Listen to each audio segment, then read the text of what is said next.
Good morning. Hello. Welcome to Backchannel. This is the Haley and Alison show here till 8 a.m. Eastern time this morning. Get involved with the show this morning. Say hello. Hello to Riley, Doug, Anonymous, and Damien, who are all already with us. Hey, good morning. Thank you so quickly for starting your day with us. We can't tell you how lovely it feels to have people with us out of the gate. Thank you so much.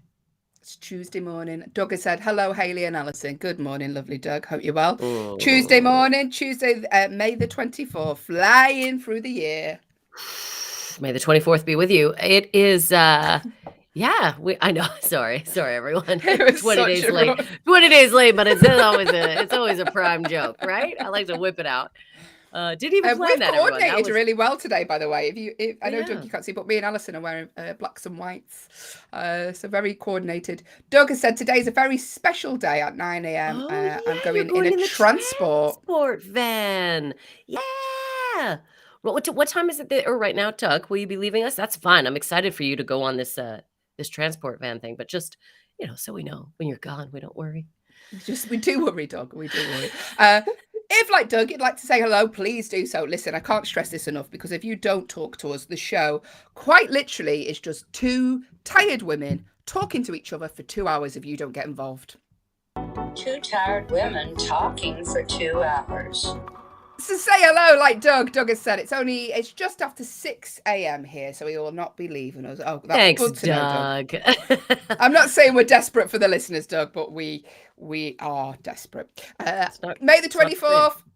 We've got shows here all day on Backchannel. You've not visited us before. Liv Harrison is here 8 till 9 today. 9 till 10, Kate is here. Kate Cocker with our wonderful producer, Will. Yay. 10 till 12, Jam and Renee. 12 till 2, The Anthony Davis Show. 2 till 4, Hal Rudnick. And 4 to 6, Mario Smith. 12 hours worth of content here on Backchannel. Little something for everyone. Little something for everyone here on Backchannel. Little something to everyone. The only place you can listen, watch, and see your host paint their nails in real time. What are you talking about? I have no idea what you're talking about. I'm on to you, Alison June Smith. Yay! Hello, JD. Thanks for joining us. Happy birthday. Here's our birthdays for May 24th. You ready? I'm ready. I'm going to get excited. I like to scream. No matter what I say, it's the same reaction. Patti LaBelle. Oh, Patti LaBelle. Come on, she's fantastic. 78 today. John C. Reilly. Who's John C. Reilly? Actor. Yeah, he didn't get a scream. That's how you know. When I don't scream, I'm like, yeah. No, he's like dead famous though, isn't he, Will? Who's in that? He's Let's see him, please. I recognize him from Chicago. That's what I know him from most. Okay. Yeah. Oh, and he's also in loads of stuff with Will Ferrell. Yeah, he is. There we go. That's how. Yeah. 57 today, and Eric Cantona, the football/soccer player if you're in the US, 56 today. Happy birthday to all of you. If you have a birthday you'd like us to give you a shout out, let us know. It's a completely free service here where we will do your birthday shout outs. Doug, breaking news, by the way, Alison, we got your mum's jingle yet? Here we go. No, I haven't even sent it to Will. We're gonna get it though. We'll get it. We're gonna get it. You do it for now. What's Will? What's Doug had for dinner? Any vegetables in there, Doug? Yeah. I hope it's better than that when we get the actual professional one. How dare you? Oh my God, I was laughing. I need to log back into my computer. It's doing voice ID. Morning. Well, last night for dinner, I'll tell you, Doug had steak, gravy, and potatoes with mushroom. I just saying all those things make me happy. Steak, gravy, and potatoes with mushrooms. Mashed potatoes, whole potatoes, roasted potatoes. The big questions. We are answering the big questions. What are we working with here? Complete my dream. I need to picture it clearly in my head. Backchannel is the only place you can listen, watch, and hear what Doug has for his dinner in real time. National days today. You all ready for this? International Tiara Day. I left mine in England. I'm so disappointed. Often I wear it in the house so Danny remembers who the princess is. I'm not a queen. I'm a princess. Yeah. We do all wear tiaras in the UK, by the way, if you weren't. All the time, constantly. Well, as soon as I got off the plane, they were like, oh, you have a British passport. Here is your tiara. And since that day, I've worn it. If you have a tiara, today is the day to wear it. International Tiara Day. It's also National Scavenger Hunt Day. Do you like a scavenger hunt, Alison? You know what? It's been years, but a scavenger hunt is fun, isn't it? Has been a real long time. But I have done some. Have you done some scavenger hunts? They're not for me. It's too much effort. Yeah, we were a bunch of drama students in university, so that was like right up our alley. That's all you did. We probably got a class credit for it, for all I know. I was going to say, that's how you got passed your course. My degree. my degree dissolved in my hand as I was handing it. And it's also National Brothers Day today. So if you've got a brother, today's a day to say hiya. To all you brothers out there, well done. Say hiya. Say hi. Even go out and say you love your brother. Come on, get out there. Tell your brother you love him. Tell him. Yeah. National days. Here's a good one. Not national day, sorry. On this day, even. Yes. On this day in the year 1956, when Alison June Smith was a young 78, the first Eurovision Song Contest was held in Switzerland. Now, it was my idea to have the first Eurovision contest. Yeah, it was before karaoke, and I just, wanted a place where you were like, what will unite us as nations? Yeah, and it was Eurovision. And you know what? It's so funny because as Haley and I are both comedians, and one of my jokes is about Eurovision. No one in Canada, not a clue. Not a clue what Eurovision is. Come on. I love it. Was that in the record as well? That was in the record. Thank you very much. Yeah. And it was just silence, but I was like, it is funny. They just don't know what Eurovision is. Yeah. That's what I say about my jokes as well. All the jokes. It's National Brothers Day today. And Doug has said, I have no brother, but I do have 2 siblings. Well, shout out to Doug's siblings there. I'm sure they're as lovely as you, Doug. On this very day, so May the 24th, but in the year 1928, when Alison was a young 89, Carl McGee of Oklahoma was granted a US patent for the first coin-controlled parking meter. Oh, parking meters are the bane of my life. Are they?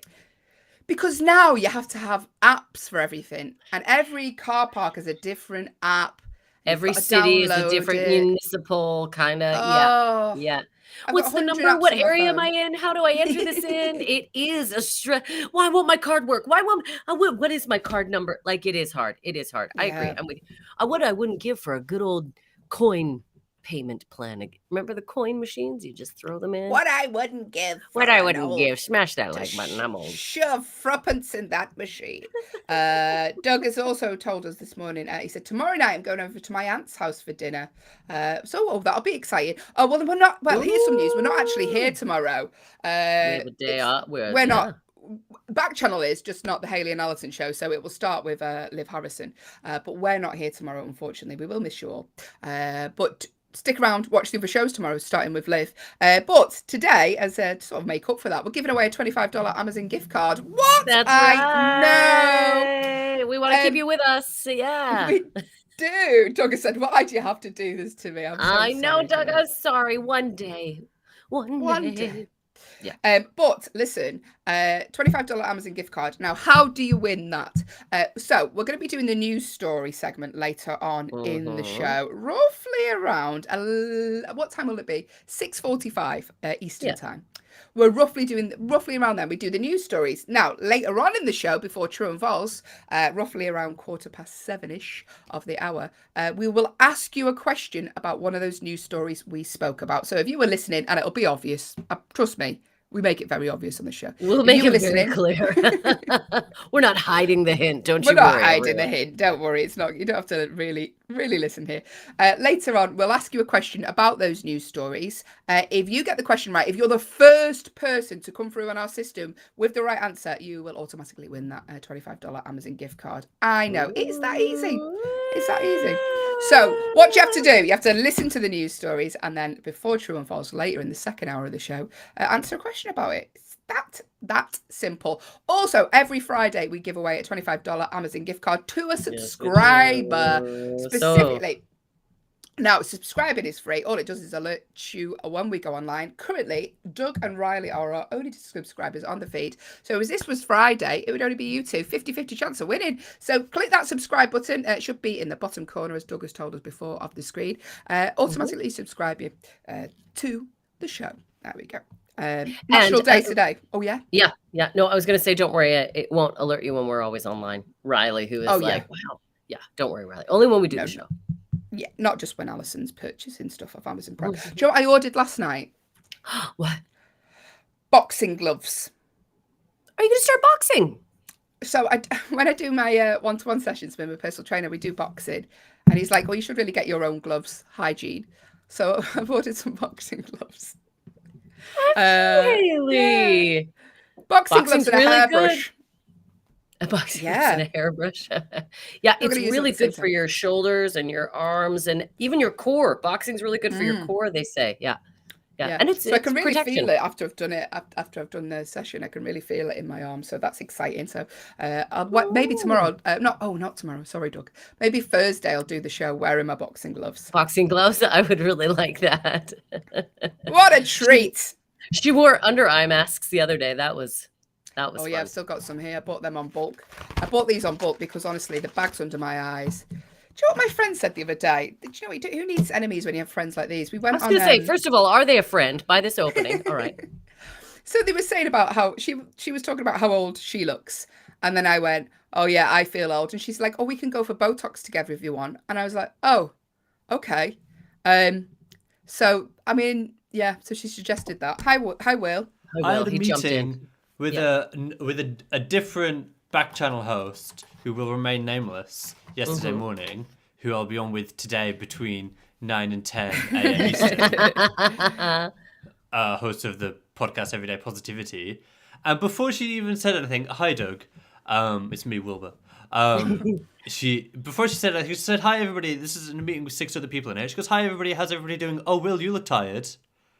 Before I even had a chance to say anything, before I could say hello, before I said good morning. Oh, how's everybody going? Oh, Will, you look tired. I'd just woken up. I'd slept for like 12 hours. I hate it when people say that because it's never like, why do they feel the need to comment on how tired you look? I don't know. No. I mean, that's just how I look, and also, you look beautiful. Can't look this gorgeous all the time. So no, you can't. And you probably look tired because you'd been with us previously. We'd exhausted you. Yeah, we look tired. We're tired. We look tired because we're tired. It's 4:13. What time is it where you are, Alison? 4:13 a.m. right now, everyone. I'm taking a plane. I get a plane later on in a flying back to the UK. Flying back to the UK. She's leaving on a jet plane. On a jet plane. And hopefully they'll get my luggage back to me. Whenever Alison flies, she always loses her luggage. I do. I pack now just to be ready for a couple of days without luggage. Yeah. Yes, we won't be here tomorrow, Doug, but we will be back Thursday. And all the other shows are here. Don't think there's nothing. All the other shows are here. It's just ourselves. But we'll always be with you, Doug, even when we're not here. We're a part of you now, Doug. It's a little terrifying. I'm not saying we're clingy. I know, I'm not saying we're clingy, but we just never leave. We're always there. Yeah. One more day, Alison. On this day, so May the 24th, in the year 1883, you'll remember this. Young 67, I was, yeah. The Brooklyn Bridge was opening. Oh, opening of the Brooklyn Bridge? How lovely. Now, have you ever been to see the Brooklyn Bridge? Haley amazes me with it. Have you seen the bridge? You have, haven't you? I've walked across the Brooklyn Bridge. See, Haley always does this. She's like, I did. One time I played cards on the bridge. Is it a lovely bridge? Yeah, it's a lovely bridge. I enjoyed the walk. Went across to Brooklyn. Brooklyn's beautiful. Wow. When did you do that? I've done it several times, Alison. Which one do you want to hear about? Is the night walk the best? Is the night walk across the bridge? Haley's been to Alcatraz twice, and she just lit up when she was like, go on the night tour. And so every time she says anything, I was like, should I go on the night version of that? Should I do the nighttime? Yeah. Nighttime bridge walk. Did enjoy it. Have you not been to Brooklyn Bridge? No, I've never been to Brooklyn. You've been to more places in the States than I have. Yeah, that's true. But you just stick to Canada, don't you? Know what the Canadians are like. We got everything we need here. This is all we need, right? We got our maple syrup and we got our mooses. We don't need to leave. We got everything. Yeah. Have you ever seen a moose? Is that like a misconception about Canada? Oh, no, I've absolutely seen a moose, 100%. I have not seen a bear real close up, but I have 100% seen a moose. In fact, one time I saw a moose so close because sometimes, certain times of the year, they eat fermented berries, so they get a little drunky wonky is what happens. And one time I was in a place called Banff, and there was a moose standing in the center of the road, just kind of stunned, looking at everyone, and everyone was like, and you could get you got real close. Now you should never get that close to a moose, Yeah. but I did, and they are massive. They are bigger than you, and they're such a weird structure because they're so heavy on top with these little legs. You're like, Don't you "How do body you-" shame mooses, Alison? I'm not body shaming moose. It's just the structure of them. I'm like, how does this? How do you? Yeah.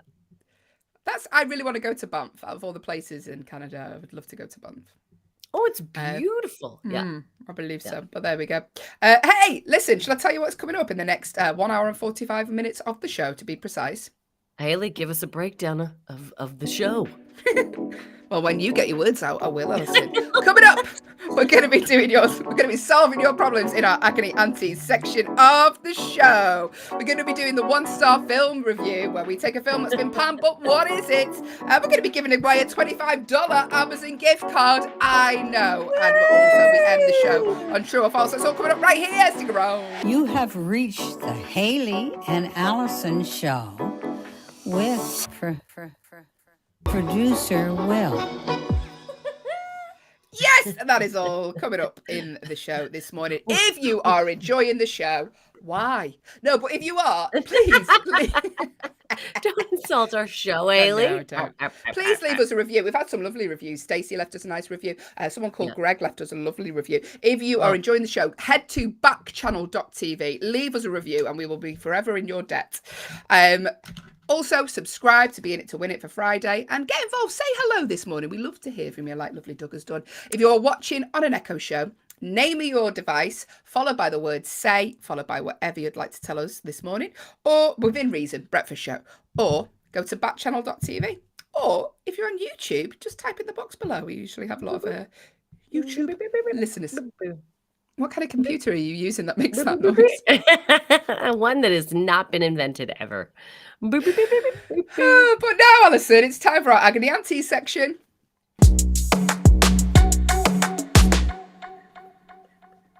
Yes, this is a section of the show. Doug's already reminded us what we need to say. Thanks, Doug. He's done the disclaimer. Thank you, Doug. Producer Doug. If you would like to send us a problem this morning, feel free to do so. But here is a disclaimer. We are not trained therapists. We are not even trained to do this job. But what we are is two stand-up comedians who will offer our opinion on your situation. If you still want our advice, then send in your problems on your head, be it. You can email us. hello@backchannel.tv. Just make sure you pop Haley and Alison in the subject box. You can get in touch in the normal ways, like Doug has done, who's reminded us we are not trained professionals. We're not Doug. Name your device, followed by the word say, followed by your problem, or backchannel.tv if you're on an audio only Echo. I can see we have a few people. Hello, Gold Armadillo and JD, by the way, who've just joined the feed stream.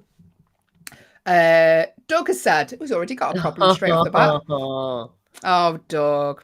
Doug has said, it's not really a problem, but just advice now that I know you're not going to be here tomorrow. What should I do? What should I do? Well, Doug. Okay. We do have shows here all day other than us, Doug. Yeah. So Liv Harrison will be here tomorrow at 8 a.m. Eastern time. So don't worry. Just have a little cup of coffee. Have a lie-in, Doug. Have a lie-in. And then Liv will be here. Liv is an absolute joy. But thank you, Doug. I know that you're going to miss us, and we will miss you also. Nancy from Alabama. Sorry. You could prepare. Sorry, Doug. I thought you get ready to tell us what happens on the ride today. Okay. When you go on the ride along today. Okay. Just get organized tomorrow. Think about the highlights, because I do want to hear about it. So you got a day to prepare the highlights. There you go. There we go. Thanks, Doug. Here we go. First problem of the day is from Nancy in Alabama. Good morning, Nancy. And Nancy says, I've started dating someone whose personal hygiene seems fine, but his house is always really messy and dirty. That seems like a major red flag to me. What do you think, and what should I do? Okay. Are they busy? Right, because their house might be, If you live a busy lifestyle and you're working all the time, you don't have much time. That's my excuse. Yeah. And I accept that excuse for whoever wants to throw it out there. It can be really busy. Look at it this way, Nancy, as long as their hygiene is fine, as long as they're showing up in clean clothes, as long as they're moving forward, because I'm sure you're thinking about, okay, later on living together, just get a cleaner. Just get a cleaner, Nancy. That way the house is nobody's concern, right? It's dealt with. I don't know. Like, but if mess drives you crazy, like if this is something for you that is a trigger, then it might be a red flag. But I say you're still in the early stages. You don't know. Maybe this is just a very busy time for them. I would say I would give it a grace period. I would let it go. You want to get to know the person. Eventually, you're going to realize that, like, not every person can be all things. This person could be your dream person. They're just a little messy. They're not good at cleaning. Is that worth walking away? I don't know. Are they loving? Are they supportive? Those are the important things, I think. So, and you can always get the house clean. Trust me. I live with a very messy guy. Trust me, you can deal with that. Alison's got that cleaner straight. She'd only been dating him a week and she'd booked a cleaner and they hadn't even moved in together. She's like, we're getting a cleaner. We haven't even had our first kiss yet. Doug has said, I agree with Alison, just let it go for a while. Now, can I just say, like Doug, please offer your opinions as well, because me and Alison will give our opinions on people's problems, and lovely Doug always offers his opinion as well. If you have a suggestion, if this has happened to you, if you've dated someone who is really unhygienic, or, you know, and you think, oh, I could offer this advice, please, like Doug, let us know, and we can share. We can all share, we can all learn. Yeah. That's the goal of this section, everyone, is for us. By the way, this is not related to this section whatsoever, but I heard some really good advice the other day on something else. Can I share? Yeah, please. So I do my Peloton workouts, or any other type of exercise workout. That's whatever online. Works for you guys. Yep. And one of the instructors said you've got to set goals, right? No, you always talk about setting goals, because she said,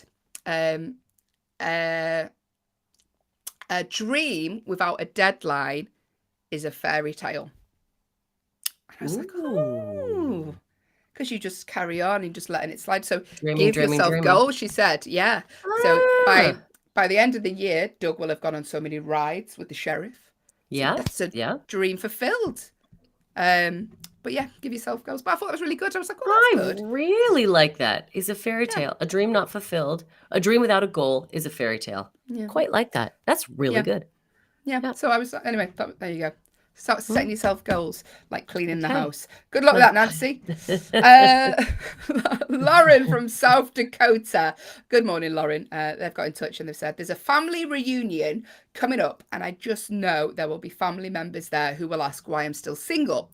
I'm not bothered about being single. I just don't want to have to talk to them about it. What's the best answer to deflect this question? Keep your nose out. Keep your nose out of it, you nosy bird. Keep your beak out of it, you nosy bird. That's what you say to them. That's what you say to them. Get your beak to you. Keep it to yourself. Look, people are always, there's always going to be that person who's going to be like, me, why? What's in it? I would just say, because it's your choice. It's what I choose. Anyway. And change I'm the very busy subject. at the minute. I'm very busy. I got a lot going on. I don't know. I just haven't got time to talk about this. I gotta go eat some potato salad. I am at a family reunion and I don't have time to do this. Uncle Al, I gotta go. Yeah. No, I would just say, I don't know, just the way things are right now. Sometimes, Alison, you go passive aggressive on these questions. You'll be like, oh, you know, I'm just too busy. How's your marriage working out? Here, you got divorced. That's exactly what I do. That's exactly what I do. My first response was to almost go, why don't you ask them why they're not single? Why don't you ask them how that's working out? But I was like, take a step back, Smith. Take a step back. Doug said, well, maybe just don't answer that question and talk about something else. Look, I'm a big fan of a deflection. I'm a big fan of like quick answer, move on, right? So what I would say is before you get to that family reunion, before that person comes up to you, you get ready. You get ready with topics that you know you can distract them with. What else is Uncle Al into? Get that information ready. And then you can like, oh, I don't know. It's just what I chose, just the way it is right now. Anyway, how is that? Do it. And if he doesn't get it, if they keep, you know, you could just be like, I don't want to talk about it. Love you. Bye. Yeah. You could just end it. End it. Haley's like, aggressive. Wow, Alison, I'm very tired, everyone. I had an hour and a half of sleep. Really aggressive. It's a family, do keep it light. Alison, you could be a really good politician because you are very good at deflection. Like she's so good. Look at that man in the red hat. You answer a question with a question all the time. Do I? I like Yeah. questions with questions. You do, because for example, I'm trying to do this without giving away. So we were spoken about someone that we mutually know, and I went, he's a nice guy, and you went, is he a nice guy? Is he? So that's your Is he a nice the guy? question with the question. You've not given me your opinion, but I gather it from the question. So there we go. Good luck with that, Lauren. Keep your beak out, you nosy bird. That's what you tell him. Oh, Take that thanks, beak Will. and keep it out. Yeah. Doug has bought, on a side note, my mum didn't make it to Tennessee. Well, I hope she's okay, Doug. Let us know. Is it Betty, your mum?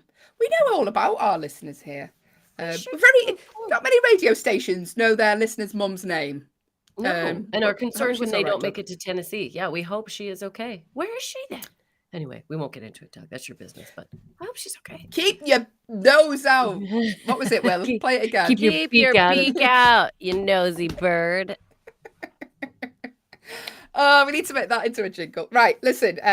Thanks for your problems so far. We'll do a few more. That, and I'm not body shaming Moose. I'm not body shaming Moose. She said, Doug has got in touch. She said, his mum, he said it rained the whole way. Nothing worse than rain on a journey.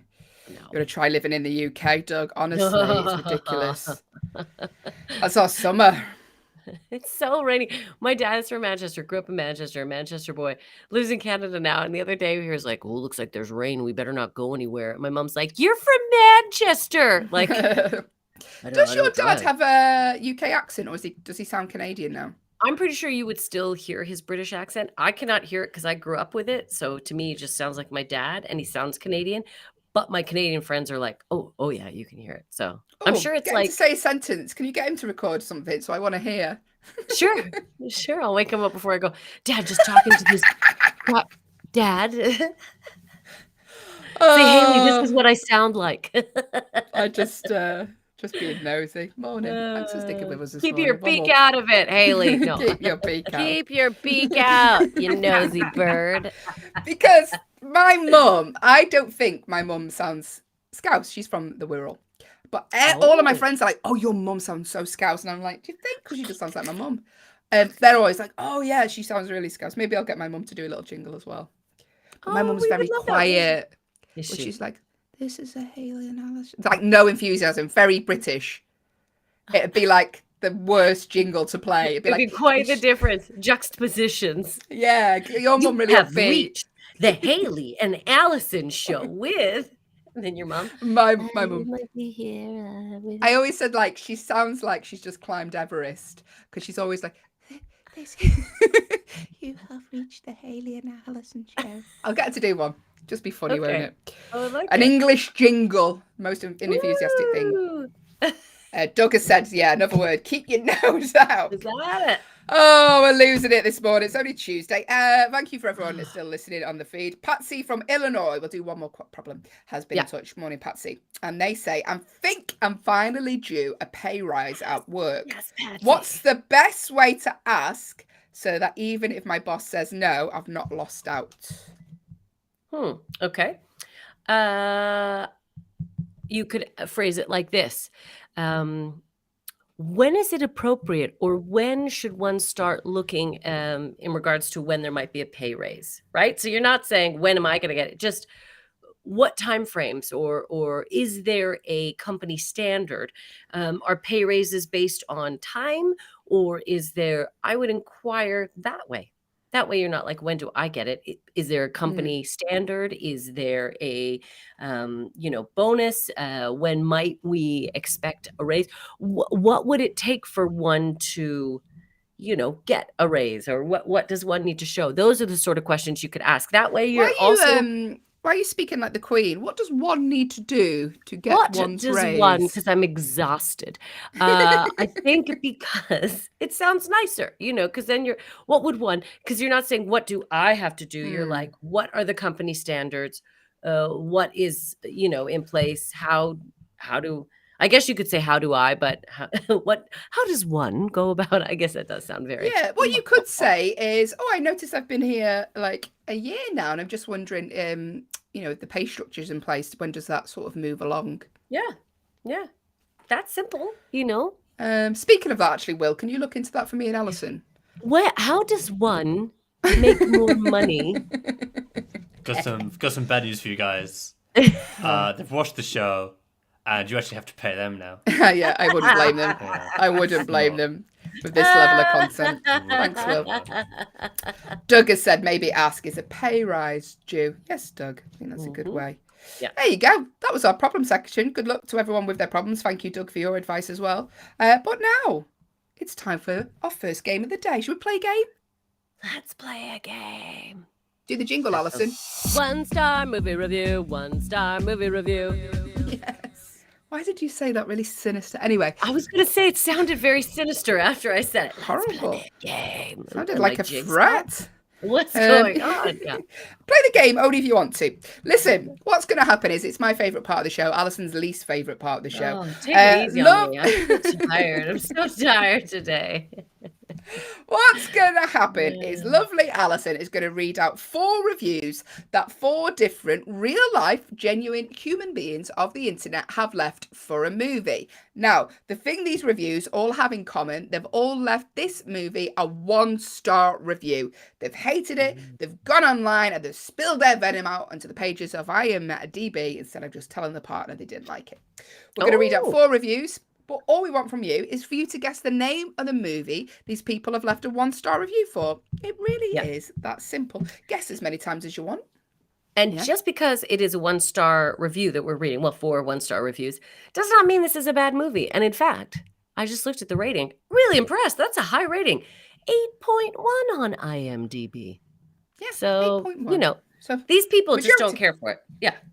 Yeah, majority of people like this movie, so it doesn't mean it's bad. But what is the name of the movie? Guess as many times as you want. There's no pressure, because there is no prize. But later on, we are giving away a $25 Amazon gift card for another segment of the show. So, what's going to happen is 4 reviews, 1 film. What's the name of the movie? Guess away. If you're watching on an Echo show, name your device, followed by the word say, followed by your guess, or go to backchannel.tv.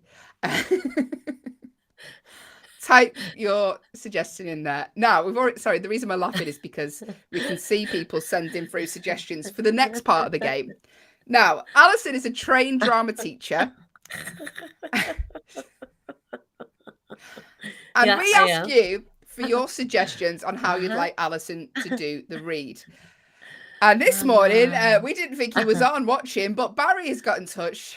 I think sometimes Barry just thinks, what am I going to hit her with tomorrow morning? What am I going to get her to do? Today's a good one. I can see Doug's made a suggestion as well. We'll get to that. We'll do that one next, Doug. So Barry has suggested, Alison, can you read the first review like you're receiving a powerful electric shock? Now, please don't be distracted by Alison's performance. All we want from you is the name of the movie.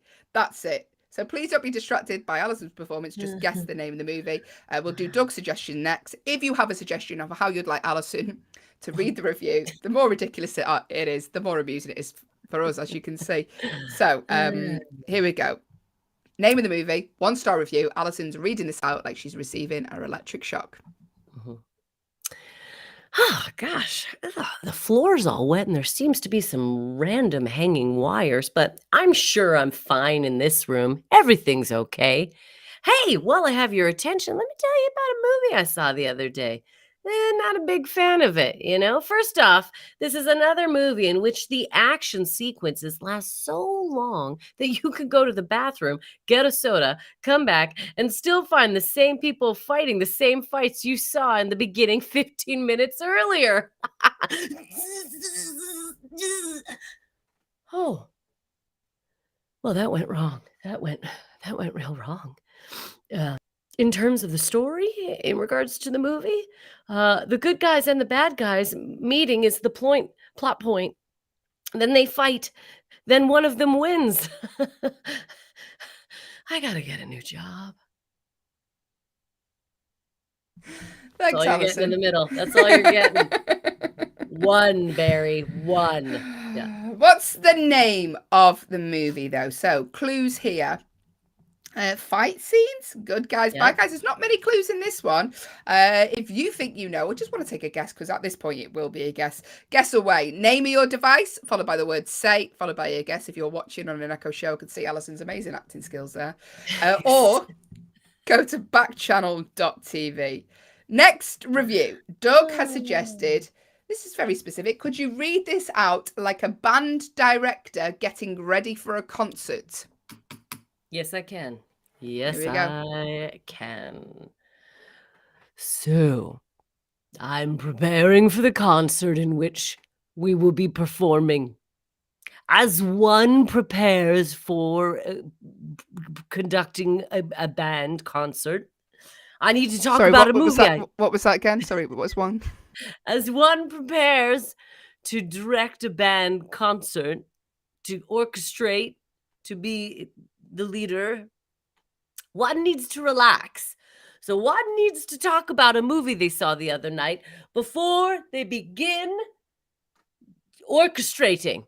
Right. So I can't believe why people like this movie, unless you're a fan of no-brainer action-packed movies without a story. 2 hours of non-stop rubbish without dialogue. Tap, tap, tap. With my wand thing.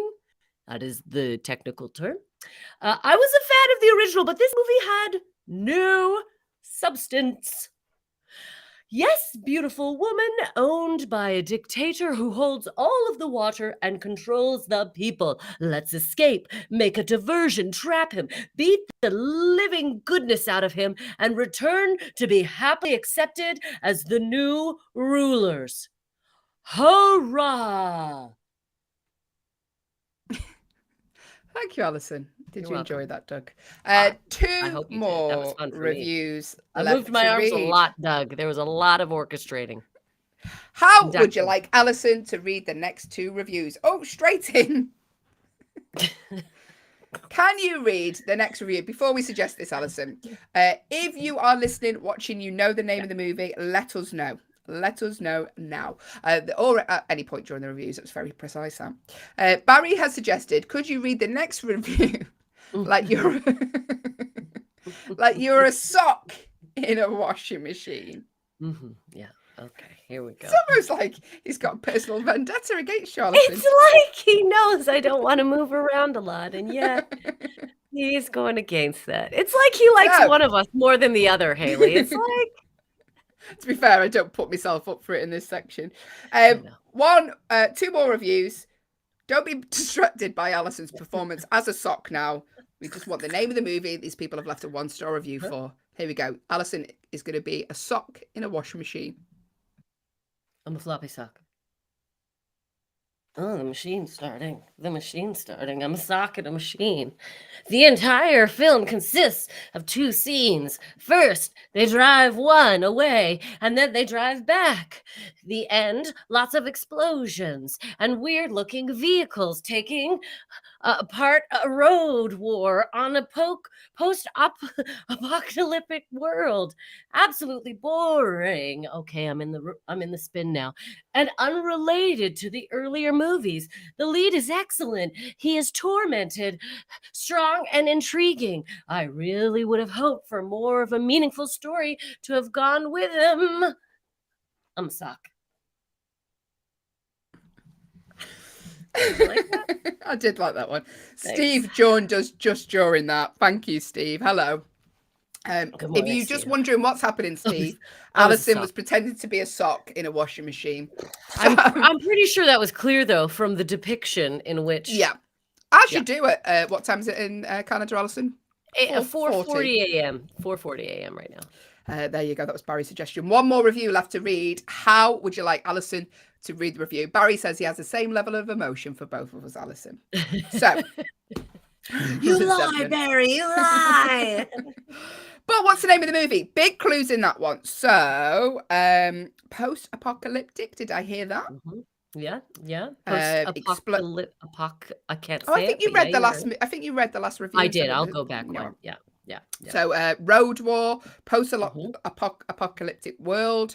The lead Road War is is a excellent. big one. I would say Road War is a real big one. Yeah. Yeah. So, a dictator who holds all the water and controls the people. What could the film be? Get your guesses in. We're going to read one more review, then that's it. Name your device, followed by the word say, followed by your guess, or go to backchannel.tv and you can do that one then. Doug, you've suggested read the next one like Up. I don't think it's come through properly, Doug, so you let us know again. Doug, we'll give you 5 seconds, otherwise Barry's suggestion is read the next one like you're boxing a ghost. But Doug, get yours in because we've done a lot of Barry's. Okay. yeah, I can do that. You're going to love this. I can do that. Yeah. Doug has suggested, can you read the last review, Alison, like you're a coat on a hook? Yeah, I can.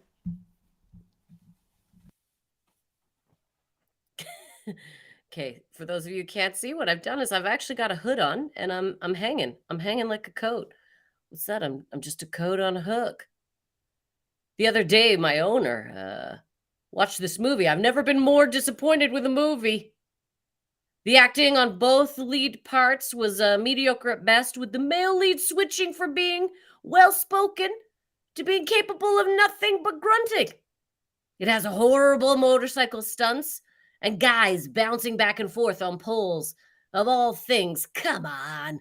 A flamethrowing guitar? It's full of cliches, badly cut scenes, and a lot of explosions. Oh, looks like I'm going outside again.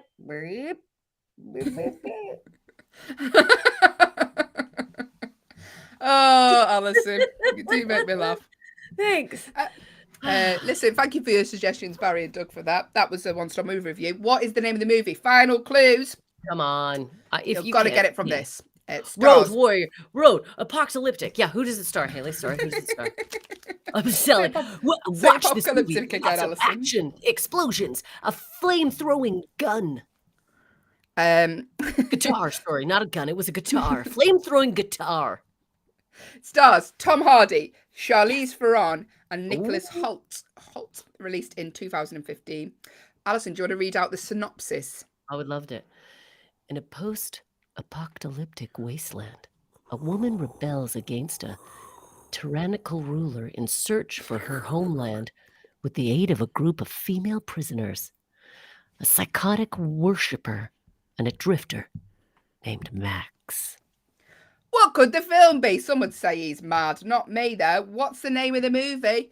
Get your guesses in. Name your device, followed by the word say, followed by your guess. And Barry's guess, is it Mad Max Fury Road? Yes, Barry! From this little coat to you, Barry. Congratulations. Yeah, well done. As Barry has said, it's 5 o'clock in the morning and Alison June Smith is pretending to be a sock in a washing machine. Good morning. What won't I do for you all? What won't I do? Thanks for your suggestions. Hello, we're going to give away a prize. Steve, you don't know this. Barry might not know this because he might not have been on. Can I just say we're giving away a $25 Amazon gift card to one of our listeners / watchers later on in the show. So what we're going to do, so we're going to do the news stories and then later in the show, just before True and False, roughly around 7:15 a.m. Eastern time, roughly, very, very roughly. Might not be that time, so you need to stay tuned for all of it. We're going to ask a question about the news stories. If you get that question correct, you'll win that Amazon gift card. It's as easy as that. First one, though, not all of you. The first person to get it in. That we see that it comes up. Yeah. And Will's watching too. Will is, producer Will is, his eyes are on he's watching. He's watching. That sounds a bit creepy. He's like Santa. He knows if you've been naughty or nice, and he knows who answers more than twice, and he knows. I'm sorry. Did you hear the heat come on? All right, there we go. Will's like, let's save this car crash. Let's just move this along. I did hear the heating come on. Listen, Backchannel is the only place you can listen, watch, and hear Alison's June Smith's parents' heating come on this hour in the morning. So let's start the news stories. This is the section you need to be listening to right now because we will be asking you a question about these news stories later. So, first news story. Is it going to be this one we ask you the question about? Who knows? We will let you know. Who knows? Who knows? Don't know why. I'm sorry. My device is playing up. So, first news story. I say news. We use the term very, very loosely on this show. But a British chef has cooked up the world's largest vegetarian Scotch egg. News. Haley, this is news for you. It is news. So, this vegetarian Scotch egg weighed in at 18.3 pounds. What's that in stone? 18.3 pounds. Well, a stone Like 1.5 is stone? 13 pounds. Isn't a stone 13 pounds? So it's about 1.5 stone. That's heavy, isn't it, really, for a Scotch egg? Heavy. For Scotch egg. Yes. Chef Lee Evans teamed up with egg company Clarence Court to create the pea, mint and cheddar Scotch egg recipe that broke the Guinness World Record for the largest vegetarian Scotch egg. The resulting dish, which was made using an ostrich egg, they're big eggs, aren't they? Yeah. 18.3 pounds. The chef Lee said, "This was a first for me, having not created anything so large in my cooking career. I always enjoy a challenge, and this is one thing that I did enjoy." It doesn't say what they've done with the giant Scotch egg afterwards, so I presume they just dished it out. I have two thoughts. Sorry. Two thoughts. Yes, Alison. I'm sorry. Okay, thought number one. If it's an egg, is it a vegetarian dish? Yeah. Vegetarians eat dairy. It's vegans that don't. That don't do eggs. Okay, because they're big First chickens. question solved. Thank you. Okay, great. First question. Question number two. It's not really a question. It's more of a, I want the people in the US to know exactly what a Scotch egg is, because I don't think everyone would know. So, Haley, describe a Scotch egg. I don't know, because I don't really eat them. It's like an egg covered in ham normally, covered in breadcrumbs. Is that right? Breadcrumbs. Yeah, I think that's right. Will, does that sound right? Will, let's have the Scotch egg. Yeah, as our resident Scotch egg expert, tell me. I tell you, Scotch egg is a boiled egg wrapped in sausage meat, coated in breadcrumbs, and baked or deep fried. They're delicious. I make them at home with chorizo. Do you go, really? Not for a hot minute, but I've been known to. Okay. Maybe I'll come around and have one of your chorizo eggs. Anytime.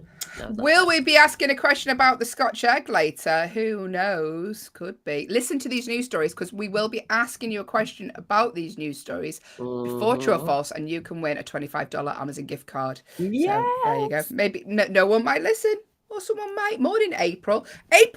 We're doing the news stories. And we're doing a contest, April, so listen up.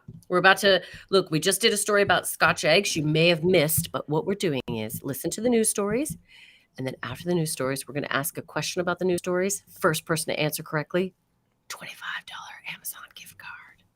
It's not directly after the news stories. We're doing it just roughly in the second hour of the show. Well, I want to keep them listening, so just keep listening. I'm sorry, I'm lying to our listeners. Sorry. So let's do another one. I'm going to just slightly change the order of these, just so. So next news story this morning: the child actor who starred in Jaws has become. Oh, Doug, you'll like this one. The child actor who starred in Jaws has become a police chief where it was filmed.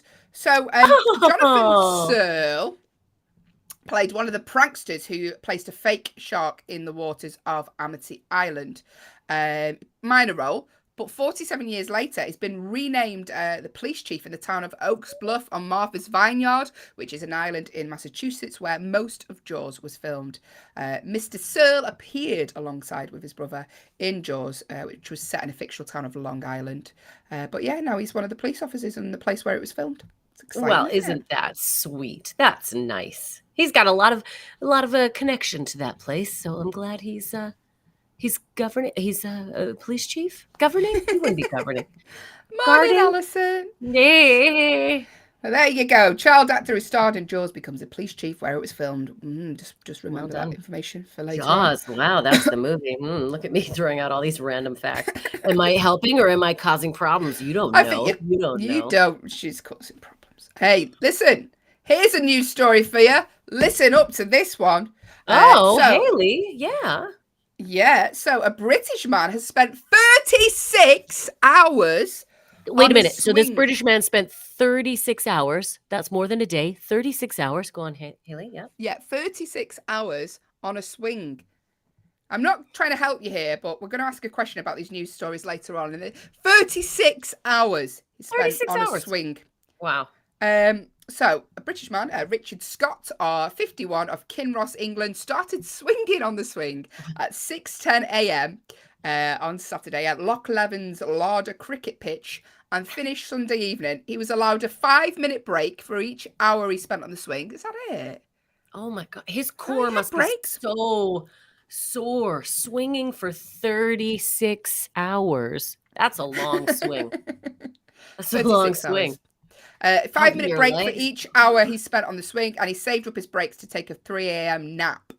Scott's 36-hour swinging marathon broke the records of 34 hours, which was set by Quinn Levy in October 2020. So he said, "It's been good. The tops of my legs are a wee bit sore, but apart from that, it's been fine. It's been a good experience." So there you go. Maybe I should swing for 36 hours. It'd be good for my core and the tops of my legs. They need a lot of work. I'm going to swing for 36 hours. 36 hours. Just remember that for later on in the show. We're helping you out here. 36 hours. That was that news story. Hey, Will, have you got a news story that won't last 36 hours, but maybe roughly around 5 minutes for me to get myself a cup of coffee? I've got one that lasts 3 to 6 minutes. I have. Thanks, Thank you, Will. Haley. It's about ducklings. They're so cute, little ducklings. Oh, side note, before we get started, can I do something real quick? Can I tell you something real quick? Yeah. So, where my parents live in Calgary, Alberta, Canada. Oh my goodness. Yeah, I'm Canadian. I don't know if I mentioned that. We have lots of squirrels. There's lots of trees. It's a very tree-y area, so we've got tons of squirrels. For the first time in my whole life, and my mother's, we saw a mama squirrel with a baby squirrel. I've never seen baby squirrels. You never see baby squirrels. I mean, we are surrounded by squirrels where my parents live. Never in my life. It was the cutest, tiniest little thing that you've ever seen. It was everything is as cute as you would imagine a baby squirrel to be. I'm imagining it to be pretty cute as well. Oh my God, it was adorable. I'm going to Google some pictures. April has just joined us. Good morning, April. Hi, April. Did you hear about the giveaway that we're doing for the news stories? Yeah. Haley just told you a story about a man who's swung on a swing for 36 hours. 36 hours he swung on a swing. So what we're going to do, April, soon we'll be asking a question about some of the news stories. You may have missed it. You may not have. I mean, who knows? 36 hours on a swing. But Will's going to tell us another news story. Will, tell us this news story. Yeah, so, okay, I need you to picture it. I want you to picture it. Yeah, I'm there. Okay, so you're asleep. Your name is Eden. You're asleep.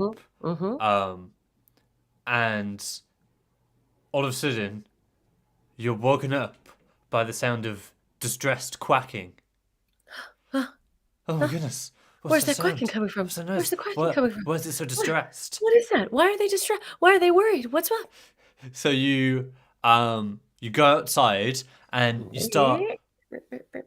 I'm acting out, yeah. This is unnecessary acting. Sorry, go ahead. Like, you've already fulfilled your acting quota for the show. You don't have to keep going. It's okay. This is a safe space. Okay, thanks. So he goes outside and you start putting his ear to all the manhole covers, and sure enough,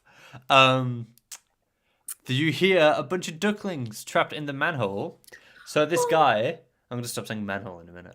So this guy, he just like lifts off the grate, and inside you can see all of these ducklings. And even though he's 6'1", he like 6 foot 1 inches. This is how tall this guy Eden is. Yeah. He like squeezes himself into the manhole and starts rescuing all of the ducklings. There were got the ducklings out. 7. Oh my goodness. 7 ducklings. Is there a picture of the ducklings? Yes, and also there were 8. So there were 8 little ducklings.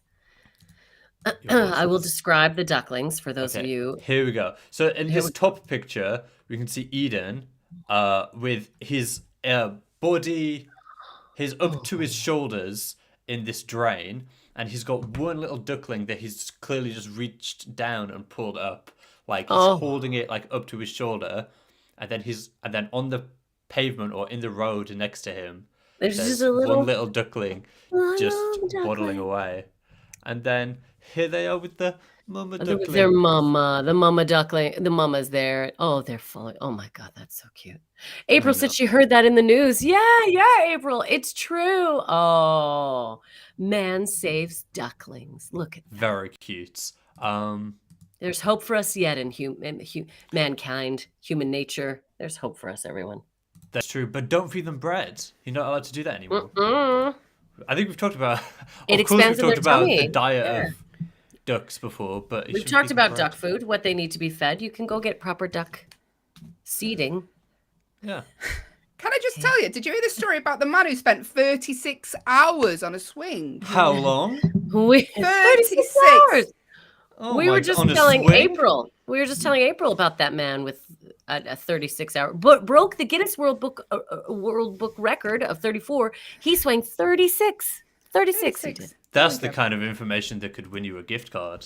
What?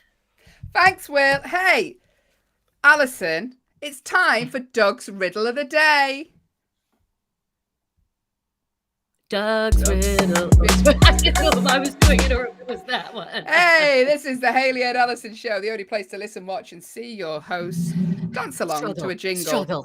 Struggle, yeah, in real time. Leave us a review. Listen, we would. We're ever so grateful whenever anyone reads us a review. In fact, we read it out and we say thank you. A little bit too needy, actually, but thank you for those who have left us a review. If you would like to, go to backchannel.tv, leave us a little review there. We would very much appreciate it. Also, subscribe like Doug and Steve have done. Make sure you click that subscribe button to be in it to win it on Friday, because we're giving away a $25 Amazon gift card. Exciting. 2 prizes this week. Hey, Doug's riddle of the day. So, lovely listener, Doug, regular listener of the show. Since day one, he has been with us since the show started. And Doug has said, can I send you a riddle every day? And we were like, yes, Doug, we have 2 hours to fill, send away. In fact, Doug, if you can think of any other segments of the show you'd like to do, let us know. So Doug has said, here's Doug's riddle today. We don't know the answer as much as you don't know. And Doug started making these riddles up himself. So let's see how this goes. We like his original pieces. His original riddles. So Doug's, I thought I had it. Sorry, I was reading one of the reviews. Doug's riddle of the day is, push me open, pull me open, slide me open. What am I? Push me open, pull me open, slide me open. What am I?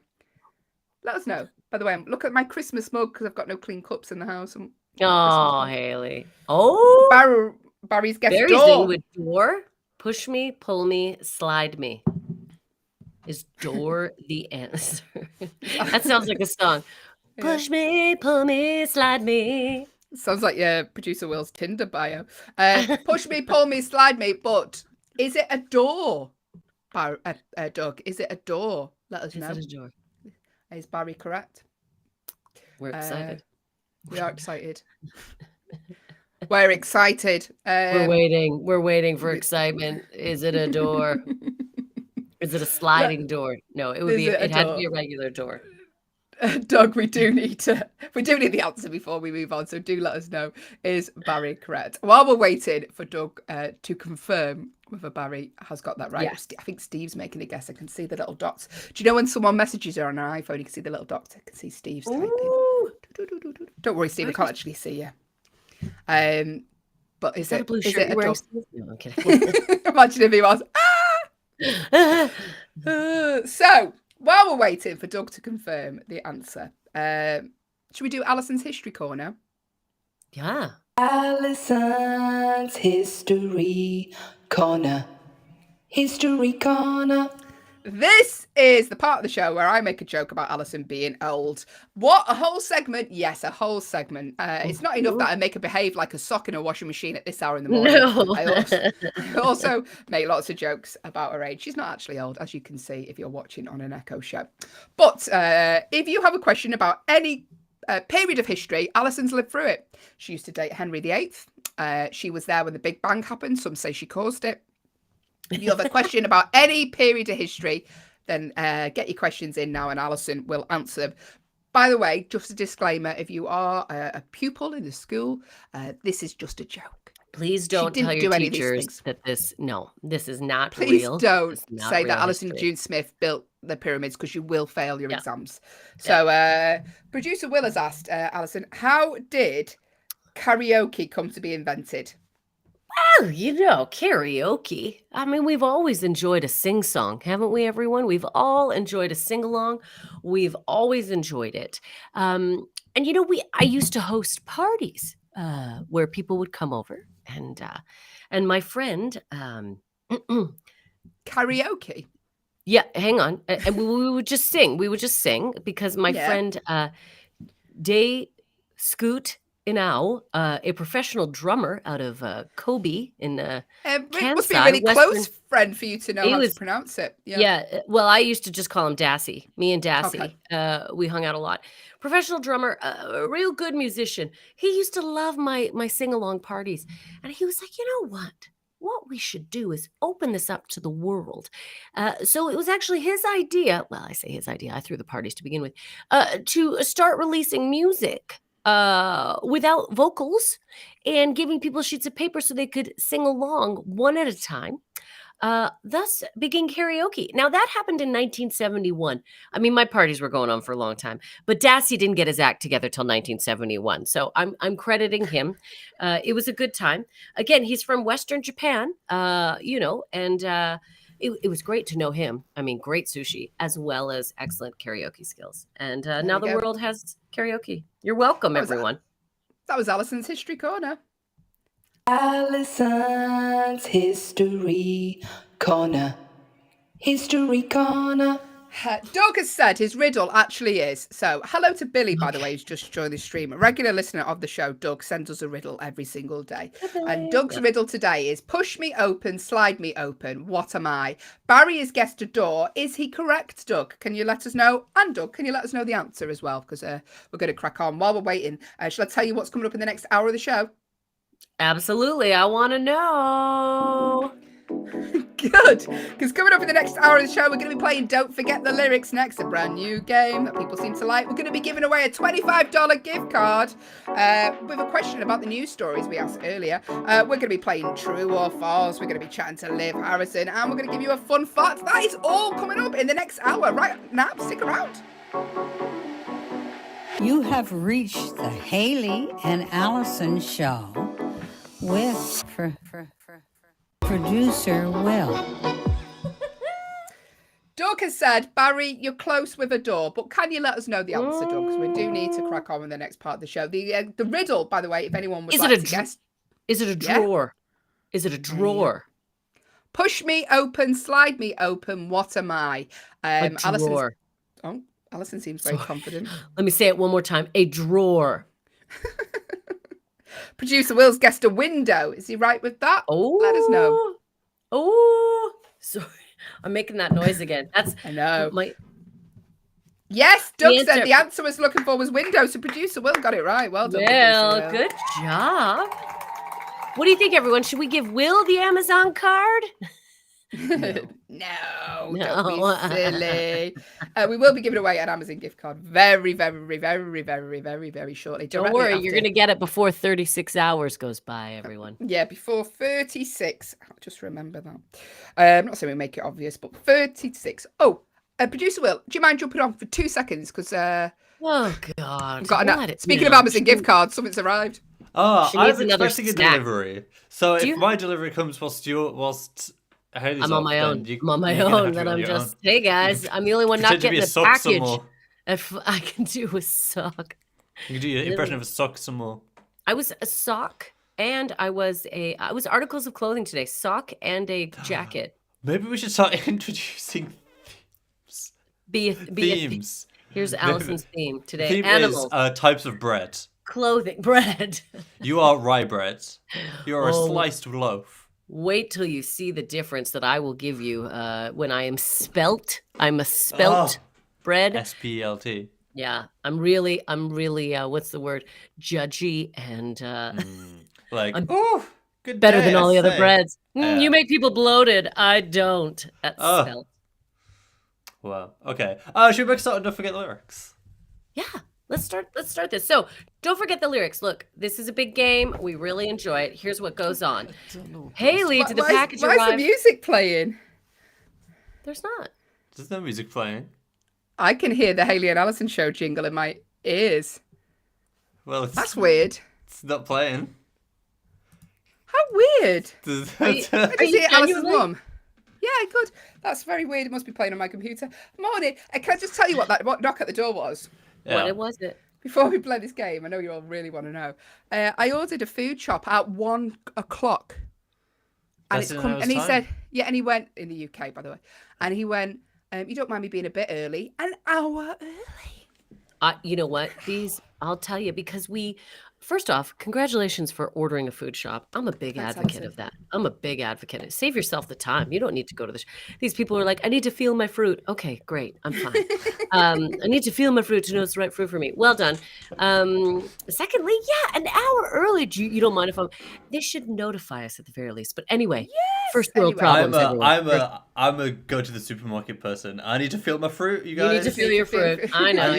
I need to manhandle all of the pears. I need to sleep in my bed a bit longer. Yeah, that's what I do. Right. Okay, Thanks, Will. so Bye. don't forget the lyrics. As I was saying, this is a game that we have truly enjoyed. So lovely producer Will has gathered up some lyrics. So what we will do is we will read it out as well as showing it on the screen. But don't worry, those of you who can't see or don't have a visual device, which, by the way, let's just do a little reminder. If you were watching on an Echo show and can see Haley and I in two small boxes and you can see the title, don't forget the lyrics. All you have to do is say to your device, say, that's the magic word. And then you can just tell us the rest of the lyrics. If you're listening on audio only, we will read out the lyrics. We'll also tell you how many blanks there are. And all you have to do is go to backchannel.tv, type in your answer. And if you're out there on YouTube, like our buddy Barry, then all you got to do is just type in the comment box below and we will get it. So let us begin with Don't Forget the Lyrics. First one, Haley, take it away. A Day in the Life by the Beatles. Okay. Ooh. So I read the news today, blank, blank, about a lucky man who made the grade. But what are the missing lyrics? From A Day in the Life by the Beatles. I read the news today, blank, blank, about a lucky man who made the grade. What are the missing lyrics? We've got to have Beatle fans out there. I don't know this either. Very, very. So if you're a Beatle fan, let us know. I read the news today, blank, blank, about a lucky man who made the grade. Do you know what we need? Because Tim, regular listener of the show, Tim, big Beatles fan. He would have got loves the old beats. Loves the old beats. Actually, my uncle last night, we gathered for my mother's birthday dinner celebration. Nobody won at any of the gambling machines, just so you know, everyone, because that's what we do. We gamble. But he has this, like, it was one of the original Beatles. I forget which one is it that has all the fancy cartoony. I forget. Anyway, it's one of the original Beatles albums. He bought it for his sister years and years ago. And he's like, I just found it in my basement. He's like, so can you take it back to her to give it to her for her birthday this coming October? So it's like the gift he gave her years ago, giving it to her again, the exact same album. And I was like, oh, that's so sweet. But actually, I think this album might be worth quite a bit. So I read the news today. I know, blank, blank, about a lucky man who made the grade. My aunt may not get the album. That's all I'm saying, everyone. Steve has made a guess. He says, is it Oh Yeah? Is it Oh Yeah, Will? Is it Oh Yeah? Oh boy! Oh, boy! Very close though, Steve. Oh boy. Do you know what, Steve? We'll well give you that. Done, it's close enough Steve. for us. Here we go. Second one. Welcome to the Black Parade by My Chemical Romance. When I was a young boy, my father took me blank, blank, blank. What are the missing lyrics to this song? When I was a young boy, my father took me blank, blank, blank. But then the police got involved. No, I'm kidding. When I was a young boy, my father took me blank, blank, blank. 3 blanks. Welcome to the Black Parade by My Chemical Romance. What are you saying? Do we have any Chemical Romance fans out there? I am speaking of the band. See, I know the song and I know how that goes. When I was a young boy, but I don't know the end of the lyrics. So if you know, let us know now. Got about 10 seconds to get your answers in. Steve, any ideas on this one? Doug, you still with us? Hello to Damien as well on the feed. Let us know. Welcome to the Black Parade. Directly after this game, by the way, we will be giving away that $25 Amazon gift card. And at the minute, the chances are very high that you'll win. Very high, everyone. There's good odds. Like good odds. Okay. When I was a young boy, maybe 1 in 5. We might have some other listeners out there on YouTube that we're unaware of. I like the idea of mystery listeners that we don't know, because we can see them on this, but I know there's more out there. When I was a young boy, my father took me blank, blank, blank. 5 more seconds. Does anyone have? I'm going to say to the fairground, Will. What is it? Oh, Into the City. There we go. Yeah, there we go. Into the city. Next one. Oh, I know this one. One of my favorite songs. So this is from All Star by Smash Mouth. Somebody once told me the world is gonna blank blank. What are the missing lyrics? I know this one. I'm excited. Somebody All Star once told me the world is gonna blank blank. What is it? Good morning, Chewy. You just joined the stream. Right now we are playing Don't Forget the Lyrics. We are trying to figure out the missing lyrics. This is from the group Smash Mouth. The song is All Star, and it says, somebody once told me the world is gonna blank blank. What are the last two words? By the way, Chewy, we're going to be giving away a $25 Amazon gift card directly after this. All you need to do is answer a question. Hello to Ryan as well. Directly after this, we'll be giving away a $25 Amazon gift card. All you need to do is answer a question about the news stories we spoke about earlier. What? You didn't hear them? Well, what we can say is you won't need to wait 36 hours for the answer. Yeah. No more. We're not giving away any more to people who come in late. No more. That's my rule now. No more. That's it. All Star, Smash Mouth. Somebody once told me the world is going to roll me is the answer. Is it, Will? Yeah. Haley gets it right. Roll me. Point for me. Here's a classic one. Mr. Brightside by the Killers of Student Classic. I think I know this one. What are the missing lyrics? Coming out of my cage and I've been doing blank, blank. But what's the From the Killers, Mr. Brightside. I nearly said Coming the answer out of my cage and I've been doing blank, blank. What are the missing lyrics? Guess away. If you have just joined us and you're on an Echo, audio only Echo, you can't see us. Probably for the best today. We look very tired. But go to backchannel.tv. That's backchannel.tv. Type your answer in there. Completely free. I don't know what you're talking about. I look like $1 million right now. $1 million yen. $1 million. So, coming out of my cage and I've been doing... Blank, blank. Just fine. Is it just fine? It's just fine. Yes, it's just fine. Okay, here we go. Last one, everyone. Oh, this is my all-time. This is my #1 karaoke warm-up song. I believe every true karaoke artist has 3 songs: your opening, your middle, and your closer. This is my opener. I Will Survive by Gloria Gaynor. At first, I was afraid. I was petrified. Kept thinking I could never blank, blank, blank by my side. Come on. At first, I was afraid. Easy one. I was petrified. Kept thinking I could never blank, blank, blank by my side. Good morning, Marnie. And Ryan, who's also joined the stream. Marnie, so great to hear. We're playing Don't Forget the Lyrics, Marnie. Right now, it is Gloria Gaynor, I Will Survive. Do you know the 3 blanks? At first, I was afraid. I was petrified. Kept thinking I could never blank, blank, blank by my side. What do you think? Steve comes in with a Live Without You. Is Steve correct? He absolutely is correct, Steve. And Marnie coming in second, Live Without You. Such a great song. A great karaoke warm-upper. The room goes crazy. Marnie. People jump up. They want to dance. Girls get excited. It's one of those, you know? There we go. Well done. Thanks. Hey, we're going to be giving away a $25 Amazon gift card now.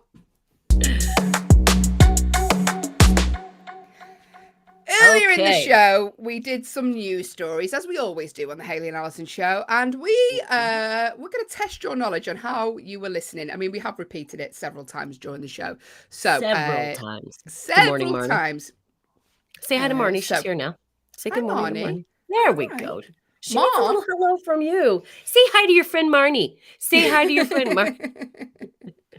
Good morning. Sorry. So, to win that Amazon gift card, what do you need to do? Well, it's dead easy. You just need to answer a question about the news stories that we asked earlier. Now, the first person whose answer we receive, either on YouTube or on the system, will win that $25 Amazon gift card. It's as easy as that. So the first one that comes through, producer will be monitoring it and checking if we can't keep a track of it, who comes through first. So we're going to ask you the question and the winner will win that Amazon gift card. Dead easy. All you needed to have done was listen to the news stories earlier in the show. There's a few of you on who were listening. The odds are in your favour. Should we do the question? Do it. Get ready, because the first answer that comes through, that's correct, will win.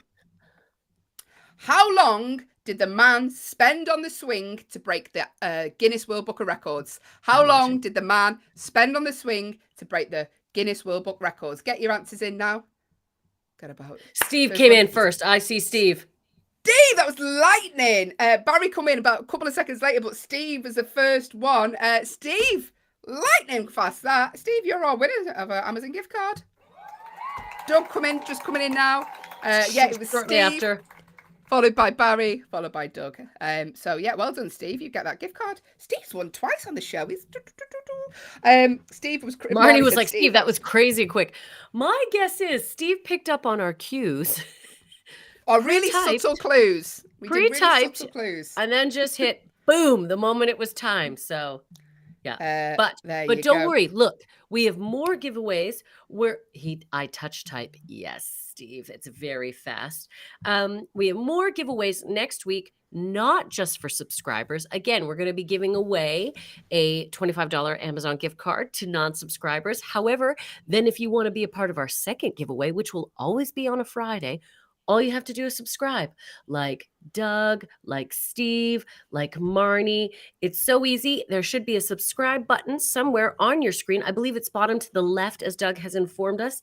Do subscribe so you are aware of when we are online, and so you can be a part of winning one of the Amazon gift cards. Barry Dodd says fixed. All right. Well, Barry, come on now. Steve was the first in. Barry, don't be bitter now.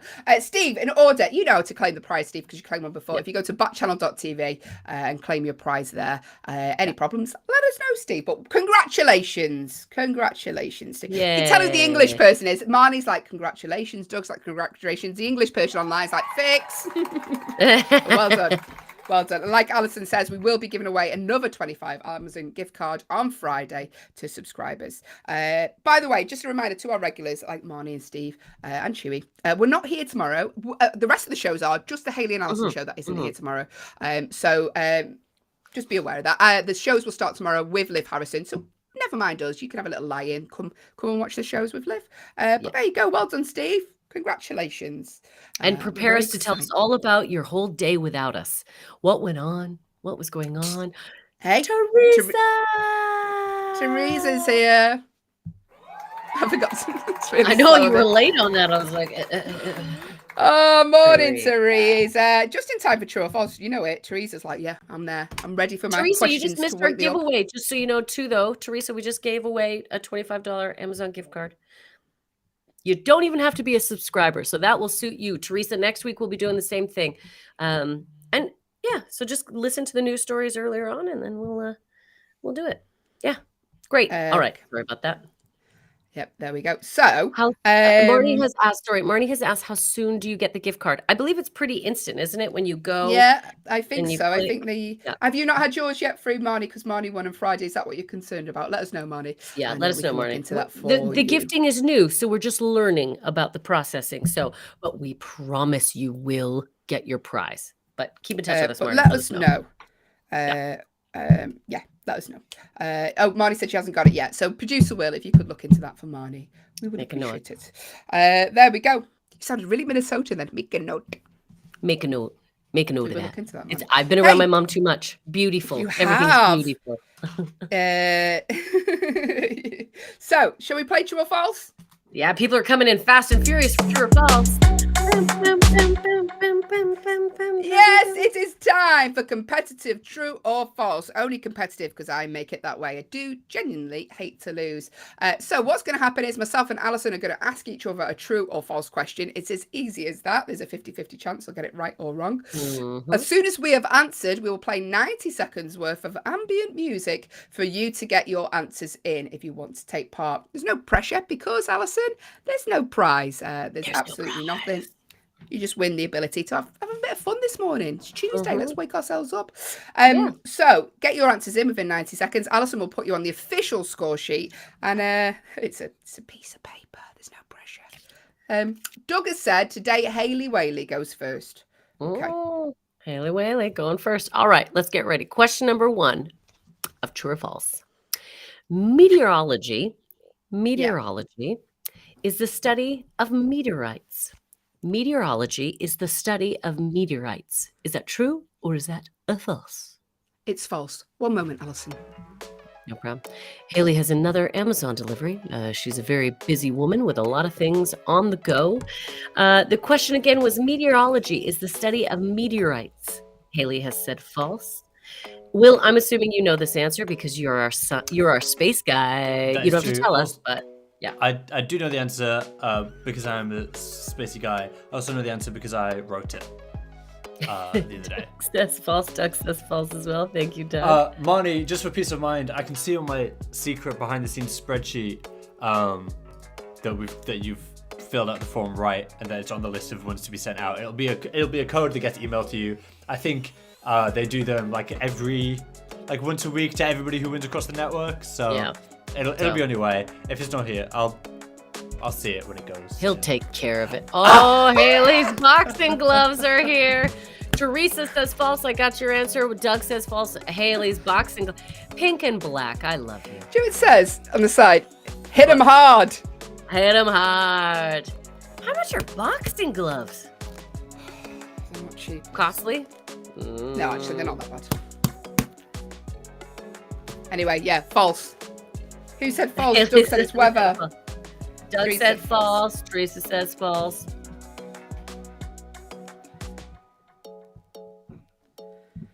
All right, I can tell you, meteorology is the study of meteorites.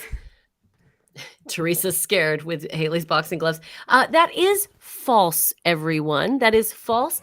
And bonus point to Doug, as Doug is absolutely correct. It is the study of weather. Thank you very much, Doug. Excellent. There we go. Yeah. Well done, me. Here we go. Oh, sorry. My document keeps shutting on me this morning. It's Oh, Haley, you and your documents. Me and my documents. I'll document you. Here, Alison. This is the Sahara Desert is the driest desert on Earth. True or false? True. I feel like Calgary, Alberta, Canada, where I live, is the driest desert ever. It's very dry here where I live. Maybe not as dry as the Sahara. That's why I'm saying true. But it's so dry that, Haley, I have a little dry patch on my lip right now. I don't know if you can see. I can. It's high definition. It's really picking up. I said hi to somebody the other day and my lip cracked. That's where we're at right now. That's how dry it is here, everyone. The Sahara Desert is the driest desert on Earth. What did you say, Ali? I said true. Marnie said false. Steve has said false. Oh, no. Steve has said it's Antarctica. Teresa said false. Maybe. I like it. Maybe. Dun, dun, dun, dun. What are you saying? The Sahara Desert is the driest desert on Earth. Marnie says false. Thank you, Marnie. I said true. I am regretting my answer.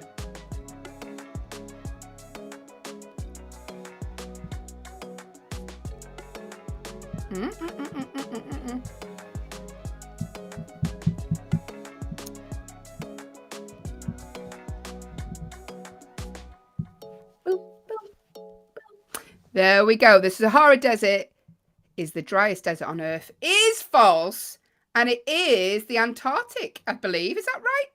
Is that a typo in there? Is it Arctic or is it is that the correct one? Atacama. Let us know. Is that correct, Will? Atacama Desert? Yeah, the Atacama Desert. The Atacama Desert. That is the It's driest Driest place. desert in the world. There The Antarctic, I think, is the like the biggest or something. Okay. But yeah, Atacama, driest desert. False. By the way, Doug's cat usually plays along with him. Sophie said the cat comes in and then she's not here for true or false. She's just in and out. You know what? She felt too much pressure. She felt we were like making it all about her. Yeah. Teresa said Haley should do some boxing moves during the music. Well, maybe I will, Teresa. She should. I feel like you're stitching me definitely. She should Marnie move said around. Hey! Today is Marnie's birthday. Can I do it? Do it. Happy birthday to you. Happy birthday to you. very Happy long. birthday. Dear Marnie, Very happy it's crack on. birthday to you. Ooh, happy birthday, Marnie. Well, I didn't expect it to be so long. Thank you, Marnie. Hope we haven't made you late for work with that. Okay, next question. Yes. Okay. NASA's Cassini spacecraft explored Saturn between 1997 and 2017. Oh, who do you think I am? Producer Will. NASA's Cassini spacecraft explored Saturn between 1997 and 2017. Haley, while you're getting your gloves on, what do you think? True or false? False. No idea. She's saying false. What are you saying out there? I'm going to read it one more time while Haley gets she's really getting prepared, everyone. NASA's Cassini spacecraft explored Saturn between 1997 and 2017. True or false? Got to keep your guard up, Teresa. That's... Oh, Marnie, thank you, Allison. You're the first one to sing to me today. You are more than welcome, Marnie. Also, Marnie is off to work. Marnie, I'm sorry my song was so long that you missed true or false, but you know what? You're a winner today. It doesn't matter. You're the winner as far as I'm concerned. Happy birthday, Marnie. We Happy adore birthday, you. Marnie. Have a lovely day. Teresa, I hope you're appreciating this. Teresa, Haley is to the music. Teresa says false. She is not appreciate. No, I'm kidding. Teresa says false. Excellent answer. Like the way I bend and twist. That's what you do, Alison. You bend and twist. You bend and twist? Teresa says false. What is everyone else saying? I know. NASA's Cassini spacecraft explored Saturn between 1997 and 2017. Everyone is just engaged with Haley's boxing. Nobody cares about the question anymore, but true or false? Teresa says perfect moves. Teresa said false. Marnie says, Doug, I have a birthday lunch with my coworkers today. Oh, that's nice. Doug also said false. Thank you, Doug. Don't remember getting an invite, Marnie, to this. I'm not saying that I'm taking this personally, but we did. Steve did you says get an false. Invite? Did you get an invite to Marnie's party? No, okay, it's fine, Marnie. We didn't I didn't tell her about the invite, Marnie. Don't worry. Okay, so you're next. Here we go. I can tell you, NASA's Cassini spacecraft explored Saturn between 1997 and 2017. Everyone said false, but you know what? It's true. And press the wrong one. Sorry, everyone. Oh, well, that's annoyed me. Oh, Haley, I'm sorry. Don't let it get you down.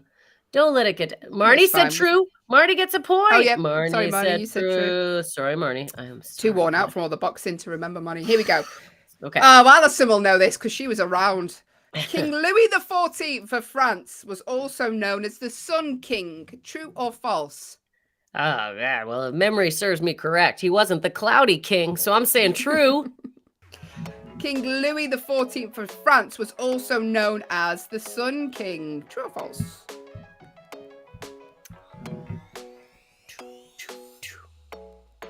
Pew.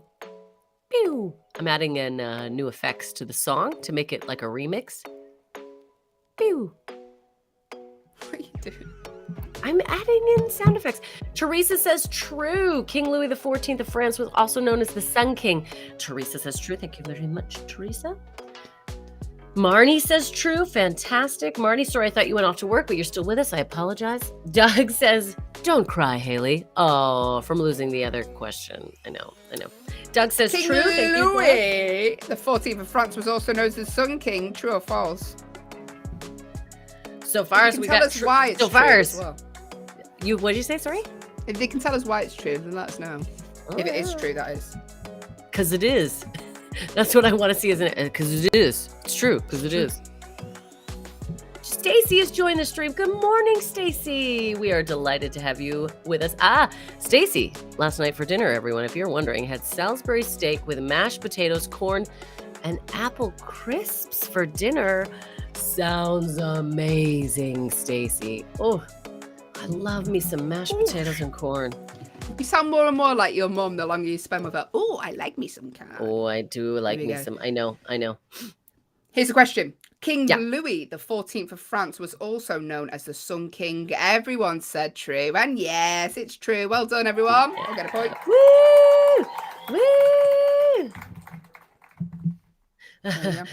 Doug says, where's his invite? Marnie, where's his invite? And when is my dish coming in the month? Sorry, coming in the month. What's Alison reading?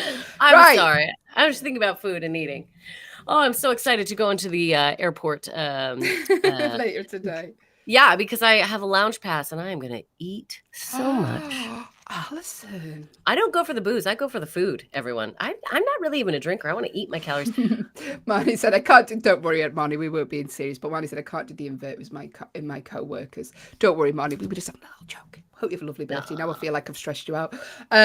Alison, Stacey said, can you ask your mom to record the same thing for me about my dinner? What Stacey had for a dinner. Stacey, what did you have for dinner? Yeah. But Marnie said, feel free to fly over to Florida. Very kind, Marnie. Oh, but we will do it. We will. No, we won't. One day we're going to show up on your doorstep. With Teresa. Backchannel, the only place. Not with Teresa. Sheila, even. Sheila. Hey, Marnie. Alison, what's my question? Oh, right. Here we go. Sounds like fun, Alison. It is, Teresa. Everything but a fun. Oh, did you have flavored water with that? Oh, yeah, Stacey. I love a little flavored. Okay, sorry. I'm distracted. Number 5. An oryx. An oryx spelled, let me spell it. O-R-Y-X. Oryx. I think that's correct. An oryx is a type of horse. False. Okay. Haley said false to an oryx. If I have pronounced it incorrectly, I do apologize. Oryx is a type of horse. True or false? Haley said false. Is it like an ox? Stacey said she wants your mom to say, did she have flavored water with that? That's what she meant. Did she have flavor? Stacey, interesting fact. Let me tell you this. My mom always drinks flavored water because she doesn't like the flavor of, like, she can't drink. She doesn't like just tap water. So what she does is she buys flavored and does half and half. So every day she drinks flavored water. Whenever you see my mom with a glass of water in front of her, she likes peach. She's a peach flavored kind of gal. Yeah. There you go. Fun fact. Hey. Fun facts. Teresa says false. Great. Thank you, Teresa. She says false. I've said false. Doug says false. I think it's like an ox. Oh, Haley. Marnie said false. Marnie, thank you. Marnie said false. Just because it sounds like ox.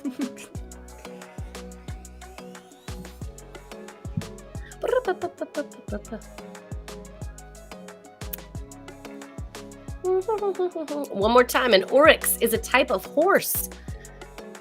Is that true or false? Steve says false. It's an antelope.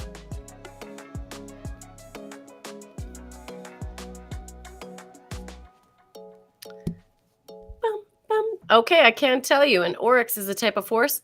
False. Very good, everyone. Very correct. It is false. And Steve, bonus point, it is absolutely a type of antelope. Well done, sir. Oh, well done. One knows his antelopes. There we go. Hey, we're playing true or false. Thanks for joining us this morning. Haley, you just looked so unimpressed with my babbling. No, I'm just because. Move it along. Sorry, Alison. It's okay. It's because I really need to use the bathroom again. I'm getting like, let's move this along. Okay. And I can't go to the bathroom because I've already took 2 Amazon deliveries. And you can go to the bathroom. Go ahead. Whose question is it? We'll do it real quick. You ask me, and then you go run to. Then you do it. Hey, listen. Doug said watch it. Doug said watch it. She's got boxing gloves. I was scared before the boxing gloves. I'm not going to lie. She can do what she wants. Okay, go. Backchannel is the only place to listen, watch, and interact with your host as they desperately need the toilet. Here we go. Alison, Batman's butler, you know Batman? The Batman. His butler is called Jeeves. True or false? That is false. Go to the washroom, Haley. I am on my own. It's totally fine. Will, if you're busy too, don't worry about it. Batman's butler is called Jeeves. Is that true or false? I've said false. What are you guys saying out there? What do you think? What do you think? What would be a good name for a butler? My butler is called Billy. Billy the butler. It's the name of your device. Is my butler. My butler is just me in the past. It's like, oh, my clothes have been ironed. It's because I did it yesterday. Yes. Look at this beautiful meal that has been prepared for me by me. Oh, Teresa has given us an option for the name. I'm not going to say it out loud though, because I don't want to guide everyone else. Teresa. Good work there, Teresa. Um, Marnie say false. Marnie says false. Thank you. Oh, Marnie. Yeah. Not to plug my own show or anything, but I'll be back with the Gorgeous Cake Hawker from 9 a.m. Eastern time, or whatever that is in your local time zone. So come back in an hour after Liv. Juicy says false, and he gave us an option. A lot of you are giving us an option for the name, and if you did get the name correct, I'll say it later, you will get a bonus point. Doug says false as well. Thank you, Doug. Thank you, Doug. Doug, your chat came through as pause, the word pause. Pause. And I was just like... Thanks. Boom, boom, boom. Here you go. The answer. Everyone said false. Alfred. Yeah, it was false. He is called Alfred. Well done, everyone. Alfred, well done. So if you said false and you gave us an alternative name, I gave you an extra point. Yep, Steve said it. Correct. Marnie said it. Teresa put it up there. Yep. There we go. It's great. Well done, everyone. It's great. I Good do remember job. Ask Jeeves, Marnie. Marnie said, you remember? I remember Ask Jeeves. Doug said, I didn't go to the bathroom. I went to polish my boxing gloves. That's exactly what she did. She just put some cream, some leather You got me. moisturizer. Hey. You got me. Teresa says, hope Haley feels better. Haley, do you feel better? Yeah, we haven't got come on, answer the question, Alison. We need to get this moving. You know, when you need the bathroom and you literally can't concentrate on anything else. Meanwhile, I'm like, this one time I ate a meal. It was delicious. And Alison's like got the bladder of a camel. She's fine. I'm pretty good. Yeah. Okay, next question. Here we go. Number 7. Haley, get ready. You're ready. drained. Use your brain. Here we go. Brazil Yes. won the first ever FIFA World Cup. Brazil won the first ever FIFA World Cup. Is it true or is it false? True. She says true. Brazil are known for being doing really well in the World Cup. Yeah, they're very good soccer / football players, whatever you want to call it. Oh, my uncle was really excited yesterday. Apparently, City won over Everett. Is that the other team name? Everton. Thank you, Everton. He is a City fan, so he was very pleased about that. He was like, you can go home and tell Danny. I was like, Danny doesn't care. Yeah, we had our soccer league here in the UK. It was the end of the season. Steve said false. Yep. Doug says false. Yeah.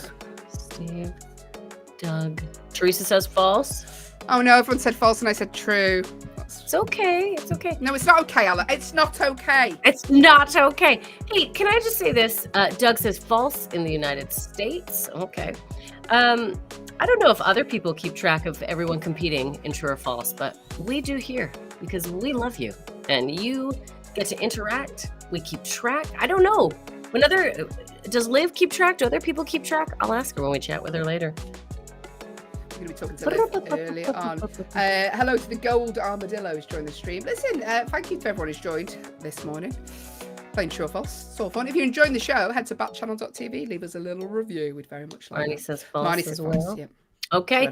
I can tell you, Brazil won the first ever FIFA World Cup. Doug says, Haley, relax. Don't worry about things. Brazil won the first ever FIFA World Cup. It is false. Sorry, Haley. It was false. Fine. And everyone, it was Uruguay. Uruguay. I say Uruguay. Do you say Uruguay? Yeah, Uruguay, I say. Oh, no, Uruguay. Uruguay. Teresa has said, you guys are the best for keeping score. There we go. Thanks, Teresa. We like people. Teresa gets a bonus point. Just get a bonus point for giving us a compliment. That's how it works, everyone. That's how it works. Yeah.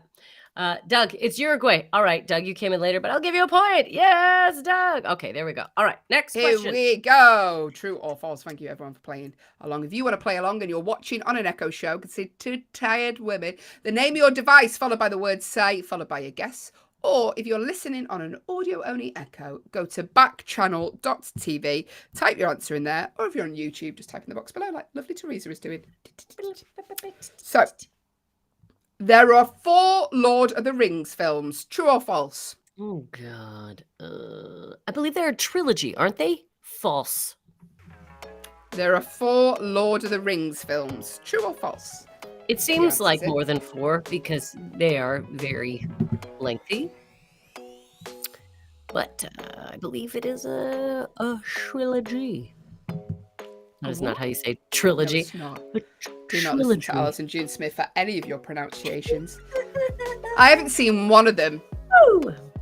Have you not? I Have you haven't seen either. it? No. It's I'm really awful. long.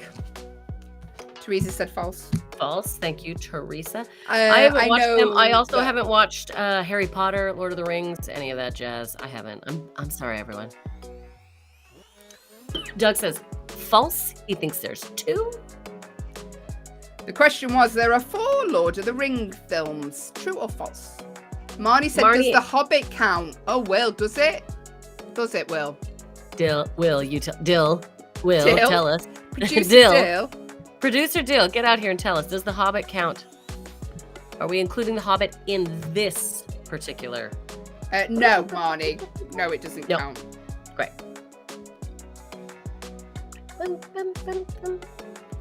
Marnie has said no. Was that for the other one? Yeah, that was for the other one. So far we got Teresa has said false. Haley, I have said false. I'm going to see. I'm going to give Marnie another moment, though, because she did ask that question. I just want to see if her answer comes in.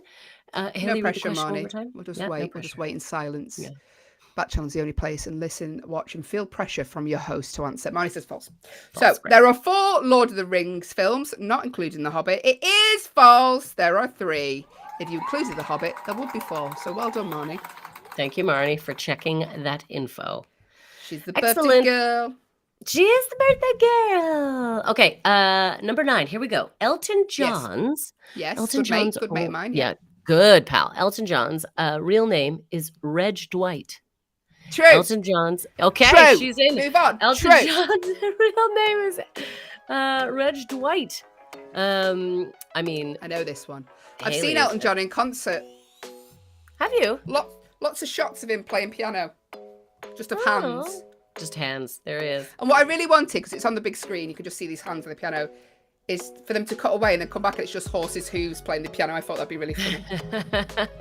Teresa says true. I like that. Yes, I know it's true. I haven't actually seen the Elton John film yet. Oh, I saw it. It was good. Marnie said true. I'm going with Haley. Yeah, Marnie says true. Yeah, Thank you. all Reg Dwight. Doug says true. Excellent. Thank you, Doug. Everyone's trusting Haley. She was pretty adamant. I know it. I actually know this one. I hope I'm right. No, I do. It is. I know it. I'll take it to the board if it's not true. I'll take it to the board. Which is Will. It's Will. Will is the board. It's Google.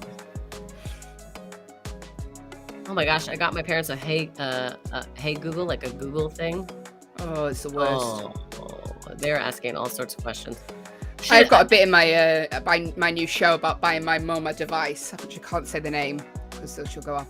And honestly, I went home at Christmas after I bought her this device, and she just asked everyone's ages for every single TV show we watched. That was it. For like literally 6 hours.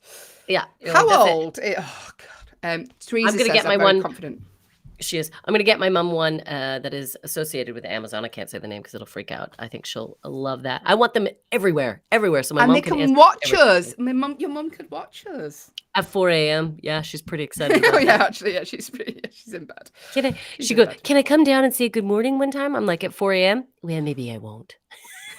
That's all it took. Just reminding her of the time. Do you know what? I'd love to see your mum in the background, just in a dressing gown, just sleeping her eye, like good morning. Just want to say good morning. Yeah. Oh, my mom. Anyway, what's the answer? Okay. So Elton John's real name is Reg Dwight. Absolutely. Well done, everyone. You all got points. Bow. Well done. I pressed applause on that already because I knew it. Here we go. Thank you for joining. Hey, Sing has just joined us. Hi, Sing. Yeah, we're playing true or false. We're playing true or false. So Barcelona, yeah. Mm-hmm. Is it the capital of Spain? True or false?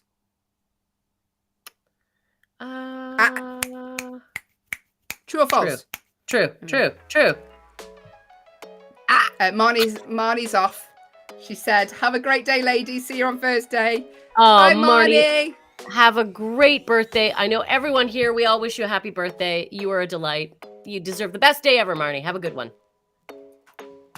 Barcelona is the capital of Spain. True or false? By the way, Marnie very correctly said we're not here tomorrow. The rest of Backchannel shows are just the Hayley and Alison show. Liv will be here. Jam and Renee will be here. All the other gang will be here tomorrow. Just not our show. So just to make you aware. Just tomorrow, then. Teresa says false. Teresa says false. Thank you, Teresa. Barcelona is the capital of Spain. Have you ever been to Barcelona, Alison? Barcelona? No, I've never been to Spain even yet. I want to go on a little getaway to Spain, but my boyfriend is always like, nah, Spain. He sees boyfriend's like, we've got everything we need in the UK. Doug says false. It's Madrid. Thank you, Doug. Yeah, I'd like to go to Spain on a little quick getaway. Yeah, but he's always like, oh, it's trashy in Spain. But I'm sure there's some nice places in Spain. There are very nice places in Spain. Yeah, because I don't need to be near the party scene. Spain, for those of you in the U.S., is kind of where a lot of like stag and hens go, like when people are celebrating. A lot of young kids go party in Spain. Teresa, just devastating as you guys. Oh, she's devastated. We're not on tomorrow. I know. What will you do with your time?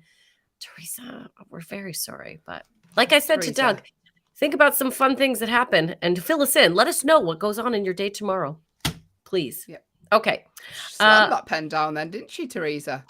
I did. Give us a full report, Teresa. Write out some notes, and I want to hear. Okay. Hey, we are though back first, and all the other shows are here. Just a reminder: Liv's here, Jem and Renee are here, Anthony Davis, Hal Rudnick. If I got that right.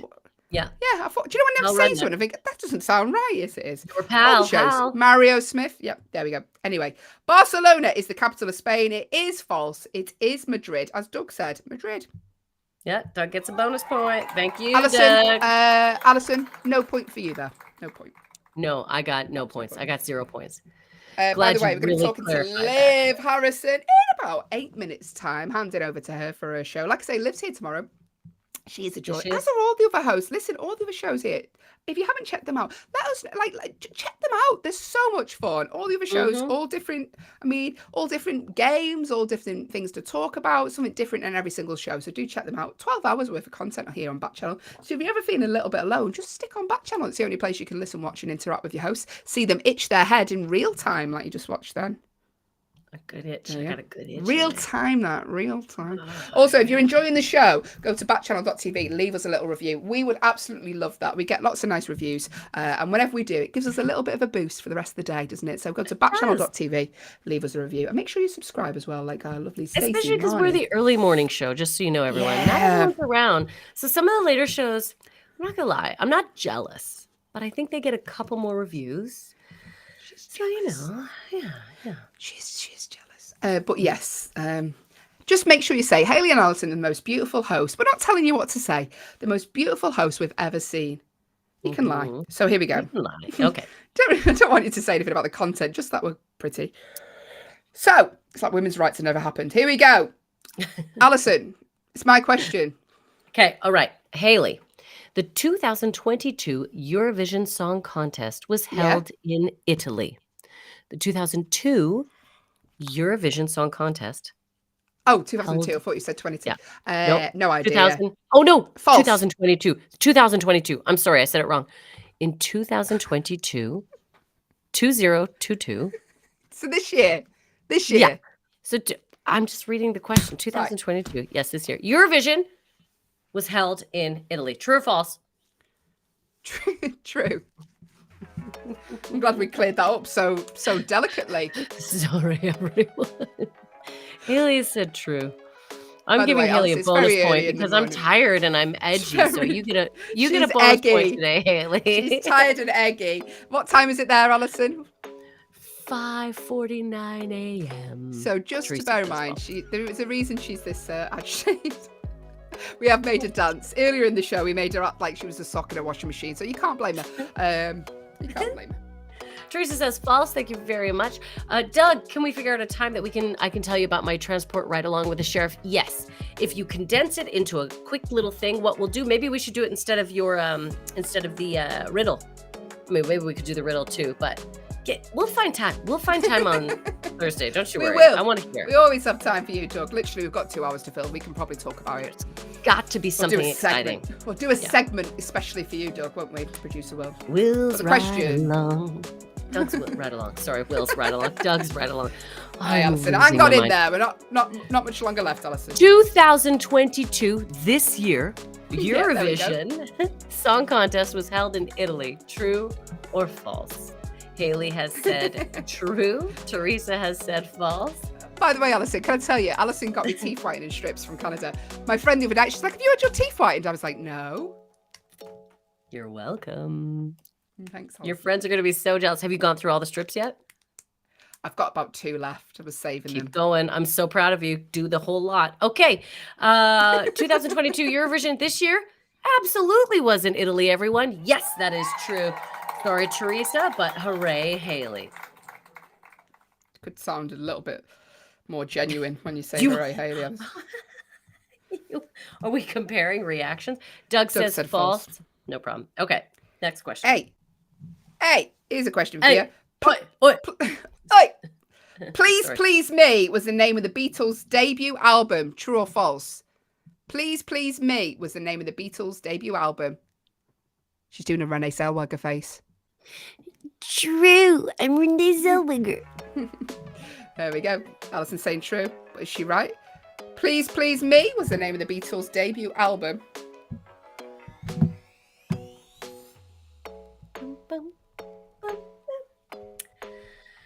Do you know what I like when I fly on a plane? I feel like I'm beating time. It's exciting with all the different time zones in the world. You're like, I'm timeless right now. Teresa says true. Thank you, Teresa. Steve says false. Thank you, Steve. Steve's flying back to the UK later on today. Not What Steve. film are you going to watch? Allison is flying back to the Steve. UK. I'm doing it now. Oh, sorry, Steve. Are you coming this UK, Steve? Let us know. Alison, what film are you going to watch on the plane? Ooh, that's a good question. I usually look for something. I like scary. I like a scary film. Doug has said false. Steve has said false. Thank you very much. Teresa said true. I'm trying to think what's come out recently that I would be interested in watching. Do you have any recommendations, Haley? No. Okay, great. Please Please Me was the name of the Beatles' debut album. True or false? Sheila said true. Thank you, Sheila. I also, I usually put a lot of things on my iPad. I usually go through Netflix and put a lot of things on my iPad before I leave so I can choose my own thing, you know. Please Please Me was the name of the Beatles' debut album. Well done, Alison. Well done, Teresa. I think that was all. Only two that got it right. Yes. Yes. Doug says true. Doug, I'll put in your point there. Yeah, Doug said true. Boom. There we go. So, give us the last question, Alison. Last one. Here we go. Last one. Everyone. In the acronym Yeah. STEM, S-T-E-M, the E stands for education. In the acronym STEM, S-T-E-M, the E stands for education. True or a false? No idea, but I'm going to go false because it doesn't sound right. Sound right? Okay. Haley says false. In the acronym STEM, S-T-E-M, the E stands for education. Haley says false. What are you saying out there, everyone? Steve said false straight in, so I feel better now. He says false. He was fast. Sound Steve's good. right. Yeah.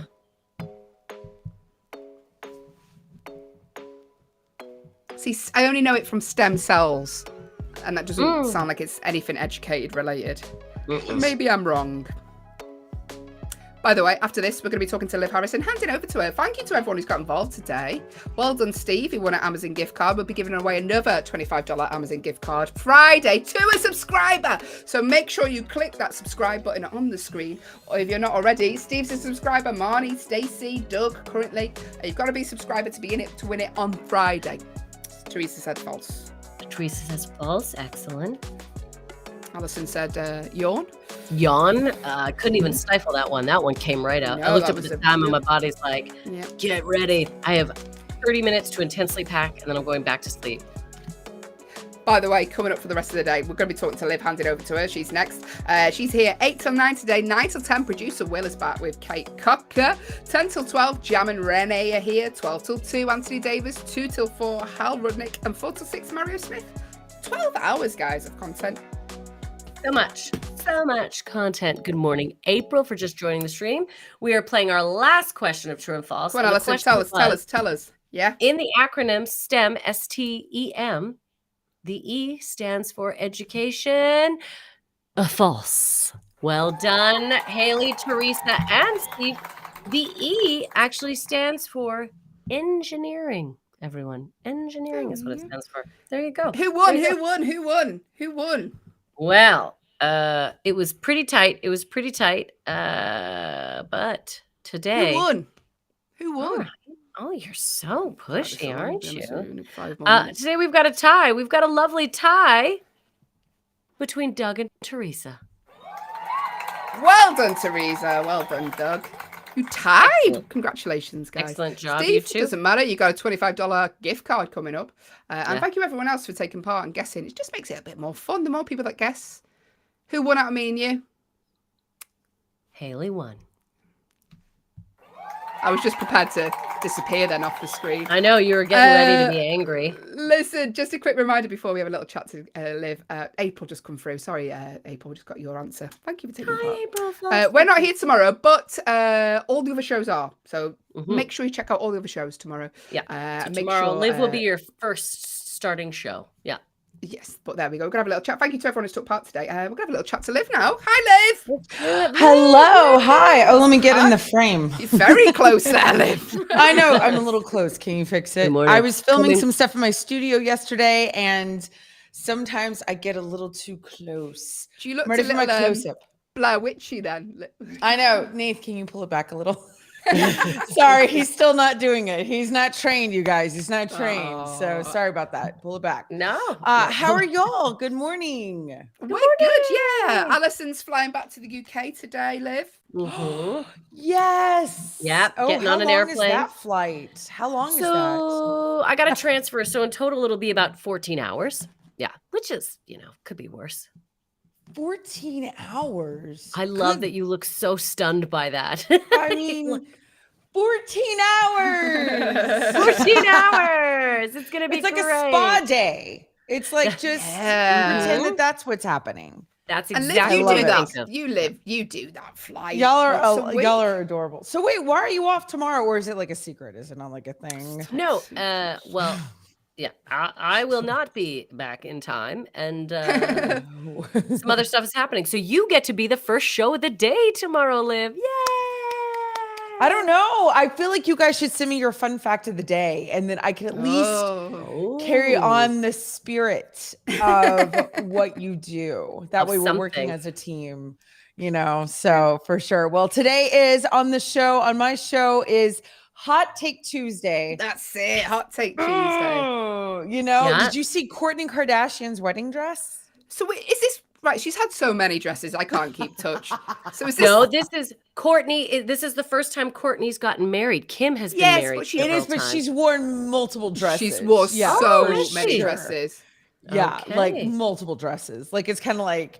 Well, let's be honest. If I were Kourtney Kardashian, I would have done the same thing. I would have been like, this is my dress for Monday. This is my Tuesday wedding dress. Yeah. Sure. But they're all very similar, aren't they, Liv? That's my take. They all looked very similar. Very similar. Yeah. Which is kind of interesting, which I'm kind of like, so my hot take on that is. Yeah. Yeah. Not my favorite. And I saw a great movie yesterday that I'm going to share about. I was actually in a movie theater. I ate popcorn in it, and it had butter on it. Did it have butter on it, Liv? Oh yeah. I had it layered. I was like, y'all just need to listen, we're American middle. For a reason. Butter in the middle, please. Yes, I love it. I love it, Liv. Just roll it in butter and then so much butter chat. So much butter chat. Listen, Paula Deen was a celebrity here for a long time, and it was literally because of butter. So that is my hats off to Paula Deen. But yeah, hot take on butter. That's our hot take on butter, everyone. That's our hot take on butter. I am pro butter. Pro butter, Liv.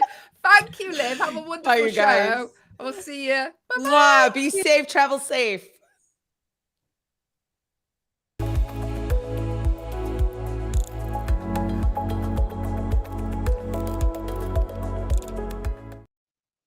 Hello, good morning, and welcome to Live Every Day. I am your host, Liv Harrison. Welcome, you guys. So glad that you're here because it is Tuesday, May 24th. It is on the dot, 7 a.m. here in the great state of Texas, 8 o'clock on the East Coast. This show is from 8 to 10 every day, except for Tuesday, Thursday, which is only here from 8 to 9. So today I'm only here from 8 to 9 because we're going to have the great Will and Kate from 9 to 10. You guys, hi. I hope everyone's here and excited and ready for their Tuesday. I gotta say, you know what?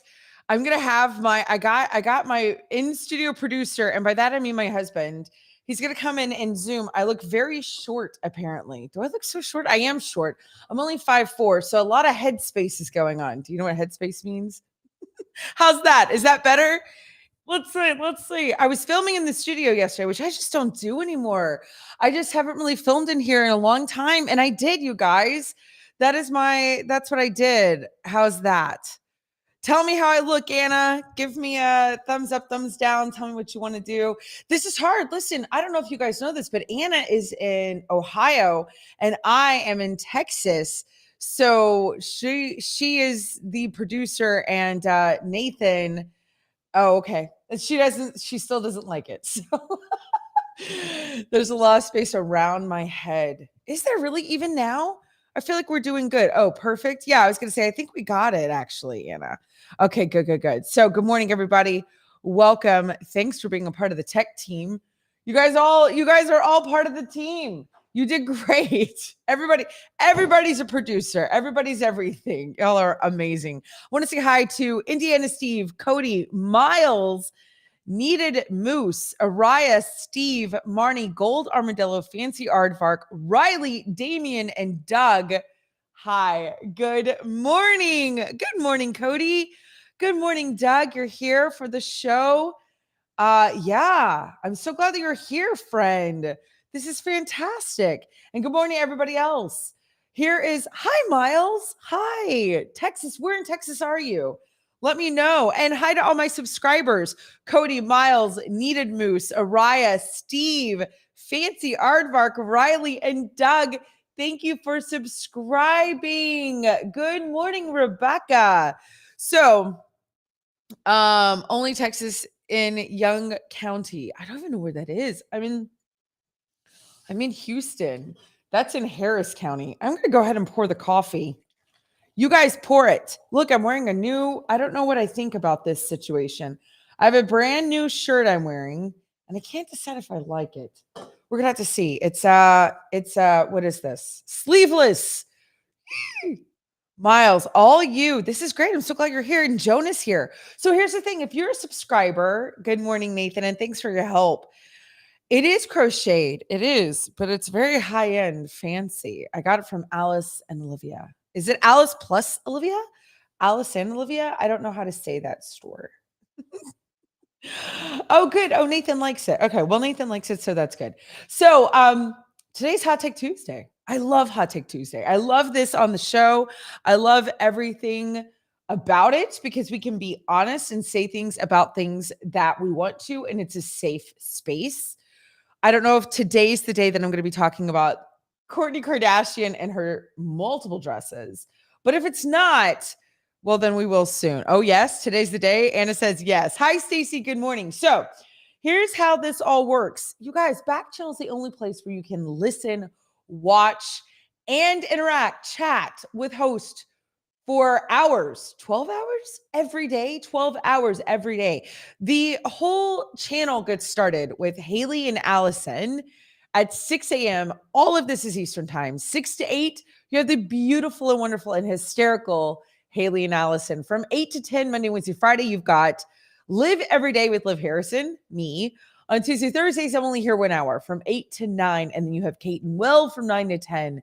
10 to 12, get on up with Jam and Renee. They'll be on later. Well, no, they won't. Kate will be on later. See, I already forgot. 10 to 12 is Get On Up with Jam and Renee. 12 to 2 is the Anthony Davis Show.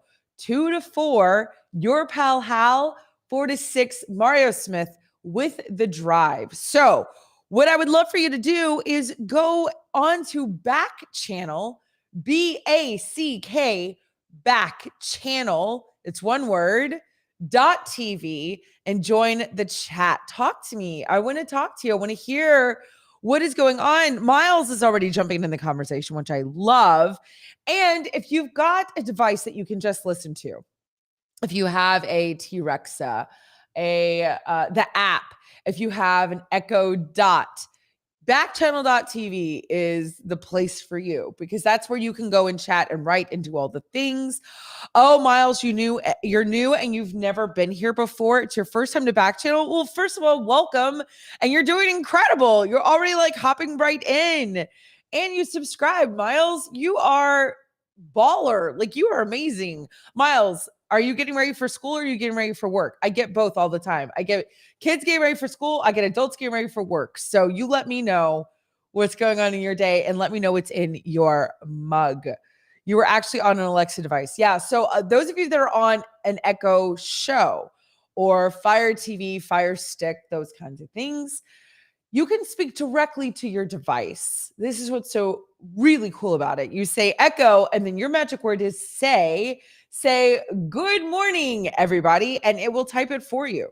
Then we've got people over on YouTube and Facebook. Good morning, Mindy. Hi, friend. Nathan says good morning to Anna. Everybody say good morning to Anna, my wonderful producer who's in Ohio. She loves you guys so much and loves spending the day with you.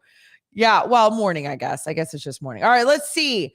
Doug says his mom made it to Tennessee. Good. She's safe and sound. It was raining the whole way. That's awful. And you're not drinking anything. You just had a Diet Dr. Pepper. Well, Doug, you are a good person. You know, I got a Diet Dr. Pepper yesterday because of you, because you talk about it on the show. Okay, yeah. So you're going to be out on the transport soon? Already? You're going to go out? That's so cool. Well, good morning, Miles. I love that you wrote that. Good morning, Stacy. So thank you to the subscribers. If you are a subscriber, you will be entered to win tomorrow. I think we'll do it tomorrow. A $25 gift card to Amazon just for subscribing. Jacob got one last week. That's it. Hit subscribe on the wherever you can. Okay, yeah. Okay, good. Anna says yes tomorrow. And you can win $25 to Amazon. That's it. Like, you don't have to do anything. That's all. Now, when you subscribe, your devices are going to tell you, hey, the Liv Harrison show, Live Every Day is coming up next. That's it. And it's about this show. Nothing more, nothing less. It's on the Echo Show in the bottom left-hand corner is what Doug says. So I'm going to have Nathan go and look at our Echo Show. Bottom left-hand corner, Nathan. See if it's there. Does it stay there the whole time, Doug? Does the subscribe button stay there? Does anybody know? I feel like I need so much help. Now, the other thing that you could do on the show that's a little different. I love that you subscribe. Oh, Miles says he doesn't see it. Are you on an Echo Show, Miles? Are you on an Echo Show? Okay, you've been there. Thanks, Stacy. We have a bingo card for this show. I tend to say the same things every single day. So our community has decided to make a bingo card out of it. So animate the card and they play it all the time. If you're new here, download the card. I've got a website. There it is. It's on the screen. If you've got a screen that you can see at. Okay. Steve says the subscribe button seems to disappear if you're subscribed. Perfect. So it only says it if you haven't subscribed. Nathan, you are subscribed. I see. I understand. So my website is thelivharrison.com. Thelivharrison.com. When you go there, you're going to have some choices. One of them is listen. That's where you find the shows I have. Click on that for listen. And when you see Live Every Day, which is this show, click on that. There'll be a button that says bingo. So you can either screenshot it, you can print it, but you can do all the things and play along. Also, when you're on backchannel.tv, I would love for you, besides subscribing, is hitting the review button and leaving a fantastic review for Amazon, because they actually read it. Like the Amazon people read it. The real ones, the ones that own it. Hi, Sarah. Good morning. Welcome. Watching out in Louisiana. I'm from Louisiana. I get so excited. So Nathan is drinking a Bang. Bang is my favorite energy drink. I love Bang. I love them. They're the best. There's no calories and they have great flavors and I love them. And Nathan is drinking a rainbow unicorn one while I'm drinking coffee. Cheers, everybody. Okay, Stacy says you can also go to the Amazon Alexa app and leave a review. Thanks. Stacy, you need so many things. Yeah, my coffee is so full. I know, it almost spilled over. And I was so worried on my new, really expensive crochet top. It is. It was on sale. Let me just say something. How do you see it? Is it Alice plus Olivia or Alice and Olivia? How do you see that brand, Anna? Even their sales are bougie. Literally never heard of that brand. Really? Oh, okay. Sorry. It's like this high-end, casual, cool store. I don't know. They were having a sale. So even on their sales, it was like, wait, what? Yeah, Alice plus Olivia. Yeah. So I don't know. And I had a coupon, lowercase names, and a plus sign. I know. I don't know how to say it out loud, though. I know how to write it, but I don't know how to say it.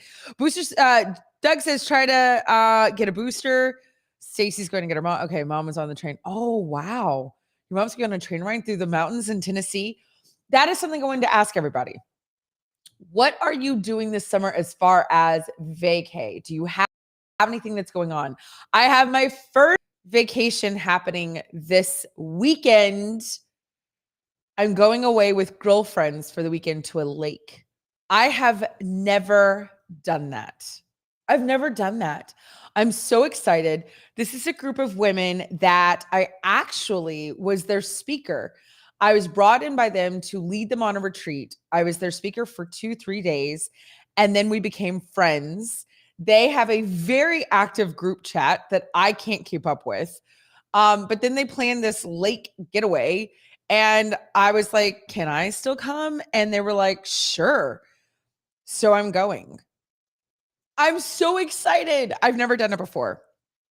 Oh, Miles. Oh, the way you're saying my name is right, but not how it's spelled. Okay, got it. It looks cool, though. Hi, No Name. Welcome for joining. So today is, again, Tuesday, May 24th.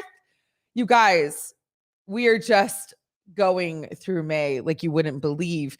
It is celebrate every single day here on the show. We love to celebrate every day because why wouldn't you? National Aviation Maintenance Technician Day. I feel like that should be every day. I feel like the men and women that keep the airplanes healthy should be celebrated every single day. Like every day we should say, thank you, airplane maintenance people. It's also Brothers Day. I've got 3 of them. I don't think they care if I said Happy Brothers Day to them. I don't think that they would really mind. Tell me, do you have brothers? Do any of you have brothers? Do you only have sisters? Do you have no siblings? I would love to know. Go to backchannel.tv. Let me know about your family, who you have. Sweet Anna only has sisters, right? You don't have brothers. Stacy had 3 little sisters. Okay, yeah, I was like, I panicked for 3 seconds there. I was like, is Peter her brother? No, I'm kidding. I didn't think Peter was your brother. I was just joking. Stacy has 3 brothers, older, younger. What's going on? Oh, that's right, Doug. You have your surgery next week. You have the ride along today. I forgot. You got a busy life, friend. Rebecca has 1 older brother. Nathan has a younger brother. Oh, you just have 3 brothers, Stacy. Yeah, Doug, what kind of surgery are you having? Good question, Indiana Steve. I love that you asked. So yeah, anybody else have brothers? And do you celebrate Brothers Day? Does anybody do that? Okay.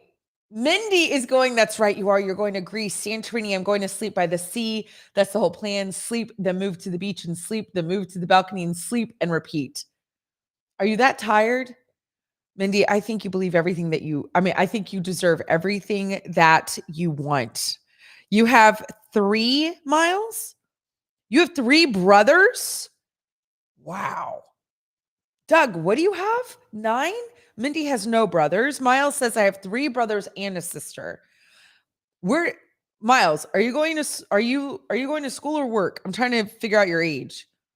Mindy, I'm very tired. It's also National Escargot Day. Have any of you had escargot? Oh, Anna says, I feel like there's a million Brothers Day, but Google says only today is Brothers Day. Well, then we believe Google. You're 10 Miles? Okay. Oh, you have surgery on the 19th. But Doug, don't you have surgery on the 31st? Y'all, I'm going to need a calendar for this show. We need to have a group calendar, but forget where everybody's from. We need to have like everybody's doctor's appointments. That's so funny. It's also National Scavenger Hunt Day. And okay, here's what I want to know. National Scavenger Hunt Day. Have you actually ever participated in a scavenger hunt?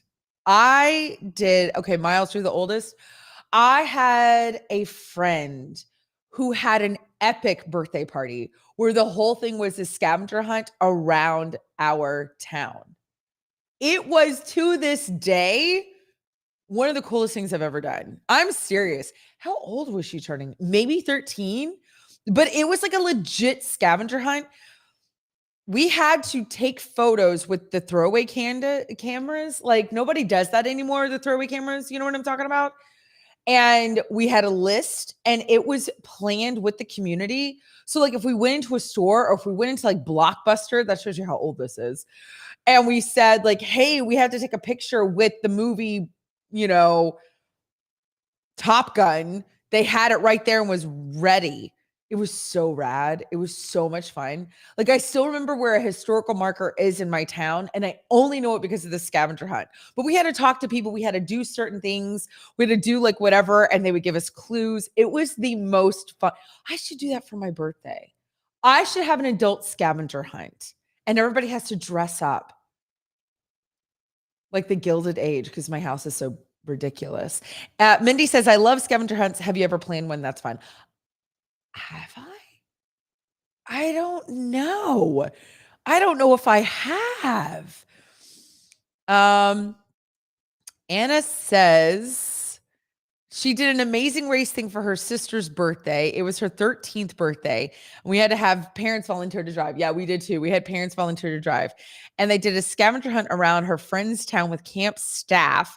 We had to text pictures of us with the answer to the clue to get to the next clue. Similar, but we couldn't text back then. We had our box cameras. And so I guess we couldn't prove that we did anything we said we did till like 7 days later from Eckerd's. Anybody remember Eckerd's? Similar, but you're old. Yeah, I am. Oh, Stacy had a scavenger hunt at school.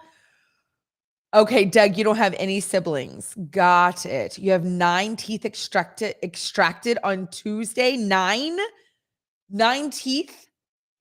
Doug. Miles says the only scavenger hunt that I've ever done is where to go look for Easter eggs. That's a good point. That's a very fair point. Make one for C. Happy summer scavenger hunt. Now that's true. Actually, I'm glad that you said that. My daughter just put my husband and I on a scavenger hunt, and it was really hard because we live on 2.5 acres of pure forest, and she put us on a scavenger hunt. Well, there you go. How about we play a game? What do you guys think? Today is yay or nay. 20 best breakfast cereals ranked. This is for you, Stacy. Is Stacy back? Every day, Stacy has cereal on this show. Every single day. When I saw this article, I thought of Stacy because she eats stuff that like, I don't even know. Miles says he lives on 101 acres. Part of, I don't know what that says. You're part of a field? I don't know. Say it again, friend. Say it again. You're doing great, Miles. Melanie, hi, listening out in Massachusetts for the first time and no name. Guys, if you have a no name on here, you can go to backchannel.tv, join the chat, tell me your name, and then I'll know what to call you. If you have a device, you could speak, a device that will take on voice activated device. That's what I should say. Then you can tell your device your answer, and then there you go. Oh, Miles, you're in Partfield, Part Forest. So go to backchannel.tv, join the chat. We're going to play Yay or Nay. Top 20 best breakfast cereals ranked. How are you wanting to do this, Anna? Do we want numbers, or are we just going to go through Zippy like we had before? And you're going to see the Aldi thing the whole time. Anna can't zoom anymore. So it's up to you. We're going to take a vote. Okay, so you want to know what numbers they want? Is that what you're saying? Or I say we just zip through them. There's only 20. Yeah, let's start a war with cereal game for sure. I'll let y'all know okay, let's zip through it. I have a top favorite cereal, and I'm not afraid to share about it. This is where it's going to get ugly. All right. She can't zoom. I know. She wishes she can, Rebecca. So you're going to have to avoid what are those called? Ads. All right. Oh, now she's trying. Number 20, Annie's Homegrown. I got to be honest, I've never yay or nay on each one. That's exactly right. So I was about to say, I've never liked Annie's cereals. I've never eaten one. So I would say nay. Here's how you play. You go to backchannel.tv. You put yay or nay. Do you like it? Do you not like it? Yes, love, hate. You can put whatever kind of word you want. Same on Facebook and Good Morning, Sweet Erica, and YouTube. Anna says, I scrolled through earlier. Some brands are very specific and some are specific flavors. That's a whole other issue to discuss. Yeah, for sure. Julene, good morning. Nay for her. Nay for Mindy. Rebecca's never had it. Where's my back channel peeps? Yay or nay? Are you into Annie's Homegrown? I've never had it. Now, her mac and cheese I've had. What else of Annie's have I had? You can get on backchannel.com on the Alexa device because you don't have a phone. That's right, Miles. Fruit snacks. Yes. Everybody has had her fruit snacks. Kellogg's Crispix. I like Crispix. Oh my gosh. Is that Brandy? Brandy, good morning. I'm going to cry. Hi, friend. Good morning. Nay for Annie's? Are you saying nay for Annie's? Cody's saying yes. Eric is saying yes. I love Crispix. It's a little sweet, but I don't mind it. I also love it when you mix it with stuff. It's a good mixer. Yeah, Eric is saying hi, Brandy. Mindy, this is Brandy Brim. Hi, friend. Oh, gorgeous, gorgeous friend. Yeah, I love rice checks too. Anna's saying she loves rice checks. I love corn checks, right? Where are we? Crispix, whatever it is. I'd rather eat out of this is a great one to eat out of the box for sure. You've only used that for Chex Mix. Yeah, for Chex Mix for sure. Oh, good, Brittany. We're playing it. Yeah, just get on in here, friend. You're not a cereal person, Doug? I know Mindy's so excited. She's saying, hi, Brandy. She's screaming. Yay. Okay, Rice Krispies is coming in at 18. I'm a little surprised. I love Rice Krispies. Nay to Rice Krispies. Erica, what? It's a classic. We were raised on it and it talks to you. Snap, crackle, pop, Rice Krispies. Mindy says Rice Krispies are a yay. Where are guys? Cody, who's here on Back Channel? I'm going to call y'all out. This is going to be like third grade. Indiana Steve, Cody, Miles, Araya, Fancy Aardvark, Riley, Damian, Jonah, Stacy. I got a couple of no-namers. Melanie, Doug, tell me what you love. Okay, Cody loves Rice Krispies. Good. What else is happening? Rebecca says, again, not for a cereal, only to use for marshmallow treats. That's hilarious. Julene likes it with fruit. I do too. I love Rice Krispies with sliced banana. It works really well. And strawberry. They're good with marshmallows and butter. Brandy's saying hi to Erica Reed. She's replying to Erica Reed. Can you guys see each other? If you're on Facebook, Brandy, she can see you. Chocolate Rice Krispies are a yay for Nathan. Yeah, I do like Rice Krispies. Okay, Kind cereal coming in 17. I've never had Kind cereal. I've had Kind bars, which I'm not a big fan. They're not my favorite. Hi, Stacy's mom. Good morning. I don't know where Steve Wilson is. We haven't had Steve in a while. Mindy says her kids like Kind cereal, the almond butter one. Really? They have Kind cereal with almond butter. I haven't had it either, Miles. Cody says no. I'm going to say no too. Miles, you like Rice Krispies with stevia and milk? Wow.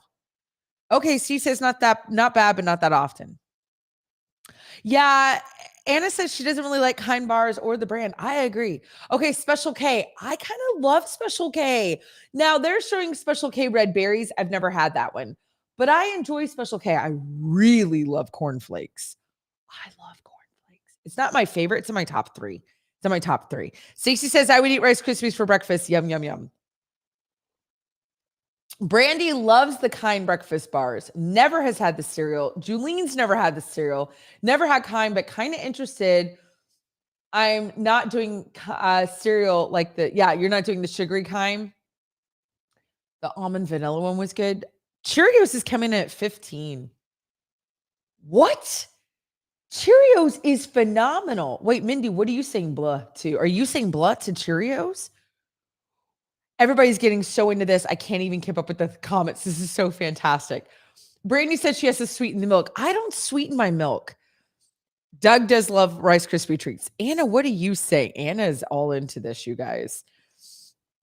Anna says there's a lot of Kellogg entries. These are these Honey Nut Cheerios or just plain? These look like plain Cheerios. I love plain Cheerios.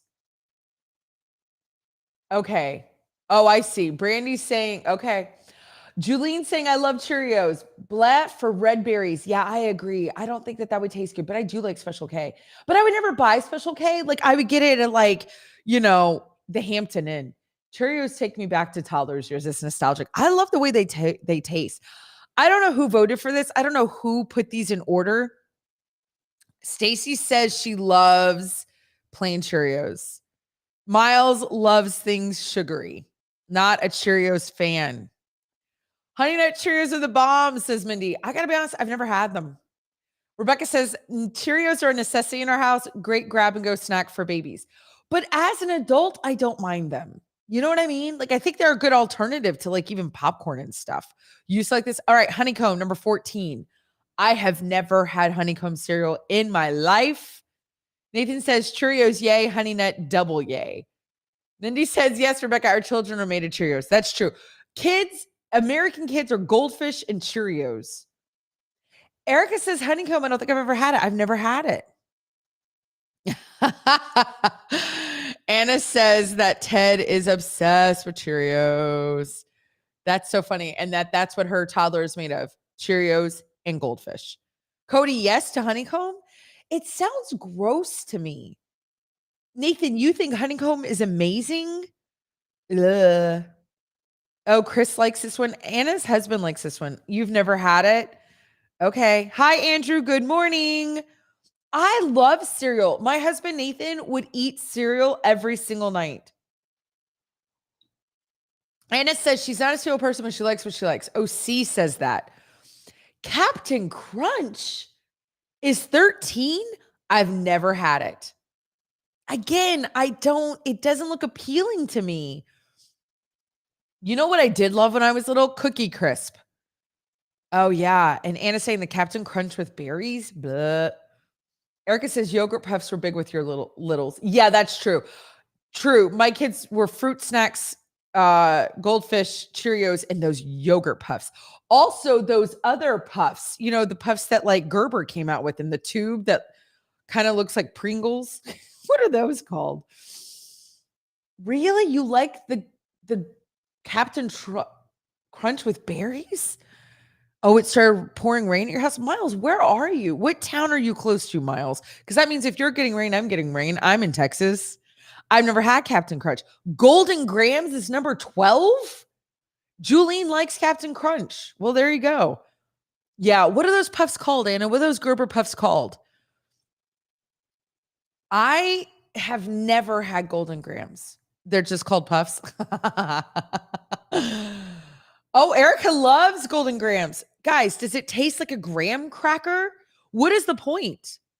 Oh, Miles, I have no idea where you are in Texas, friend. Donald, hi. Good morning. Welcome to the chat out in North Carolina. Hi, 5. Welcome. You're eating honeycombs for breakfast right now, Stacy? Cody's saying no to Golden Grams. No. No Golden Grams. Gerber Puffs. That's it. That's the whole answer, Brandy. Golden Grams. Oh, that's taking you back to 4th grade, Mindy. But does it taste like graham crackers? See, I'm literally in love with Heart Puffs and I'm 12. Listen, those puffs are life. Those are life. Julene likes Golden Grams. Golden Grams are your favorite? Tastes like a graham cracker covered in sugar. Thank you, Rebecca, for telling me what it tastes like. Yeah, I still don't know where you are, Miles, but I believe you, friend. You're having flashback to the 80s. Well, look at this. Life cereal, but it's specifically saying Life multigrain cereal. That doesn't even make sense. Nobody knows Life is multigrain cereal. You either know Original Life because Mikey likes it, right? You have Cinnamon Life and Chocolate Life. I think they mean multi types of cereal. I've never had Life cereal in my life. Yeah, I know. Anna, I don't get this article. Life for the win. Mindy likes Life. Julene says no to Life. Mikey likes it, Rebecca says. Nathan says Life is nay. Brandy says yay Life, but only the original. Cinnamon Life is where it's at. Cinnamon Life is where it's at, says Erica. Mindy says original. Stacy says yes. Miles loves Golden Grams. And he says he's never had Life cereal. Wow. That is the most I've ever heard about Life cereal in my life. Seriously, it's taken us 15. This is a great article, Anna. You've never had Life cereal? I've never had Life cereal. Is it really that good? Really? You could eat Life cereal every day, Mindy? Why? What is it? I don't even know what it is. Oh. And Nathan's saying no to the Heart Puffs. That C's saying she could eat those yogurt puffs all day long. Yeah, I get that. The yogurt milk things are nasty. Yeah, Mindy's saying you're wrong. I don't get the Life thing. All right, well, keep going, Anna. Let's go to the next cereal. I will have to try Life, I guess. I've never seen people so... Okay, now this is interesting. I see this cereal advertised on... Oh, it's bad Chex Mix, Nathan's saying, is what Life is. Little sugary crystals in the crunchy squares for Life. I'm waiting for Cocoa Pebbles to make an appearance. Free Coyote High. Magic Spoon. Now, I've heard about Magic Spoon. Anna, does it give a little description on this one? I see it all the time on Instagram. All the time it's advertised. I buy so much off of Instagram. Magic Spoon bills itself as healthy cereal that tastes too good to be true. So how do each of these claims stack up? Is it healthy? Is it tasty? Is it true? The last one is easy. It's true. A recent addition to the cereal market, a college grad started Magic Spoon, wanting to make a product that appealed to the 21st century customer. It's definitely not your nostalgic taste classic like Cheerios, and it doesn't try to be. Each stays in its own lane. So it's a new cereal. Has anyone actually tried Magic Spoon? Okay, Julene's never heard of it. Erica is confused. Miles has never had it. Doug, yeah, you're not celebrating Brother's Day because you don't have any siblings. Well, that makes sense. Nobody has had this yet. Sounds like we're doing a cereal taste test when you're in town. That's fair. Oh, it has more to say. How healthy is Magic Spoon? Wait, I want to read this. When plenty of other cereals are bursting, with whole grains, fiber, and vitamins, Magic Spoon's magic comes from its unicorn combo of low carbs, high protein.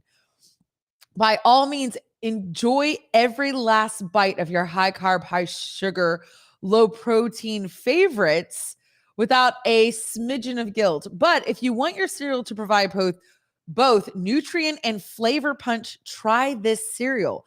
14 grams of protein, and each bowl is a major win. That last claim about tasting good is legitimate too. The biggest caveat here is the price tag, and accessibility is always an important consideration. Interesting. Did you see a Facebook ad for this, Erica? Intrigued, Brandy says, but have not been influenced yet. I'm not an influencer. I can't. It's my dream in life to wake up and be an influence, but I'm not. Nathan says never heard of it. Anna, let's see if they have like a could you go to Magic Spoon at some point today and see if they have like a, like, hey, oh my gosh, what is that called? Like a multi-pack or something, and I could try all of them. We could try it.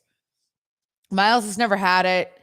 I've never had it. Not sure if it would be a good idea, Stacey. I mean, that's a lot of protein. All right, here we go. Number 9, Enviro Kids. And they have peanut butter panda puffs. I have never tried Enviro Kids. What is this, Anna? Anna says, Okay, cereal and bars combo bundle. Oh, is this for Magic Spoon? Okay. Oh, it's $60. $60 for 4 cereal boxes and 8 cereal bars. Wow. 10 grams of protein, nostalgic flavors for childhood mornings, back in your bowl. Take cereal bars wherever you go. Cookies and cream, cocoa peanut butter. Try our cereal and best-selling flavors. Wow, Anna. That's crazy. Has anyone tried this? Enviro Kids, where do these cereals come from? This list is going downhill, not up. I know. And Julian just said panda. Sounds like Captain Planet cereal. This is weird. Nathan's saying no. Everyone's saying no. Julian's saying no. Everyone's like, bam. Anna says, I agree with Erica. This list is going downhill. Erica goes, who wants to eat a cereal called Panda Puffs? Where'd all your energy come from, Erica? From Panda Puffs. That is hilarious. All right, Doug, you got your shoes on. I love it. Okay, Steve said he read a review on Magic Spoon and said the only thing exceptional was the price. Really? Indiana Steve? Huh. So you're not influenced or intrigued. He's like, that's a no for me. Miles, why are there so many that I've never had? Y'all, this is a big market. The cereal market's huge. Hi, Andrea. Good morning. Listening out in Florida. Doug's had the cookies and cream bar. You used to have, but you've had Honey Nut Cheerios. Stacy says, no way. This is hilarious. Julene says, are they panda farts? Because it's panda puffs. That's funny. Cornflakes, yay, from Nathan and C. No to the cornflake, Mindy. I love cornflakes. It's number 8. I'm okay with that. I could see it even going up to number 5 for me. I love them. I love bland cornflakes. I love them. Anna, what do you feel? God, they're a classic. I get excited when I see cornflakes at like my Hampton Inn. I really do. Oh, Brandy says, nah, no way. Oh, Erica says, she likes the frosted flakes. Rebecca says cornflakes for breading fish and chicken. I love that Rebecca tells us all the recipes she uses for her cereal. That is so funny. Anna says, I was about to say this is the most Midwestern thing ever. Is that a big thing in the Midwest? Cornflakes? Anna says she uses this to crush chicken. That is hilarious. I do have a friend that does a casserole and it's crushed up on the top. That is so funny. Steve says cornflakes are one of my favorites. Ready, Indiana Steve? High five with me. High five. High five. Miles says the one cereal he's never had is cornflakes. I can't believe you've never had them. Doug says his granny likes Lucky Charms. Okay. Brandy's saying to Erica, Frosted Flakes and Honey Nut Cheerios have got to be coming up. Oh, have those not been listed yet? Nathan said Frosted are way better. Julian says Midwest cereal. Yes. I had no idea this was a Midwest cereal. Okay. You've heard of corn. Okay. Erica says yes. She's heard of cornflakes for breading. Mindy says she'll concede cornflakes, but just for fish. That's hilarious. Kashi is amazing. Number 7, Kashi. Really? The Kashi cereal is amazing? I can't believe that. What the heck? Oh, you're saying it's Midwestern to bread things with cornflakes. I for sure believe that, Anna. Not necessarily to eat. I see what you're saying. Heart to heart, blueberry and all the Kashi. Rebecca says Kashi makes me sick. I don't know what's in it, but I can't with that brand. That's hilarious. C says this is a weird list. Brady says, I only use cornflakes for holly cookies at Christmas. Yes. Butter and marshmallows with Red Hots. Wow, that sounds amazing. Kashi has the perfect texture. Erica says, Kashi doesn't interest me. Who eats cereal for health purposes? Just give me the junk. Stacey says, I can't believe I don't like the marshmallows and Lucky Charms. I agree, Stacey. The marshmallows and Lucky Charms are not good. Cody says, all-time favorite cereal is Cinnamon Toast Crunch. I am going to ask everybody what your favorite all-time, hands down, an angel comes down on a cloud and says you get one cereal for the rest of your life. I'm the cereal angel. What is it? I want to know what it is. Anna says, I agree with Stacey. She likes the regular part of Lucky Charms, but not the marshmallows. That is hilarious. Let's see. Brandy says Kashi equals cardboard. That is really funny. Yeah. Brandy, I need to get your cereal cookie recipe, friend. Would you send that to me, please? Stacy says honeycombs, hands down. Miles says, the marshmallows are too sweet in Lucky Charms. I agree. Oh, you like Honey Bunches of Oats? Oh, your siblings have it. You've never had it. Doug says, when people say I'm eating cereal, I ask if they're a serial killer. All right, here we go. Number 6, Honey Bunches of Oats. Yay or nay? Yay or nay? These say honey roasted. Why would you put honey roasted on the box? It's already called Honey Bunches of Oats. What does that compare to like honey drizzled? Like I've never had them. It seems like a granola bar broken up in a box that you pour milk on. Is that what that is? Cody says yes. This is a yay for you, Cody. Doug says my mom likes Honey Bunches of Oats. Oh, okay. Julene loves Honey Bunches with yogurt. But that's because it's a granola bar. That's why. That makes sense. Mindy likes Kashi organic blueberry clusters. Best cereal ever. You love blueberry. Nathan says Honey Bunches of Oats are meh. So this is Erica. Oh, this is Brandy replying to Erica. I think it's just like making Rice Krispie treats. Oh, your cookie, but you add green food coloring and then you drop them on wax paper and put Red Hots as the berries. Oh, that makes sense. And they're called like holly cookies. C says Honey Bunches of Oats are really good. Mindy says Honey Bunches just wishes they were as awesome as Honey Nut Cheerios. That's hilarious. Stacy does not like Honey Bunches of Oats. That is so funny. Oh, number 5 is Raisin Bran. Raisin Bran. Listen, it's a classic. And how do they make those raisins so sugary? I enjoy Raisin Bran. It might be one of the only sugar cereals I like. I grew up without sugar cereal, so I don't like sugar cereal. I like two kinds. I enjoy Raisin Bran. I really don't like Frosted Flakes. I love frosted shredded wheat. Love it. Love it. Raisin Bran is yuck for you, Stacy. Miles says it's disgusting. Really? I feel like Raisin Bran is like a staple in Americanness. Rebecca says yuck, can't stand Raisin Bran. Her kids love it. Erica can do Raisin Bran, but you're right. Those raisins are coated in sugar. Raisin Bran is grandpa's cereal. Mindy just said.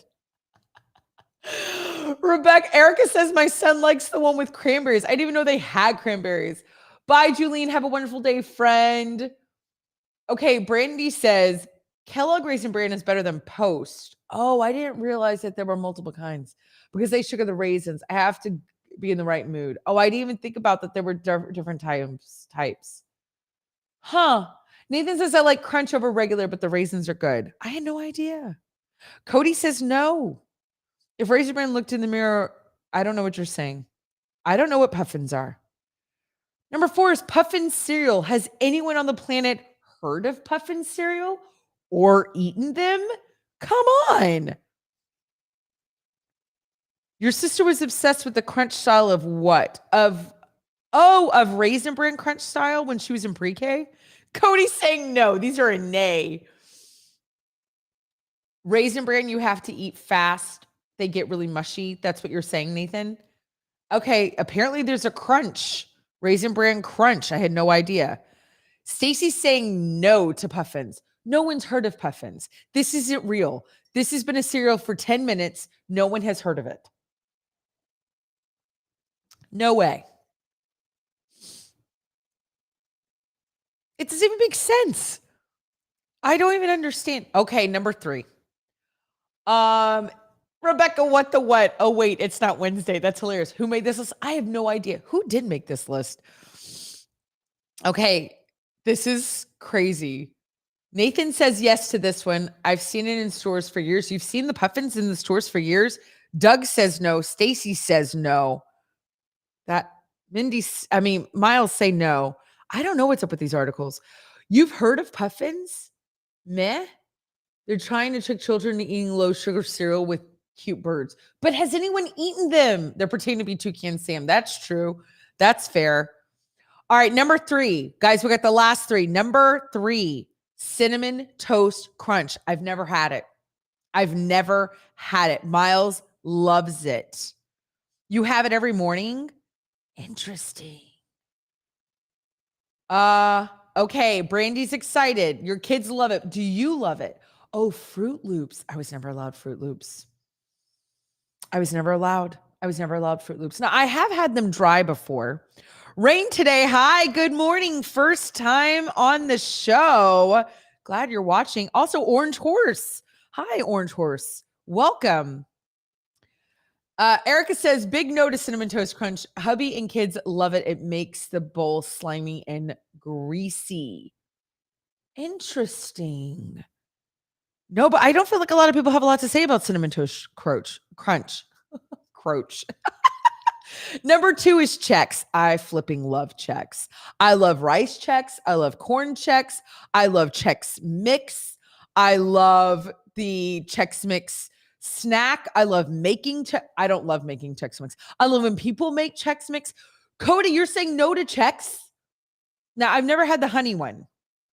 What does it say? Try duck fat Chex Mix recipe.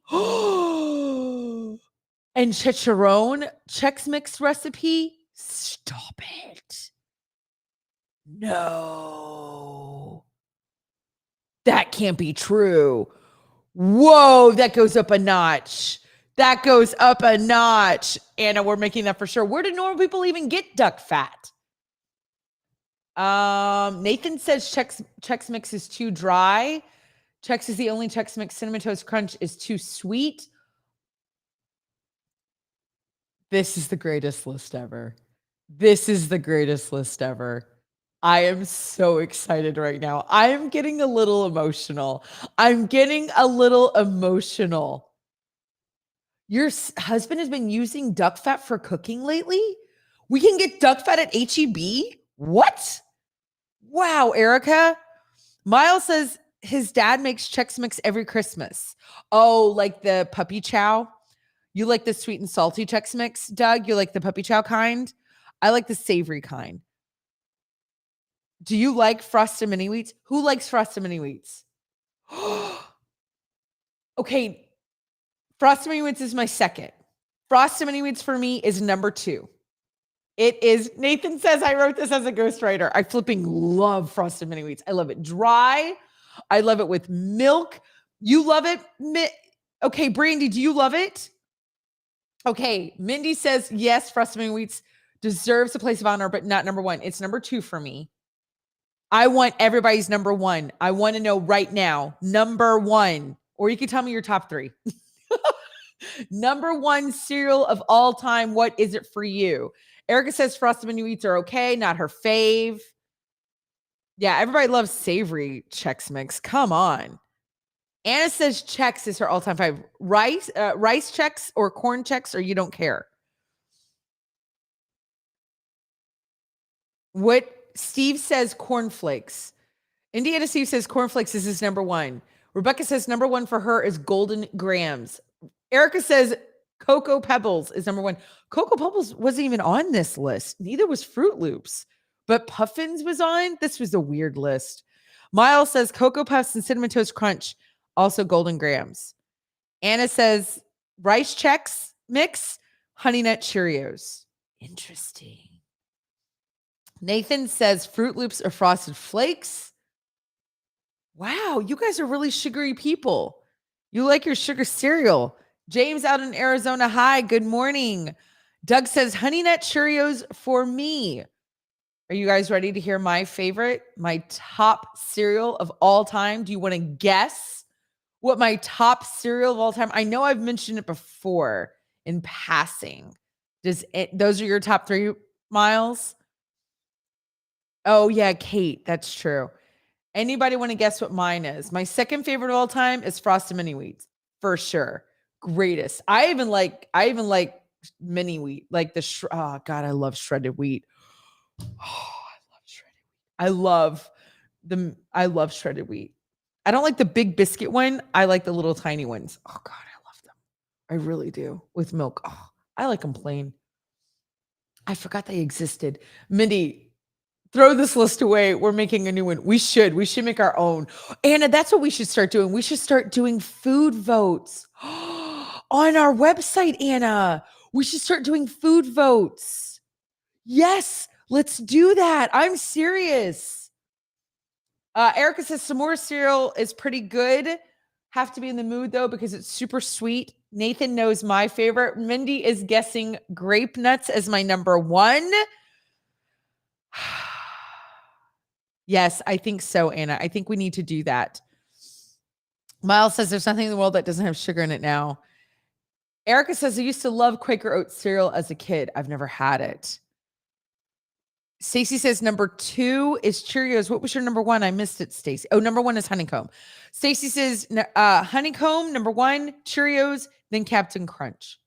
My all-time fave, Mindy's right, Grape Nuts. I flipping lose my mind for Grape Nuts. Flipping love it.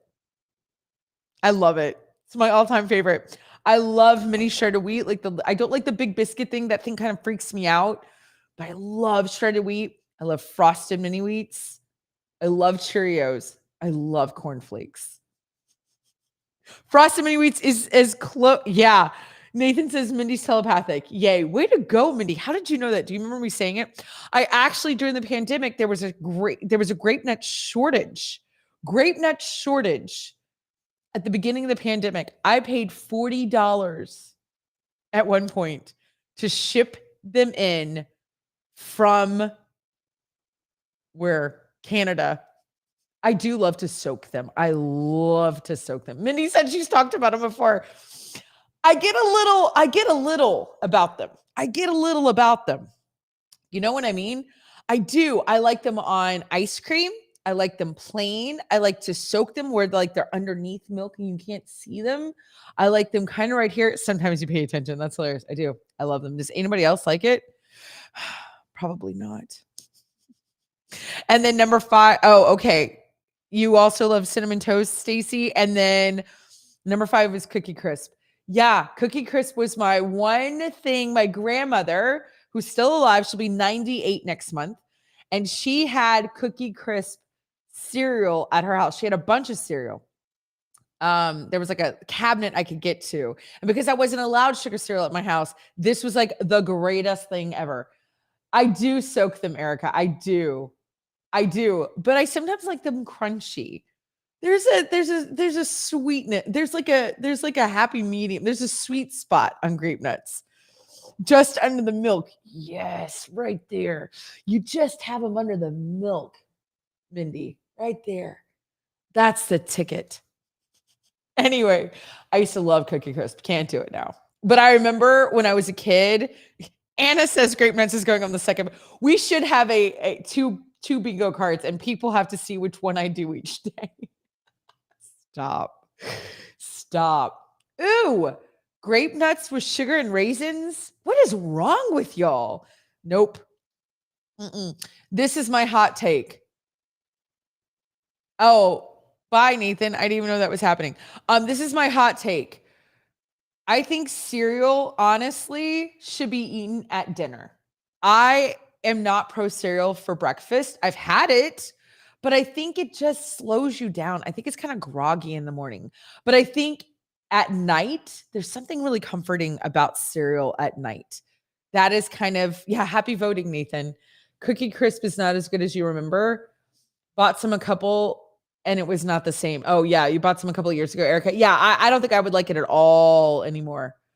Texans and people in the state of Georgia, go vote. Mindy says, let us know who wins. I didn't even know we were voting. I didn't even know that was a thing. Doug likes cookie dough ice cream. Miles has never had Cookie Crisp. Don't. You'll be disappointed.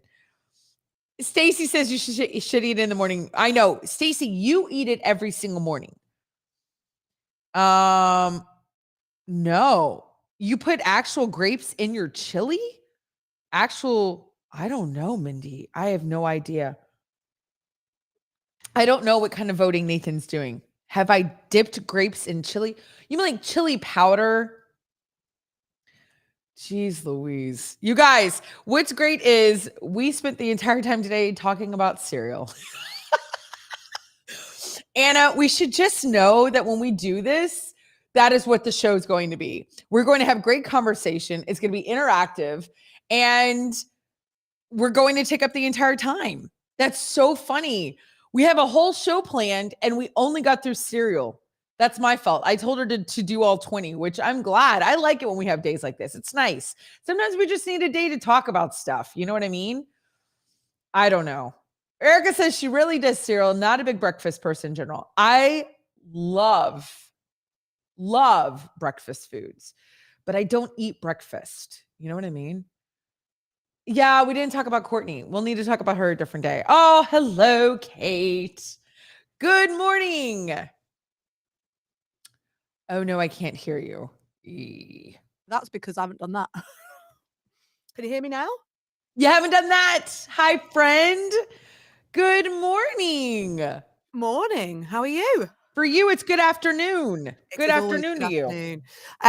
What was I going to say? How much milk do you have on your cereal? That's the one that the arguments in our house ensue as my son pours a gallon of milk on his 2 Weetabix. See, now I was going to say, I think you guys have way different cereals than we do. I'm assuming. Yeah, do you call it cereal? Because like we have chips, you have crisps. Yeah, no, it's cereal. It's cereal. Okay. Yeah. Do y'all have grape nuts? No. Well, we might do, but I don't know. I'm not overly brilliant on cereals. Yeah, that's fine.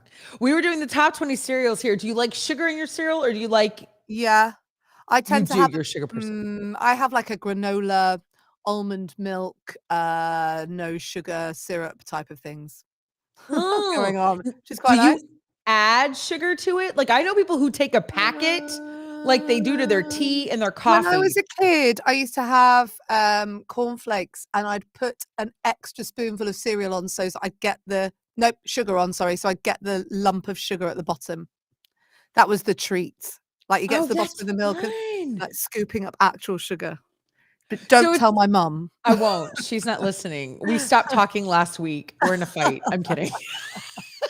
It's like those ice cream cones that have like chocolate at the bottom of the cone, you know? Do you all have those? Yeah. And it just is like, it's like life saying to you, hi, I'm here to make you smile.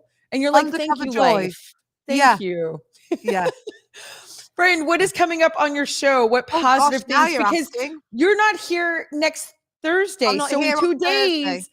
Guys, you get me for the rest of the week for 2 hours, Mindy. Carry on the chat. Yeah. 2 hours. Okay. There you go. So, but today is the beautiful Kate. Hi. Who will make your life positive. Kate is the sugar at the bottom of your cereal bowl.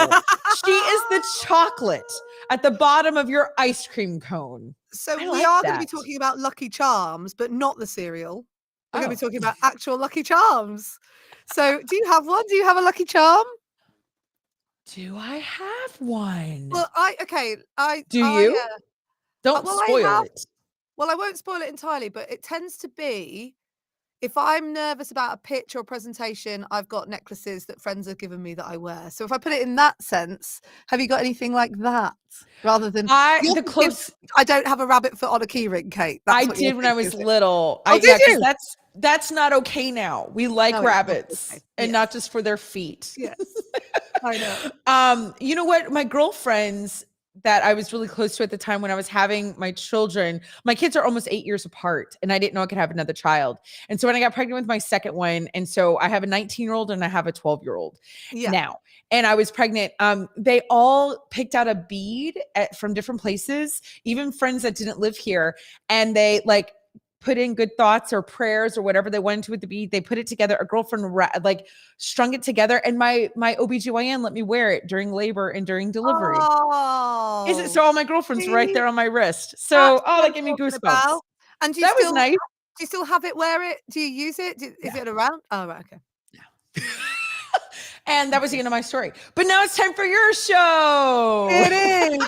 Thank you very much, Liv. Thank you for a great hour. I'll see you guys 8 a.m. Eastern tomorrow. Mwah. More of us. Come with us. Come with us. We'll go to Positivity Island. Will, are you here? He's here. Hello and welcome to another hour of Positivity Island, where we bring you loads of good news. We bring you loads of stuff that hopefully makes you feel a bit better against the backdrop of doom in which we live our lives. Media doom. My name is Kate Cocker. I do a podcast called Everyday Positivity, and that right next to me is... Oh, I can't hear you. I'm Will. You did a bit. Yeah, again. And we haven't seen each other today. We're both wearing the same colour It's again. weird. Rachel some days is going to shout at us for being not dressing bright enough. Is yours a black top or a blue top? Mine... I think I want to call it teal, Kate. Is it okay if I call it teal? Yeah, it is. It's just coming up on the screen. Funny. Mine's definitely navy. Definitely. Yeah. Nice. So thank you very much for listening. Thank you very much to Liv and Anna, producer Anna, who have just kept you in a big bubble of joy based on cereals for the last hour. What's your favourite cereal, Will? My biggest vice is like children's sugar, like Cocoa Pops, Rice Krispies. It's my biggest vice. I had forgotten that I used to put so much sugar on the cornflakes and the Rice Krispies that you'd end up with a nice pool of sugar at the bottom, and I might do that. I also find that cereal is often best about 5 in the afternoon. Oh, you see, okay, I'm a strict, you know me, I love a rule. Oh, got a rule. Rule. No cereal after breakfast, and also I have a housemate who likes the cereal dust. Oh, I like that too. He'll deliberately crunch up extra cereal to make cereal dust. How much I like it. We've got some new people in the stream today. So first things first, if you want to get involved with the show, you need to get in the stream. And being in the stream means that you're talking to us, or you are on the Facebook group and you are listening on the Facebook group. Hello, if you're in the Facebook group, by the way. Hello, Everyday Positivity listeners. You can comment on the Facebook Live in the Everyday Positivity Facebook group. You can comment on the YouTube, and then you'll be in the stream. Or you can take part on Backchannel itself, because this, my friend, is the only place that you can watch, listen, and chat live to your hosts by asking your Amazon Echo show to say whatever it is you want to say. So the control word is say. I felt like I'm saying the safe word is say. The safe word is say. The safe word is say. So just like Miles, who has opened up his Amazon Echo show, gone open Backchannel and said, oh, am I quiet? He doesn't sound quiet to me, but... Oh, that's weird. Maybe volume. I'll just do that. I've just replugged everything in, so that might be why. And all you have to do is ask your Amazon Echo show, like Miles, who said... Eliza, say, can you get closer to the microphone? I can't hear you very well. So I'm very quiet, apparently. That doesn't make sense. You sound okay to me. Have I got the microphone the right way around? Maybe that's just because I hear it all the time. Oh, no, you haven't. I haven't got the microphone the right way around. Do the front. No, you haven't. I haven't got the microphone the right way around. That'll do it. But yeah, we've done Stay to Your Device. So yeah, thanks for being here, everybody.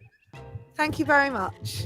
What have we got on the show today, Will? Oh my goodness. Okay, so if you were here on Thursday last week, you'll have heard of my statement. It's all about doing your dishes. So I've got a question about that to ask you.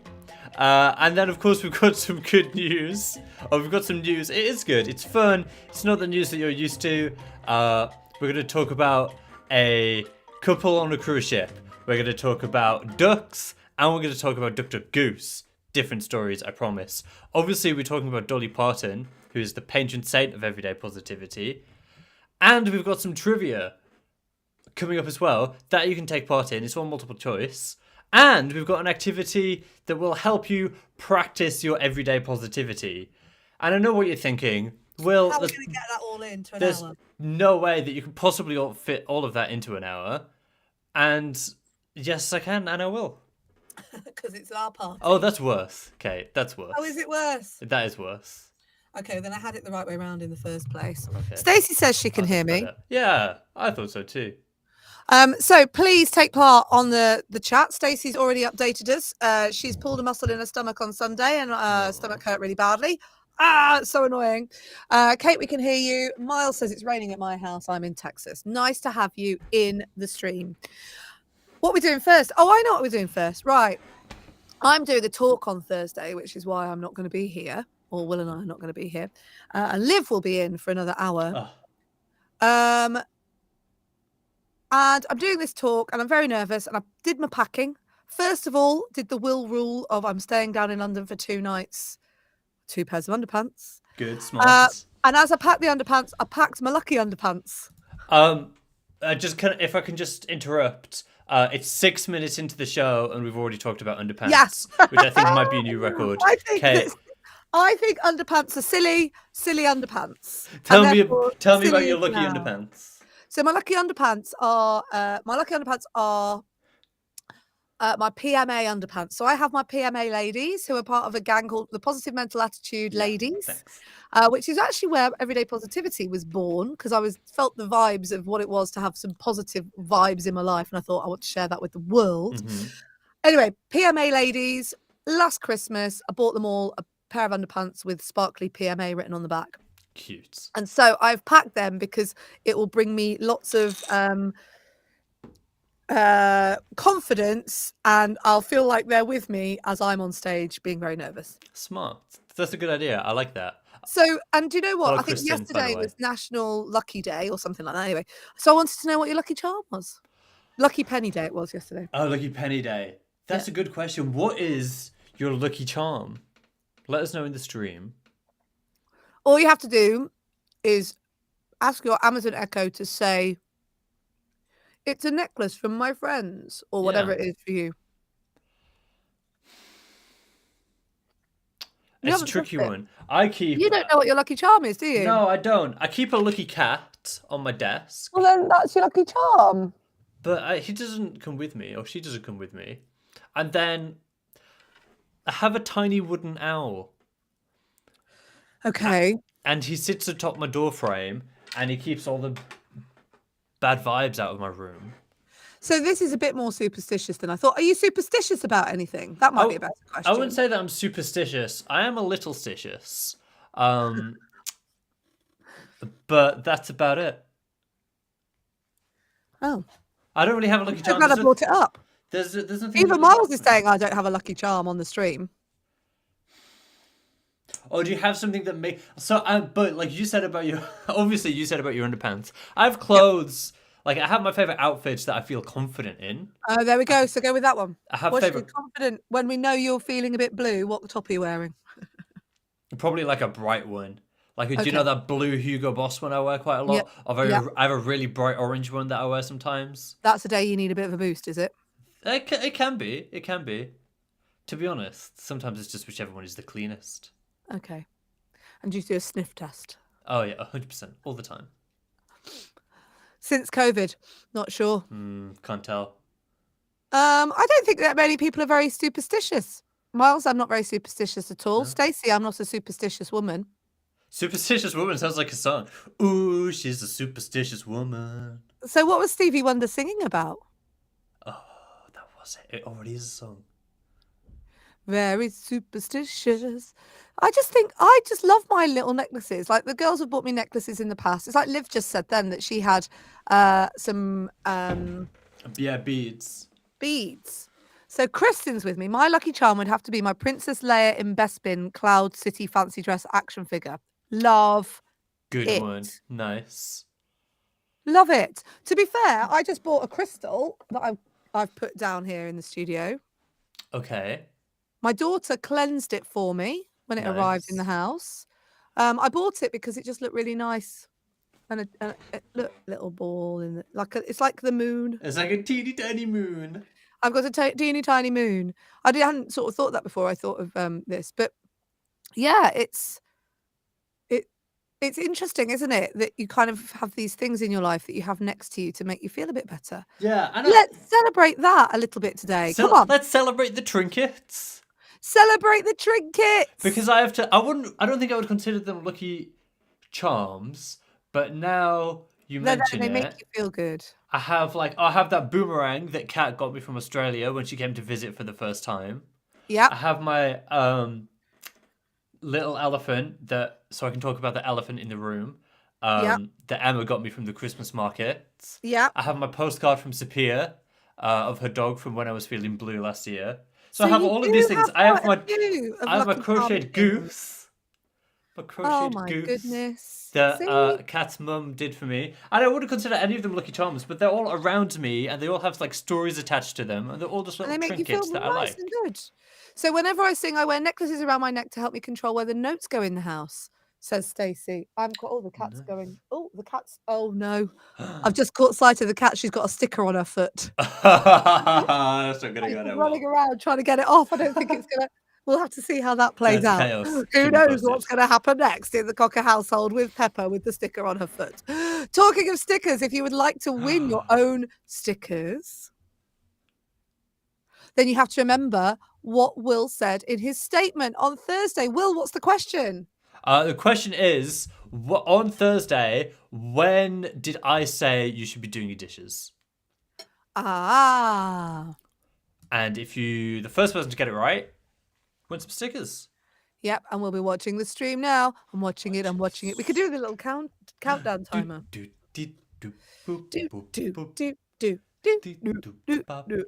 Gosh, we've got loads of great stuff coming up. We've got some good news for you. We've got Dolly Parton news.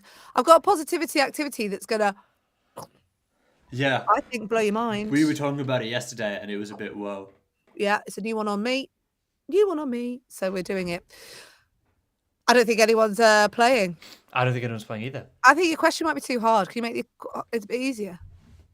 Oh! James says Tuesdays. Says James. Stacey says. Before you go to bed, says Stacey. No, before you go to It's bed. not quite right, is it? Oh, well, that's the answer that I was looking for. Oh, was it? Yeah. How much more? I'm afraid to give away the answer. I thought it was. Go on. Straight away.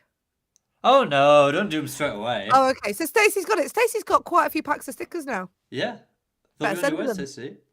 I love that James says Tuesdays. Tuesdays. On Tuesdays you do your dishes. On Wednesdays we wear pink. On Tuesdays you do dishes.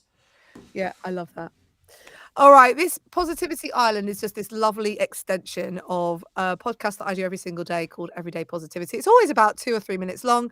And the whole point is it's a nugget of joy to bring you some positivity, some tips, some tools, some techniques, and just feeling good for your day. What's the episode I'm playing today? Is it yesterday's? No, it's today's. Ah, okay. Anything else? I thought you were going to say something else. It's today's. It's all about connection. It is. Let's have a listen. Sure, a day goes by where it doesn't feel like you're having to do some sort of problem solving, solution finding, worrying about something in the background that's going on. And when you're in that state, you can get to a point where it feels quite lonely. I know from the times over the last few weeks where I felt like I'm right in the eye of the storm. I'm stood there all alone. Until you have the courage to kind of suggest to someone that there might be some issue going on, like I'm struggling with my money, or my mum isn't well, or my son is having a few problems at school. And in that moment, I'm always reminded and surprised, weirdly, that the person that you speak to often has a similar experience, often shares, and will often say something that makes you go, oh, I am not alone. So today, whatever it is you're having to deal with, whatever it is you're going through, whether it be joyful even, let alone a problem, remember, you are not alone. And the minute that you reach out to someone and say, I'm going through this, more often than not, the simplest relief is them coming back to you, say, oh, I had a friend like that. Or this happened to me. You are not alone. There's a great song by Mavis Staples. You're not alone. I'm with you. It's a beautiful song. I love Mavis Staples. Do you? Yeah, she did a song with Hosier. They did Nina Cried Power together. Pardon? They did Nina Cried Power Nice. featuring Mavis Staples. Should we talk a bit about connection? Shall we? For example, I'm connected to Miles, who said, what was that? That, Miles, was today's episode of Everyday Positivity, hosted by Kate Cocker over there, which you can listen to wherever podcasts are available. Stacey said, in our house, we do the dishes every night. Good, Stacey, that's how you should be doing it. And Miles said, I'm in Texas. I feel like we've just completely gone round the houses. Talk to me about that episode. What does it bring up for you? I think it's a reminder that everything is about shared experiences. Mm-hmm. So the chances are, if something is happening to you, it's happened to somebody else as well. Yeah, 100%. I do a positivity podcast every single day, and I still don't. I still don't always know how to cope with my problems. It's so funny that I've listened to every episode of Everyday Positivity for the past 3 years. Yeah. That's 1,000 episodes, maybe, of Everyday Positivity. And I'm like, oh, sometimes I'm still like, oh, should have just done what Kate said. Sometimes I still don't practice what we preach. So a lot of the time, and I worry sometimes that I'm like, can people tell I'm struggling? Because I'm like, I've got so I'm always like, I'm doing these episodes, and sometimes I get messages from people that say, thank you for being an ear for us. I hope someone is an ear for you. And it's when I get those messages, I go, oh, do I sound sad? Do I sound sad on the episodes? Because I mean, I have been having a bit of I've had a bit of an identity crisis. I think crisis is a strong word. I'm just going through a bit of an identity change as life is changing around me again, and I'm in a really good place now. I'm like coming through it, but equally, it's only once. I think sometimes when you're carrying problems and worries with you, first of all, they don't feel like words. Does that make sense when I say that? It can be difficult to articulate what they are. Yeah. Sometimes it's just, Yeah, sometimes it just feels like this buzz or this tension, or you wake up in the morning and you go, why am I awake? And then when you finally find it, build the awareness around it, and you can find the words, you say it out loud. And just that moment of just not feeling alone can make all the difference. Go on. We talk a lot about saying things out loud. Yeah. Like literally saying the words out loud and not just thinking them in your head. And I think that makes a big difference. And I think this is one of those situations as well, where the second that you say it out loud for the first time, because a problem shared is a problem halved. I really think that's true. It is. And sometimes it's really hard because you think you're... sometimes it's really hard because you think you're asking for help. I love that little stutter then. I was like, I got glitched. Sometimes you're reaching out for help, and that's really, really hard because you don't want to put upon someone else, or you don't want to be a trouble to someone. But there's a huge amount of vulnerability in asking for help and receiving it. And there's a huge amount of connection that comes with that. You're kind of opening yourself up to someone when you do that, aren't you? Yeah, you are.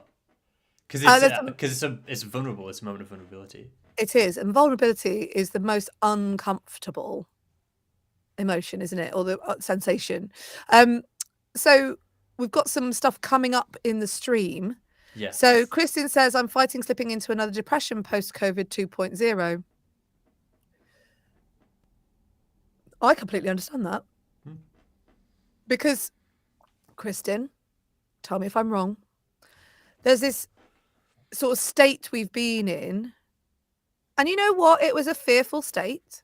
And often you can hold on to emotion through those states. So if you're going through a tough time, one of the weirdest things that ever happened to me was lying on a beach in Greece and having a panic attack. I'm like, I'm on holiday. Why am I having a panic attack? And that's to do with the fact that you hold yourself in a certain way for such a long time that finally you get to a place where you go, right, I can let go now. And then the hormone release is immense. And I wonder if that maybe is what's happening with you as well, Kristen, now. And good on you for fighting. I wonder if there's anything that we can do or you can think of in terms of kind of reshaping a new future again. I don't think people have been talking about this enough. I don't think that people have been aware of the fact that when we went into lockdown and we went into COVID, there was a lot of, right, this is all really different. Let's all make sure we're looking after each other. There was that phrase, it was like, we're all in the same storm, in different boats. Everyone's dealing with this in different ways. And there has been none of that chat since we've started being free in inverted commas again. None of that chat where we've gone, actually, that can be really hard for people. That can be really hard to go back into a normal routine and to have to remember how to have those conversations and build those relationships with people. So, Kristen, I'm feeling you. Yes, you've been heard, Kristen. So you've had COVID as well. So Kristen is saying absolutely right. It was hard having COVID the second time, especially after all the long-term effects. And hey, it just sits with you, doesn't it? Still can't. I probably stink. Because of this, I can't smell anything anymore. It's awful. Awful. So for the first time I had COVID in March in 2020, there were long-term effects. And I still don't think we know enough about the shape of it to know exactly how those long-term effects are going to continue for many of us. And that's quite frightening in itself. So you've had it twice. Okay, fine. I'm understanding it now. So essentially, Kristen, there's tiredness in the mix here as well, and that will be having a huge impact. Tiredness. Remember, your body's done really well. Don't stop because I don't know that you are doing it, but try not to be cross with your body, because that kind of sits in the sensation of you get cross with your body not working, but actually, your body's done really well to recover. Miles is asking tons and tons and tons of questions, so I'm going to come to them in a second. Miles. Stacey says, sometimes you just feel like you want to cry. Yeah. You do. Will nearly didn't let me play the episode just because he thought. I said to Kate yesterday. I said, because we've been talking about connection a lot recently. I said I don't want to do that episode tomorrow, and Kate said, "Pull yourself together." No, I didn't. No, she didn't. What I actually did was actually more cynical, which was we should play it. Well, in that case, if you don't want to do it, then that's what we're gonna do. No, it was good. I liked it. Yeah, it is good. I'm glad we played it, actually. Me too. Miles has got tons of questions. So, Miles is very fascinated with the fact that we're not in Texas. So, Miles, we're in the UK. You think it's in Texas? It's what, 10 a.m. Maybe 9 a.m. 9:22. Yeah, could be. I'm going to say 9:22 in Texas. It is 2:23 here now. Oh, I can see you mouthing things. Your voice, you're asking your Alexa, aren't you? Oh, I've said it out loud. That's why I had to go on mute. Sorry, space-time continuum might have gone. It's 8:23 in Austin. 8:23 in Houston, so it's 2:23 in the PM here. Shush, it's okay. And then what else have we got? There's loads of questions. It's not late night. It's early in the morning here. Is there an accent you would call Eliza?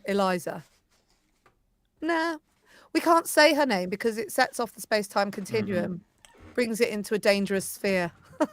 Not dangerous. They still tell me off for saying dangerous. Safety, health and safety officer, don't make things dangerous when they're not really dangerous. If we say true name, we have to change her name to protect the space-time continuum. Can you imagine the power I would have if I said her name properly and then asked her to do something? Turn off the lights. Yeah. I'd plunge the network into darkness. Call mom. I don't know if you can do that. See, that kind of power should not be played with. So we keep her name safe and protected. Her name is Eliza on this show, so that we protect the space-time continuum. And then Yes, Miles, we call her that with an X as well. Yeah. That's interesting. But Eliza, yeah. Everybody's telling me the time now. Okay, so Kristen, let's come back to you. It's giving you a severe asthma long term. I'm trying to do the self-care, but it's hard. So the biggest step on that sort of thing is when you get poorly, it's taking it, or when something happens to your body that you're not expecting and it reduces your performance to areas that you're not used to. It's that coming to terms piece, isn't it? Yeah. Which is frustrating. And can It take can be, but as I work with someone, I can't remember who says that when you accept your limitations, you can live a limitless life. I like the wording come to terms. I got that off that meditation man when I tried to learn how to meditate and failed. Okay, so we've had lots there. Kristen says sometimes it would be great to cry, but you just can't. I know, babe. Yeah. Big hug. Let's all give Kristen a hug. Backchannel hug. Backchannel hug. I've got a nice little activity that might help at the end of the show today in the positivity activity section. So, sometimes life is tough. Sometimes the news is hard to bear. And so, what we like to do here on Positivity Island is give you some good news. Let's go for it, Will.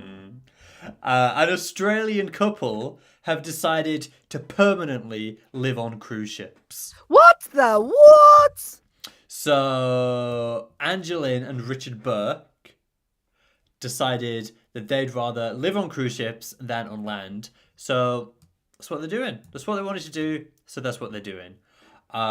They said, we love to travel, and we were searching for a way to continuously travel in our retirement, because that's the stage they're at. And when they crunched the numbers, they figured out it would be the same, if not cheaper, to continue to live on cruise ships than it would be to live on land.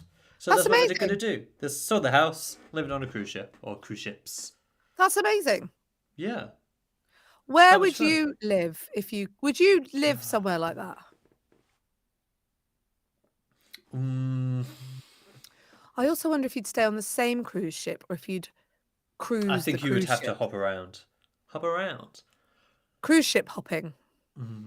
I'd like to go on a cruise ship. I've never been on a cruise ship before. Oh, me and you could go on a cruise. Let's do a Backchannel I don't have anyone who would go on a cruise with me. What? I know. I mean, now I've said that out loud, it sounds like I'm really irritating. It's okay. I've got some news for you. It's not because of the cruising. It's because of you. I'm the same person in every story. You're the same person whether you're on a cruise ship, in a hotel, in a tent. Yeah. Everybody I know who I would love to go on a cruise with is like, nah, not for me. You see, I really like boats, so I think I would like it. I like boats, and I like being on the sea. I like the sun. Yes. I would go on a cruise with you, Will. Let's go. Let's go. Okay, nice. James says, Miles says, I would go on a cruise. I think we're picking up a few people to the cruise. You're right, Miles. James says, I've got to work this out. They save money by staying in the interior rooms, but I'd need a room with a window or I'd get seasick. Correct. I'd love to live on a cruise ship. The one cruise I took was the most relaxed I've ever been in my life. Stacey's like, no way. I don't think going on a cruise ship would be a good idea. Okay, you can stay on land then, Stacey. You can stay on land and just meet us when we get back. Yeah. Interior rooms are the cheapest, so I get that. Yep, fine. I get that too. But yeah, so I think that's Kristen saying the one cruise I took was the most relaxed I've ever been in my life. Because you can't do anything but be on cruise ship time, right? Exactly. So even you can't when you're on airport time. Like it's like the one and truly true the one time that there really is nothing else you can do but watch telly is on an airplane. Look at your phone. Yeah. Hospital time is the same. You just have to let go. Yeah, so it's kind of out of your hands, isn't it? Yeah. Maybe this is a thing What can we? I like. It's like I've realised I like things like going to other people's houses because I like getting on their time. I don't like. I'm not struggle with responsible that. for I time. struggle with that. Oh, I love it. I struggle doing things because I'm so used to just doing everything on my toad. I'm like, oh, now I have to factor in somebody else's schedule. No, thank you. Well, I think that what you do is you let go of your own schedule, though, don't you? Schedule. Well, that stresses me out, okay. Miles says, I'm only 10 years old. I've never been on a cruise, but it sounds fun. Let's go, See, Miles. when I was 10, Miles, I'd already been on a ferry, and the ferry was fun. So this is why I'm thinking a cruise would be fun. And a ferry is just a bad cruise, as we all know. That's made me laugh at. Oh, Floating hotel with spa and gourmet dining and an interesting place every day. I know, it's like catalogue shopping. Or, no, it's like, where am I waking up today? Oh, Barcelona. Okay. yeah, amazing. And like you said... No, it's like country festival, isn't it? It's like when I was a kid, when we were younger and we were like 16, I wasn't really a gig goer then because I wasn't really allowed to go to those sorts of things. But there were friends of mine who'd seen, they were like doing how many bands have you seen? And one of them had been to a festival and so had like 20 bands. Yeah. It's like if you go on a cruise, you go, how many countries have you been to? If you've been on a cruise, you've got a significant advantage. You've got loads. Yeah, because you've been for 3 hours once a day. Yeah. Yeah. I think we should make it happen. I wonder if I'm there's... definitely up for it. Could we go north though? Or does it have to be a hot cruise? So you'll know, Kate. Something happened then. That's the noise you should never make as a passenger in the car, by the way. When the kids do it because they've seen something on TikTok, I go, ah! Like I'm driving. That's really funny. You said, could we go north? Because, as you'll know, Kate Cocker, because I'm convinced we've talked about it before on Positivity Island. Okay. On my bucket list is to see the Northern Lights. Hey, me too. So let's cruise to the Arctic Circle. I think we've got some content here as well. And Should we then- see if we could get Backchannel to pay for us to go on a tour? I mean, we can try. And then, but also I'd like to end up somehow in California so that we can like hang out with everybody. Oh, okay. So that could be a bit of a trip. How do you say your name? Miles has said hi, hi, hi. And Zuo says hi, hi, hi. Hi, And Zuo. Miles says, how do you say your name, Zuo? Like that. Miles says, I've never exactly been on a boat in the ocean. I've only been on one in our pond. Well, What's been your best boat trip, start. Kate?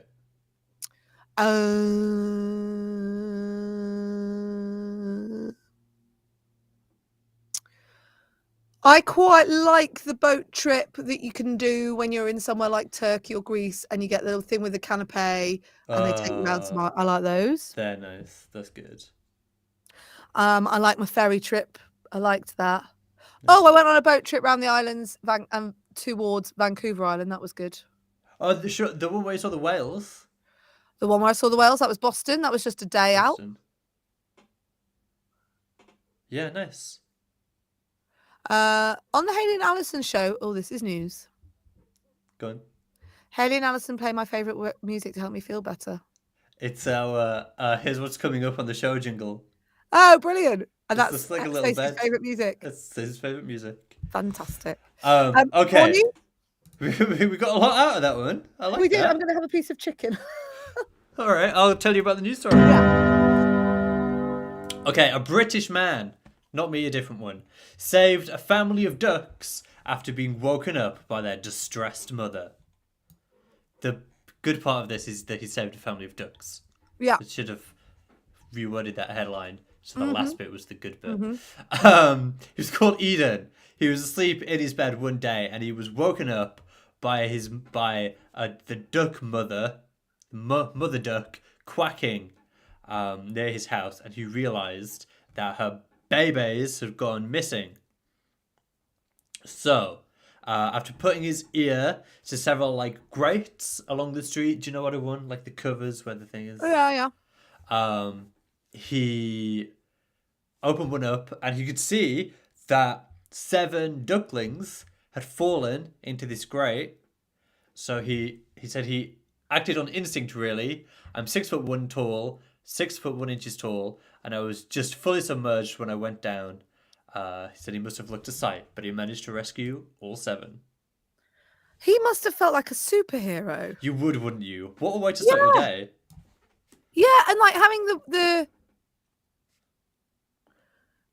the kind of feeling that you want to just put some time and energy into that. Like, oh yeah, I'm going to save those ducks. I'm going to save the ducks. It's a bit like Lassie. It's quite amazing. So Eden had been woken by their mother. So the mummy duck is going quack, quack, quack. Yeah. Mother duck, quack, quack, quack. Realised her young one missing. I don't know how he made that connection. I'm guessing Maybe he could hear them a little bit and not be sure. I think he heard the distress quacking first, and then like when he put his ear to the road, he could hear the baby ones also chirping in distress. If you're watching on an Echo Show, I'm going to show you some pictures. But if you're going to describe them, though, aren't you? Yes, I'll describe them if you're not watching it on an Echo Show or you can't see. So my favorite one is this first one. So you can see this guy Eden, and he's up to his shoulders in the road. He's taken off the grate of this. His head's like poking out of the. So his head and shoulders are just poking out of the road, and he's got one little duckling like cradled against his shoulder. That is obviously just pulled out of the grate below him, and then in the background, or then just on the road next to him, one little duckling that he's already rescued is kind of like waddling away, and then you can see the mama duckling, the mama duck, and her 2 little ducklings safely on the road. Cute. Very cute. Cute. Very cute. Very quickly, Rachel Sunday said, "Hi from Belize." Hi from Rachel. Belize. Just woke up. Lol. Stress quack. Okay. Next. Oh. I've lost my. Hey. Speaking of ducks. Oh. Okay, Cocker. Yes. Indiana students attempt a world record game of Duck Duck Goose. Continue. More than 2,000 students. Duck, duck, duck, duck, duck, goose! More than 2,000 students from 3 Indiana high schools came together Friday to attempt a Guinness World Record for the largest game of Duck Duck Goose. I'm fascinated by this. I want to know what constitutes a large game of Duck Duck Goose. So, the game had to last for at least 16 minutes to confirm with the rules set by the Guinness Book of World Records. Yeah. And the superintendent of the school or of the district said that officials said that they believe the record to be broken, but they're waiting for the official word from the Guinness Book of World Records. It's very exciting when you get that certificate, she says from experience. So, okay, remind me of Duck Duck Goose. Duck Duck Goose is when you go around going, duck, duck. You touch someone on the head. Yeah, so you're all sat in a big circle, that's right. cross-legged, crisscross applesauce on the floor in a big circle. And you go, goose. One and person you touch someone on the head, goose, and they have to stand up and race you round to your place. Yeah, that's right. And then that person is like it. So and so for it to last for 2,000 students, were they all sat in one massive circle? Is that what you're saying? That is what I am imagining. So that's a long, like you've got that's like a marathon. Around your race there, haven't you? You've got to have a race strategy.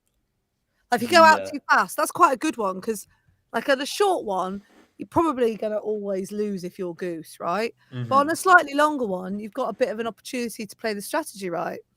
Yeah. I never knew there was going to be so much strategy involved with Duck Duck Goose. Well, there is when there's 2,000 people sat in a circle. It's like running 400 meters, I imagine. I know. You got not only have you been goose, Maybe but then you've got to do a 5K. Goodness me. Yeah. The previous record was 2,135 people. No. So. All they had to do have 2,136. That's right. They would have broken it. Just for reference, just so we know, in case you are visually impaired, or you're Rachel Sunday, my top is blue. Navy. I think it looks darker Navy. on screen than it is in real life. Yeah, it is a dark navy. I love this color. I've packed my next 3 days are navy and blue. I've got some weird outfits coming up after the next couple. Yeah. We've got a bunch of stuff in the group. In the stream, sorry. Miles says, duck, will, duck, goose, cake. I think that means like cake. Yeah. Miles says, I'm wearing navy. Yeah, man. Yeah. Yeah, man. Rachel Sunday said, lol, and also, I quite like that game of Duck, Duck, Goose. It reminds me of the one where you've got a chocolate bar in the middle of the circle.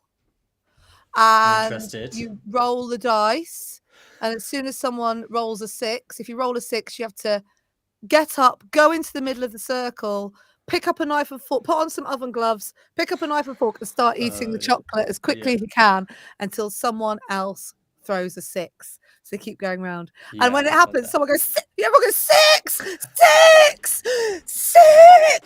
And everyone, they have to ditch it, and you have to eat, and the winner is the one who Would you describe yourself as a competitive person, Kate? Well, I haven't. No, I'm quite good at not winning. But I do like playing games. I've realised I didn't used to kind of go, let's play games, but my husband likes a board game. We were talking about this earlier, actually, with another group of people. We have a saying in our house that goes like this: good game's a quick game. So that happens when anyone is taking a long time over their decisions. There are certain games I like. There are certain games I do not like. I do not like Monopoly. Okay. You wait now. Someone's going to be like, we can never be friends again, Kate, if you don't like Monopoly. Do not like Monopoly. Trivial Pursuit, meh. Not smart enough.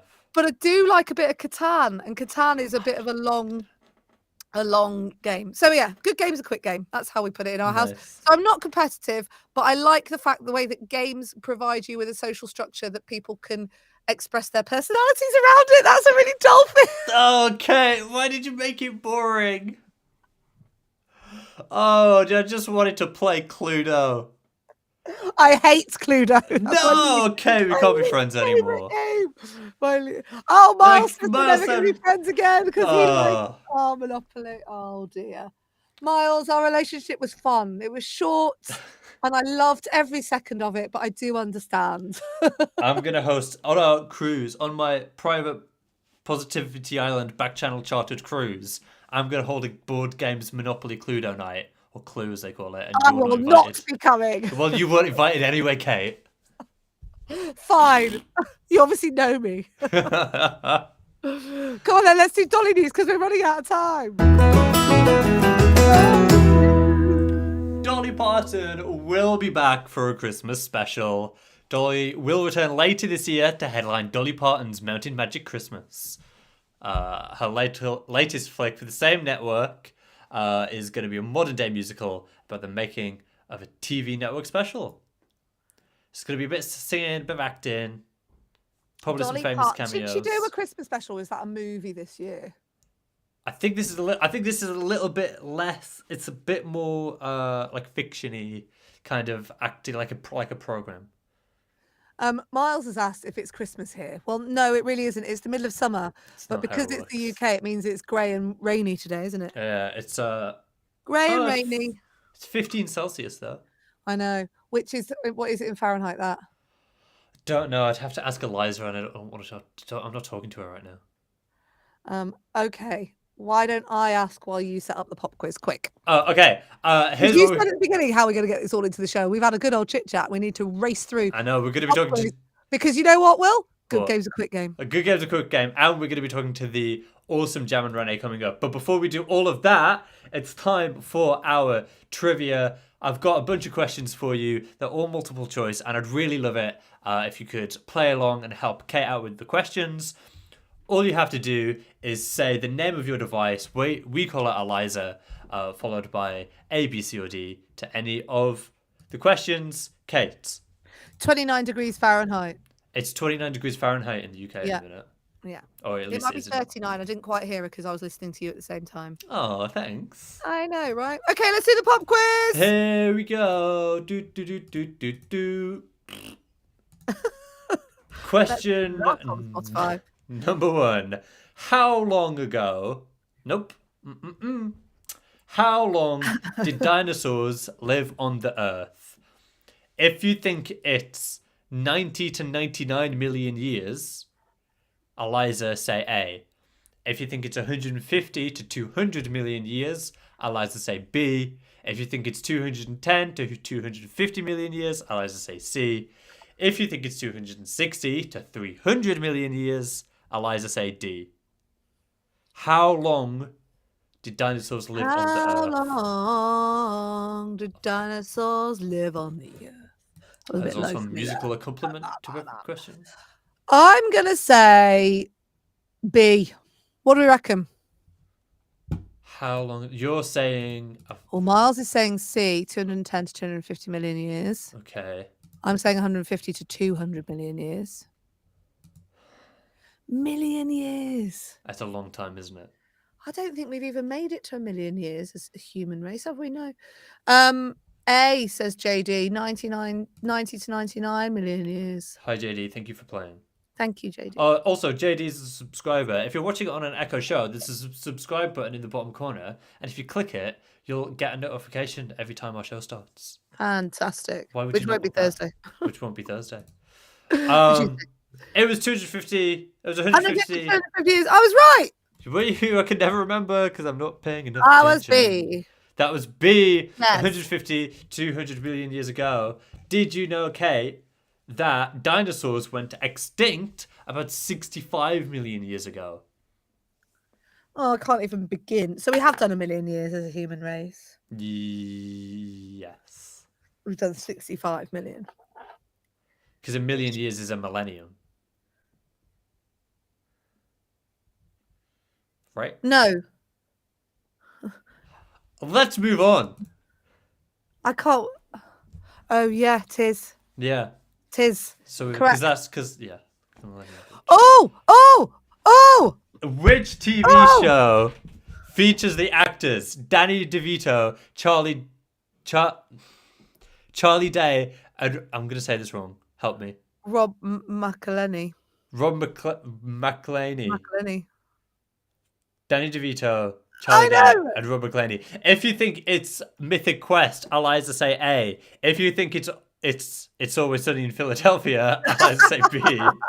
If you think it's Curb Your Enthusiasm, Eliza, say C. Or if you think it's New Girl, Eliza, say D. Now, Will, Aya.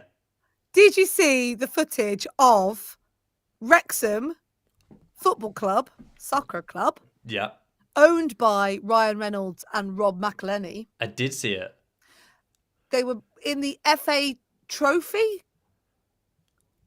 I think they're playing to win the FA Trophy. Okay. And they had, right, like this is like, I can't bring myself to make an equivalent to this. They're but not a big club. Is that what you're They're getting at? not a big club. They're very, very, very, very small.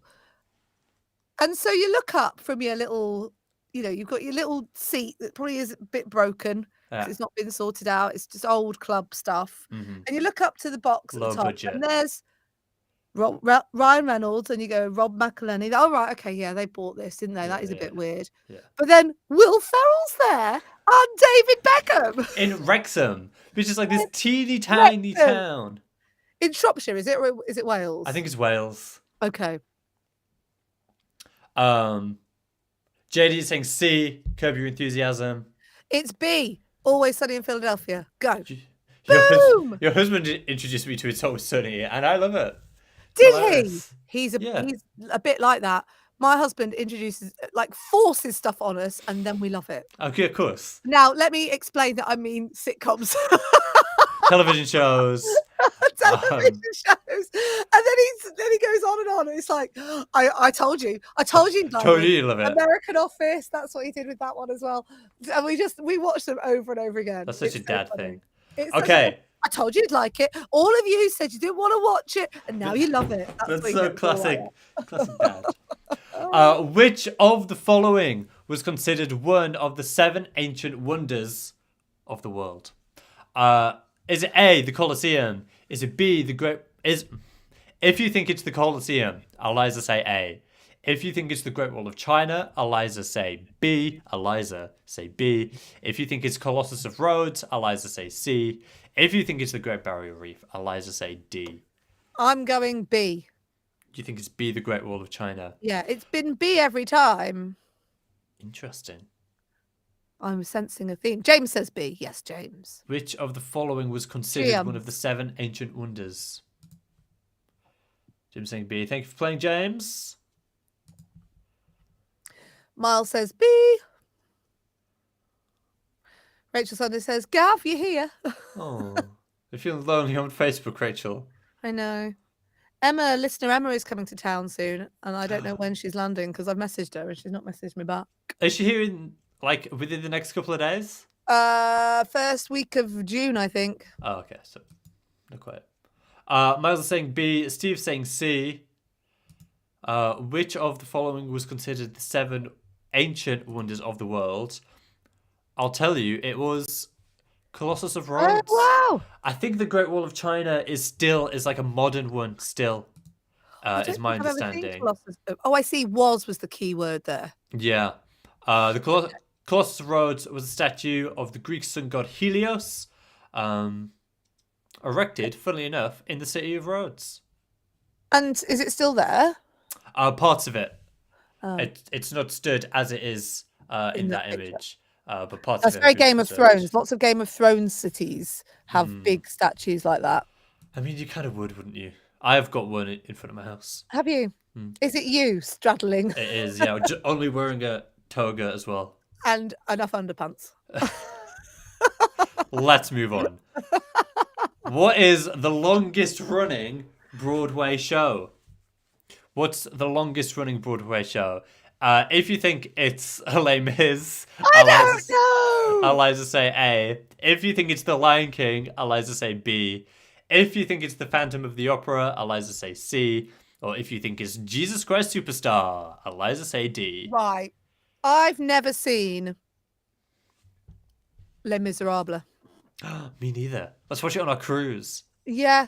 And Phantom of the Opera, I don't think I've seen all the way through. Me I've neither. seen The Lion King and Jesus Christ. I'm going to say The Lion King. Steve's saying Les Mis. B for Kate. James is saying C. Steve is saying A. Miles is saying C. The jury's out. Go on, let's see what it is. Miles said Quick game, quick game. It's The Phantom of the Opera. Ah! The Phantom of the Opera officially opened on January 26th, 1988. Good grief. Okay, and finally, Arnold Schwarzenegger was married to a member of what famous political family?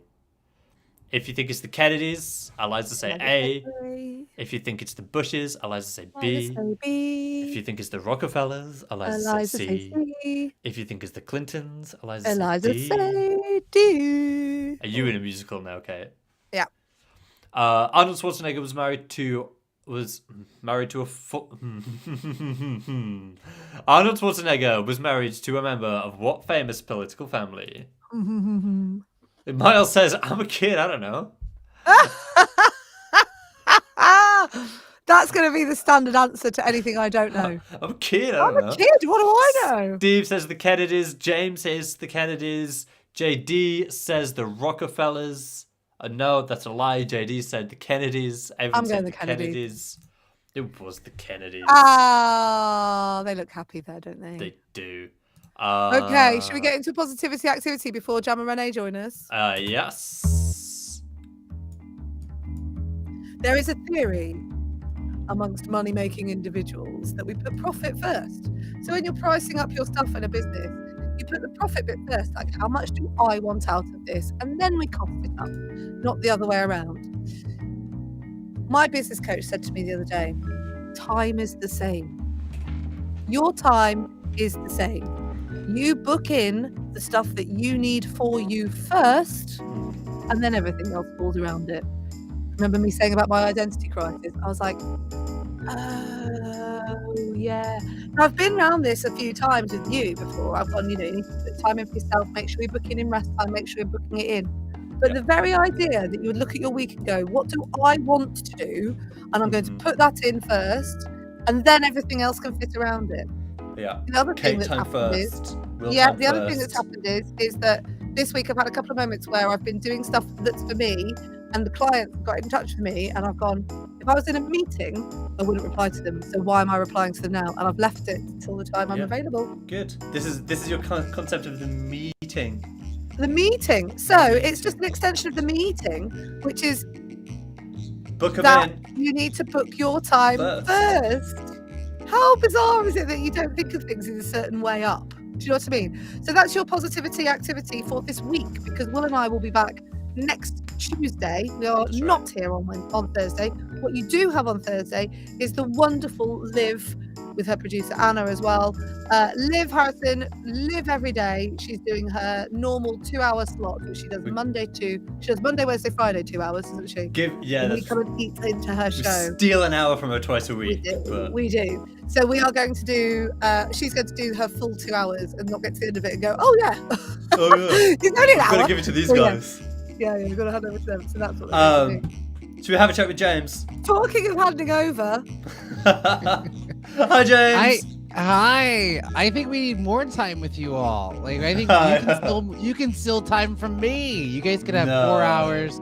Take from Anthony Davis. More you. More Kate and Will. I like chat's going off crazy. I like your mic shirt coordination today, James. Oh, That's filled with joy. I had to. Anthony Davis came on our show and he read me for filth because my microphone pop was like a little bit like disheveled. And he was like, they're only like $5. I was like, fine. And I bought a big pack. So that's what. Yes, so that's what happened. I got that pack. All sorts of colours on it. Anthony Davis loves the microphone. You can't keep that microphone run down. So just keeping you like it's like a telephone gossip of like, oh, did you hear what happened at Backchannel and what this host said to that host?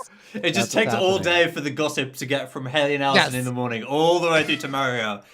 It's like we should play that game. Will you? Okay. I love that we just had a production meeting. We did because we're figuring this out as we go along. Okay, so James, what's on the show? Oh yes. Okay, and then tell me a message that you want me to pass along to Anthony Davis. Oh yeah, work it out first, Will. Okay. Nothing on your pants. So we have Treat Yourself Tuesday because Tuesday is like, what are we doing for Tuesday? So we're going to talk about what we're going to do to treat ourselves for today. Yeah, Treat Yourself Tuesday. We love alliteration. And then we've got our celebrity birthdays. We're doing a celebrity birthday quiz. But today on the show, whatever get on upper gets the most points is going to take home the Amazon gift card. So we're rolling up the sleeves. It's not just for fun and giggles.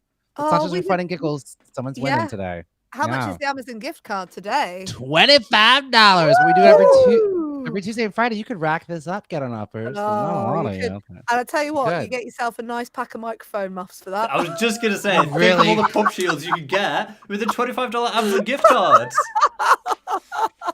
You really could. And then we're gonna talk about the news. Today I saw in the news, we've got John Mulaney invited Dave Chappelle to like his comedy show. How do we feel about that? MI7, the trailer just dropped for Mission Impossible 7, and the only Tom Cruise is like a busy man, huh? Who's hanging out with the royals? I know. The only mission I need him to solve is where is Shelley Miscavige, David Miscavige's wife from Scientology, who disappeared a few years ago. So we'll talk about that. Kate knows something. Is that how you are? Is that how you stayed so young looking? Yes, right. Like, Kate, are you guys as obsessed with cults? I'm obsessed with a cult and a con. If there's a documentary about cults, I'm all in. I am all in. Well, the Scientology building in LA is a sight to behold. If you've never been, it's it's massive and it's blue. Oh, same color I as love your shirt. Yeah. See, that's how they get me. It's my favorite color. And I'm like, well, what's this? Like, I'm susceptible to cults, so that's why I have to watch all the documentaries because I've had 2 near cult misses. Like, that's like a warning lesson. Babe, I do CrossFit. Shall we begin? Oh, there we go. It's too late. It's too late for Kate, James. It's too late. I never thought I could do a pull-up. It's amazing what you can achieve. Already gone. She's already gone. Well, I'm moving down to LA in just a couple of months, so we'll be like cult buddies. Not that we'll do cults together, but we'll help each other not join cults. That's what we'll do. Does that work? And then we'll get more people to join, and then they'll pay us money to help them not join cults. And you can all wear matching robes, for and unity. Matching microphone pods. I don't know how this got here. Wait, in 30 seconds, what should I tell Anthony Davis later today? Oh my goodness. Okay, well. First, you have to tell him about the game. And then you have to say, don't join a cult. I don't know. Don't join a cult. Okay, that's the There we message we're go. passing That's the along for message. today. Have a great show. All right, bye, y'all. Take Thanks care. so much, James. See you next time. My. All right, everybody, stay right there. It's time to get on up. And look, Renee's here just in time. The Shall we whole do it, time. Renee? Let's do it. Let's do it. Ha ha. Three, Ha a two, a 3, 2, 1, go. ha. It's time to get on up with Jam and Renee. And here's your hosts, James Arthur M. and Renee Culver. Well, hello again, everybody. Long time no see. Well, you are here right on Backchannel right now, the only place where you can watch non-stop programming for 12 hours on your Echo device or on your YouTubes. And you can watch, you can listen, you can chat live with the host. It's the only place you can do it. It's the only place that you can do it. You're watching the Today Show right now and you're yelling at Hoda. She has no idea what you're saying, but we will know what you're saying because you are watching Get On Up. I am your breakfast jam, James Arthur M. And I am Renee. You can watch us here live every weekday, Monday through Friday, 7 a.m. Pacific time, 10 a.m. Eastern time. How do you get involved in the show? You ask. It is easy. You send us a chat. You can ask questions. You can chime on in to what we're talking about. Anything you want to say? Jam, you want to tell them how to do it? Oh, I sure do. I sure do. It's really quite simple. All you have to do is just say is the magic word. You just say and your Echo is going to pick up everything that you say after that, and it'll appear on here. You'll join into the conversation, and it's going to be so late. We're going to be talking about so many different things. So this show is not just Renee and I. It is absolutely you. So you want to definitely hear from you throughout the show. And Renee, who's in the audience? Yeah, well, I'd love to tell you. And I guarantee you're like, oh, I see. Okay, so it's VIPs only today. Once I tell you the list, you're going to be like, oh, okay, well then we got to give it the best show ever because we have Pomeranian, we have Miles, we have JD, we have Stacy, Steve, Trinity, Jake, Terry, Damien, web chat user. Jam. Renee. It's a good group. Yeah. Renee, I do think I don't know, maybe you missed the chat. I don't think this is. Can I tell you a secret? Oh, I don't think this is plugged in. Maybe. Oh, sure. Maybe this Okay. isn't. I don't know. Yeah, Okay. maybe. All right. Okay. I tried to tell you in the chat, but then I don't know if you saw. But anyways, but it's fine. You're great. You look great today. Okay, we've got you. All right. Renee's gonna just sort out the tech thing that's happening there. Here's what we're gonna do for today. Here's the agenda. We're gonna do some Treat Yourself Tuesday in a hot second. We're gonna treat yourself to whatever it is that you're gonna treat yourself to. We got celebrity birthday quiz, y'all. Today, celebrity birthday quiz is being turned up a notch because someone's going to win a $25 Amazon gift prize for today. So you're going to get a $25 gift prize for today. And then we also have our Asian Pacific American Heritage Month moment and celebration. We're going to dip into the news for today. And then we're going to play a little Jam Ya Lion. Hello, good morning, JD. Already jumping in the conversation. We'll play a little Jam Ya Lion. And then we've got Giving Tuesday and Tip Tuesday. And that's what we're doing for today. So good morning, Stacey. Good morning, JD. Pomeranian. Love it. First chat of the morning said, morning, Renee and Jam. My pack has been walked. We are all here for you. As we all know, Pomeranian has quite the pack of dogs that they're having there. I saw Pomeranian. I was thinking about you the other weekend, and there was an adorable dog in someone's bed. And I thought, did that dog just sneak into that person's bed? Was that one of their dogs? As we remember from last week, there was a story about a dog. The owners already had like 3 or 4 dogs. And then this other dog just snuck right into their bed. And there was the dog. So I was thinking about you. So just know, get on uppers, even outside of the show. I'd be thinking about you. That's what be happening. All right, so let's get to our first subject for today. It is Treat Yourself Tuesday, everybody. Treat Yourself Tuesday. What are you going to treat yourself to today? It's like she's not going to come back. She's just like, No. great, done with the show today. Okay, see ya. How's it sounding now? Do you feel a little better about it now? Is it making you happier now? It Wonderful. sounds perfect. We love it. We love it. Okay. Catch me up. Catch me up where we're at. What We all were just has talking happened. about Treat Yourself Tuesday. I love it. I love it. Have you gone over what you're treating yourself to? Have you told the Nope. gang? I Okay. haven't. Okay, well, let's hear it. What are you treating yourself to? No, you guess first. You tell. Like not guess, but you showed up. So, what do you treat The yourself team to for is today, built. Renee?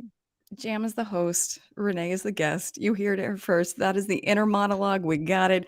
You guys have been following along. You know how it goes. I am obsessed, absolutely obsessed with Hadestown. I can't get enough. The musical that we know and love. It is in Los Angeles. I'm going back. I'm going back. Is it indulgent? Yes. Do I care? I guess not. Because I saw it and I said, yes, I would love to do such a thing. Now, I have not been in the chat just yet, so let me get a quick peek at what we're looking at. Pomeranian and maybe Ben & Jerry's. No, have we gone over what favorite Ben & Jerry's flavors are? Has that been covered? Because I would love to discuss. I love Ben & Jerry's, and I want to make that clear first. I love it with all of my heart and with all of my soul, but they keep creating flavors and then they keep taking them away from me. And it's a difficult thing to undertake. They had a flavor called Justice Remix.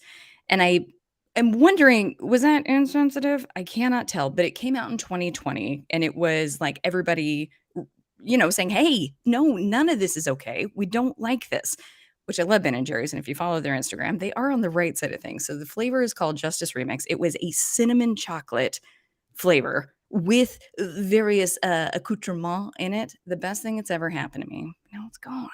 So I beg Ben & Jerry's, if you could, please bring it back. But I'm curious, what is everybody else's favorite Ben & Jerry's ice cream treat? Jam, welcome back. You ready to tell us what you're treating yourself to? Maybe I'll get myself some Ben & Jerry's later on today. I think we've talked about this because yours is Cherry Garcia, and mine is Half Baked. Sure. But yeah, I'm curious if anybody else, maybe it's changed since we've last chatted about this. I didn't know that about the Justice. It's so good. It's so good. But I also am curious, is cinnamon chocolate upsetting? Is that something that they were just like, oh, we should probably take that away? I don't think it is. I think that's okay. I think the notion behind it is all right. Okay. Yeah. Well, right. I was thrilled to have it. Yeah. Couldn't have been more excited.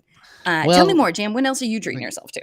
Yes. Ooh, Pomeranian said, Renee, I love the treat. Hadestown sounds so much fun. I love it. So are you going tonight? You're going tonight?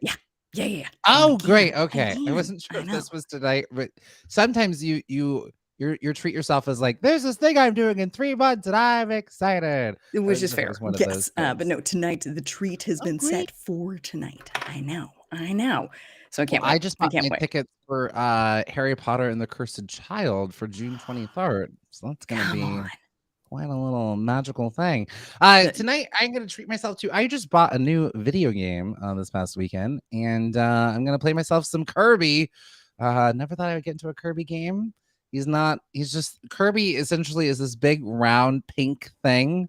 Right. And he, I don't know how to say this on morning television. He sucks things into his mouth and becomes them. Okay. Sure. Okay. No, that's it. I feel like that's the exact way to say it. I think any other way would have been confusing. Okay. And Stacey, you played Kirby before in Mario Party. Okay, great. Well, there's a new one on the Switch. Because I'm still waiting for that Ninja Turtles Shredder game where I get to play April O'Neil. It was supposed to come out in May. No, it's supposed to come out in April, and it's May. Okay. And I just want to be April O'Neil. Anyway, so I'll do that. I'm going to play that for like 20 minutes, and then I'm going to work on my resume so I can get a new job. I love it. I love it so much. I want to circle back real quick because I know you'll tell us about it when it comes to that time. But the Harry Potter and so it was on Broadway, but now it's there. Walk us through what that is. And So Harry Potter and the Cursed Child, written by Cher. herself. Cher has a new stage production of Harry Potter. I guess it's set. I don't really understand. Did anybody get on a person? Has anybody seen it? Are you familiar with it? You can read the script. And so it was originally like a two-part night. It was originally a two-part night. And then the touring show is just a one night experience. And I have to say, at first I was like, I don't want to go to, like, I feel like I was going to be missing something because it was like a 2-night, 2-hour show, and now it's just like a one night, 3-hour show.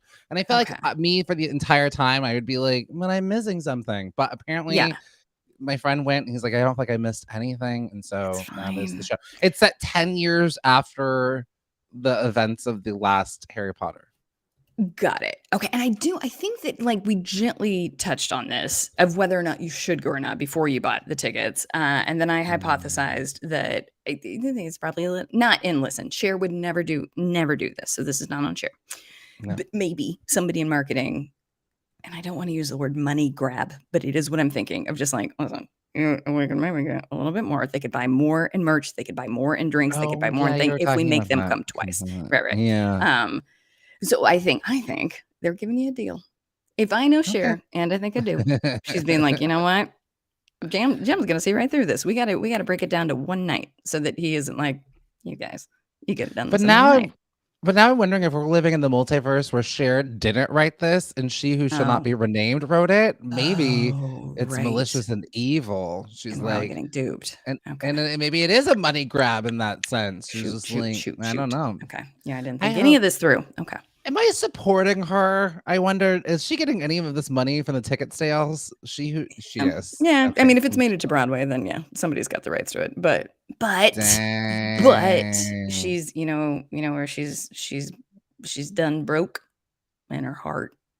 And not any money in there. Yeah. That's bankrupt. There we go. There's some Pomeranian said I also like coffee toffee chip, but I haven't seen it for a while. So maybe it was retired. That to Renee's point, they'll be like, here's a great new flavor that you'll love, and then it'll never be seen again. That happened to me fairly recently. It was like cheesecake and then brownie inside. There was like cheesecake and then brownie chunks in it. Yeah. Haven't seen it ever again at my grocery store. Ben and Jerry's. It might have even just been a fever dream. I might have imagined it. No, I feel like I've seen cheesecake and Ben and Jerry's. Anyway, we should point it. We should write brownie. No, yeah. All right. Let's start a letter writing campaign. Okay. And we've got 3 we need them to bring back. I need Justice Remix, Pomeranian Neems, coffee toffee chip, that does sound delicious, and you need brownie cheesecake. Okay. All right. We can do it. Stacey, question to you. I know you haven't been feeling too well over the last couple of days. How are we feeling today? As my therapist would say, on a scale of 1 to 10, how are you feeling? 10? Amazing, out of this world. 1, this is it. Nice. I'm leaving. I'm not long for the world. Can you sort of see through the reason for them asking that question? Is it to properly gauge, hey, this is how this session is going to go? Or is it to like sort of create self-awareness around like, oh, okay, yeah, I guess I'm only at a 4. I thought I was coming in at 0, but I guess I'm at 4. Therapists love scales. They love the degrees of 1 to 10. And I actually started to adopt it as well. Like I could tell people, I was like, I'm at a 2 right now. And they're like, oh gosh, this isn't good. Yeah. No, this is, we should pay attention. Yeah. Right. Yeah, I love a scale. I definitely have dated people who've used scales and they didn't like it at the time, but now I'm an adopter. I'm trying to think, I feel like they're good, and I think the problem with scales is that it's all arbitrary in our head of what 1 in 10 is. So then when you give a number, you're just like, well, I'm all up for scales so long as we agree what 1 in 10 is. Because if you give me a 2 on my relationship scale, and we have a different definition of 1, then I'm gonna get real confused. I like to follow it up with an explanation. I'll be like, I'm at a 2, and here's what this means. To Renee's point, because everyone's scale is different. Now, to your point, now maybe I was upset with a coworker because I told them, it was like, yeah, I was at a 2, now I'm at a 5 and out of 10. And they're like, cool. Yeah. All right, next order of business. And I'm like, I am not doing well, is what I'm trying to tell you. And they just moved right on. And 5 isn't met with cool. 5 is, I'm so sorry. Is there anything we can do to bump it? That's Thank you for coworker. I know. Yeah. Stacey says that my doctor has a pain scale and he goes with 1 to 10. 1 is okay, 10 is the worst. Wow, I have questions for your doctor. So, like, if 1 is okay, I feel like 5 is okay, right? Or Yeah. 6 is okay. Yeah. One How has does gotta your be. doctor's not allowing for like Yeah. you're either okay or Right. okay. With 1 is okay, 10 is the worst. Oh, it's the reverse. I see what it is. Okay. Right. But I 1 wonder is if okay and 10 yeah. is the worst. Oh Isn't man, it that's wild. so interesting how when nothing hurts on our body, nothing at all, like everything, like you're not having any sensory of uncomfort anywhere, we call that okay. Like a miracle. It is absolutely fascinating that nothing is going wrong right now. So it is. I was the same way. I was like, gosh, okay is bad, but I guess a miracle seems a little theatrical. 1 is a miracle. I think you should be adopting that. How are you doing today? I'm at a miracle. I'm a And it's miracle. true. I'm at a Because miracle. to Renee's point, I'm gonna get on my spiritual soapbox for a Please. moment. Yes, please. But Yes. the math is there's a 1 trillionth of a chance of Right. you existing. Like if you think about all the things that had to come into place for you to exist, Yeah. all of the ancestors that had to meet at the right time, not get eaten by a lion, not get this disease, not get hit by this helicopter, this what's the air balloon that crashed? What's Sure, a that blimp, thing? maybe? Yes. Does that Not seem to be right? in the Okay. Oh, not the to be in a humanity. blimp that crashed. I try to go through like time. So we get Sure, like yeah. No, keep going. Keep going. This is lions, fun. diseases, blimps. That's how it went. So all of those, your ancestors had to survive all of those, and then you're here. And I think it is, and it was like, I think to your point, Renee, I actually want to adopt that. Of like, we are literally walking miracles. And then if you think about like the likelihood that we're all here at the same exact time, like I sometimes think I'm in bewilderment. Like I got to walk the earth at the same time as Oprah Winfrey. Like that's pretty cool. Yeah. You know, Yeah. I think that's true. Hindenburg. That's what I was looking for, Hindenburg, Pomeranian. thank you. Luckily your ancestors didn't get on the Hindenburg. I definitely need you to create a flowchart of human tragedy. Lions, tigers, bears, blimp. Those are the ways you can go. We finally figured it out. I will say, I guess everybody, I think the theme is today is on a scale of 1 to 10. On a scale of 1 to 10, 1 being like, no, I don't want that, or 10, like, oh, I wish we would have had that. How bummed are we that like blimp travel didn't take off? Like, you know, because that was going to be a big thing. And the Hindenburg just was like, no, I'm not doing this. And I hear it's trying to make a comeback. Blimps are making comebacks. So I don't know. I'm curious. Because it was supposed to be the way to travel. It was going to be like luxury. Like I'm on a cruise ship, but it's a blimp. Because obviously it wouldn't have owed the humanity if it weren't the exact same as this. I'm ready to ask a very stupid question. A blimp is basically a hot air balloon, but bigger. Yes. Yes. Is it just a different shape? Sarah, can you make a note? Can we do a revisiting of the Hindenburg this week? I'm curious. I'm very curious. I feel like I only know it from like clips of like there's so many TV shows and like cartoons who've done like time travel or like other lives, and they're all someone always had another life on the Hindenburg. Yeah. There's always someone who was like, no, on the Hindenburg. Like there's always, I can't tell you how many shows I have seen where they're like exploring past lives, they're going back in time, and someone's on the Hindenburg. So I only know it from like bits and pieces of TV shows, which is why I go lions disease. And it happened like 1920s, 30s, because I can sort of picture in my old timey, it's grainy and gray, and so you can't quite tell what's happening. See, you've seen the same things. It's always right. It's always a grainy, like back in time in the Hindenburg. What I mean, listen, I'm ready to devote an entire show to hot air travel. How it began, where it can go, because I also like the sort of evolution of just like, oh boy, we killed a lot of people in that. Well, okay, all right, we're gonna keep it, but only 3 people in a basket, 3 at a time, 3. We're gonna dial it back. We're dialing it back, okay?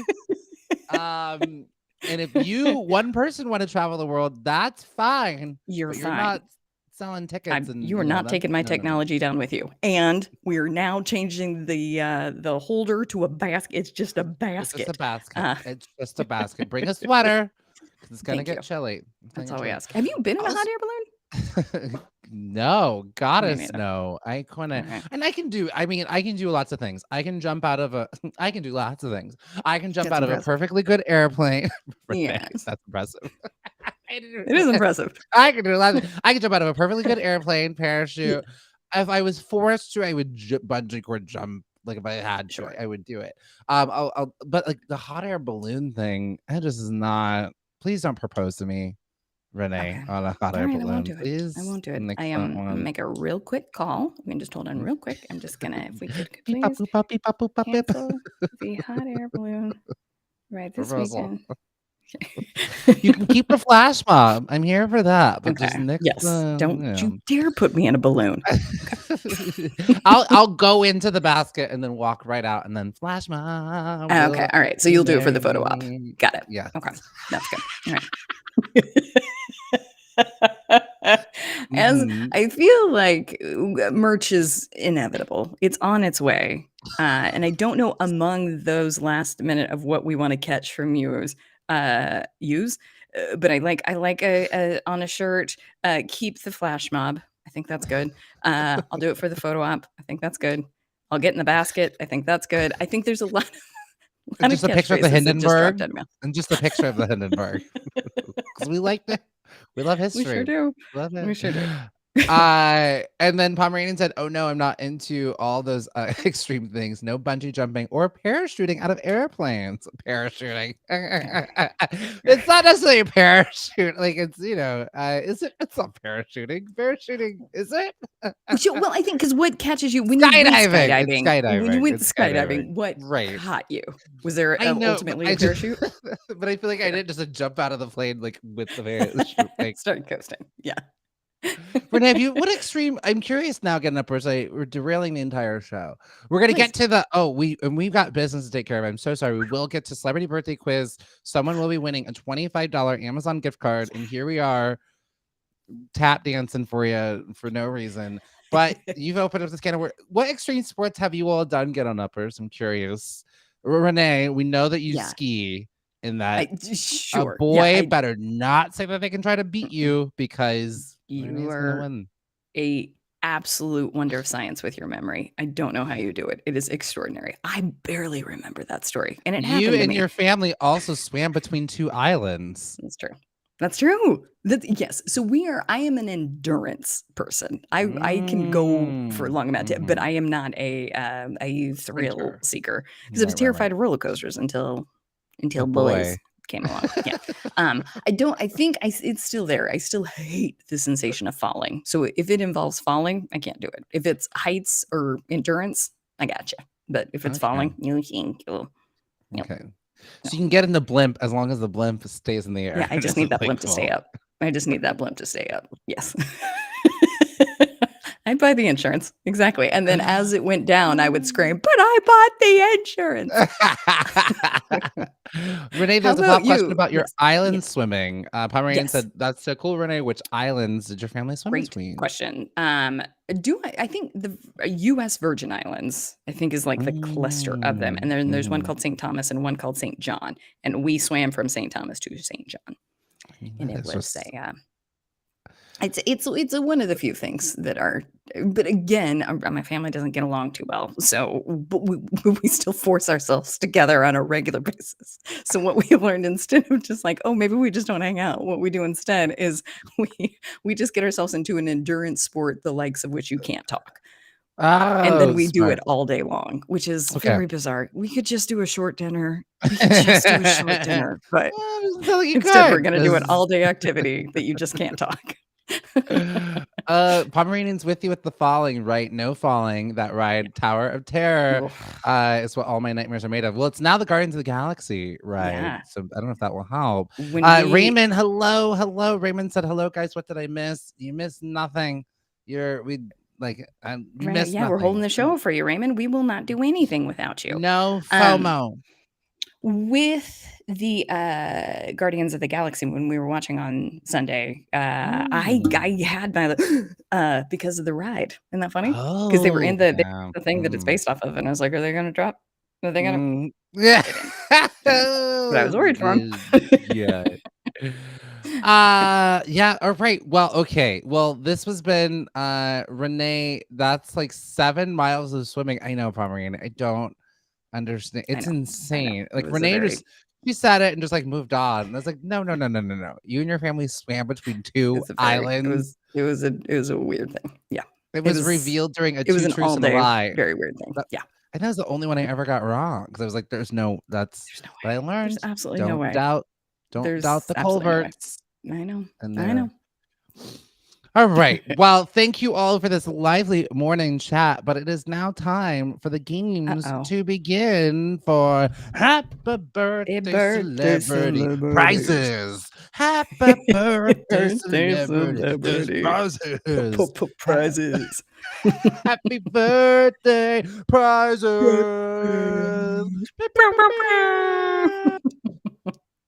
Yeah, I got our morning exactly. DJ on. Great. That was amazing. Who knew we had so many air horns? Okay. Now we're gonna bring it down a notch. Okay, great, cool. No, that's prize music if ever I heard of it. All right, everybody. Remember, today is a giveaway Tuesday. For every trivia question you get right, producer Sarah will give you 1 point, and whoever has the most points by the end wins a gift card. Now, we're going to do a game because I think a lot of you are going to be pretty right on things. So it's going to be, you get a point if not only you're right, but you're first. Because we right in first. We only got 1 card to give away today. So don't worry, we will be doing this every Tuesday and Friday. And sometimes it's just a numbers game. And sometimes it's just an but we don't know what they're gonna do. These getting uppers are gonna start studying the night before. I was just thinking that too. Is that the answers are out there. The answers are out there. Yeah. Now we are speaking of the answers being out there. We're on the honor system. We're on the honor system. So let's be mindful of the Googles. But again, that's why you're only getting a point if you're right and first. So sometimes if you're spending too much time Googling, someone might have already said the answer. You're not gonna get done first. Okay, I love it. I think you've found every loophole. I thought about Great this. job. Is what keeps me up at night. This is what keeps me up at night. For Obama, it was the next pandemic. For me, how are we gonna do this? Prizes. Of course. No, see, and you both, I think, are using your time wisely in your brain. So with that, Renee, I think we'll give space for the get on uppers to guess, and if there's no guesses, we'll have you at the end, and we'll be like, "Okay, Renee, what do you think?" Okay. And then we'll reveal. Okay, how does that work? I will scoot into cheerleader mode. I believe in you. Got it. You could do it. Get on uppers. You can do it. You got it. I believe in you. You got the money. You got the money. Okay. Renee, were you on the drill team? No. Are you kidding? Okay. Have you met me? That drill team? Give me one side look and be like, you can go. I did lost. palm. I did Okay. you get it. Okay. Yes. Yeah. Well, good. I'm glad somebody got you because you are the world's biggest cheerleader. So it would have been a waste of your talent and natural gifts. All right, get on uppers. This is how it's going to work. We're playing celebrity birthday quiz. We're going to ask you a question about a celebrity. You're going to say as the magic word to get your answer in. Now remember, producer Sarah will be keeping track of who gets the right answer first. You'll get a point, and at the end of today, whoever has the most answers is going to get an Amazon gift card today. So, it's all fun and games, but someone's going to be $25 richer in Amazon. There's a lot of good things you can get for $25 on Amazon. I mean, there really is. There really is. All right. So today is, can you believe this? It's Bob Dylan's 81st birthday. Happy birthday, Bob Dylan. That is not what I thought he looked like. Who am I thinking of? Oh, you know who I was thinking of? Willie Nelson. Willie Nelson. Oh, wow. I love your brain so much. I think Bob Dylan loves your brain. I think Bob Dylan would kill to look like Willie Nelson. Absolutely. Yes. I love Willie Nelson. Honestly, their faces are as similar. I think. And they're both old white men singers. And my brain was just like, beep. Yeah. But if you could look at him real hard, you can picture 2 braids dangling down. Yeah. It's literally, they're the multiverse versions of each other in the same multiverse. Agreed. All right, getting uppers. Your question for Bob Dylan turning 81. His real name is Robert Allen Zimmerman, but he also went. Oh man, Sarah's like, there's prizes, so we're gonna roll up the Okay, we gotta sleeves. go hard. Yeah, so it's not just the name, it's also his real name is Robert Allen Zimmerman, which everybody knows. But he also went under these two names. If you can just give me one of those names, because I don't know if you'll know two, but whatever the other, he used to have two other names that he used to go by. Do we have any guesses? Get on uppers. Love it. Maybe while they're zero clue. Yes. Sarah, maybe after I ask the question, we can put some thinking music on. Ooh, right? some Jeopardy. So, some music. So I'll ask the question. His real name is Robert Allen Zimmerman, but he also went under these two names. Ooh. That's nice. Oh, yeah, that's good thinking music. Ooh, that's good thinking music. That ups the ante. That is intense. I love, but also not intense, but also easy, breezy, beautiful, cover girl. Okay, Pomeranian coming in. We got a with guess. One answer. Bobby V. We have got a guess from Pomeranian. I'll keep it open for a couple more seconds to see if anybody else has any guesses or answers. And we're going to close this one out in 10, 9, 8, 7, 6, 5, 4, 3, 2, 1. Category closed. You can stop the music. Ooh. Oh, perfect. I love this. That's good. Very nice. Category closed. All right. Renee, do you have a guess that you want to throw into the hat? Oh, no clue. Absolutely no clue. No, I wouldn't know if I tried. Okay. Jam. How did Pomeranian do? I like that everyone was kind of just like, oh, he's gonna keep it near, Bob Dylan. Stacey was just like, no, he just always goes by Bob Dylan. Pomeranian said Bobby V. We're looking for Elston Gunn or Robert Allen. You gotta try out different names, Sure. Okay. All right. Great. So good. So we're starting it off casual, nice and easy. Isn't it so interesting? His real name is Robert Allen Zimmerman, but his stage name is Bob Dylan. And he also used to go by Elston Gunn and Robert Allen. What a journey. What a journey. Truly.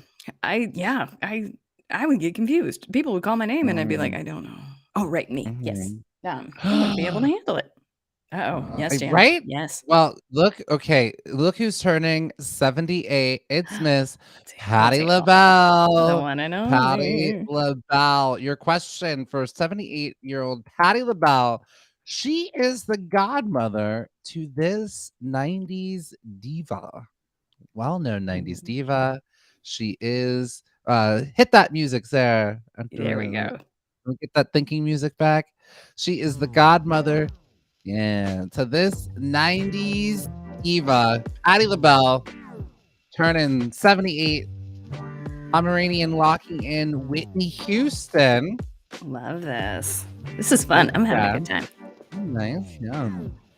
I love it. We do this on Tuesdays and Fridays. Is that right? Tuesdays and Fridays. Okay. I'm just putting together, I'm off the hook on Tuesdays and Fridays, and this is the best thing that's ever happened to me. This is great. I'm having a great time. Raymond's coming in with Brandy. Stacey also guessing Whitney Houston. All right.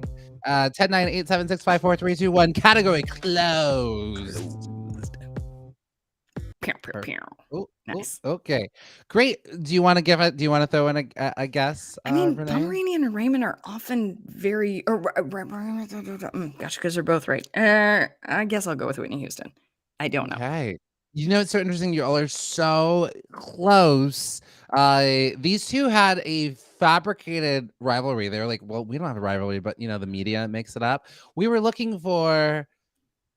She is the mother to the lambs, Mariah Carey. It is Mariah Carey. Interesting. All right. Nice. You all have. I can't wait for Christmas because what we'll be playing all the time is you all have seen the clip of Patti LaBelle at this point from C-SPAN. Where's my backup singers? Where's my backup singers? Have you all seen this clip? So it's we need to. Oh my goddess. Okay, you all, please Google, and we'll be playing this for all Christmas, but you can get ahead of the game. Please Google Patti LaBelle, Where's My Backup Singers? And somebody unearthed this archival footage from like the 1995 tree lighting ceremony of like at DC. And so it's like the Clintons are throwing this big giant party, and they're like, ladies and gentlemen, Patti, first of all, like the guy's about to announce her, and she comes out too early, and she like comes out and she's like, and then she runs back away. I love her. Oh my God, I love her. And then she gets out on stage and the music starts, and she's like, you can see her, there's a bit of panic on her face. And what you come to realize, it's because none of her backup singers are on that stage. And Patti LaBelle doesn't really know the words to the song. She was just coming up there to go, woo, yeah. Sure. Like, that was what she was just gonna do. Delightful. And she's like singing, and she's like, where's my backup singers? And there's like a kid with the cue cards, and she's like, oh baby, I don't know the words, you're going too fast, and that is that's heaven. It's Where screaming. were And her then backup singers? What happened? they eventually show up, still in like not even in their costumes, but just like in their, like they just got out of the car in their full jackets and mittens and everything. And I also think there was supposed to be a giant choir behind her. She was gonna have 3 backup singers. And then when they finally show up, she's like, oh, there they are. Oh God. And then she's supposed to be introducing like the different like because it's like the army band, and she's trying, there's a solo, and she's like, oh, there's Colonel, baby, you got to bring the card back, I don't know his name. Joy to the world, da, da, da. I don't know the words, baby.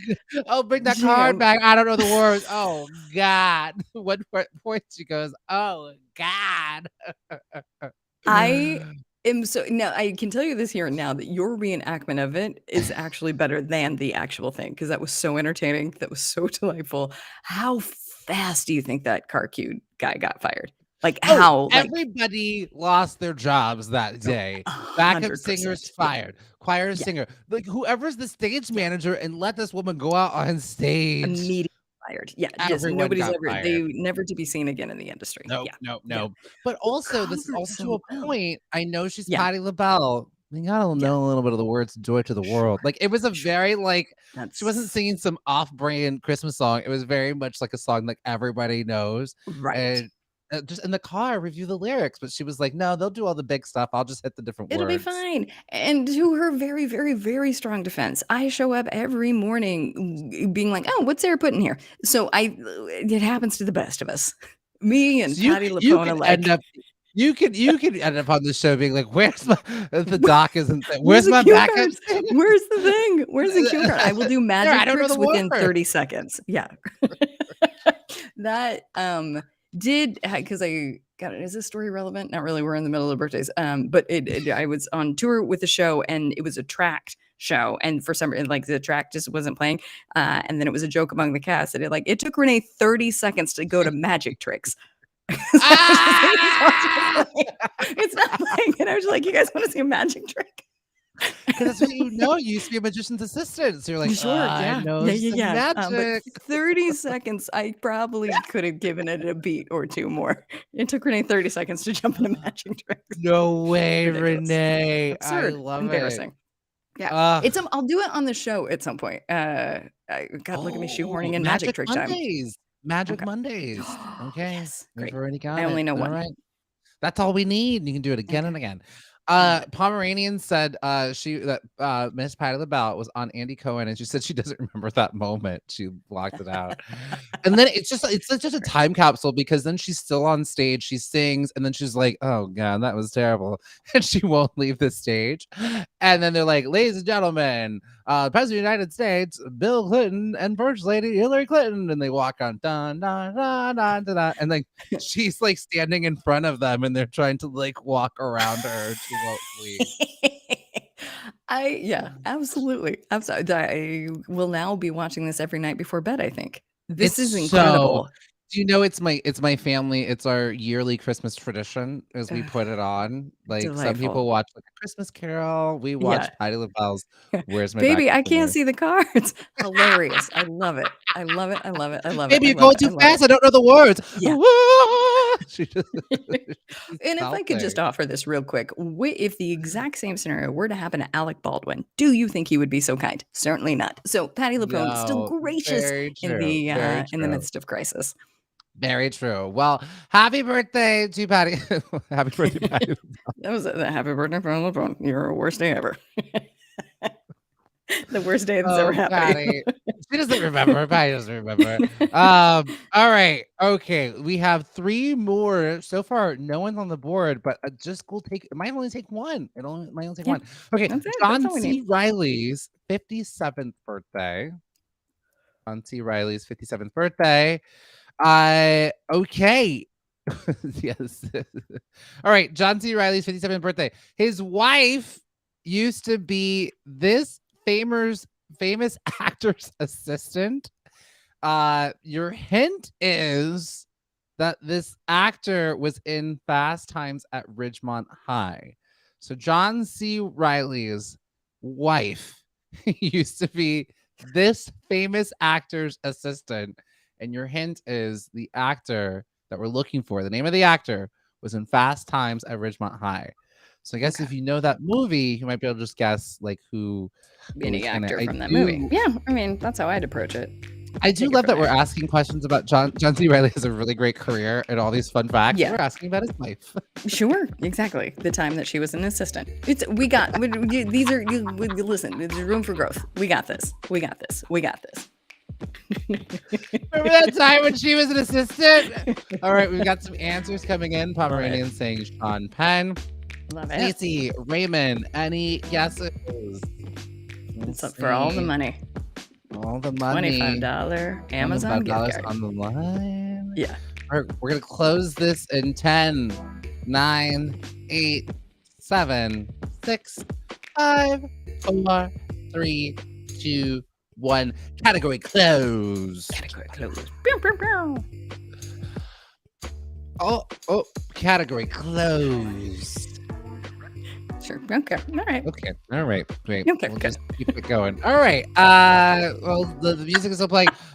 Okay, great. All right. The answer was. Do you want to take a guess from it, Renee? Are you familiar with Fast Times at I Ridgemont High? am. Let's see. Fast Times at Ridgemont. Yeah. Was it Matthew McConaughey?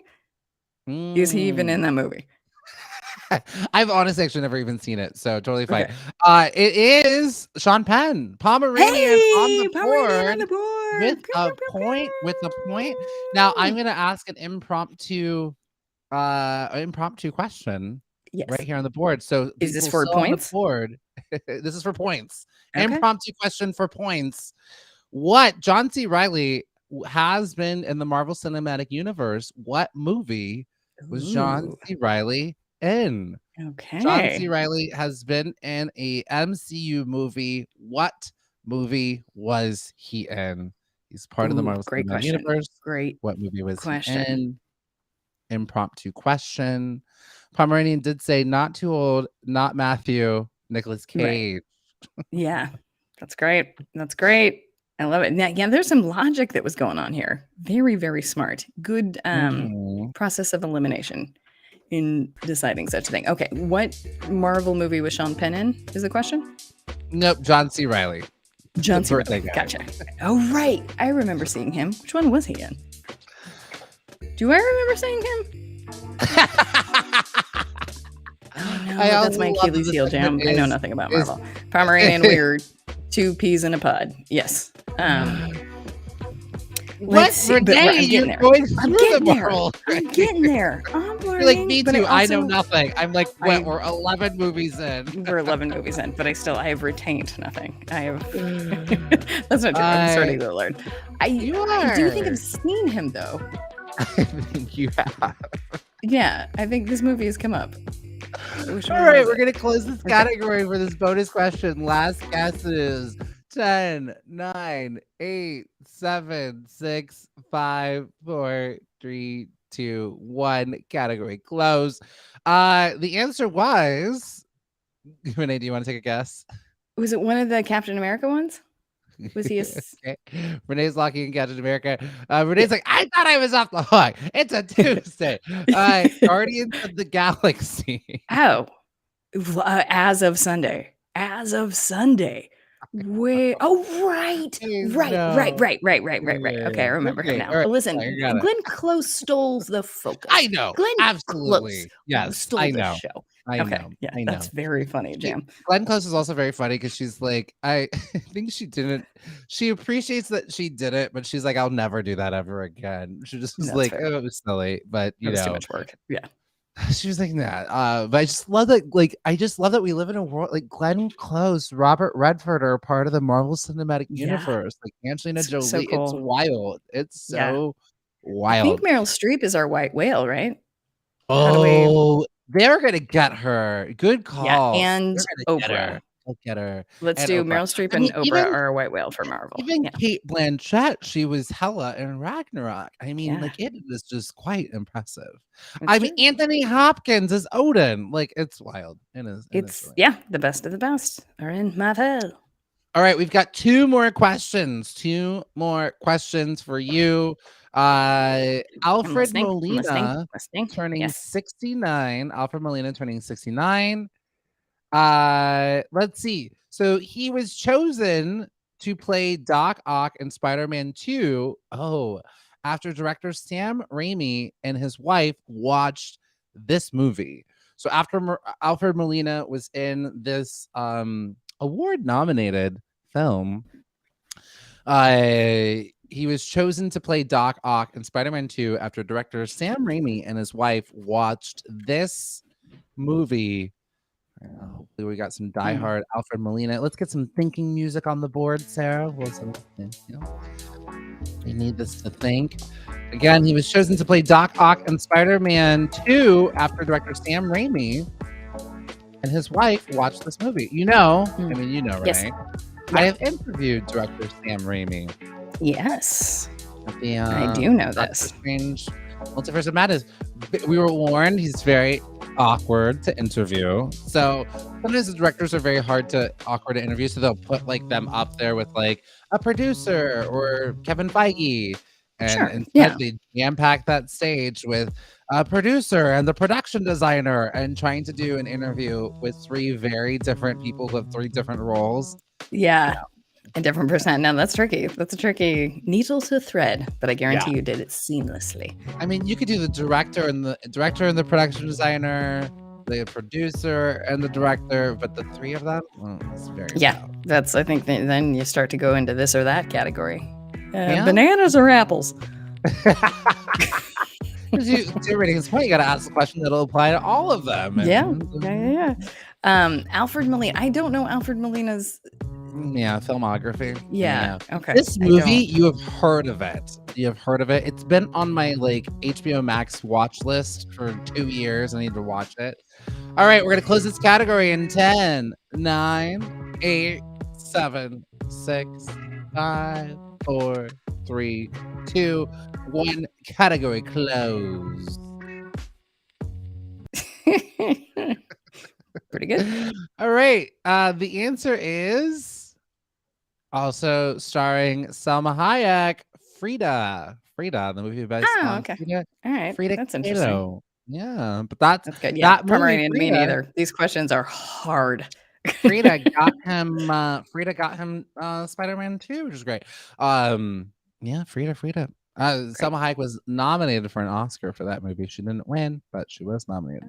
Last one so far, Pomeranian leads the pack, but anybody could tie Pomeranian. We'll go into our tiebreaker here. Yeah. What's Frida about? Great question. It is about Frida Kahlo. Kahlo, am I saying that right? Frida Kahlo, the artist, the artist. You've seen her work. She has she's known for the unibrow, and it follows her story. Starring Salma Hayek. Salma Hayek produced this film. It's a classic movie, and especially if you're looking to understand more about Latinx history and icons, this would be a great movie to watch. Especially it's starring Salma Hayek. I will check it out. I will absolutely check it out. All right, last one. It's Tommy Chong's 84th birthday. Happy birthday, Tommy Chong. All right. We're going to ask this question here. I'm going to make one of them on the spot. I'm going to give it a little bit easier one. All right. It is his 84th birthday. Tommy Chong, who is an actor most known for this comedic duo. Can you name that's a good one. That's a good one. That's a good question. Good job. Can you name the comedic duo that he is most known for? Let's have some thinking music as they Tommy Chong here, 84th birthday. Can you name the comedic duo? 84. Wow, that's wild. Yeah. Very nice. I feel, good job, Pomeranian. Nice work. Do you know, while everybody's thinking and poor Alexa's trying to spell things correctly, I was trying to write guac, like chips and guac, and my phone corrected it to quack, like a duck, quack. So now I call it chips and guac. Chips and quack. Chips and quack. I like it. Thank you. Wait, were you ordering on your phone or just talking to a friend about it? No, I was just talking to a friend. They wanted to know what I was having for dinner, and the answer was chips and guac. Oh man, I want to get in on this dinner conversation. I'm gonna start asking you. We'll get you in on that. Absolutely. Is it a group chat? Exactly. Listen. I'm so sorry. I have an email thread that I sent out. It's a group thing of what I'm eating for dinner. It's a newsletter. It's a newsletter. Yeah, It's also exactly. your Nightly. TikTok. It's just Come through. Chips and quack. All right, Yeah. we're gonna count this down to 10, 9, 8, 7, 6, 5, 4, 3, 2, 1. Category closed. Love Category it. closed. Go to bed category. All right. All right. The answer was Cheech and Chong, also known as Cherry and Chong. Pomeranian coming out of that one. Raymond, you also got it right as well, but we're going for the first correct answer. We can just do a bone. Here's the question that Sarah had put on there. I did give you a easier one. Bonus question just for funsies. He's also the board of this cannabis reform organization. Oh, that's very funny. No clue, but that's a funny question. Renee, no clue. Great. He is a board member of this cannabis reform organization. Does anybody know? Not the answer. Or Cheech and Chong turning 84. Well, we have some guesses coming in. Did you know that nuns? This is not a joke. Right. It's like I'm setting up a joke. You know, nuns are on TikTok now to show people like what life is like in the nunnery. That's incredible. Yeah, I have a few TikTok stories that I want to tell you about that I love. It's TikToks. I don't know, man. I like what it's doing. It's cool. Yeah, Raymond, I was first. I get you. I get you. Yeah, let's see. Okay, hold on. You know what's nice is we can check the board because does it show up the same for everybody? Probably not. So we're going based on Raymond, how it shows up in order for us. We'll close this category in 5, 4, 3, 2, 1. Shawam. Category closed. So yes, so we're going in order now. I think your device, Raymond, probably shows it that yours came in first, but we're going in order of how it shows up onto our screen. And with that, no worries, because we will be giving away prizes on Fridays. So Tuesdays and Fridays, be sure to be here. And remember, you can always take a look and see whose and Raymond, birthday it is the day before. Should get credit for getting it right. I feel like I want to like show photographic proof of our chat to make sure it's not arbitrary. Raymond knows Okay, us. you trust us, right, Raymond? Yeah, I can't stand people losing. It drives me nuts. I hate it. $25 Amazon gift card, and it's all for fun. But congratulations to Pomeranian, our first winner of the Amazon gift card. Snap around. And don't worry, plenty of more gift cards to go around Tuesdays and Fridays. So there it is. There it is, our first giveaway. Giveaway. I think we had some learnings from it. I feel that have I told you this story? I've told it too many times, but the time Dave Holmes was made to create a trivia contest, and he made the questions so hard that people started leaving the Zoom. They're like, "This isn't fun, Dave. Nobody's having a good time." So I think it's a delicate pendulum to make sure that we've got some wins in between, but we're going to find it. Poor Sarah has been tasked with being our Goldilocks of finding this is just right with trivia questions. It's hard. Goldilocks? Did I get that right? Yeah. She's the one who You this is too hot. This is too cold. This is too never. right. Yeah, she Okay. did. But I gotta tell you, I had a bone to pick with Goldilocks. Like, I don't want to yuck Breaking and entering. Yes, I mean, talk about. I'm sorry, I'm gonna say it. White lady privilege at its finest. She just goes in. Is this mine? Can I try this? Yeah. And then those brown bears. She called the police on them, and she went into their house. We don't like it. I used to do a whole entire stand-up bit about Goldilocks. That's hilarious. That's yeah. very funny. Yeah. I don't like this. They don't have Netflix. Man, then she took a nap. Then she had audacity. And then took a little snooze. Oh my God. She broke Baby Bear's chair and Baby Bear's bed. I know. Was wild. I know. She's a menace to society. Couldn't agree more. Well, then, I guess whatever the analogy is for somebody trying to get it just right. Goldilocks does totally work. I just like to tease about her. You heard it here first. Sarah's the Goldilocks. I don't like it. I'm taking it out. That's not true. We would be nowhere without Sarah. Okay, so Pomeranian, you have to email. I thought they would just send it to you, but you have some work to do on your end. Email hello@backchannel.com to claim your prize. Yes, you've won. Claim your prize. You email hello@backchannel.tv. Tell us which show you were on. Get on up. The date, May 24, 2022, and your screen name, Pomeranian. And I guess tell them what you want it for. So it's a lot of, you got to write an essay now. Yeah, so Raymond, it's a lot of work for an Amazon gift card, but I'm proud of you. That's a big deal. And Pomeranian also won the word of the day. So Pomeranian, you keep this up. You're gonna be able to get you something real nice on Amazon. Oh, you want to spend any money on birthdays? You're gonna be like, sweet. I just show up to you gotta go to work. Show up to get on up and get them prizes. Big welcome to a Pomeranian said she ate all the porridge. Not even that. Pomeranian back to Goldilocks. All right. We should. Let's take a minute. I agreed. Yes, absolutely. There was a porridge that was too hot, and so he was like, "Nah, I don't like it." And she probably made a mess of it. And then she's like, "This one was too cold." And then she's like, "Oh, this one is just right." Ate all of it. I think the kicker for me about that story is she then took a nap. Yeah, that's pretty wild to create that much havoc and then tucker yourself out to the point where you're taking a little snooze. What is there a moral to that story? Are we to learn anything from that other than white privilege? Is that what that is? Remember that was a goal the whole time. And I really do think that we are made the way it's written. It's like she was the victim. I feel like in the end, because they get mad at her, they're like, "Get out of here!" She's like, "Oh, no," and she runs away. But upon hearing that story for the very first time, even from a child's eye, you're like, she's gonna get in trouble.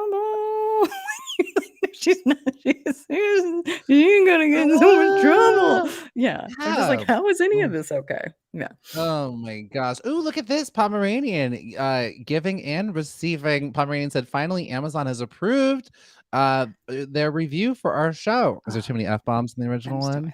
Yeah. This show is beep amazing. Had to spell it out. Watch it. R-E-W. Yeah, it was just a sea of asterisks for as far as the eye could see. Just asterisks galore. Oh my gosh. You're a dream. You were an absolute dream. What would we do without you? A dream boat. Okay, so let's get into, and yes, Stacey, my microphone is matching my shirt. I haven't worn old yellow in a long time. It's a good color on you. It looks great. I feel like someone told me yesterday, and this is not nothing humble about this, but someone told what I'm about to reveal to you. Ooh, should I do this more often? What do we think? Got on uppers? I miss that. I miss an up color. I miss a pinched rolled jean. bring I used to those do up 80s collars back. for a good while. I was all about it for a moment. They're great. But a coworker of mine, I was wearing green, and a coworker of mine messaged me on Slack, and they're like, "Green is your color," and I said, "I think colors are my color." Sure. Well, sure. That too. And it is true though. I don't think you don't have a bad yellow color. is. I don't think I can do yellow or orange. I think with my skin tone, this is not what you signed up for. Get on uppers. What do you Okay. think? Can No, I pull off that's yellow? I think you can. I think you can pull off anything you want, but I do agree that green is a great color on you. You have a follow-up question, Renee, in the chat. Yes. A pinch jean, what is that? Is that sure. yeah. Yeah. Is it when it's like rolled up and kind of pinched at the ankles? Sure. Yeah. So you fold it over and then you roll it up. And then in the 80s, you would wear upwards of 3 socks on one foot so that your jeans actually started like mid calf. I loved it. It was great for ladies with short legs.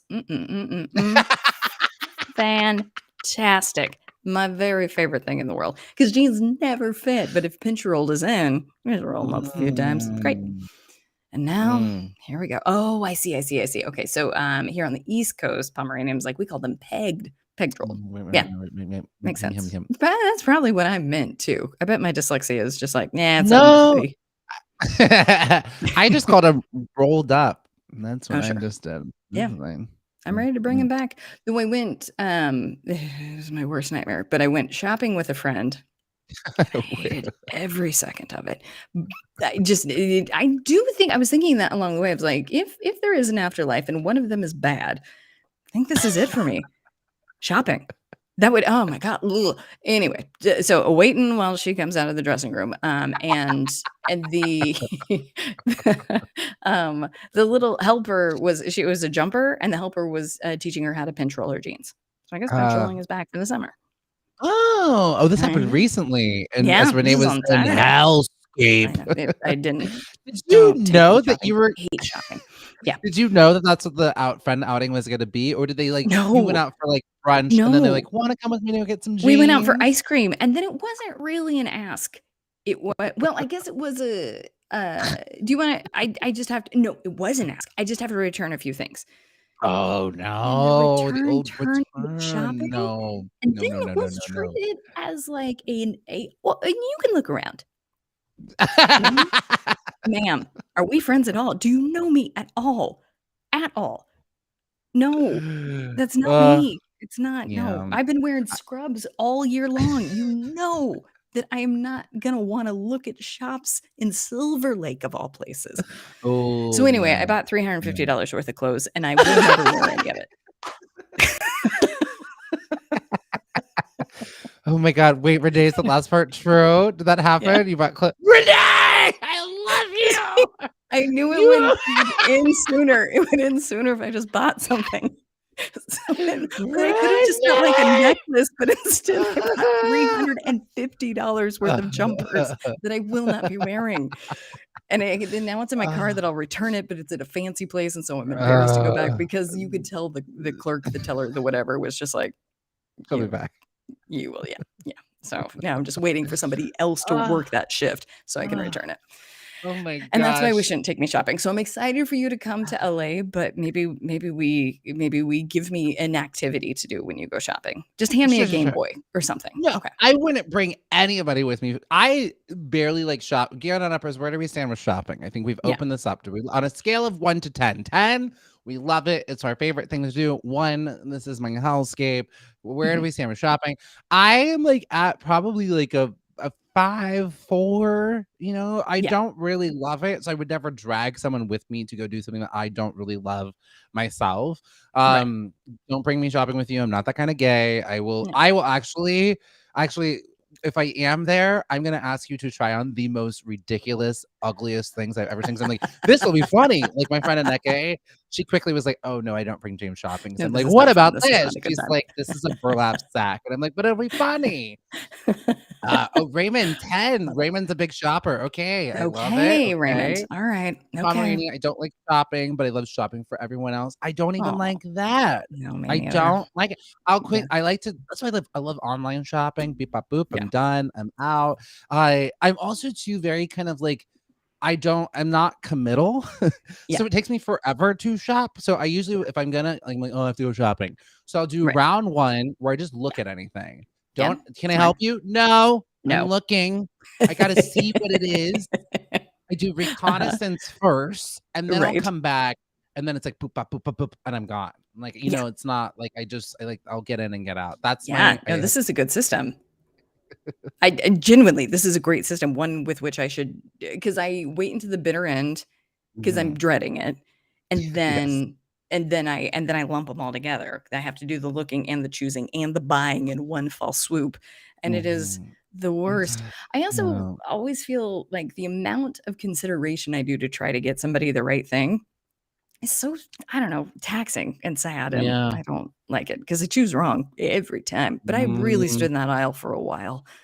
Any points for that? Do I get any points for that? You do. You really Okay. do. Okay. Raymond said that I think Raymond's really good to bring with you shopping because Raymond will Yeah. be honest with you. Raymond said, Ooh, I'll tell you yes. whether it looks good, but I'm honest. Like, I'm gonna be honest. Like, nope, not that. Thank you. I will Okay. be like, That's what I need, Remy. please wear these hammer pants are back. Please put them on. If you need these genie pants. Rainy It's brings very a great, funny. great question. Doesn't it depend on the shopping? I like picking things out for other people that truly honor who they are. You know what? I That's like so to give sweet. people. Here's the best Yeah. gift I like to give people: Mhm. a gift card. Because who will know Oh, better what yeah. to get yourself? You. Yep. Because you know what it is. People buy I think it is like people buy. Like my mom will buy me things, and it's like I Yeah. don't. And then she's sad because I don't like it, and I'm just like, Yeah. don't want this. I would have It's appreciated so a gift card. tough. Isn't it the greatest honor in the world, though, when somebody gets it right? You're just like, "Oh my god, you do." I feel like the norm is both in gifts and in dating. I get devastated when people are just like, "Feel like you love Fringe?" What? Are But I we feel like it's so rare for Yeah. people to I can't really think of a time someone really got it right. Like, it's not like, Yeah. "Oh, I really wanted this thing." Oh, nope, I scratched that. For Christmas, Yeah. my aunt got me pajamas, and that's really all I really wanted was I Same. wanted a nice Yeah. pajama set. Yeah. So, Yeah. it's rare. Rare, rare, Yeah. rare, rare, rare. A friend gave me a plant that does not die, no matter how Ooh. much. So that was, I was like, I don't know if I want this, and then it grew on me. Every now, like a journal or a cute, like I Mm. don't know, just something that I was just like, oh, I would pick that out for myself. It's so nice. It never happens. But when it does, what a gift! What a gift!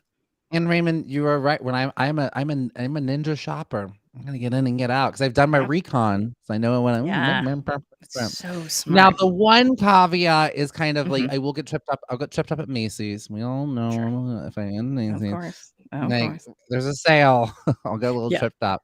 You have no Definitely choice. never, Yeah. never go to Macy's with me, Renee. And there used to be a cheesecake factory on the top of Macy's, Oh. and that would have been. I'd be like, Renee, let's go to the Yeah. Cheesecake Factory. You're like, okay. And then on our way And then a out, swing by Macy's. we're in Macy's. Can I tell you this right now, though? I think that you have set forth a dream of mine. One, because I want to see you unleashed at Macy's. That seems like fun for me.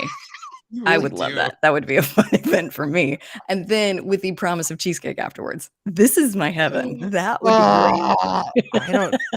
I don't think I want anyone to see me unleashed at Macy's. It's not. But I want to see it. Renee just eating popcorn, just watching me just. Well, he was not kidding. This is so good. There's a sale. I'm sorry, do you have this in the back? Well, I only came here to return this item, and now I spent $667. Great. Welcome to my world. I showed up for ice cream, and now I've got a bag full of stuff I don't want. It's just a whole thing. A whole thing. Oh my God. Raymond said, unleash the Kraken. That's me and Macy's. I have to warn myself. I need to phone a friend. Pomeranian said Cheesecake Factory had it has a novel of a menu and everything is so good. But I stand on this about the Cheesecake Factory, and I it's all good. But I also feel like it's all kind of the same. It's like, do I want these flavors in a sushi form or a burrito form or a pasta? Like, it's you get to choose the flavor. You're not wrong. But But Papa James loves Cheesecake Factory. Yes? Oh, my dad is like Can't get obsessed with enough. it. Like Yeah. I don't think I told you all that. Like speaking of gift cards, my dad got me a gift card for the Cheesecake Factory. And this is when I was living in New York. I think the nearest Cheesecake Factory was like Times Square. And when you live in Pennsylvania. New Yeah. York, yeah, Pennsylvania. Like and so I held on to it. And then Father's Day came around. And I was like, oh, I didn't get my dad anything. And so I just put that Cheesecake Factory card into Hilarious. his Father's Day The very card. best. And I thought he would know. Yeah. He was like, He "Oh my loved gosh, it. son. Thank you so much. This is so great." Yeah. I love it. That's a great story. I love it. Oh, Pomeranian did bring great point. If you're an indecisive person if you're indecisive person going to the Cheesecake Factory, torture. Yeah. Just torture. Yeah. And Pomeranian, you were 100% correct that during the height of the pandemic, I did, and this has been confessed already. I got into a bit of a Cheesecake Factory thing. It's fine, but I think the reason that it was so enticing is because you're like one order will sustain you for days. At Cheesecake Factory, those portions are not small. They're not You're small. not. Yeah. Great. Well, I have absolutely enjoyed this Tangent Tuesday. We're gonna skip back on over. I love it. I love a good tangent. I love it. I love it. It's my All favorite. right. We're gonna get on over to today. I saw in the news. Renee, can you kick us off? I would love nothing, guys. I want to talk a lot about TikTok because I think some really cool stuff is happening over there. So the first is a story to make the second story work. So I'll talk about TikTok and then I'm going to talk about TikTok again. Because the headline is NPR article. If you want to read more, you're welcome to. TikTok has changed music and the industry is hustling to catch up. So prior to TikTok, prior to artists having their own platform that a listener or just a person who's scrolling could choose, it was up to the gatekeepers to decide who is going to be the next star, what type of music they're going to make, and what will be on the album. But now artists have sort of circumvented that and we're like, nah. No, I'm going to do it myself. So all of these stars that you see, Sarah's so good. I did not send Sarah this photo and she was able to get it to pop up. Anyway, we have the best producer in the biz. Sarah, you are a dream. So these are the artists who are just like, nah, I'm just going to release music myself. And it can take a second, but the public, the audience is choosing what songs that they want. And so they are skyrocketing these artists and their songs to the point that now the industry is being like, oh, okay, all right, you want that one? We will try to give them a deal, I guess. And I think the thing that is so incredible about that is it's giving these artists such amazing agency and a platform to choose on their own. And I think, listen, racism, it's everywhere. It is also forcing the industry to properly choose what the audience actually wants and which songs they want and what they want those songs to be about and what they want those specific artists to create. Sarah Bareilles said it best. I'm not going to write you a love song, because back in the day they were just like, no, we need love songs. We need something romantic. And so she was like, all right, here's a love song about me not writing you a love song. But now they can make it about anything they want. And I have been sort of the test case for this. I've been showing up over and over again. I'm like, you got to listen to this artist. She's great. You got to listen to this artist. She's great. Just because TikTok showed him to me. So I don't know. I love it. And I think it is very, very cool. One, for artists to have sort of their own autonomy, and two, for the industry to be taken down a peg and be like, nope, we're going to choose. We're going to choose what we want from the audience's perspective. So just cool. And I think that notion of, was being like, I'm too old. What's TikTok? TikTok's got it right. They really do. There is an element of addiction to it, and that they are just forcing you content constantly. But they also have a really good algorithm that'll curate what you like in a way that'll let you just, I don't know. I feel more connected on TikTok. I never get off TikTok feeling lonelier. I'm just like, God, look at all this talent out here. This is incredible. It's a weird thing. You feel like you just watched a talent show. Like a really incredible talent show. Yeah. Okay. Because I can't even do it. I mean, I had to hire somebody to do the Minority Corner social media because I felt I can't handle social media. I always feel worse about myself. When you move out here, you should be on TikTok. Yeah. Like, no. Momager, no. Can I do literally go panhandle instead. Can I do that? And then someone just upload it to YouTube? Yeah, that I think that works. I think it's like the next step of YouTube. And it sort of allows you to create your own TV show of this is me, this is who I want, this is what I'm doing in a way that's very, very sort of absorbing. You're just like, yep, I love it. Yeah. Well, I love you know, Yes. this reminded me of is, back in the day, like, first of all, I'm so grateful I'm not a musical artist, because I think the music industry, I mean, if you think Hollywood is tough, I think the music industry is one of the toughest, worst industries ever. It's Right. really just a bunch of like old untalented white men at the very Yeah. top, like telling us like what music is going to in all music genres, even like in hip hop, like all music Right. genres, they're the gatekeepers in it. Right. And back in the day, people used to be able to go to their local radio station and drop off their demo tape, and now all Right. local radio stations pretty much don't exist. It's all owned by Clear Channel. And so it's just nice to see that there's still an avenue for like, how do artists like still get their music out there and find their way? And it seems like TikTok is, I think Ian Malcolm in Jurassic Park said it best: life Right. finds a way. Isn't that And I feel like fascinating? that happens Yeah. here. Yeah. Yeah, and Get On Uppers coming in with amazing points. Yes, Pomeranian, her name is Renee Rapp. The way that you know her is that she was Regina George on Broadway. She got discovered at 19. She's talented beyond measure. And then she is also in Sex Lives of College Girls. She's sort of the like uppity blonde, if you watch Sex Lives on College Girls on HBO. But the song Tattoos and the song In the Kitchen you'll just listen to it over and over and over. I can't even begin to tell you how great it is. But she is doing exactly that and got a record label from it. So she wrote, she explains this on her TikTok. She wrote Tattoos. It blew up immediately. And then she just got signed with a major record label. That was probably on the horizon anyway because she's so talented, but TikTok did it. And then Raymond saying that Beetlejuice was made on TikTok. I'm Googling it right now, Raymond, because that is incredible. Right now, the articles are telling me that TikTok saved Beetlejuice the musical. So Beetlejuice the musical was on Broadway. It wasn't doing great, but TikTok was like, I love this. And they like single-handedly brought it back. That's incredible. TikTok can save a Broadway show. That's amazing. Wow. TikTok is saving art. I know. Well, thank you, Renee. Renee has the TikTok Tuesdays with Renee. Renee has her finger on the pulse of TikTok. I love it. You keep me young, Renee. You keep me young and informed, because I have no idea what's happening on TikTok. Between you and my friend Maury, I'm like, okay. I feel like I know what's happening. You gotta get on TikTok. Yeah.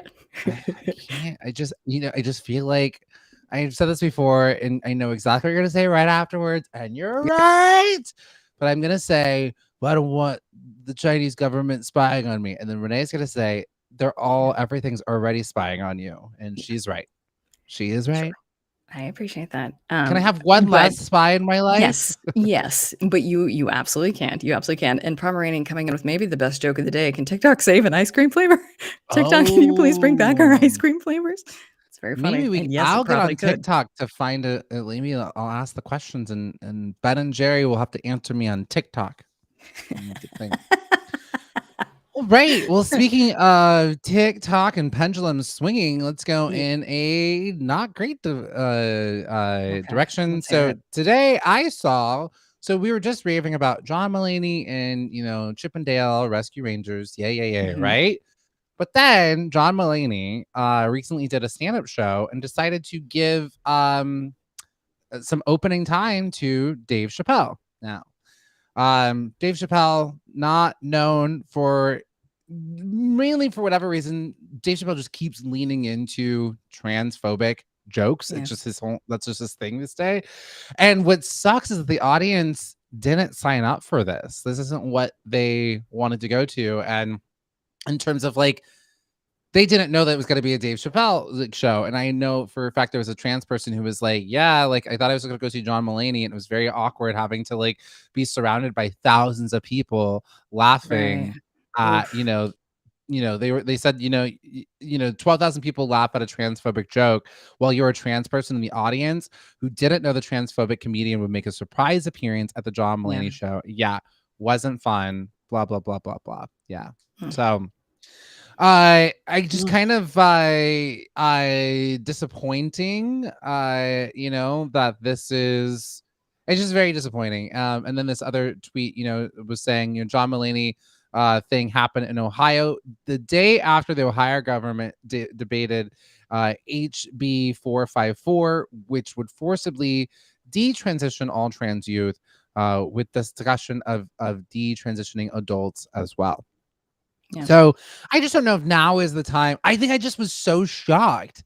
I just was so shocked that this is what I guess I didn't expect John Mulaney to do this. I guess it's disappointing.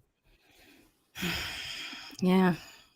I mean, I think, gosh, what's to say about that? Anytime you got rehab multiple times in your past, you got some demons. You got some demons, and you got some. You just have some demons, and I think when you have demons, you make bad choices. So, Renee, how am I supposed to go and finish Chippendale Rescue Rangers? And I woke up with the theme song stuck in my head.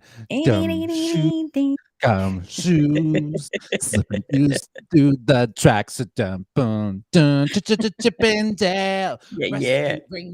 Chippendale with the stranger. You know what I do miss? Maybe that's something we should talk about one day. Is like top animated cartoon theme songs.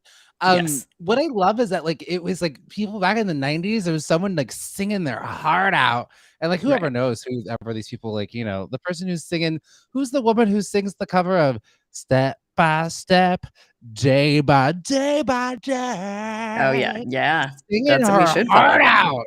Yeah. Singing her heart out. know. I just you used to just get such soulful singers singing those theme songs. Those little jingles. Yeah. Little jingles. I could not agree more. I had a friend who wanted to do a podcast about the origin of commercial jingles, and I was like, yes, make that. And then they were like, that's a lot of research. That's hard to do. It's hard to find them. And I think a few times was ending in a sad ending of well, they did. Oh my God. But yeah, no, I would absolutely love that. Circling back real quick to your surprise appearances. I think it is such a big thing in the comedy world to have drop-ins and the audience lose their mind. Can you believe that they're there? But that was happening a lot with Louis C.K. He was doing drop-ins and audiences were held captive. They're like, I did not come here for this. And so I think it's just drop-ins are weird. And it is really exciting when it's the person you want to see, and it's really upsetting when it's the person you don't. But I don't know. I feel like maybe we just got to keep the people who are on the ticket, and then no more drop-ins. Well, it's just I think it's disappointing, and I guess we're circling the drain here. But that Dave Chappelle just continues to double down. Yeah, he could just show up and not. 15 minutes he couldn't not make a transphobic joke. For 15 minutes, just doubling down on it. We get it. Okay. All right. Cool. Yeah. Just move on, buddy. Move on. Right? That's all we ask. That's all we ask. I know. Yeah. I know. Okay, well, now listen, do you want to swing back over to a TikTok story that's just oh boy, this is sort of like the sequel to the story. So we know that artists are starting to be like, record labels, we do not need you. We can figure this out on TikTok on our own. So that immediately the record labels are like, no, we're together as a team. And they're of course trying to start to manufacture viral videos, which you can't do. You cannot do. You cannot manufacture it. It's got to be organic. That's how it becomes viral. But Sweet Halsey, who we love the very, very best, is going through a real time right now. They created a story on their TikTok that was saying, basically, I have a song that I love and I want to release ASAP, but my record label won't let me. Ooh. Yeah. So the record label is beholden to them, just so we can be clear on the stats of Halsey. Halsey has sold over 165 million records with the record company, so has made them so much money. But the record label is saying, no, we can't release this until we create a viral moment. We've got to create the publicity around it. Which God. The meta-ness of this is that this story made is Variety now becoming a it's the viral moment. Yeah, that's funny. Yeah. So But I again, mean, it's like, possible. but again, it's like who's in this is it's so frustrating, Renee. I could just I throw know. tables because Yeah. she's the one with the talent, and there's some Yeah. suits in a room who have no talent who are gatekeeping. I think there's Yeah. just so much music that we aren't even getting to hear and touch. Like again, like our industry is hard enough, but at least like it's I think it's a little bit easier than the music industry to try to Right. break through and break in. It is just such a challenging Yeah. industry to be able to make it in. Because at least we can just kind of like audition, I guess, and there's a commercial we can go and Right. do, but or just go do some Exactly. like, you know, theater or something. Not like just some theater, but you know, like there's just more, I think, outlets for us, and Mhm. there's more work for us because people aren't necessarily looking. It's weird because it's like Right. kind of in some ways all the spots are filled in the music industry. You know, you kind Yeah. of have to, you really have to break in and break through to like Yeah. be Yeah. this next thing. 100%. Yeah. And so it is. I mean, I guess here I am trying to tell you, like, manufactured viral moments don't work. I'm sure that I have fallen for a few, but for the most part, I think that I don't know, just people can sense authenticity because you did stand up, right? And I think the big thing they tell you in stand up is just like your audience is 2 steps ahead of you. They know. Mhm. They know. So there is Mhm. not you have to play to the tippy top of your intelligence and you have to be organic and they're going to know. They're going to know. Renee, I just had a thought because I know that you used to do Yes, stand up too. I I would do. love to see you do stand up. You know, I maybe we could create You like a don't. night in LA Stand up night. where we like You we don't. host something. Maybe Yeah. we like create a little night or something. Renee's like, Yeah. I'm not interested. I No, just think you're so funny. There's so you're many great very kind. stories. Yeah. Okay, fine. You literally do stand up on here for 2 hours. Sure. I mean, You're you that, but no, you know what? Yeah, hold on. Let me sit with it because just now I was thinking like my bits. I had like one bit that worked. But just now I was like, I would love nothing more than a monthly live show with you. A dream. That yeah, would be maybe a we could think about dream. it. I Think would about it. absolutely I love think that. Yes. I would like to host. I think what I like to do is more so like like I would host. We could Yeah. do little bits and stuff. That way, it's not pressure for us to do like a Yeah. full like, you know, stand thing. Yeah. Yeah. But I have seen stand up shows where it's like 2 people who are hosting, and you and I come Mhm. out. We do our bits. We Totally. do, Yeah. and we make space for other, you know, stand up comedians who, I think, you yeah, know, like maybe a story time show or something like that. That's not called stand yeah. up, but it has funny elements. We'll Mhm. workshop Yeah. it. All right.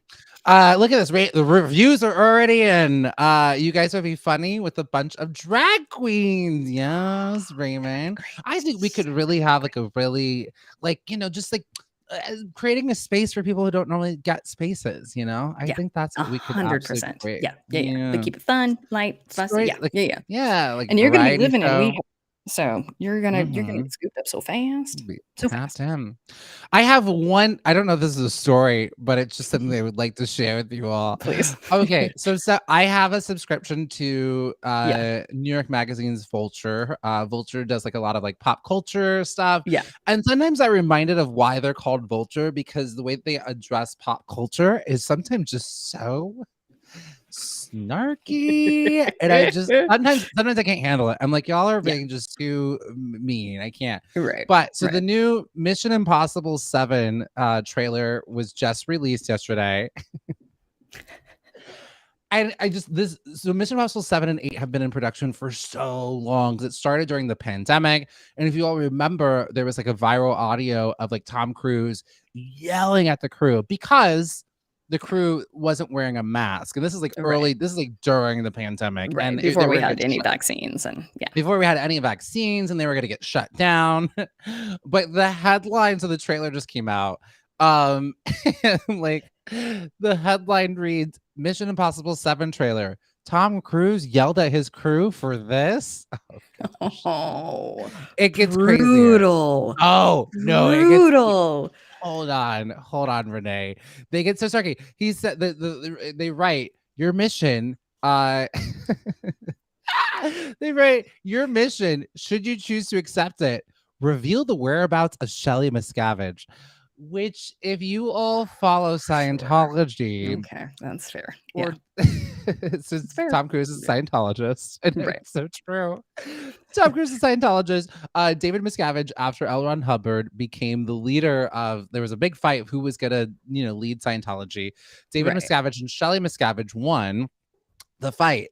Now, Leah Remini talks about this. She was really good friends with Shelley Miscavige. Shelley Miscavige has not been seen in years. She's not been seen in years. It seems she's starting to get a little bit more outspoken. So David Miscavige's wife hasn't been seen in years. Leah Remini, who escaped, Scientology and did a 3-part A&E series, which is how I know so much about the 3 seasons of the Scientology show.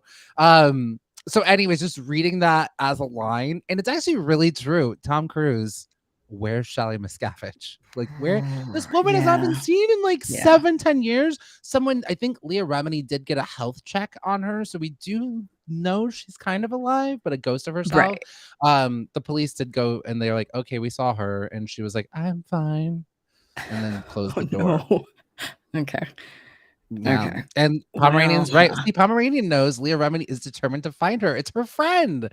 It's her friend. Oh, and then get this. The title of Mission Impossible is it's Mission Impossible Dead Reckoning Part 1. And they write, that's some nice punctuation you have there. Like, it's a lot. Mission Impossible Dead Reckoning Part 1. Oof. Okay. All right. Okay. Well, okay. Okay. Huh. Yeah. I guess I am going to have to do separate the art from the artist, because as you know, I bought tickets to Top Gun Maverick 3 weeks ago. Yeah. So, I mean, but Tom Cruise is actually and I have to do it too. He's one of my favorite actors. I think the man is so incredibly talented. So talented. You also hear stories about he's so incredibly kind. He is nice. I just think this cult has told him that he's a superhero. Like, he is like here to save the world. And I mean, and Marianne Williamson will tell us we're all here to save the world. So, if you're it's just, you just really believed it. So like, I think he's an incredibly talented actor. It's the moment I realized that Tom Cruise was a talented actor, don't laugh at me, but it was during okay. Wait, let's see. I don't know. I think I'll be able to follow your logic. Yeah. It was during Steven Spielberg's War of the Worlds. He gives a tour. I told you. No, look at you. You promised. And then you couldn't. I did promise. I'm so sorry. I owe you saw a your Coke. I'm sorry. War of the Worlds is what did it for you. He gives a tour de performance, and I was like, "Oh, he's a really good actor." You heard it here first. Yeah, I've loved him ever since. It wasn't Jay McGuire. It wasn't like any of this. Certainly not. No, it's Firm. War of the Worlds. No, I think as soon as we have easy video capabilities, I think we should highlight the scenes with which you're just like, hey, he's a really great actor. That is very, very, very charming. Sweet Get on Uppers chiming in as well. Going back to the disappearance, Leah Remini is determined to fire. It's very sad. And there's something really sketchy about it. We get it. It's just hard. It's hard to hold both. Yeah. 2007. And he could ask the right questions, but he's not asking those questions. And then, of course, it's so interesting. We talked about this. Like, we talked about this, the Mandela effect, that Tom Cruise didn't actually jump on Oprah's couch. Like, what everyone remembers that he did, but I think it was parodied so much that he didn't. He didn't jump on her couch. I don't even think he stood on. He just stood up and like grabbed her hands and. Interesting. Yeah, because it is so vivid. Like, I absolutely think that I remember seeing him on the couch. It's the wildest thing. But it got dramatized so much, or like, parodied, that he didn't jump on the couch. But Kathy Griffin does one of the best stand-ups about that moment, because she was like, it was like a hostage situation, because he goes back and he's like, should I go, Katie? And Oprah's like, I don't think you don't have to. He's like, I'm gonna go get her. And like, she's just backstage, and he grabs her and brings her out and just starts shaking her around. Oh boy. I think it's either meds or a panic attack. Like, I've rewatched the moment, and it is it's a lot. It's a lot on something. Okay. All right. Definitely was on something. And I think again, we have to separate, because years and years ago, 2 problematic guys hanging out. He told Matt Lauer that that mental health medication was rough. Yeah. He went on a Brooke Shields. She was like, I had postpartum depression. I went on medication. And he was like, you're a terrible person. It was like, whoa. Oops. Ugh. Oopsies. All right. Whoopsies. Well, anyways, So we'll just be I can't separating wait him. to Yeah. can't wait to. I've seen when I went to go see Multiverse of Madness, they played like 5 minutes on the IMAX Top Gun Maverick. Right. It looks. I might even have to go see this because it looks like it feels like I'm riding. There was a ride at Great America, Paramount's Great America, called Top Gun. And it feels like I'm in that ride watching it. Yeah. Are you going on IMAX? Are you watching IMAX? I am, and I'm doing my very best to avoid all spoilers up trailers. until Yeah. Not You're gonna on have a social great media. time. It's gonna be good. I'm excited. Yeah, that's what everybody's saying. So it should be. Oh my God, Pomeranian, you're so right. Kathy Griffin, though controversial. I've seen Kathy Griffin twice live. I do love her. She does a really great Barbara Streisand on Oprah stand-up. She does, because Barbara Streisand painted Oprah's microphone, and Oprah was like, "Where'd you get that white microphone?" And Barbara's like, "I painted yours." End of credits. And Oprah's like, "What?" Like on the Oprah show. Yeah. Great. Interesting. Kathy Griffin was so great because she used to give all the tea about the celebrities because she didn't care, and it was just so fun to get all that gossip. Like that's what we came here for. Bless her, bless her, bless her. I think history will show that. Yeah, she messed up, but boy, did we not take down the men around her. We just took her down, which sucks. Yep. Don't love it. Renee, snaps. Yeah, it's all blown out of such proportion. It's sad. Her career will never. It's done. You know, it's unfortunate. She doesn't get to come back. But cancer now, right? I think that's stress. I know her sister had cancer, but I know she's got some health issues for sure. Okay. All right, she's in remission. I didn't realize I missed this. Fantastic. Okay. Thank you. It's very healthy. Yes, Pomeranian has the exact quote. Band painted Oprah's mic white. Oh no, you do not do that to Oprah. They did. What? Babs painted Oprah's mic white. She's like, where'd you get that white microphone? I painted yours. What? Credits. Yeah. Yikes. Yeah, she's tricky and too. Raymond saying we need to give her another chance because she is funny. She's more than most people, and I feel like she's a way to do comedy that I never. And this is even the before times. I feel like I can go back and watch her comedy and not feel like there's I never felt offended by racism or she punched up towards celebrities. Yeah. That was her whole entire thing. She just punched up the celebrities. Yeah. And I think when they're like an embezzlement thing with her husband and she just keeps coming back. Take these incredible blows that aren't fair. Not fair. Yeah. I do have our Asian Pacific American Heritage moment before I get to GMU Lion. Can't wait. All right. Today is all about Asian Pacific American Heritage Month. Our moment today is Thelma Garcia Buck. I don't know how to pronounce this. Is it Buchhold? I don't have the correct pronunciation. Thelma Garcia Buchhold became the first Filipina American legislator in the U.S. She was elected to Alaska House of Representatives in 1974. She was born, Thelma Garcia was born in the coastal city of Claveria in the northern Philippines in 1934. This was the year that U.S. Congress passed the Tidings-McDuffie Act, and that committed to giving Philippines its independence over a 12-year transition. Because we had the Philippines, and then they were like, okay, we're going to give you your freedom. Wild. Right. Oh, America. Oh, America. Thelma Garcia graduated high school early when she was 15, traveled to the U.S. to continue her education. This is going to be very interesting because it's very much like the person from yesterday. She attended Mount St. Mary's University in Los Angeles and earned a degree in zoology. Very similar to who was the name of the person from yesterday? Also got a degree in zoology. Sarah, can you get an uppers? Who was it from yesterday? I'm sorry, the information is just coming through my head. Sarah, if you can someone tell us who was it from yesterday that also studied zoology. All right, waiting that answer from yesterday. So she completed her graduate school at University of Nevada, Las Vegas. Dr. Kazu, yes, who was like one of the first Japanese, like American. Dr. Kazu Togaski studied zoology as well, who we learned about yesterday. And she was like one of the first like Japanese female American doctors, just doing really, really great, amazing stuff.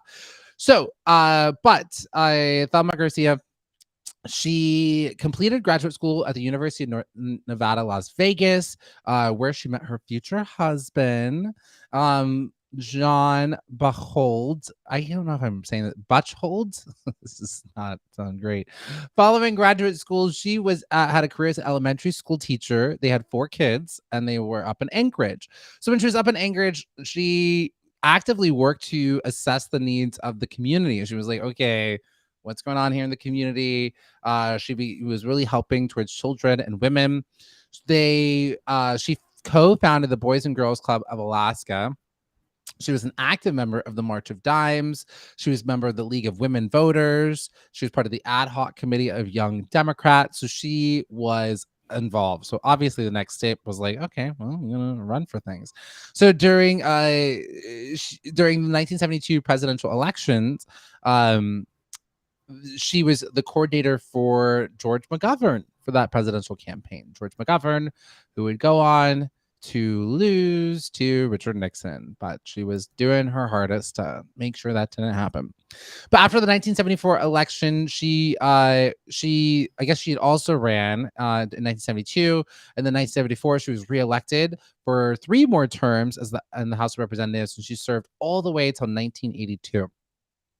And during this time, she participated in passing legislation to improve education, environmental protections, public art programs, supporting victims of domestic violence, mental health services, oil and gas taxes, infrastructure, and establishing legislating governing establishing legislature governing the permanent fund dividend program. So really great things that it's also kind of still dealing with all of this stuff like 50 years later, all these things that she was fighting for back then, you know.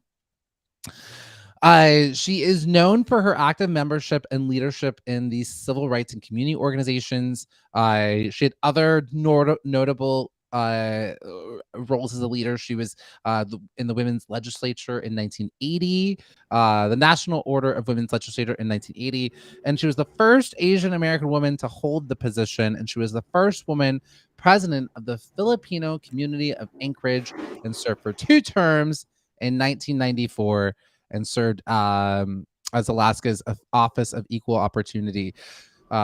She died in 2007, and but Anchorage continues to recognize and benefit from her many contributions. So absolutely incredible. Jam, these are so good. You and Sarah together do such an incredible job at letting us know about these things, and I've been humbled this month that I am a perfect track record of having none of these people on my radar. So 1, grateful for you for letting me know about them, and 2, wow, Renee. Well, haven't heard Renee, of any. you know, it's not just you. I was watching this video last night. At my work, I lead allyship huddles. So once a month, there's a 9-part anti-racism course on LinkedIn Learning, and this month's course is about essentially like, you know, being allies towards, you know, Asian employees, and kind of it demystifies, you know, the model minority myth, which was, you know, is damaging to both Asian folks and also non-Asians as well, because the model minority myth is like, oh, okay, they're just put your head down and, you know, they'll see, look how they're a minority and they were able to make it by just being quiet and humble and good at math. But all this is like stereotypes, because what happens if you don't live up to that? And 2, it tells the other minority groups that, well, you're bad because you can't do what it is that they're doing. All that to say, there was a study in 2019 and it asked Americans to name a famous Asian person, and 42% of Americans were not able to do it. And there's just this erasure that has happened with the community. And so I think it's just a national sort of travesty of not understanding the great accomplishments and value that the vast diaspora of the Asian Pacific American heritage, Asian Pacific American community has had. Because it's, and even just like if you were to say, like, I guess if you were to, and the diaspora of Asia is so huge because it's that entire continent, and really it's like if we were 60% of the world is technically, Asian then in that case. I'm 2.5% South Asian, I found out from my DNA test. But look at that. Amazing. Thank you so much. We do have to circle back just real quick. Pomeranian, a huge Oprah and Rosie fan, much like me, did a quick check on YouTube. And what's so fascinating, I put it in the chat here, the Tom Cruise didn't jump on the couch. What's wild is that he did jump on the couch. He just didn't jump multiple times. Oh, So okay, he's that's talking to what it is. Oprah. Just like He once. jumps back and jumps on the couch, but then Yeah, hops off immediately. But isn't it so funny that we all picture him jumping multiple times on the couch? Yeah. But it's just That's so he what does it a one is. jump on the couch. Yeah. Just one. Yeah, But just people one, have him just just one hop. wilding out. I've seen so many Yeah. spoofs. There's one spoof where they hold, like, someone's holding Oprah's hands, and he's holding Oprah's hands and bends them, like breaks her hands backwards. So like it got so many times. I love it. But yeah, we're all here to learn and to grow. And again, our schools failed us, but we are adults and we are rectifying it ourselves. We're gonna fix it. We're gonna fix it. Mostly thanks to Jam and Sarah. I'm here for the Oprah clips. Hey, it takes a village. All right, you all. It's time for Jam You Lying. Jam You Lying. You telling the truth? No, Jam You Lying. Yeah, that was your best theme song yet. That was perfect. Nailed it. Great. Loving it. All right, everybody, we're going to play Jam You Lying SNL edition. In honor of SNL just had a season finale, and 4 great cast members are leaving. We're going to play Jam You Lying SNL edition. So the way it's going to work is if you think I am telling the truth, you will say, Jam, that's right. If you think that I am lying, you will say, Jam, you lying. And we will find out the truth. All right, we'll work together. I can't wait. No prizes involved, just for funs and giggles and learning some more. I love it. All right. Ooh, Pomeranian SNL edition. Okay, we got some SNL. I think I'm going to do a bad job, but I'm excited to learn because this is going to be fun. All right. First one. SNL first aired in 1975. SNL first aired. Hold on.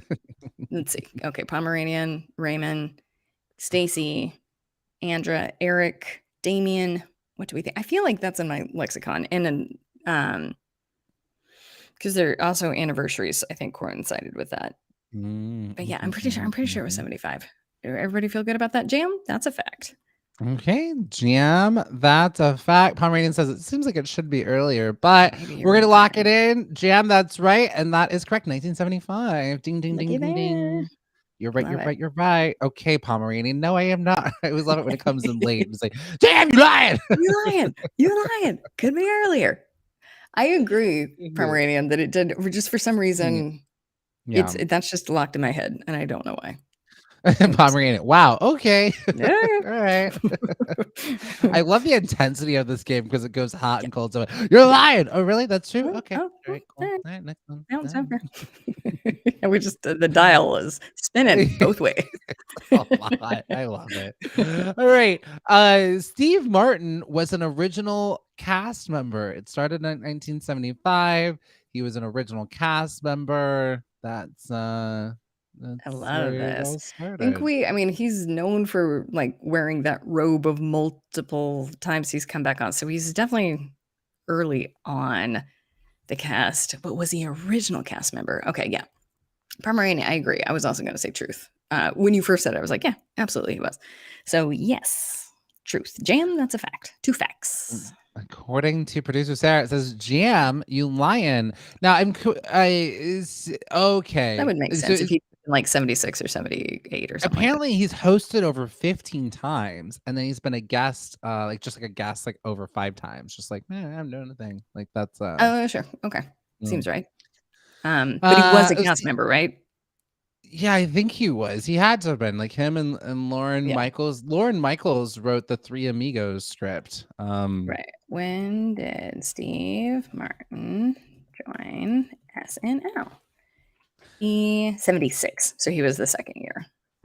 Second year. All right. Yeah. Just missed the beat. All right. So our next one is Daryl Hammond is SNL's longest running cast member.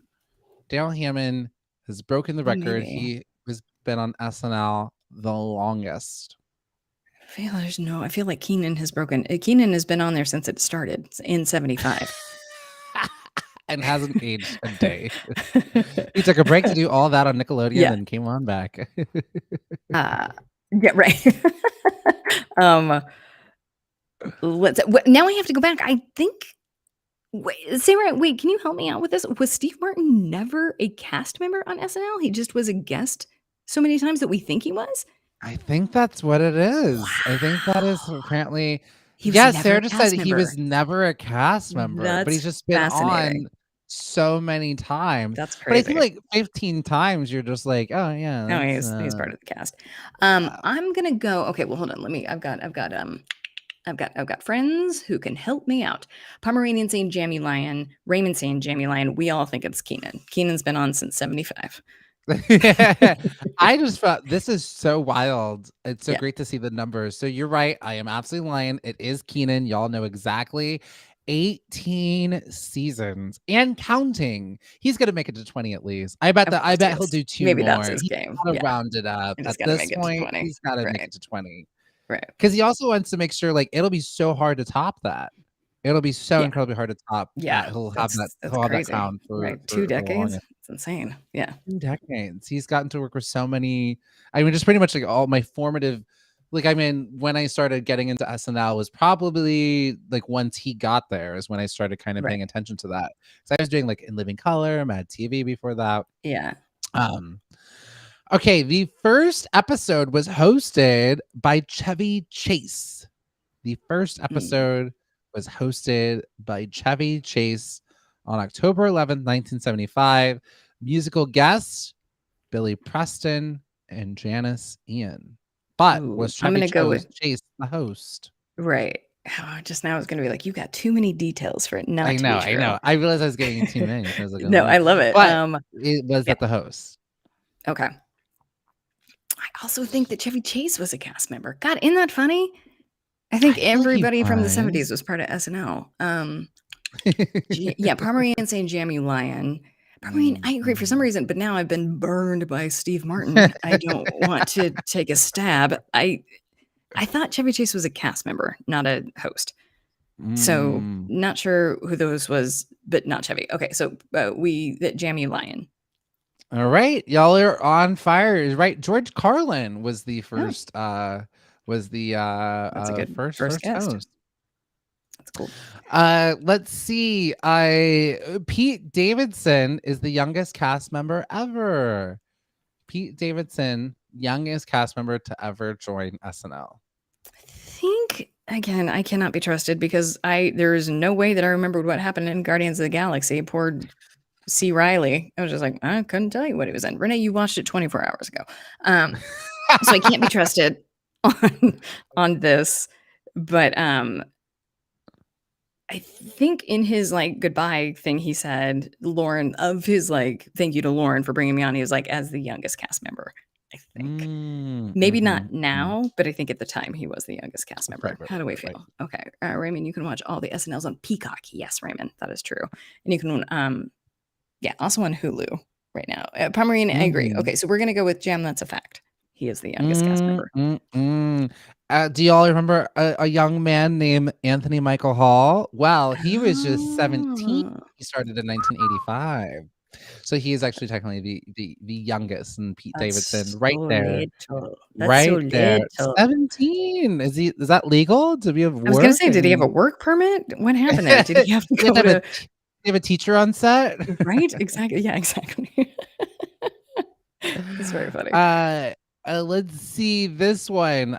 We've got Leonardo DiCaprio has hosted SNL 3 times. Leonardo DiCaprio has hosted SNL 3 times. Sure. Yeah, let's see. Wow, 17, baby. And proper spelling of baby, Pomeranian. Good job. Baby. Sure. Leo's been on. How do we feel? Raymond Pomeranian. Do we think Leo's been on 3 times? 3 times. Sure, that seems right. Jam. That's a fact. You know, it's very interesting. I didn't realize this, and but now I think about it, I'm like, oh, I guess that's true. He's actually never hosted. He made a cameo for the Wolf of Wall Street sketch when Jonah Hill hosted. But other than that, Leonardo DiCaprio has never hosted SNL. That makes I'm sense. sure that's probably by choice. Yeah. You know, certainly. Yeah. That would make sense to me. And in the Sure, I was like, well, I can't picture him doing it ever, but yeah. That would explain why. That would explain. That would explain why. I'd be so curious to know, like, who are other folks? Like, as Meryl Streep, has she ever? Yeah, so. there's probably Yeah. some who are just like, you know what, not my. I'm okay. Because also, like, it's like you can even see, you can sometimes see how nervous sometimes they are, and even some of the greatest comedians and actors who some aren't able to necessarily rise to. I mean, the cast. It shows just how talented the cast is, because they're just like, they're these characters, they have such freedom, and sometimes even the most talented of comedians aren't able to be as free because they're just not as used to 100%. That, you know. Yeah, it's quite a skill. I'm severely dyslexic, so I'm looking at this through a dyslexic lens, but I do think dyslexia and creativity are often really aligned. The reason that you're so creative is because your brain sees things differently. So it can be a gift, but I definitely think that a lot of actors have severe dyslexia, which is great because they can see things differently, but it is not great when you're made to read a cue card.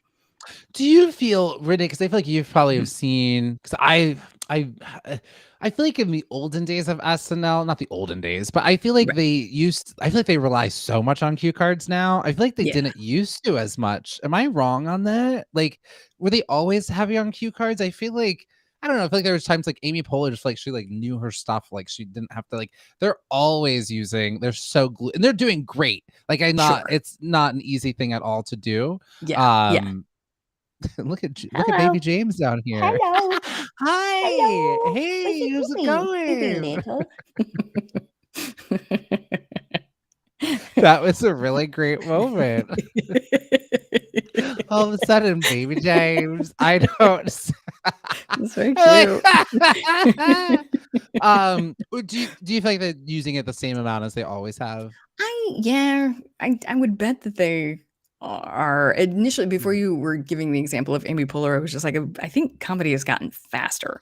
So true. Maybe they've always been using cue cards, but it just they could observe it less because you're so right. Comedy is so fast. We need a joke every 3 seconds these days. We really do. It's because we're the MTV generation. My friend did was in sociology class. They had studied that on MTV they do a new cut to every 3 seconds. So every 3 seconds, you're seeing a different angle or cut or something. And so when I would do editing for my movies and stuff, like when I edit things, I'm like, okay, something new has to be happening every 3 seconds. Whatever. Look at Raymond. Whatever happened to baby James?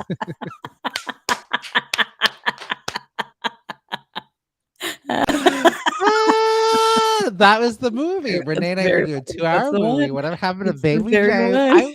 I was so cute and adorable. My little box. Just a little baby. Exactly. I think there's a lot we could do with that. Honey, I Shrunk the James. Again. Oh my gosh. Here's maybe one that maybe happened. Sinead O'Connor ripped a picture of the Pope after she performed. Maybe she did, maybe she didn't. Yes. Sinead O'Connor ripped a picture of the Pope after she performed.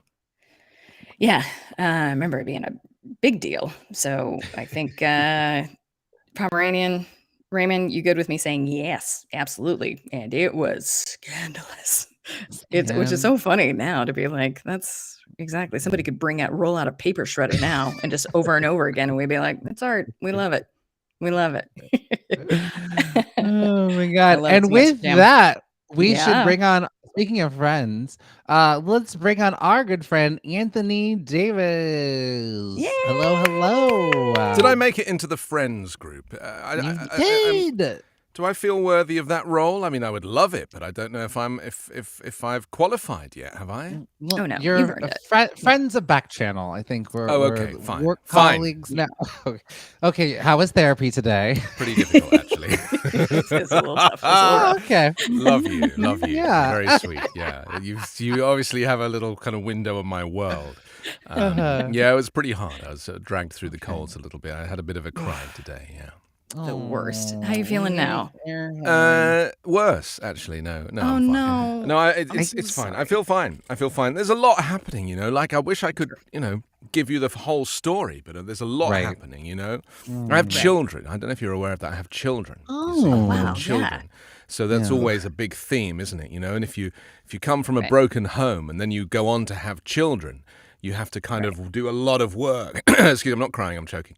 To kind of to make sure that you break the cycle, right? Breaking the cycle. That's what it's all about. So hard to do, though. Yeah. Yeah. So, well, because hurt hurt people. I don't know.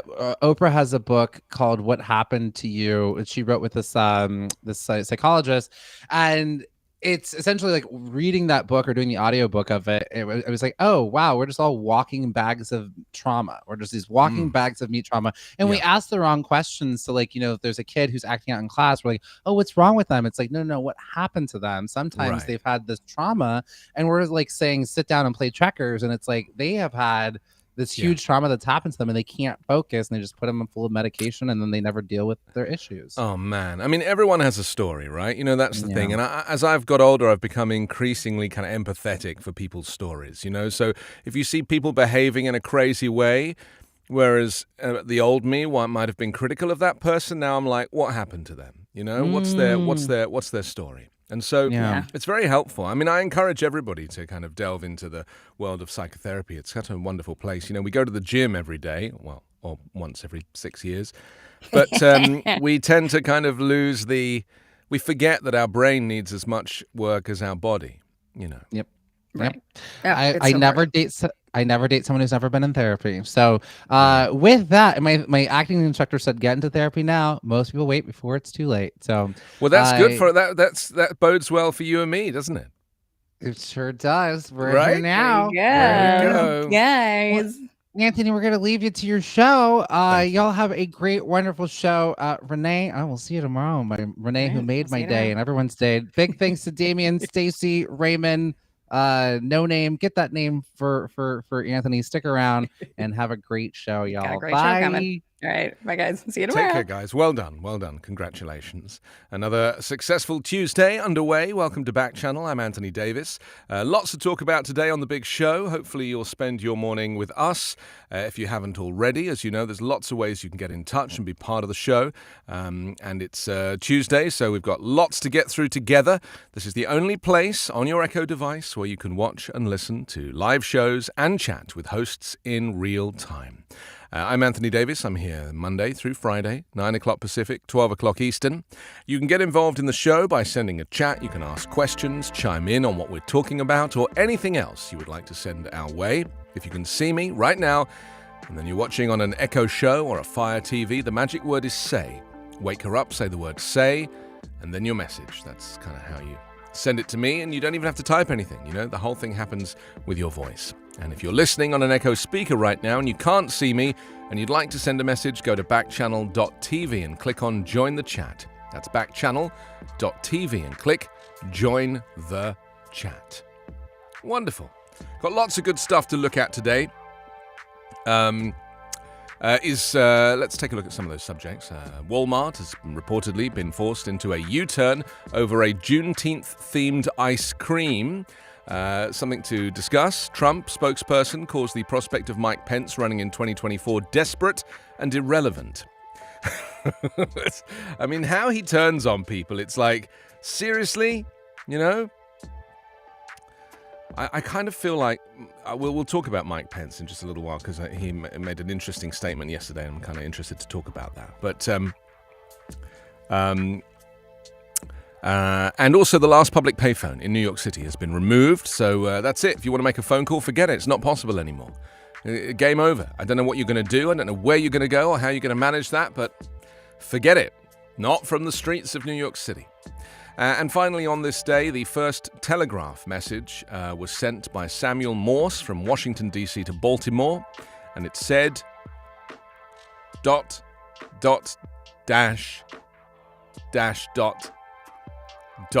which is hilarious, isn't it? It's hilarious.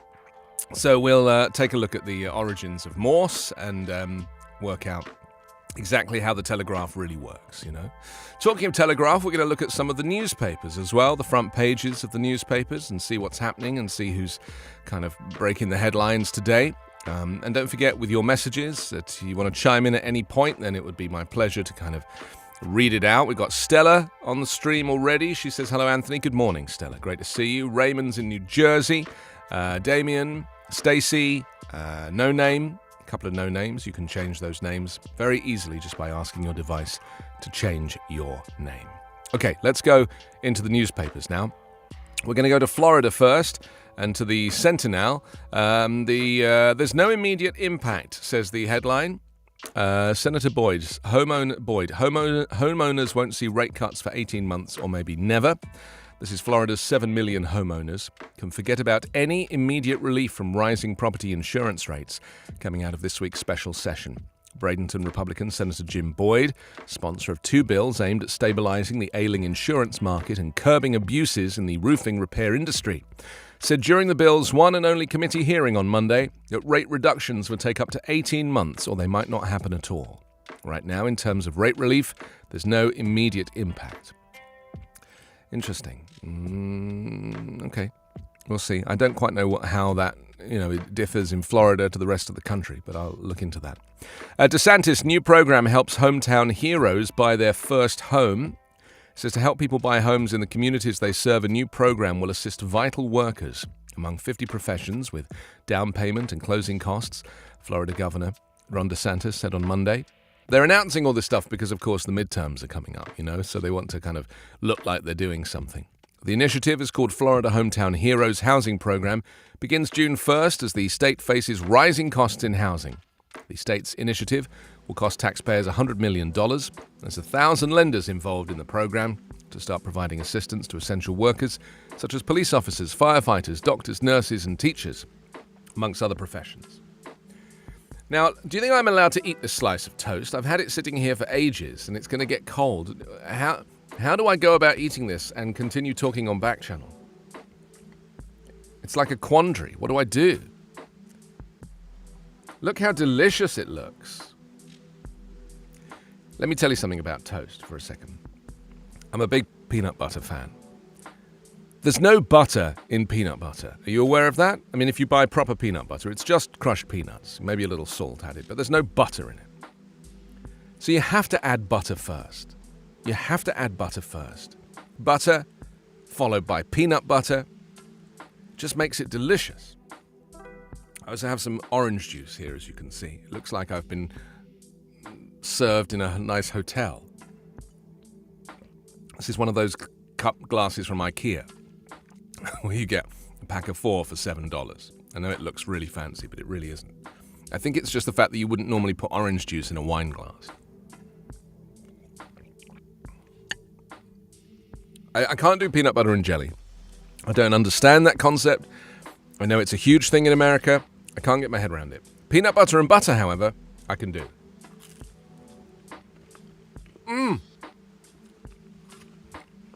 It's life-changing.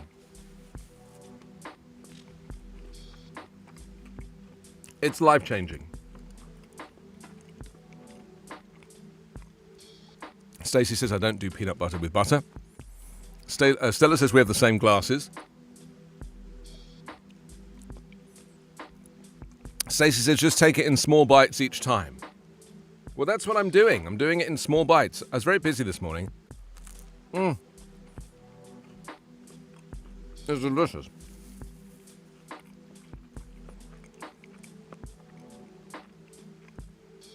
I mean, you're welcome to eat your breakfast as well if it's breakfast time for you. Court blocks key parts of big tech censorship law.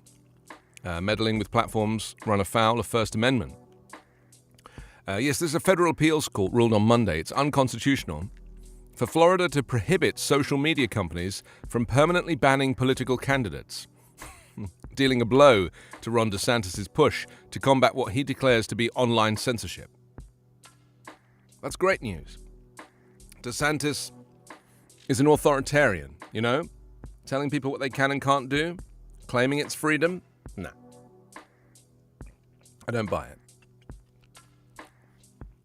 And Florida's second presumptive case reported in Broward. This is a viral disease significantly less infectious than coronavirus. We're talking about monkeypox, of course, which will probably require us all to get an updated smallpox vaccine, because that seems to work 85% against it, you know? So it is a serious thing, monkeypox, something we have to consider. Okay, let's move on newspaper-wise, because I want to get through these in, at reasonably high speed. Let's go to the Pensacola News Journal. A nice photograph of. I thought it was like a fun run, but of course it's an anti-abortion rally.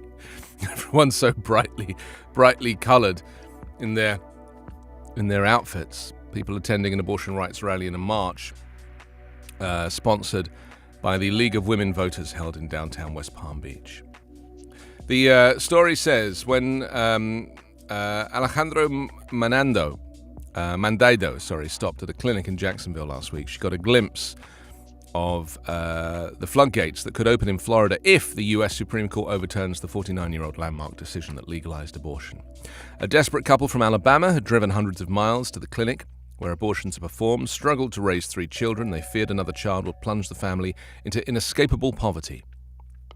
They knew that if they had a 4th child, they wouldn't be able to feed their other 3. And then a photograph of Ron DeSantis, who signed into law the legislature's bill that would ban abortion after 15 weeks of pregnancy beginning July 1st. I just don't get it.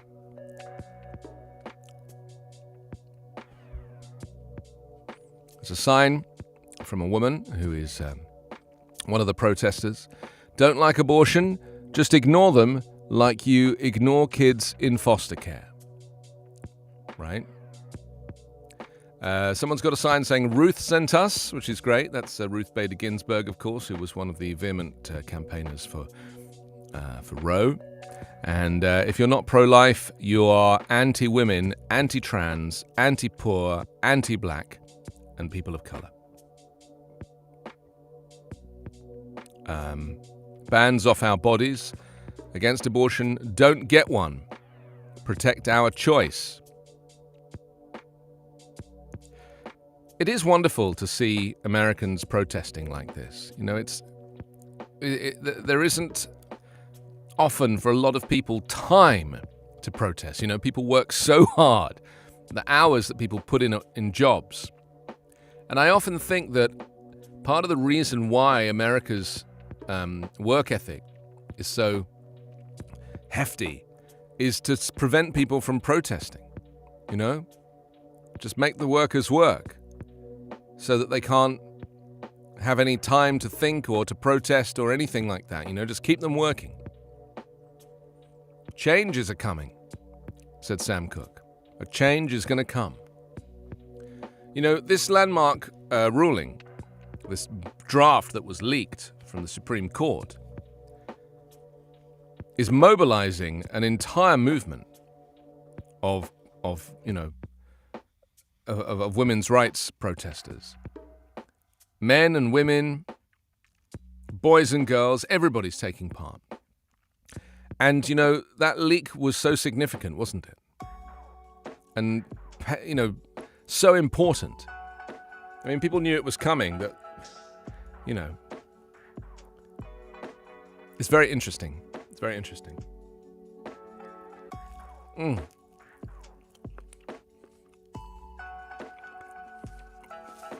Love the peanut butter.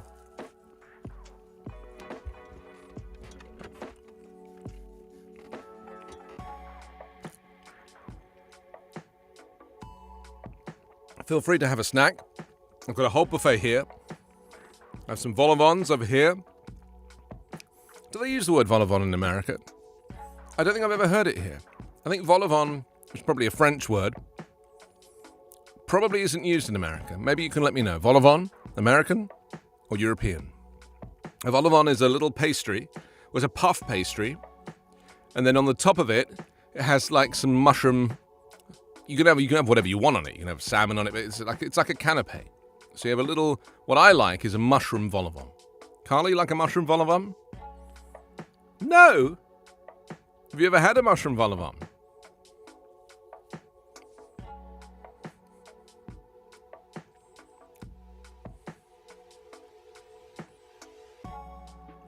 Americans don't have vol au vents. It's too fancy. They have mini burgers, little sliders. That's an American thing. Although a little mini American slider is the same as a regular hamburger in Europe.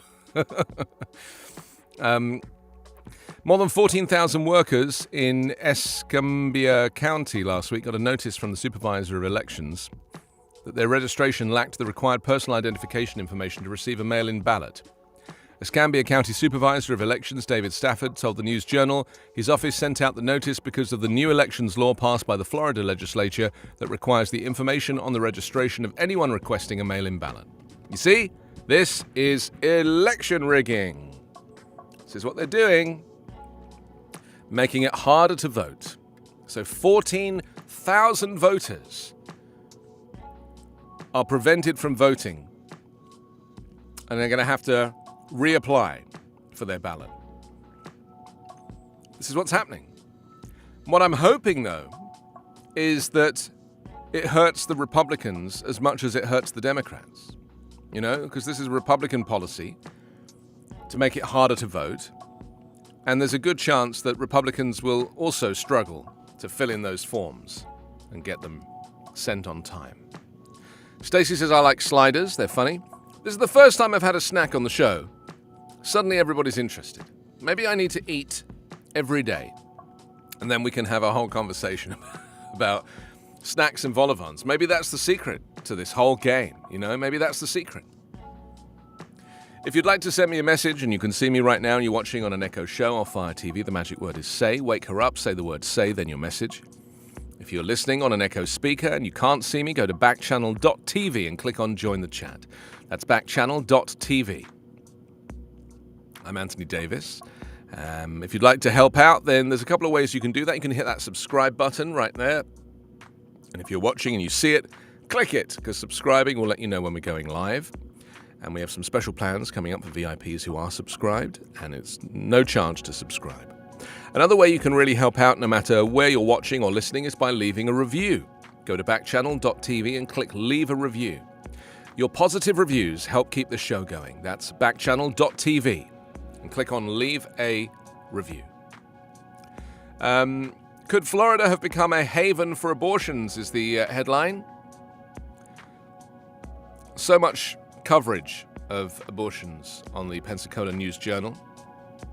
And I really do think it's going to backfire on some of these Republican states, you know, because, as you know, 70% of the country wants to protect the abortion law.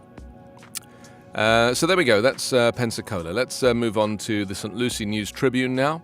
Sunrise 7 coming to Fort Pierce.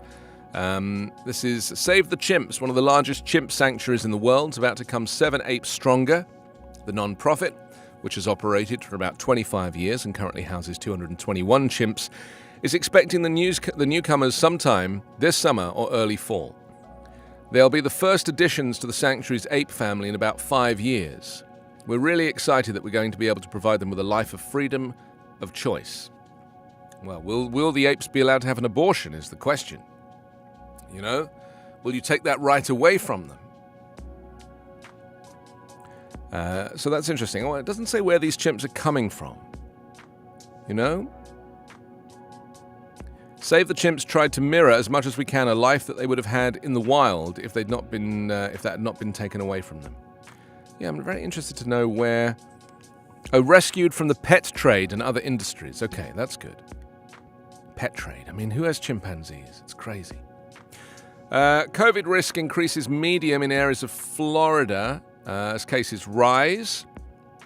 Federal health officials raised the healthcare risk level last week in some of the state's biggest urban areas. COVID now poses a medium risk of straining healthcare systems in South Florida, including Palm Beach County, the Treasure Coast, Tampa Bay, Sarasota, CDC said on Thursday.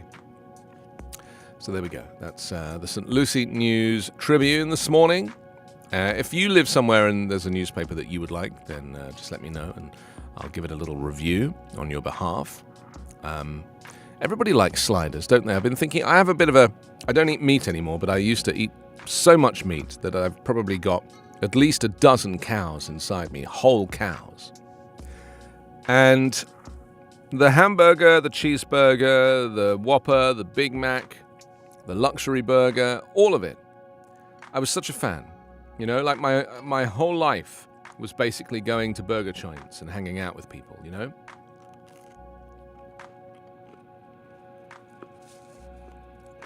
And I kind of miss that. But my body does not miss it. It's so bad for you. I think we underestimate the quality of the meat. If you can get a really good quality meat, then that's fine. But anything that's not natural, so like a burger patty, it's made by a human or a machine in many cases. So the ones you get in a McDonald's style restaurant, they're processed. So you don't really know what cut of the animal it is. You don't really know what it's combined with or how it's processed. You don't really know what you're eating. Whereas if you go to a steak restaurant and you have an actual steak, you can see that it's part of an animal. It's going to be much better for you, by default, because it's not been through any processing. And that's the problem with burgers versus steaks. And I don't think people quite realize that they're not the same. A burger and a steak are two completely different entities. In fact, you could argue that a burger doesn't really come under the category of meat. If you really want to eat, decent meat, proper meat. And then, of course, here in America, we have to worry about antibiotics that get added to the meats, get added to the feed of the animals.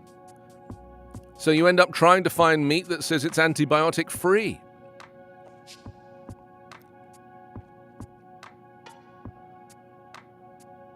I mean, even the water here, did I tell you, Carla, the water here where I live has 800 times the legal amount of arsenic in it.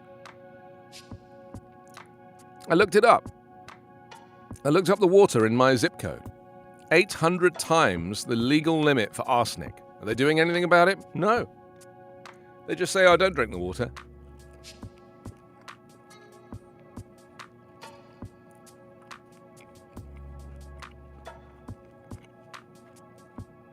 I wonder if my Brita water filter filters out arsenic. Do you think that? Does it say on the Brita water filter website, removes arsenic? Because if it doesn't, I might be in a situation. 800 times the acceptable limit.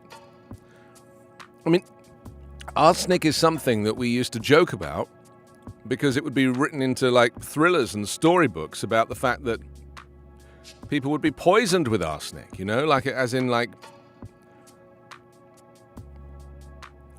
as in purposely poisoned, whether it be the Russians poisoning people or, they tend to use some other kind of agent these days. Arsenic's quite an old-fashioned way to poison people. Maybe it doesn't kind of work, I'll let you know if it works. I'll just carry on drinking the water in my home, and then we'll find out if it works. Stacey says there's something you can do about that. Get yourself a filter. Well, I have a filter. I have one of those filters that you put in the refrigerator, And, good. Well, you're saying it does filter out the arsenic. I really hope so. I really hope so. It's just so slow. Those filters are so slow to filter. Are you supposed to change the filter in that filter ever? You supposed to change the filter? Because they say it lasts a month. But I've been going with that filter now for at least 4 months. Is it time to change it? No, this one doesn't have the thing that tells you.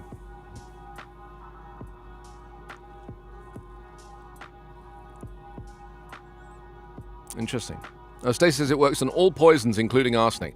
Maybe I'll change the filter today. I do have a pack of filters.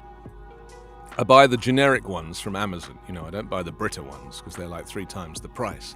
They sell a generic one. It doesn't have anything in it. Just the same shape.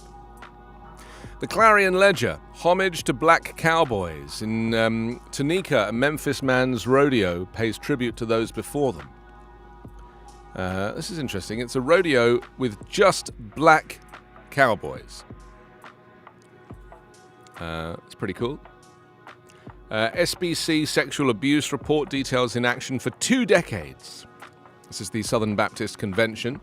The leaders perpetuated a cycle of abuse for 2 decades by ignoring reports of sexual abuse and dismissing recommendations for reform, enabling a culture that re-traumatized survivors, investigators found in an historic report released on Sunday. The nearly 300-page report from Guidepost Solutions contains explosive details about how the nation's largest Protestant denomination responded to a growing sexual abuse crisis within its ranks. I wonder what Mike Pence would say about that, you know?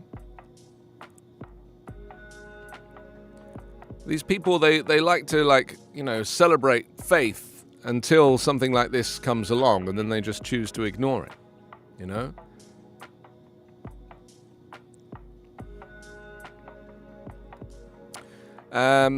Okay, Kansas City Star next. Let's go to Missouri and see what they have to say, even.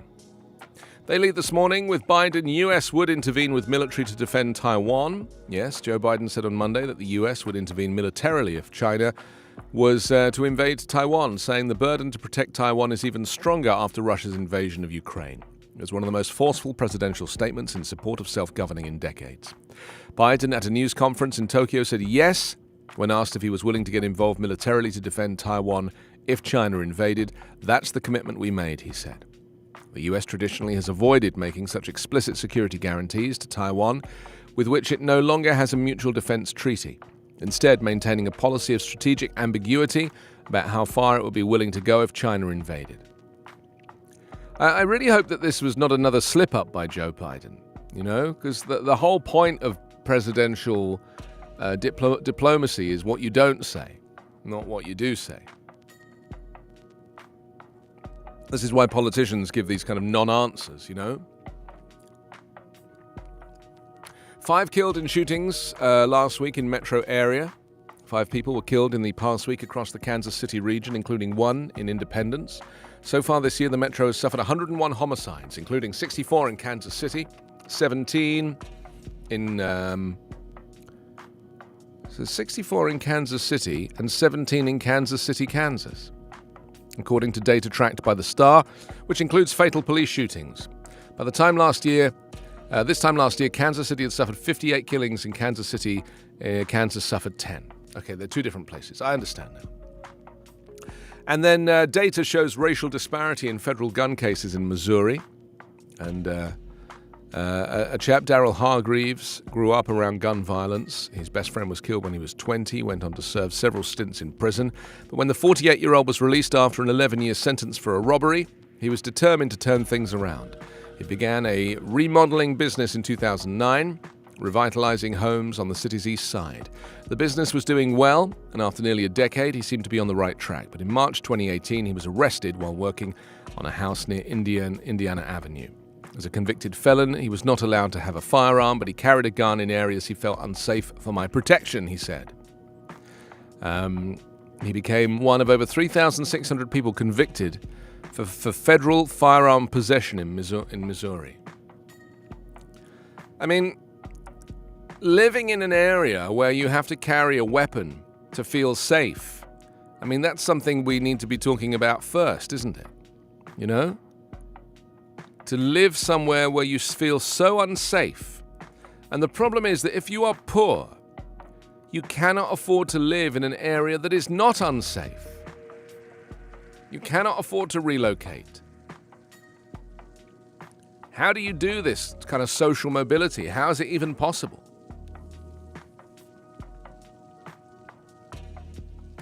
Missouri again ranks worst for puppy mills.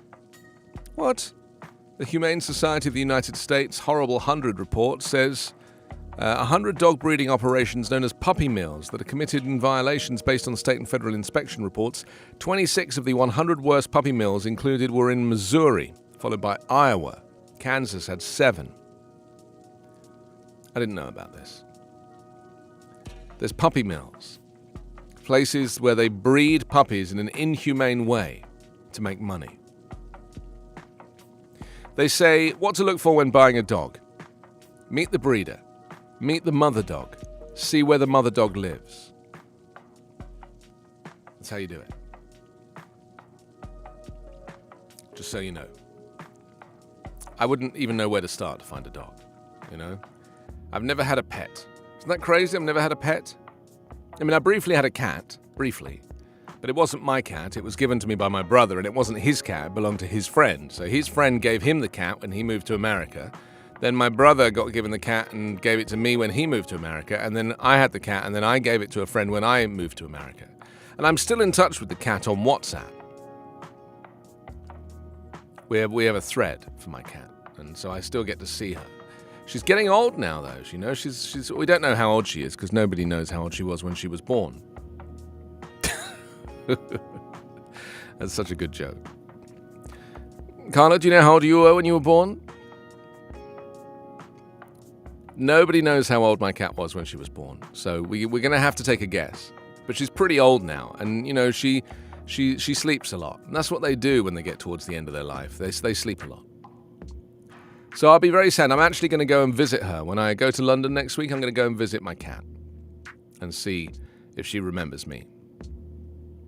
Do you think the cat's going to remember me after 5 years?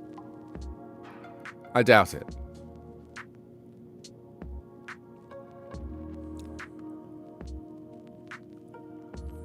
I mean, the sad thing is, obviously, I remember the cat, so I'm going to go and want to give the cat a cuddle, and the cat's not going to want to cuddle me. It's not like a dog. A dog would remember you after 5 years, right? I think a dog has a better memory for stuff like that. Cats, they only care about who's feeding them at the time, you know? But my cat used to eat off my plate at dinner. Used to sit on my lap and eat off my plate. And after a while, I decided to create a whole kind of seating place at the table for the cat.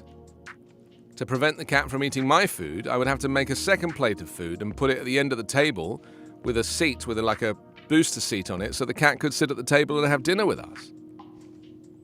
Isn't that crazy? It was such a human cat. You've never seen a more human cat in your life. So human. Pfizer touts 3-dose vaccine regimen for youngest children. They said preliminary findings of a clinical trial of children younger than 5 showed 3 doses of their coronavirus vaccine produced a strong enough immune response to meet the criteria for regulatory authorization. In a news release, the companies announced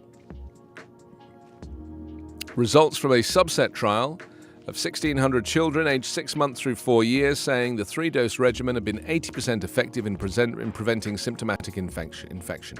No supporting data was disclosed, and the companies did not say how many children were in the subset. A spokesperson for Pfizer said comprehensive results from the trial would be disclosed next month. So there we go. Liberty's freshman state champion wrestler, a candidate for Rising Star at award show.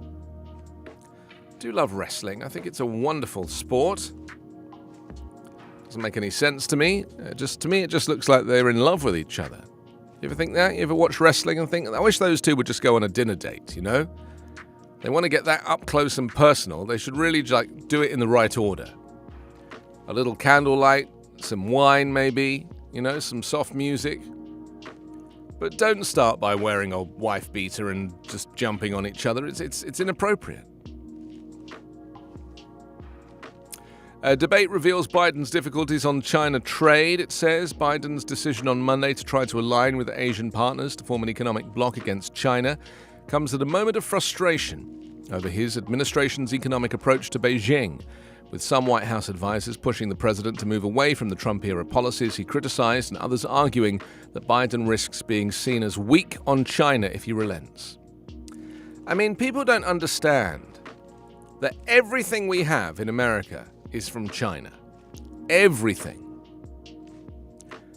And you know something? Here's the thing that people also don't quite understand, is that all of the stuff made in China is made with Russian oil. Are you aware of this? So even though they might have banned Russian oil into the US, crude oil, refined oil, whatever, gas,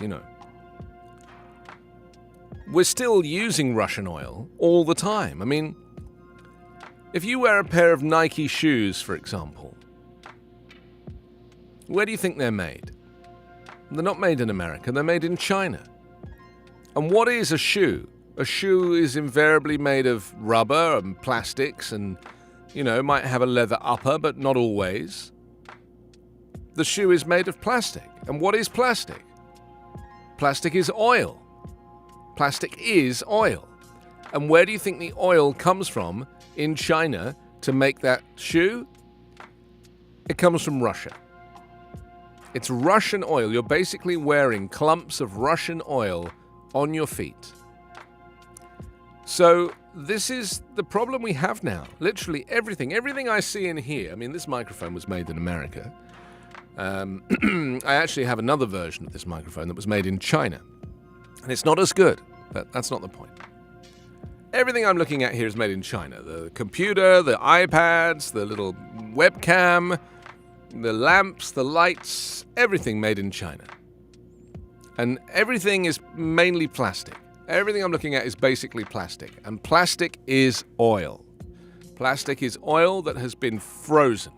That's what plastic is. And China gets most of its oil from Russia. So to think that we are going to curb Russian oil imports while still trading with China is very short-sighted, because that's not the case.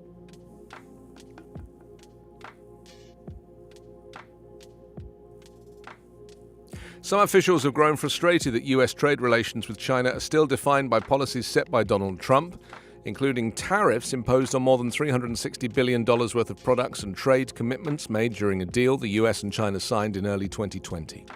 Concerns about the United States' economic approach to China have taken on new urgency amid rapid inflation. Treasury Secretary Janet Yellen and other officials have argued that the full suite of tariffs served little strategic purpose and could be at least partly lifted to ease the financial burden on companies and consumers. I mean, when Republicans complain about rising inflation and blame Joe Biden, they kind of need to look at Donald Trump's policies. You know? You don't impose these tariffs and shut down international trade effectively and not expect inflation to go up.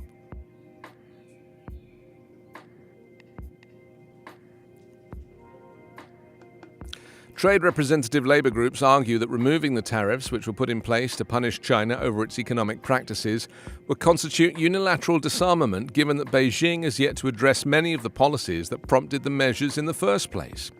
With the midterm elections looming, some administration officials are worried that removing tariffs would make Democrats vulnerable to political attacks, according to interviews with more than a dozen current and former officials. The business community is also losing patience with the absence of a clear trade strategy, nearly a year and a half into Biden's presidency. I wish Biden was better at explaining what's going on. You know, I really feel like there's some, just lacking, Thank you for your messages. Lots of people getting in touch. What do we have here?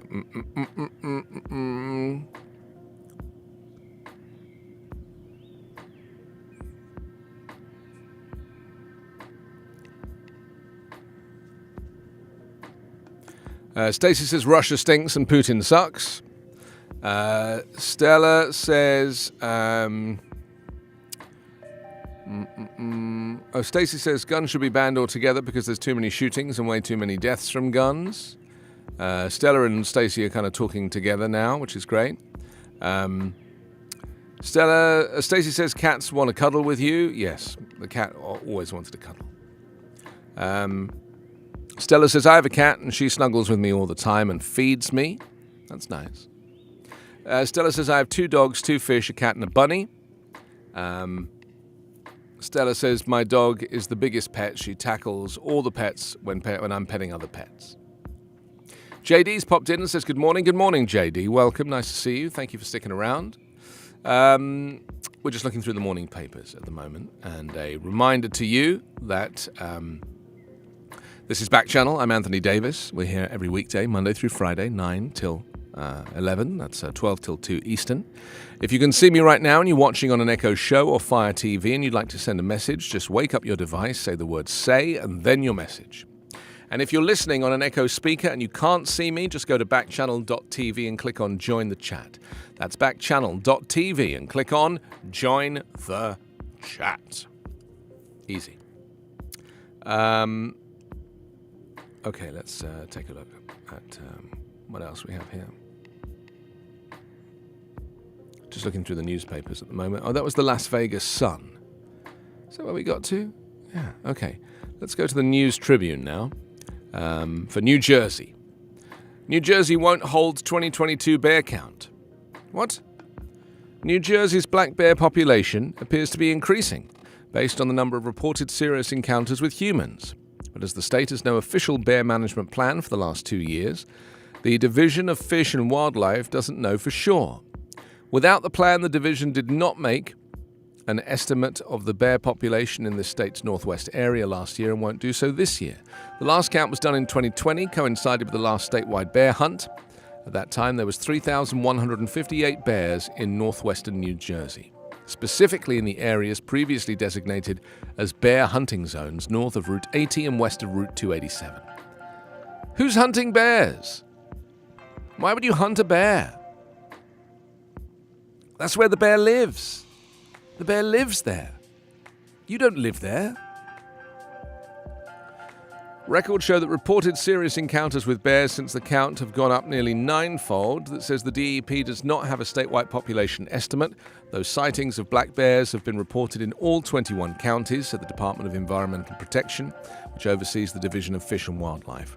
At least 2 people in Sussex County were injured in separate black bear encounters just outside their homes, and at least 3 dogs were killed or injured. Well, what are you doing? Are you taunting the bear? If you see a bear outside your home, get back in your house and shut the door. And then the bear will walk away. What are you doing to that bear? Are you poking it with a stick? Are you trying to take it on? Are you trying to wrestle it? Or do you want to take it inside and keep it as a pet? The 2020 count shows the bear population doubled from 1522 in 2018. Last year, bear hunt was allowed on state-owned lands. I just don't understand why you would do that. You know? The bears live there. That's where they live, you know? It's the bare necessities of life to live in New Jersey.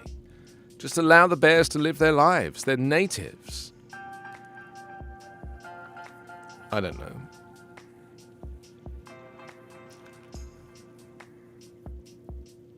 The bears will soon learn that it's like, you know, just stay away from the humans. I think they probably know that already.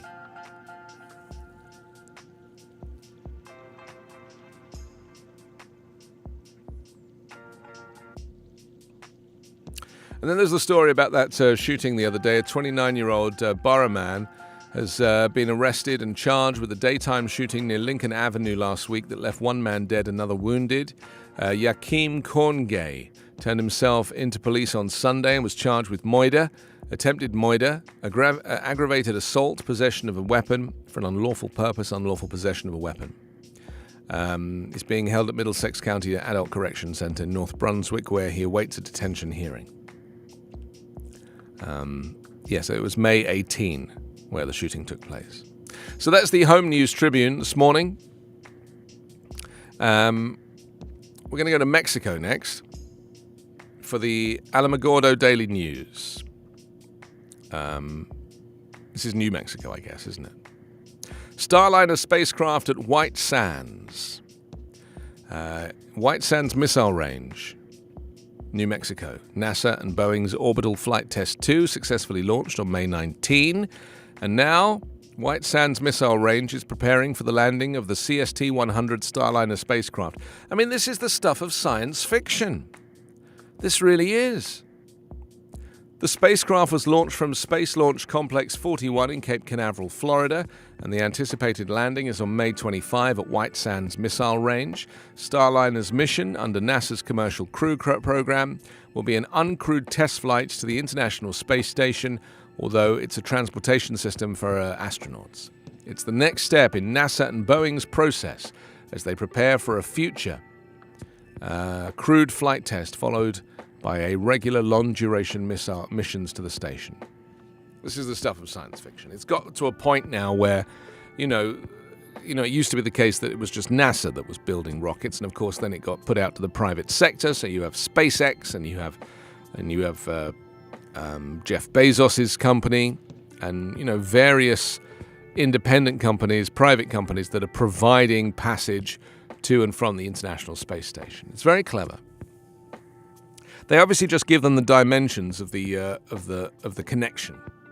They say, listen, you want to build a spaceship, that's fine, but the connection's got to be like 50 inches by 47 inches, and it's got to have a locking mechanism, and this is the plans, and you can build yourself a spaceship, but it's got to fit on that thing. I mean, I really hope that they employ somebody who's better than the guy who designed the cubicle versus the person who designed the curtain in the changing rooms in the store, because that curtain never fits the cubicle. It's either one side or it's the other side. I hope that person is not the person that's designing the connection between these new spaceships and the International Space Station. I really hope that's the case. You never know. It would be terrible to get all the way up there and be like, oh no, it doesn't fit. Wrong size screw. You just assume that they would need to build, that the same people who built the space station would need to build the docking ship, right? You just assume that that's the case, but clearly not.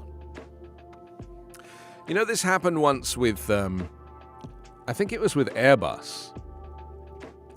Airbus, when they build aeroplanes, they outsource the building to multiple countries around Europe. So the planes are assembled in Toulouse in France. But in England, they build the landing gear. Well, it's in Wales, actually. They build the wings and the landing gear. And Rolls-Royce build the engines in Wales, I think. And the tail, I think, is built in Italy. There's all these different, European partners that build these. And do you know what happened? This is such a great story, actually. When they were building, I think it was the A380, which was probably coming on for 20 years ago when they started designing this thing, which is the double-decker aeroplane. It's huge. They had, I think it was the UK, build the wiring looms to put into the plane. And the UK still operates in metric.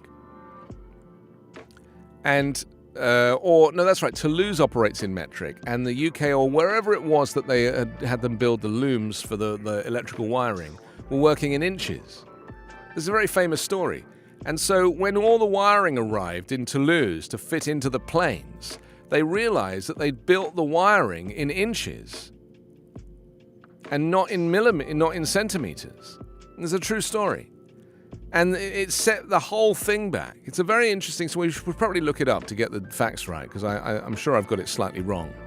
But it was an issue of Airbus working with international partners, whereby one of them was metric and the other was not metric.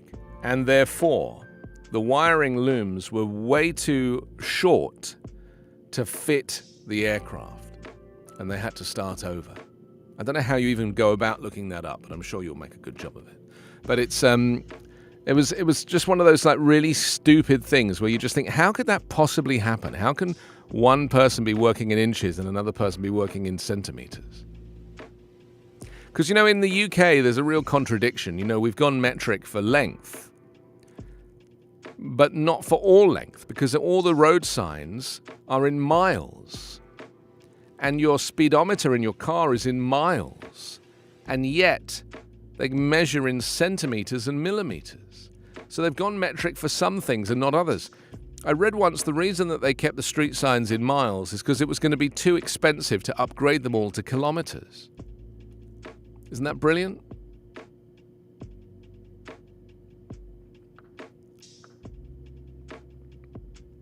Well, all the road signs are in miles, right? It'll say 50 miles to London. Well, why is Britain using miles? Britain's supposed to have gone metric in like 1981. So really, all of the road signs should have been changed to kilometers. But they never bothered because it was going to be too expensive to remake all these signs.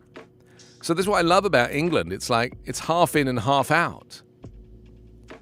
You know, it's like we'll go metric, but we won't go metric. And like wood is still measured in feet, isn't it? You know, you refer to a 2x4 or a 2x2 if you're buying timber. Well, those are inches. That's not metric. So the building trade works in inches. So they're constantly having to convert because, you know, I guess when you do plans, they probably now put them in both centimeters and in inches. But it's crazy that if you're buying materials for construction, it's all going to be in inches. I find it interesting. Also on the front of the newspaper here for New Mexico, the Alamogordo Daily News, merger prioritizes Permian Basin oil and gas production. Yes, 2 Permian Basin fossil fuel producers merged in a $7 billion deal that would see the newly created operator focused on the western side of the basin alongside the New Mexico-Texas border. Centennial Resource Development and Colgate Energy entered an agreement per a May 19 news release, bringing a total land owned in the Permian to 220,000 net acres. Wow, that's quite something. And finally, fire and firework restrictions activated due to drought and fire dangers. As among worsening drought and wildfires raging through New Mexico, Lincoln National Forest has been at Stage 2 fire restrictions since April 27. All fires are prohibited on Lincoln National Forest, including campfires, stove fires, charcoal grills, and briquettes. There we go. Let's go back to your messages. Thank you. No name has just dropped in. Nice to see you. Stella says, I won't say the cat's name, so I just put in YX. Okay.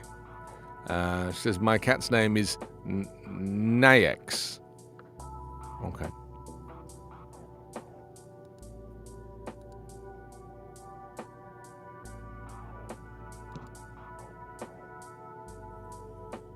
This is what we're working with. This is Backchannel. I'm Anthony Davis. We are live every weekday, Monday through Friday, 9 o'clock Pacific, 12 o'clock Eastern. You can send a message if you can see me and you're watching on an Echo show or Fire TV. The magic word is say. Wake her up. Say, and then your message. If you're listening on an Echo speaker and you can't see me, go to backchannel.tv and click on Join the Chat. That's backchannel.tv and click Join the Chat. That's how it works.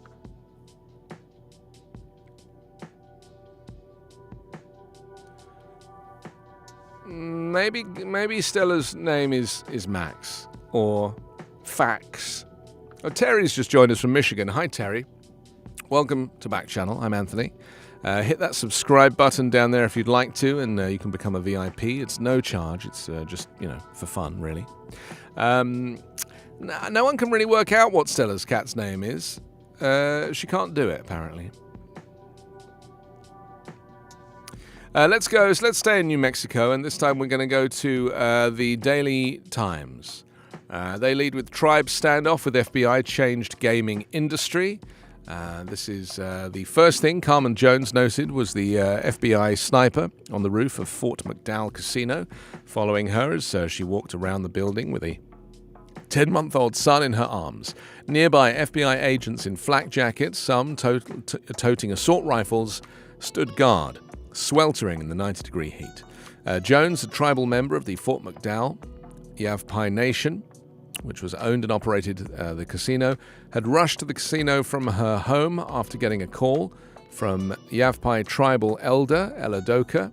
The older woman had driven a friend to work around 6 that morning in May 1992 when she saw the tribe's slot machines being loaded into moving vans. Wow. This is a raid on the Fort McDowell Casino met with protests in Phoenix as well as on the reservation. And so they commemorated the Fort McDowell Sovereignty Day, the 14th anniversary of the beginning of a 3-week peaceful conflict with the FBI over the Yavapai Nation slot machines. I mean, that doesn't make any sense to me, that story. I find it's fascinating, but it just doesn't make any sense to me. I mean, I just don't know the history of that. It's very surprising to me that this tribe would be wanting to protect slot machines. But that's the story. It changed the gaming industry. There you are. New Mexico last in U.S. in jobless rate for April. It says New Mexico once again found itself at the bottom of U.S. employment figures, posting a jobless rate of 5.3%. The same figure it registered in March, and the 4th month in a row it had led all 50 states in unemployment. I mean, I just don't know how they can measure unemployment anymore. I really don't. I think the way that we work now, the nature in which the way we work from home and independently and freelance, I just don't know how they can measure unemployment. We used to have this in England. They would talk about the unemployment figures, and what they were doing is they were simply measuring the number of people who were claiming unemployment benefits. That is not measuring how many people are unemployed. That's measuring how many people are claiming benefits. And I used to think about this a lot because in England it's very difficult to get benefits, which is basically what they call unemployment. It's very difficult to get unemployment. You really have to prove that you've been trying to seek employment. And there's a whole load of hoops to jump through. And this is why in England you can stay on unemployment for your whole life if you want to. But you have to prove every 2 weeks that you have tried to find a job and you can't. Or you've tried to find a job and you've been successful. And that's what people do. Because it's so difficult to get on unemployment in the first place, they tend to stay on it for long periods. Some people forever. Because in England, unemployment is not just an amount to pay you for the week or for the 2 weeks, but they also pay your rent, and they also pay the rates, your council tax and your local authority payments. It all gets covered.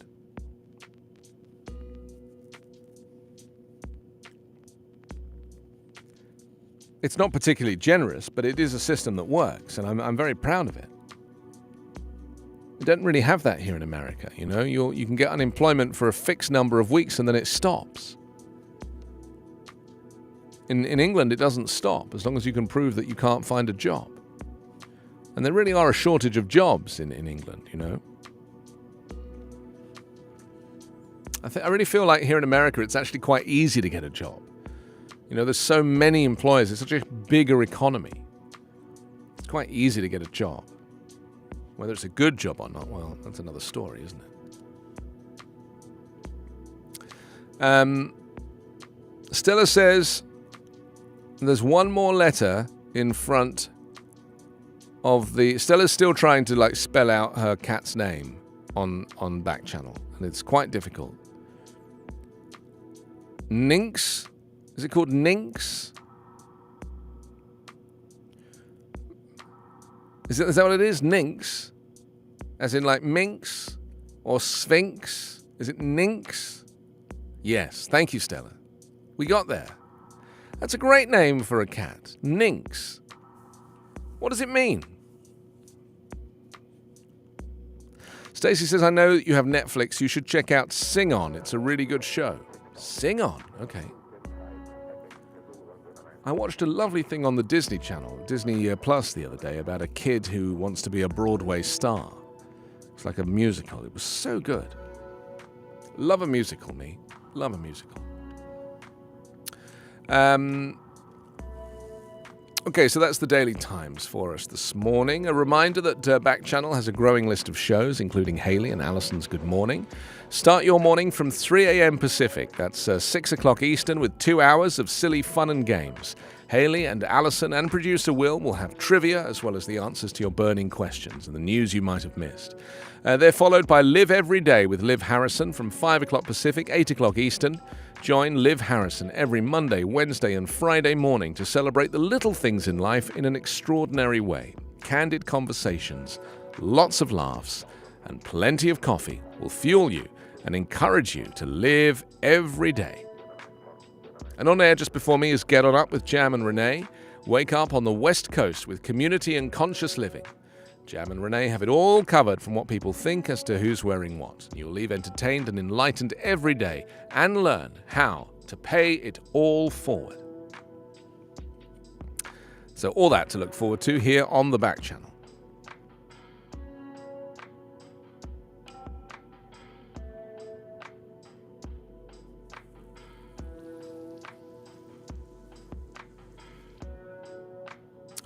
Oh yes, we're approaching the time where we're going to play the US News Update. It's a chance for you to hear a little 2-minute podcast that I produce each day. You can download it wherever you get yours, and it's just like a little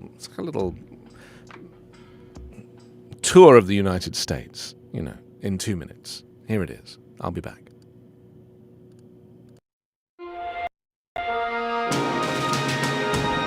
It's Tuesday, May 24. From the Volley Network, this is your daily US News Update. Anthony Davis.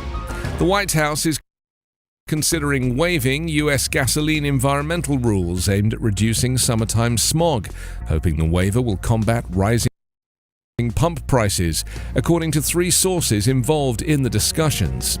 Refiners and blenders are required to avoid lower-cost components like butane in summer gasoline, but the White House is weighing suspending that rule to help lower fuel costs.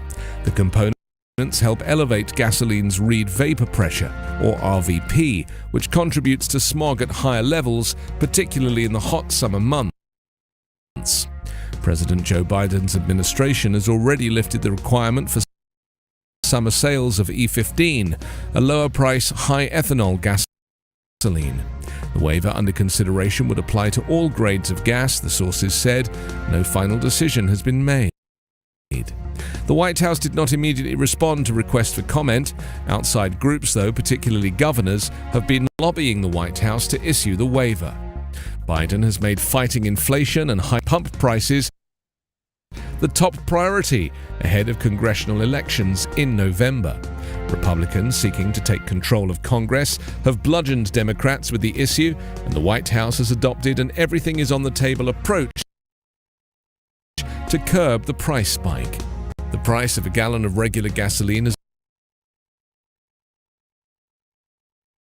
jumped 50% in the last year to more than $4.59 on average nationally, according to the American Automobile Association. Your daily US News Update is part of the Volley Network. To hear my live daily morning show, ask your Amazon Echo device to open Backchannel. There it is, the US News Update. You can get it wherever you get your podcasts. It's 10 o'clock here on the West Coast, 1 o'clock Eastern. Welcome to Backchannel. I'm Anthony Davis. We've got lots on the menu today, and if this is your first time, then welcome to you. This is the only place on your Echo device where you can watch and listen to live shows and chat with hosts in real time. We're here weekdays, Monday through Friday. I'm here 9 till 11. That's 12 till 2. And you can send a message, ask questions, chime in on what we're talking about. Anything else you would like to send my way. If you can see me and you're watching on an Echo show or Fire TV, the magic word is say. So wake her up, say the word say, and then your message. If you're listening right now on an Echo speaker and you can't see me, go to backchannel.tv and click on Join the Chat. That's backchannel.tv and click Join the Chat. That's how it works. Well done to you. Looking through the newspapers at the moment before we move on with some of our subjects. Lots of people chatting and messaging and taking part, and you carry on doing that. Stella says, I live in Oak Grove, Missouri. That's great. Thank you for that. Did we cover? I think we covered one of the papers from Missouri earlier. Terry's with us in Michigan. Stella, Stacy, Damien, keep your messages coming and your pings. Be great to hear from you. American numbered by mass death is the headline. It says after mass shootings killed and wounded people grocery shopping, going to church, and simply living their lives last weekend, the nation marked a milestone of 1 million COVID deaths from COVID-19. The number, once unthinkable, is now an irreversible reality in the US, just like the persistent reality of gun violence that kills tens of thousands of people every year. Americans have always tolerated high rates of death and suffering among certain segments of society, but the sheer numbers of deaths from preventable causes and the apparent acceptance that no policy change is on the horizon raises the question, has mass death become accepted in America? I think the evidence is unmistakable and quite clear, they say. We will tolerate an enormous amount of carnage, suffering and death in the US because we have over the past 2 years. We have our history, said Greg Gonzalez, an epidemiologist and professor at Yale, who before that was a leading member of the AIDS advocacy group ACT UP. If I thought the AIDS epidemic was bad, the American response to COVID has sort of it's a form of the American grotesque, right? 1 million people are dead and you're going to talk to me about your need to get back to normal. It's very interesting. I said this on the program yesterday about how the value of life in America seems to be lower than it is elsewhere. You know, people live and die, they live and die, whatever. Big deal, you know? People put up with so much suffering that other countries just do not go through. You look at the countries that have the least gun crime, the least homicides. They're not having to go through the agony, the grieving, the sadness, the loss that America experiences, that people in America experience, individuals in America experience. You know, here we have become numb to this. We just think it's normal. Oh, another shooting. Okay, let's go through the grieving process. Here we go. But the problem with people grieving is that in the process, you know, they lose their jobs. People can't work because they're too sad.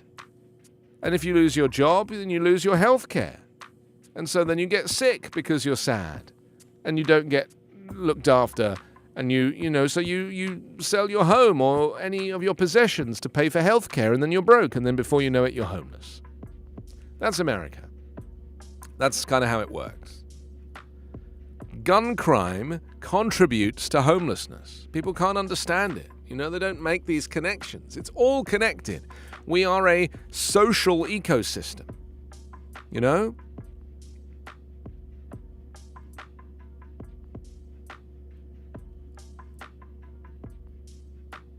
I'm writing down social ecosystem.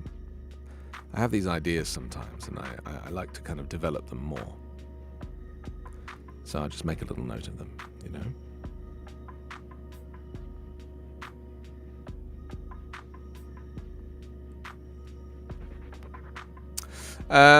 Delgado to become lieutenant governor on Wednesday. This is Representative Antonio Delgado will be sworn in as New York's lieutenant governor on Wednesday, triggering a special election for his congressional seat in an already politically chaotic election year.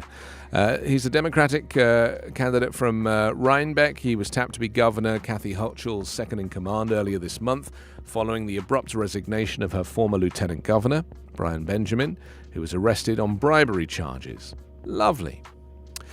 Delgado will join Hochul on the 28th of June primary ballot, where he'll face 2 challengers.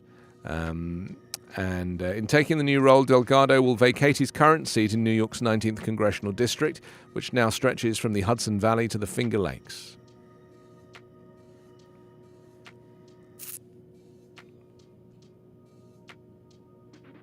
Gas prices. Do you know, I saw gas prices the other day here, nearly $8. Nearly $8 a gallon. $8. It says gas prices hit $5 in parts of New York. Gas prices across the nation have again reached a record high this week, as the price per gallon has surpassed $5 in parts of New York on Monday morning. The latest rise comes days before Memorial Day holiday weekend, a busy travel weekend, which more than 39 million people are expected to travel 50 miles or more from home.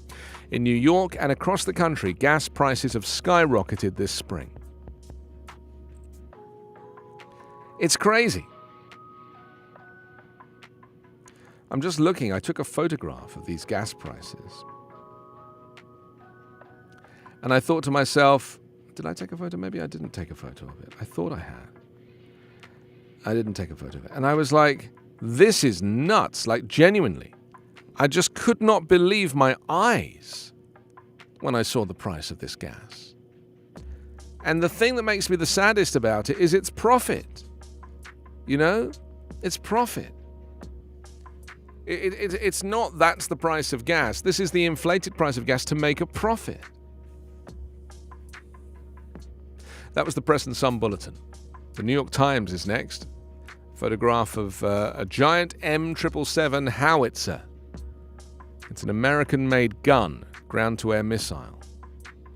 May help Ukraine achieve partial artillery superiority against Russian forces. I mean, I've never seen a gun look like this before. This is the scariest-looking gun I ever saw.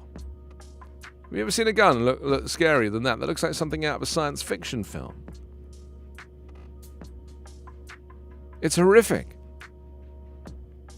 It's horrific.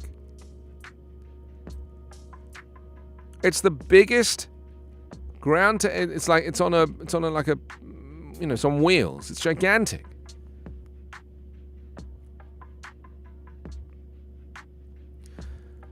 Camouflaged in a heap of branches cut from nearby trees, the weapon that Ukraine hopes will make a critical difference in the war with Russia is all but invisible from more than a few feet away. Soon, a single round of shots out with a boom. A single round shoots out with a boom and a howling, metallic shriek as it sails towards Russian positions.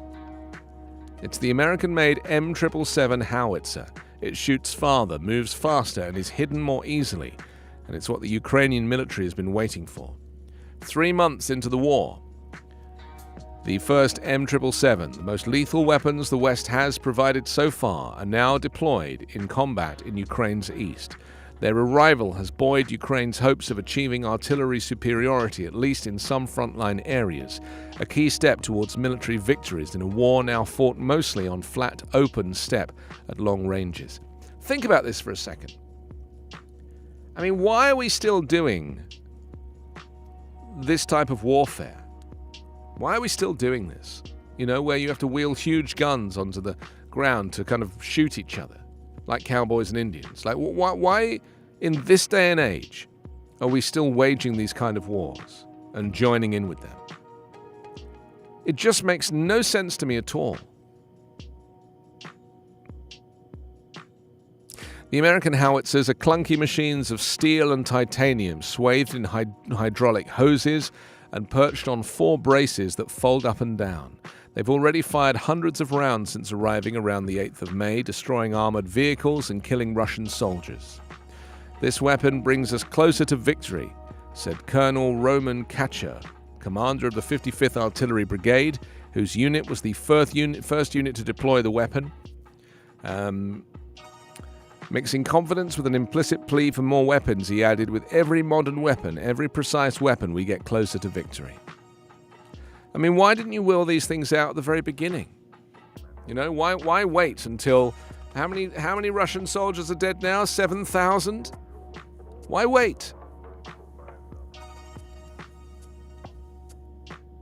I don't understand it. Oh, I just had an email from my child's school. You're going to love this. This is an email from my child's school. This is living in California. Come celebrate Pride Month at our Pride event. Pride Month theme, be your authentic self. What are you proud of? Come and enjoy music and face painting, make pride banners to decorate the school. All are welcome. We hope to see you there. Isn't that wonderful? Living in California. Be your authentic self. Can you imagine a school in Florida being sent this?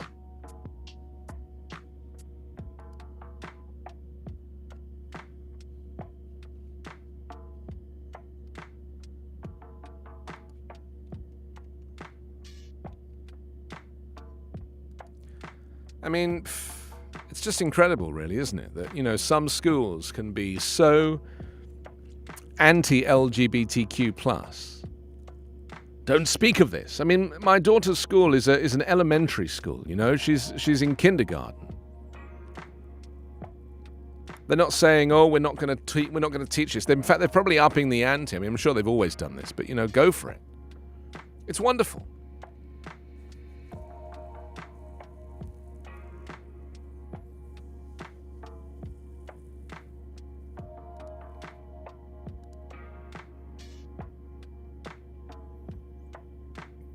President said he'd use force to defend Taiwan from a Chinese attack.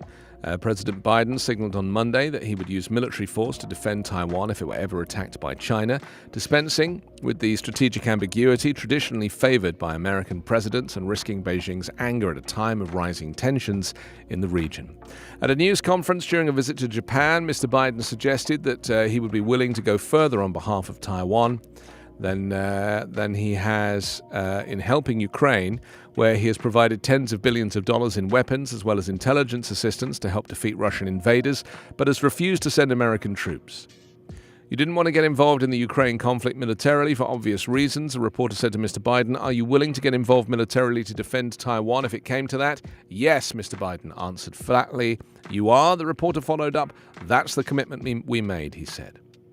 The president's declaration offered without caveat or clarification.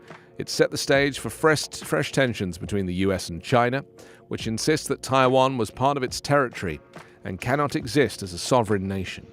It also surprised some members of Mr. Biden's own administration watching in the room, who did not expect him to promise such unvarnished resolve. The United States has historically warned China against using force against Taiwan, while generally remaining vague about how far it would go to aid the island in such a circumstance. The White House quickly tried to deny that President meant what he seemed to be saying.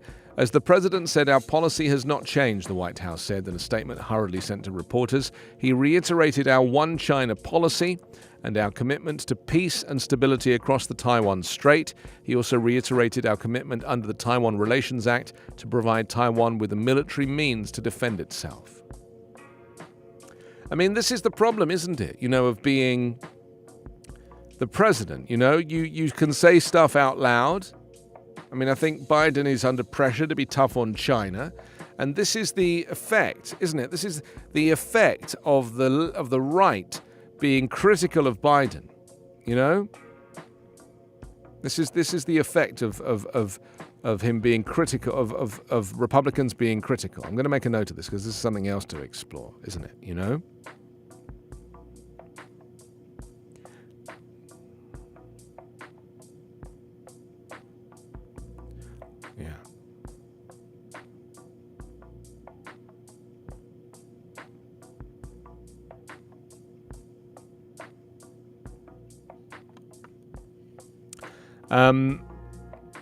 It's all very interesting to me. I really feel like we are living in a time of very, it's a very dangerous political time. This, isn't it?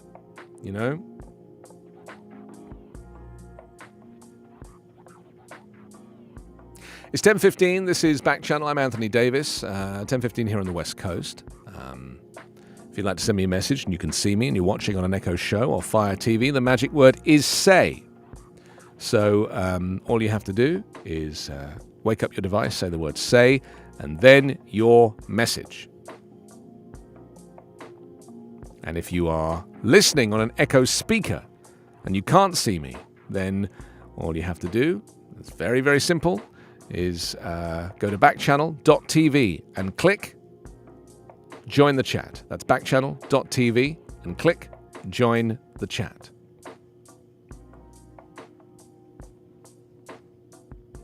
And thank you to you for joining in. If you are joining in, Domingo's just joined us. Welcome. Terry's here as well in Michigan. Then you can also leave a review. So just go to backchannel.tv and click on leave a review. That's backchannel.tv and click on leave a review. And if you see that subscribe button up there as well, then go for that as well. A little subscribing never hurt anybody. So hit that subscribe button. There's no charge. And you too can be part of the VIP team here on Backchannel. We're just looking across the New York Times this morning.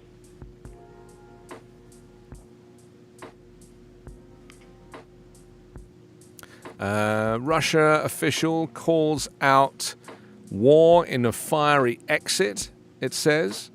Boris Bondarev said Russian President Vladimir Putin could have spent the last 2 decades developing the country, but instead turned it in some kind of total horror. Interesting. I mean, this is the other thing to think about, isn't it? You know, what's happening in Russia right now? What's happening to the Russian people right now? You know, how do we qualify what the life of the Russians is like right now? You know, that's the other thing that is like so completely and utterly depressing. Is that the Russian people are basically going to be living in an isolated country, in a continent that has no what would you call it? It has no connection to the outside world now. It's been effectively cut off. And in the process of being cut off, you're effectively preventing the Russian people from living their best life. And, you know, it's going to go back to some kind of Cold War era where they're just, you know, having to kind of fight for attention. This is the tragedy of the modern world now, you know.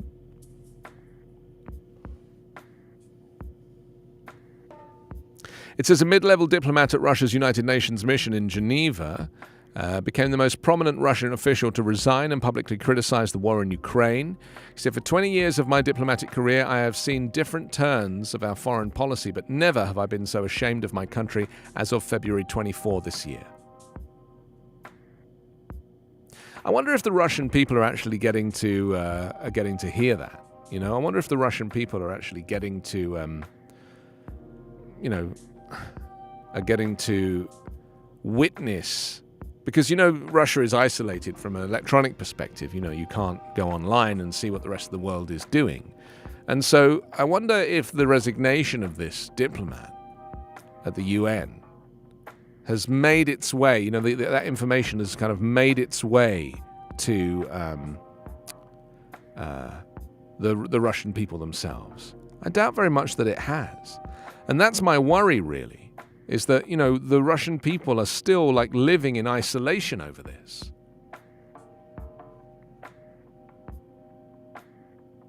While his blistering message was unlikely to reach most Russians, it says, given the state's domination of the news media, his resignation showed that discontent lurks in Russian officialdom, despite the facade of a national unity that the Kremlin has worked to create.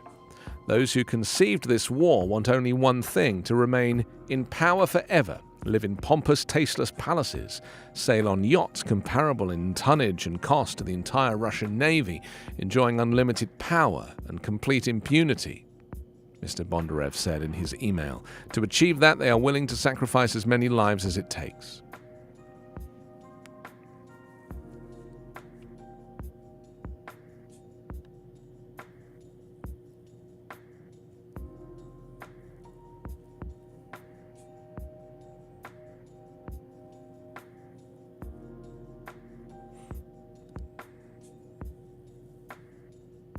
Let's go to the Wall Street Journal, finally. For Ukrainian soldiers and civilians, death toll climbs. Somber moment, another burial, it says. A Ukraine official said on Monday in Davos, Switzerland, that 4,600 civilians have died in the war since Russia invaded, in addition to 2,500 Ukrainian soldiers.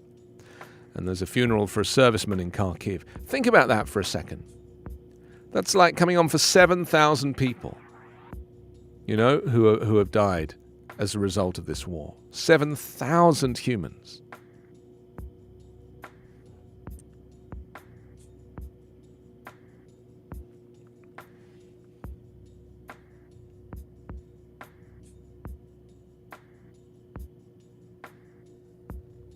More about Biden pledging Taiwan military defense, and Broadcom offers $60 billion it pushes to buy VMware. It says Broadcom is in talks to pay around $60 billion for VMware. People familiar with the matter said, in what could be the biggest takeover deals of the year. The two technology companies are aiming to announce a cash and stock deal worth around $140 a share on Thursday, assuming the talks don't fall apart. the people said. The price wasn't yet set and could still move around, some of the people cautioned. To help pay for the deal, Broadcom plans to tap a handful of banks for a roughly $40 billion debt package, one of the people said. The VMware discussions, together with Elon Musk's agreement late last month to buy Twitter for $44 billion, show that despite market volatility, major deals are still doable. There you go.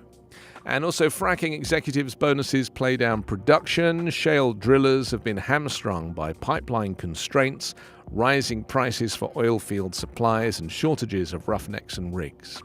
But there's another reason the highest oil and gas prices in years haven't tempted US drillers to boost output. Their executives are no longer paid to. And then targeted 401ks are hit harder by the stock drop, it says. Millions of workers and retirees are more exposed to the stock market slide than they might expect. Many Americans spent the past decade putting more of their 401k retirement money into target date funds, a type of set-it-and-forget-it investment product pitched as an easy way to invest in a diversified portfolio of stocks and bonds. The product works by shifting from stocks to bonds over time, giving an individual a more conservative mix as retirement age draws nearer. But many of these funds are shifting into bonds more slowly than they did a decade ago after managers loaded up on stocks. Portfolios for the youngest workers now invest 92% of contributions in stocks, up from 85% a decade ago, with some top-selling target trade funds nearing 100% in stocks. So there we go. That's the Wall Street Journal, of course, kind of has a little financial aspect to it, you know. Okay, let's move on because I want to talk about Walmart and Juneteenth.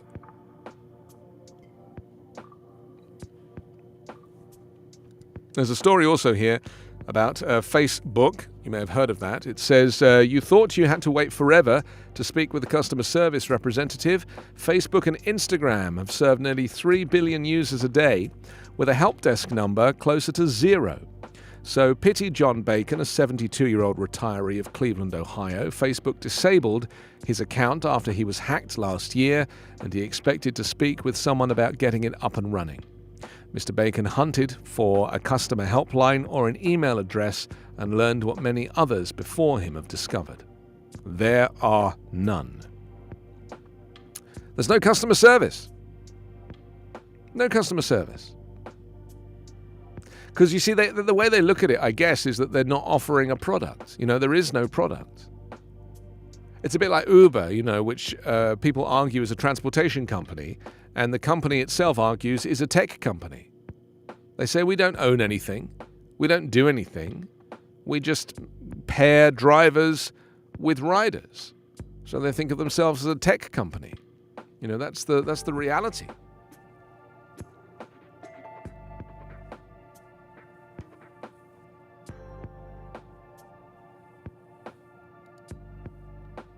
Supermarket behemoth Walmart has reportedly been forced into a U-turn over a Juneteenth-themed ice cream, which some critics label as the epitome of white supremacy in action.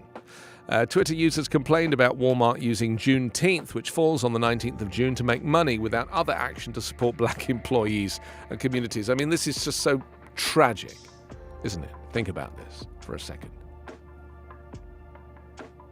It says Walmart's attempt to celebrate Juneteenth with a special edition private label ice cream has created a massive social media backlash, with the retailer facing criticism for trivializing and cashing in on an event that commemorates black people's emancipation from centuries of slavery.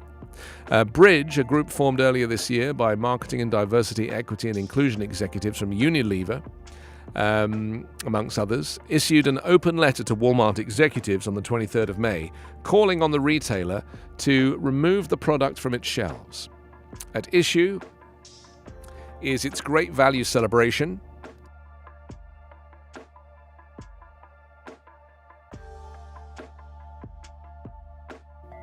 sorry, that was a little sneeze. At issue is Great Value Celebration Edition Juneteenth ice cream, which on its label includes an exhortation to share and celebrate African American culture, emancipation and enduring hope. Critics on social media portrayed it as a tone-deaf effort by a giant retailer controlled by a wealthy white family to cash in on the June 19th holiday, with an ice cream flavour almost identical to one sold by a black-owned brand. Juneteenth, Bridges' letter said, is a day of commemoration. It's a serious day. It's neither fun nor frivolous, but rather a memory of a very dark and devastating period in American history. Would you launch an ice cream called January 27? The day the world remembers the Holocaust? Or on April 7, the day that memorializes the genocide of Rwanda? Of course not. So why Juneteenth? We are reviewing our assortment and will remove items as appropriate, Walmart announced in a statement. The Juneteenth holiday marks a celebration of freedom and independence, the retailer stated. However, we received feedback that a few items cause concern for some of our customers, and we sincerely apologize. On social media, the idea of Walmart's Juneteenth ice cream quickly hit a nerve. Electress Jones, the North Carolina woman who posted the original image on social media, picked up the ice cream at a store near her and took a picture of it because she said in an interview she found it to be pandering. She posted it on Facebook late on Saturday. By Sunday, the picture had been shared more than 4,000 times, was amplified on Twitter, where it was shared by comedians and at least one member of Congress. Bridge, in its letter, said the ice cream likely came from a product development team that didn't have diversity voices who had adequate say. And there is the crux and the nub of this entire debate. If Walmart had just one listened-to black voice, a voice not overpowered by the majority, involved in the development of this unfortunate product, we don't believe the ice cream would ever have made it to the shelves, the letter said. I mean, this is what white people don't understand about black people being seen, but being seen for the right reasons. And I can imagine that, like, some stupid white people are probably thinking, well, this is going to be great for black people because, you know, we are highlighting something really important in their history.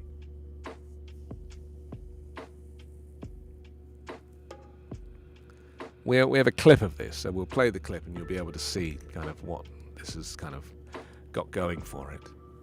They characterized the ice cream as cultural appropriation, saying the use of images of sports and music on the packaging extends the stereotypes of black people and misrepresents the seriousness of the day. The seeming high-five gesture on the front of the package also diminishes the seriousness of the holiday. Are they high-fiving? Let's look at this video and we'll see. Apparently, Walmart has great value Juneteenth Celebration Edition ice cream, swirled red velvet and cheesecake flavored ice cream. And this is what happens when you commercialize federal holidays. It just became a federal holiday.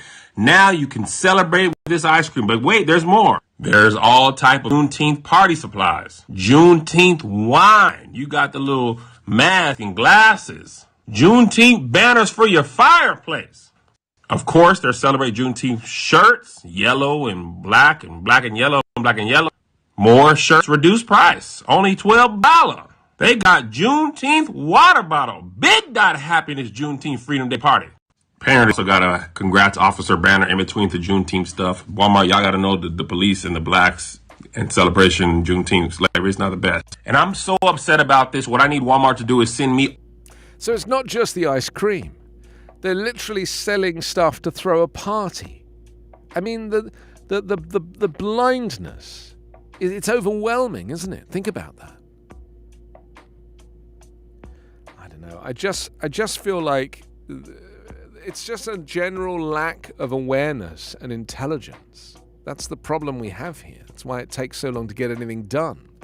You know, it's because people can't get their heads around stuff. Bridge, like many other social media commentators, took issue with prominent TM symbol on the word Juneteenth, which Walmart appears to claim ownership of the word. The U.S. Patent and Trademark Office actually has no record of Walmart owning or applying for a Juneteenth trademark, though a Pennsylvania man does have a recent application for a Juneteenth Joy trademark covering ice cream. Actor and writer, comedian Kevin Fredericks, that's the guy we just saw, he posted a video taking issue not just with the ice cream, also the full range of Walmart Juneteenth offerings, including wine, paper plates, and t-shirts. So there we go. I mean, that really, the high-fiving is hilarious. I mean, come on. Is that what the black community does? Is that what they do? They high five? Some people accused Great Value of knocking off a similar red velvet and cheesecake ice cream flavor from black-owned Cincinnati-based brand Cremalicious that is sold, among other places, at Walmart. Others called out Walmart for cultural appropriation. I mean, it's so hard to get it right, but in this case, they got it so wrong. So wrong. I'm Anthony Davis. This is Backchannel. I'm your host here every weekday. It's the only place you can play on your Echo device where you can watch and listen to live shows and chat with hosts in real time. You can send me a message, ask questions, chime in on what we're talking about, or anything else you'd like to send my way. If you can see me right now and you're watching on an Echo show or Fire TV, the magic word is say. Wake her up. Say the word say and then your message. And if you're just listening right now on an Echo speaker and you can't see me, go to backchannel.tv and click on Join the Chat. That's backchannel.tv and click Join the Chat. So there we go. That's how you do it. Thank you for doing that. James has just joined us from Minnesota. Welcome, James. Great to see you. Don't forget to hit that subscribe button right there. Terry says, Anthony, would you stay in this country if it became autocratic? Well, it already became autocratic with the Trump administration, and I stayed through that. Yes, of course I would. America is one of the greatest countries in the world, provided that people recognize that falling foul of fascism is probably not helpful. Mayor has joined us as well for the first time in California. Terry's here. Domingo's here. Stella says, what grade did you say your daughter was in? Kindergarten. That's what grade.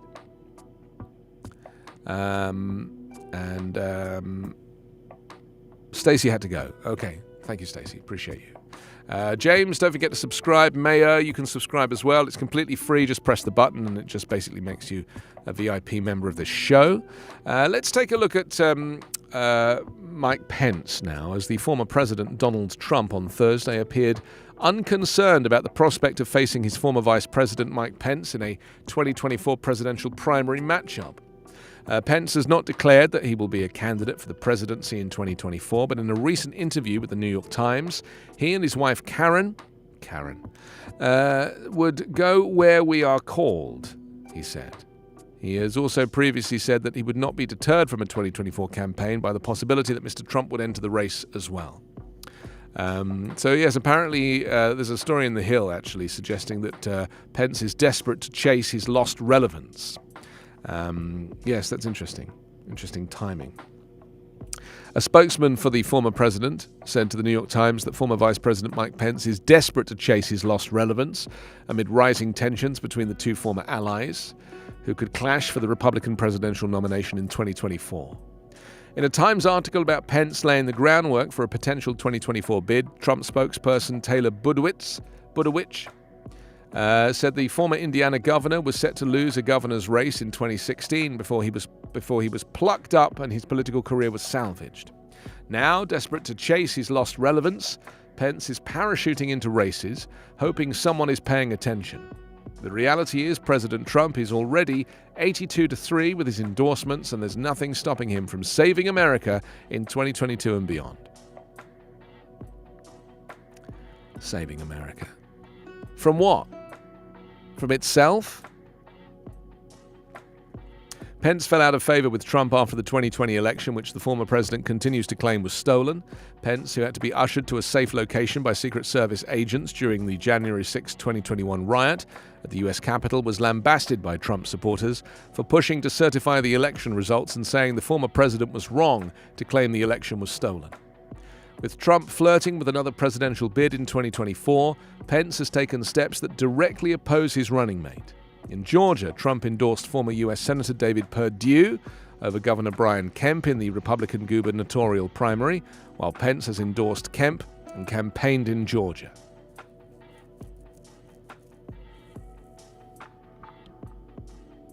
Tuesday's primary challenge between Kemp and Perdue is seen as a preliminary clash between Trump and Pence ahead of the 2024 Republican presidential nominee primary. While neither has confirmed a run, Trump's endorsements of multiple GOP candidates this year are a nod to his lasting influence in the party as a kingmaker and a potential sign of his gearing up for 2024, while Pence appears to be his first direct challenger. Mike Pence. He's so benign, isn't he, Mike Pence? He really is. He's just like the most interesting thing that happened to him was when a fly landed on his head, you know?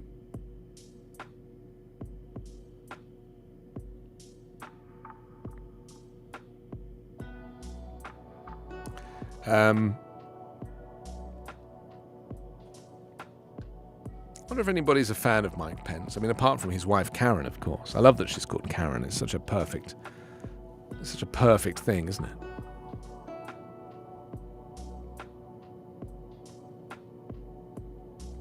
Well, Mike Pence was a radio host, you know this. Mike Pence's career before he was the governor, and indeed after he was the governor briefly, was as a Christian talk show host. That's how he got started. So before he was the governor, he was a Christian right-wing talk radio host.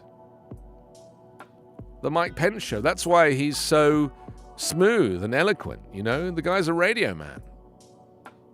That's his background. And I feel like that would be the best place for him to go back to. You know? So I'm sure he does a very good podcast. But fundamentally, you know, that's his safe space, isn't it? He's much more comfortable making a podcast than he is, you know, being up on the podium. But he's a very good actor, you know? That's what he seems to be, best at. In an interview with a Christian news outlet earlier this month, Trump said it would be a hard one for Pence if the former vice president were to run in 2024. I understand where the base is. I love the base. The base loves me, said Trump, who later admitted he hasn't spoken to Pence in months. I think it would be hard, but Mike was a good guy. I thought he was a very good vice president. He was my friend. Mike Pence might argue that. It's just the flip-flopping, isn't it? Crazy flip-flopping. Ronnie says hello. Hi, Ronnie. Nice to see you. Ronnie says, I'm in a Fire Stick and an Echo show. Oh, nice. Thank you, Ronnie. Great to see you. Trisha's joined us as well from Virginia. Maya's in California. Terry's in Michigan. Stella's here as well. Don't forget to hit that subscribe button. It's just down there in the bottom left-hand corner of the screen. So feel free to click subscribe and join the party. No charge, by the way, no charge. The former vice president is part of a group of Republicans who visited early nominating states as they weigh a challenge to their party's most dominant force. It's a story in the New York Times. It's kind of interesting. It suggests that for months, the former Vice President Mike Pence has been edging away from his alliance of convenience with former President Trump. After 4 years of service bordering on subservience, the increasingly emboldened Pence is seeking to reintroduce himself to Republican voters ahead of a potential presidential bid by setting himself apart from what many in the GOP see as the worst impulses of Mr. Trump. He's among a small group in his party considering a run in 2024, no matter what Mr. Trump decides. Look, Trump is definitely going to run. Of course he is. He doesn't have anything else to do, you know? He can't accept or face the fact that being the president is like not his job anymore. I don't think he enjoyed being the president, and now I feel that he thinks that, you know, it's his rightful job for life. I would love him to run and lose. You know, that would be the best part of this, if he ran and he lost. Mr. Pence first used high-profile speeches to criticize the former president's push to overturn the 2020 election results, stating flatly that Mr. Trump was wrong in his assertion that Pence could have blocked the Electoral College ratification on the 6th of January. Mr. Pence then unsubtly visited the Charlottesville Memorial to Heather Heyer, who was killed in the 2017 white supremacist riot that Mr. Trump sought to rationalize by faulting both sides. Now, on Monday outside Atlanta, Mr. Pence is taking his boldest and most unambiguous step towards confronting his former political patron. On the eve of Georgia's primary, the former vice president will stump with Governor Brian Kemp, perhaps the top target of Mr. Trump's 2022 vengeance campaign against Republicans who didn't bow to his election lies. Mr. Pence grew close with Mr. Kemp during the pandemic and the 2020 campaign, and he's now lining up against Mr. Trump's hand-picked candidate, former Senator David Perdue. But more than that, Mr. Pence is seeking to claim a share of credit in what is expected to be the starkest repudiation yet of Mr. Trump's attempt to consolidate power. It's all about power, isn't it, if you think about it? You know? It's all about power. This is fundamentally what, all these people crave. They just crave power. They don't actually want to fix anything. They just crave power. And I fear that this is what we're dealing with now, isn't it? You know, this is the current state of the world. You look at the Bolsonaros in Brazil, or you look at the Erdogans in Turkey, or you look at any of these, even Boris Johnson in the UK. It's not about anything other than power. And I fear that power, gets us to a very dark place, if you think about it. This is really the saddest part of this, is that power means that nothing happens for good. It really doesn't.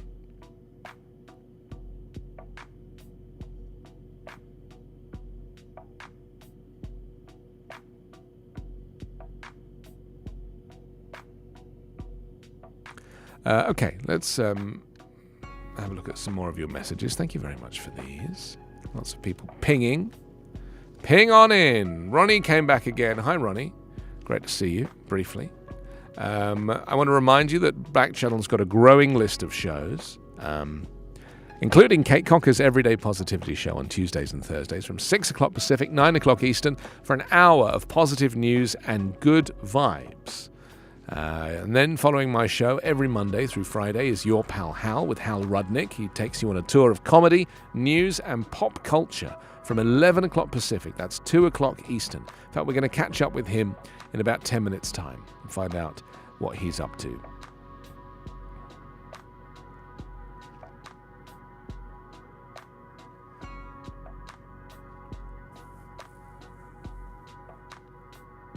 And also The Drive with Mario Smith, let's not forget that. Weekdays from 1 p.m. It's 4 o'clock Eastern. Everyone's drive home needs a second look. Mario will make sure you're in the know. So there we go. That's how it's looking here on Backchannel.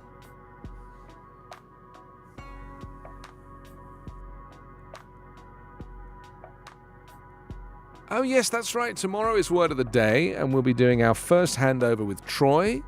I'll get a chance to see him and talk to him and congratulate him on giving away some Amazon gift certificates, which is, always helpful, always good, and always, all important, as it were. So I really feel like, we underestimate the value of the Amazon gift certificate, because $25 is a perfect amount to really get yourself something nice. It's a lot of good stuff at $25. The latest last public payphone has been removed from New York City's streets after a 7-year program to update the kiosks with high-tech equivalents. Yesterday, the payphone on the 745 7th Avenue on 745 7th Avenue was lifted from its place near 7th Avenue and 50th Street in Midtown Manhattan, marking the end of an era. This is very sad. I'm a big fan of the public payphone, and this is the last one. City officials bid farewell to the iconic coin-operated phone booth as a crane ripped it from the sidewalk at 7th Avenue and West 50th Street on Monday morning. The phone's removal marks the completion of the city's nearly decade-long effort to replace the outdated technology with Lynx New York City kiosks, which offer free Wi-Fi, domestic calling, mobile device charging, 911 and 311 access, and other amenities. Manhattan Borough President Mark Levine, who was at the payphone removal, said he hopes its replacement will bring more equitable technology access for New Yorkers. However, he admitted its removal was bittersweet. I won't miss the dead dial tones, but I gotta say I felt a twinge of nostalgia seeing it go. The city, under the former mayor, put out a request for proposals to replace payphones in 2014 with new infrastructure offering free public Wi-Fi. That's interesting. Most of the city's payphones were sent to the scrapyard. More than 7,500 public phones have been replaced, with 2,000 Lynx kiosks.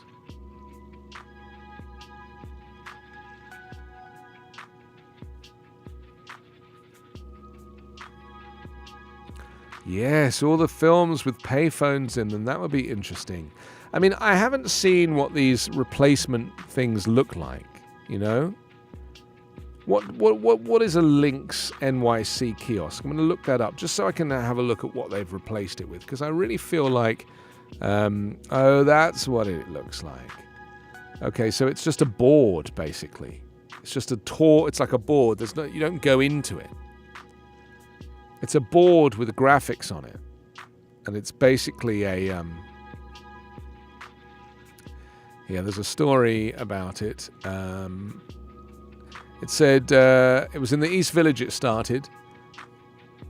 Wi-Fi kiosk standing tall on East 15th Street.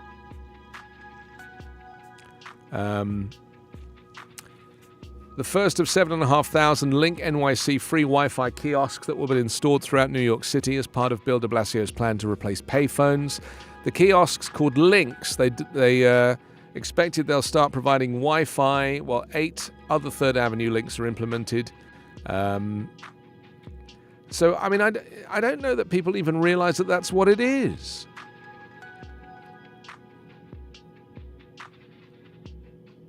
They offer free gigabit speed Wi-Fi connection and phone service to pedestrians within a 150-foot range, but also charging stations, touch screens with maps and info about city services, and even a speakerphone for domestic calls. A speakerphone. You're going to have to talk to your mum out loud. It says the rollout of these kiosks, which are intended to replace the 6,000 defunct payphones, will cost $200 million.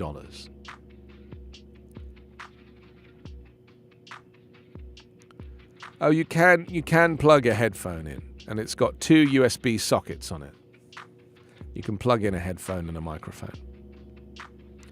The 9'5" tall Links are sleek and slender. They easily stand out on crowded streets. Technology corporation called City Bridge worked with city officials after it won a 12-year contract in the design contest called Reinvent Payphones. City expects that there'll be 500 more, all 5 boroughs. By 2024, there'll be 7,500. I mean, I'll be honest, there's something kind of slightly Blade Runner about them, you know? I do feel that slowly America is turning into that kind of vision of Los Angeles in 2025 or whenever Blade Runner was supposed to be set. You know, that has this kind of very tech-focused, but also quite poverty-ridden environment, you know? It's where those two things mix, you know, like a Tesla driving through Skid Row. That kind of contradiction of the rich and the poor. It's very interesting to me. Thanks for joining me today. I hope you had a good time. There's 2 ways to support the show. If you're watching, hit that subscribe button on the left-hand side of your screen. The other way you can help out is by leaving a review. Go to backchannel.tv and click Leave a Review. Your positive reviews keep this show going. That's backchannel.tv and click Leave a Review. So that's just a reminder on how to do those things. And please go ahead and give it a go. We'll catch up with Hal in a few minutes' time and find out what he's doing, and he'll take over and bring you the Your Pal Hal show. It's like this show, but with a different host and a different set of conversations. I was trying to work out, you know, how it's possible for me to continue doing this show if I'm not here, as in I'm traveling. And I realized I could probably take a still image of this background and then green screen myself into my own studio. Isn't that a good idea? I think it's totally possible.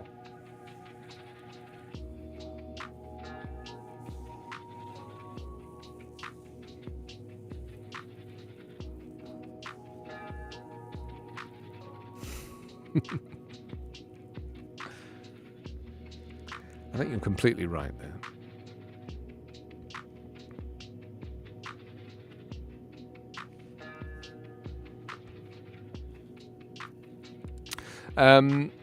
And then on this day, I wanted to mention this as the final thought.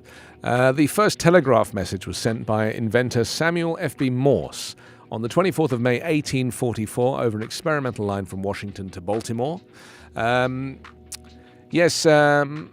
The message said, "What hath God wrought?" It was taken from the Bible, Numbers 23, verse 23, chapter 23. It was recorded on a paper tape. The phrase had been suggested to Morse by Annie Ellsworth, the young daughter of a friend. The success of the experiment would change forever the national communication system. But Morse wasn't just interested in the telegraph. Morse was also well respected for his paintings of people. He painted his subjects with honesty and insight. It was while returning from Europe to take his position as an arts professor at New York University that Morse came up with the idea of a communication system using the electromagnet and a series of relays through a network of telegraph stations. In order to transmit messages in this system, he invented Morse code, an alphabet of electronic dots and dashes. The system made communication across the country faster than ever before. While Western Union completed the first transcontinental telegraph line in 1861, dooming the Pony Express, but aiding forces in the Civil War. Mobile telegraph stations with hastily strung wires connected scattered military units. President Lincoln kept up with events of the war through frequent dispatches from General George McClellan. One Confederate attack failed when soldiers became tangled up in Union telegraph wires strung from tree stump to tree stump. Morse probably never expected telegraph wires to be a booby trap. A generation or two ago, people would send telegrams to announce important news, such as a new birth in the family. So, interesting, isn't it? That's, I really think people forget, quite how far we've moved on with the telegraph, I mean, because do you remember, like, to send a photograph or some text or a document, you would have to fax. And fax was like it was like a follow-on from the telegraph, effectively. It was so slow and painful. So painful. Fax paper was like the bane of my life. I hated fax paper. Do you remember that stuff? It was like toilet paper. It was like shiny toilet paper. Anyway, it's thanks to Mr. Morse who invented Morse code and then the telegraph, because, Morse code was the dots and the dashes. The telegraph was actually sending it on, in a more telegraphic form, as it were.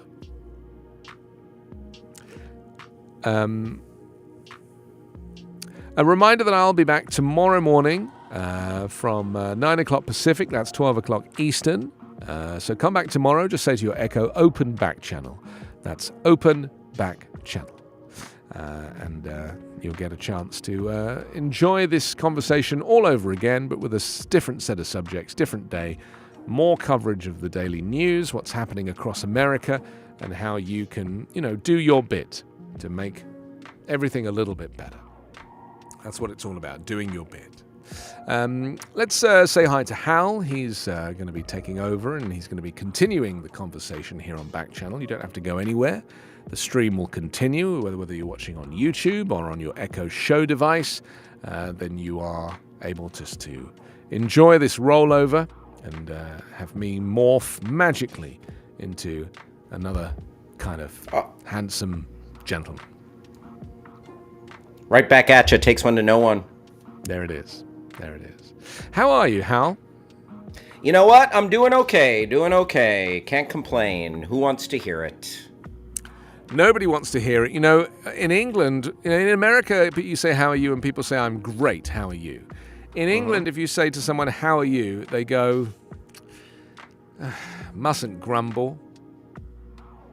I mean, that's really the difference between the two cultures, Hal. Yeah, in America, we lie to your face. Yeah. But I've always preferred that. I used to say, when people say to me, why do you want to move to America? I'd say, I'd rather be fake happy than real miserable.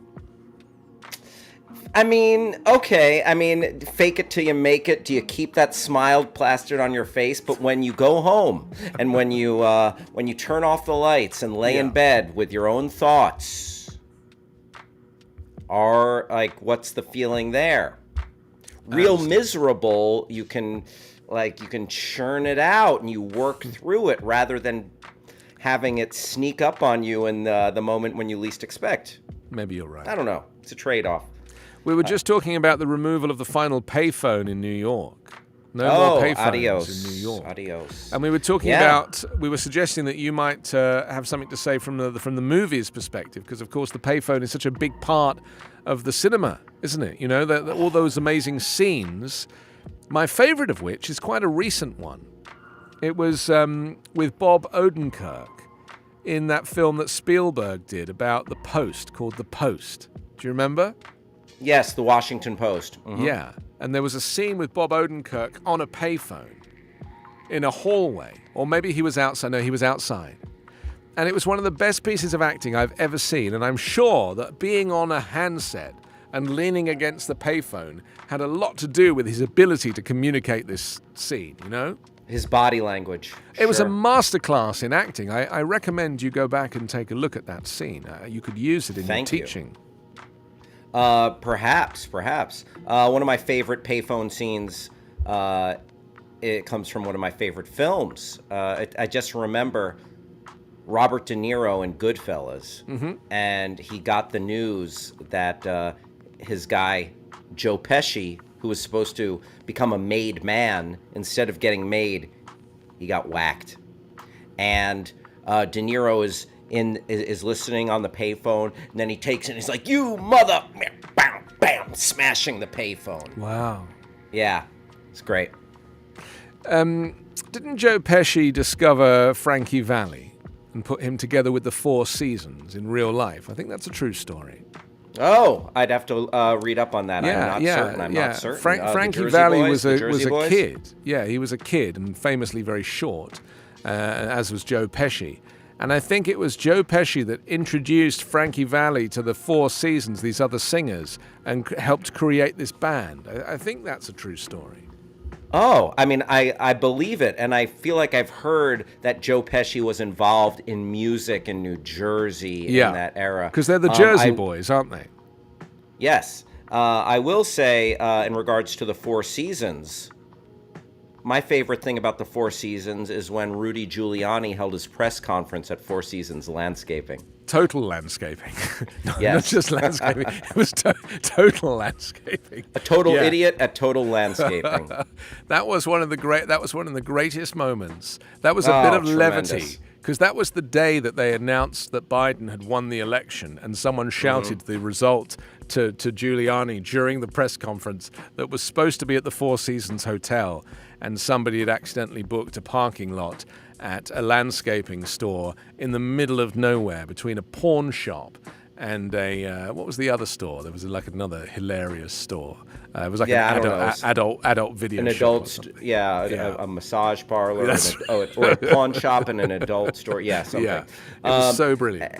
Yeah, absolutely. What's real quick before we go? And if it can be a quick answer, what's your opinion on Boris Johnson? By the way, I've always said he's a very dangerous individual.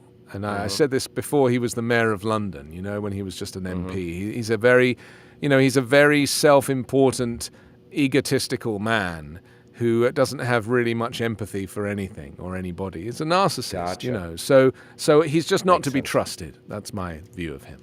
Thank you for that. Of course. Have a good show, Anthony Davis, appreciate you. So long. Take care. That was Anthony Davis, my friend that precedes me, and thank you everybody for sticking around right here on Backchannel. That's right. This is the only play on your Echo device where you can listen live and communicate live with a real live host. Oh my goodness gracious. I mean, what a time to be alive. Am I right, folks? And you are alive. and you are live right here on Backchannel. What's my name? Hal Rudnick, and this is the Your Pal Hal Show. I'm just going to adjust this. Still getting the hang of where I should put some. I should put some marks on the floor as to where exactly my my poster should go. You know what? It needs to move slightly, thusly this way. Oh, here we go. Oh, you know what? Oh, I could just do this. Yes. It's all happening in real time. There we go. I like that. I'm liking this placement. And I feel like I'm just getting my stride. Ooh wee. Just wait till I get my money right, to quote Kanye. Folks, I want to thank you again for being here. Hello, Stacy. Stacy's in the house. And what is the Your Pal Hal Show? More like what isn't the Your Pal Hal Show. We're going to talk about some news, pop culture, trending topics, and then some movies. And then there's going to be wee goofs, gags, shenanigans, nonsense. If you are hijinks, if you're not awake, if you're not awake and alive, if you're not ready for it, well, maybe this will get you ready. Top of the morning to you, or the afternoon. It's 2 p.m., 2:02 in New Jersey. It is 11:02 right here in the home office of the Your Pal Hal Show, Los Angeles, California. And it is 1:02 in Omaha, Nebraska, the home of Rob Schaefer, attorney at law, and the home of our good friend, Stacy. Folks, we've got a real fun ride planned for you today on the Your Pal Hal Show. We're here Monday through Friday, by the way.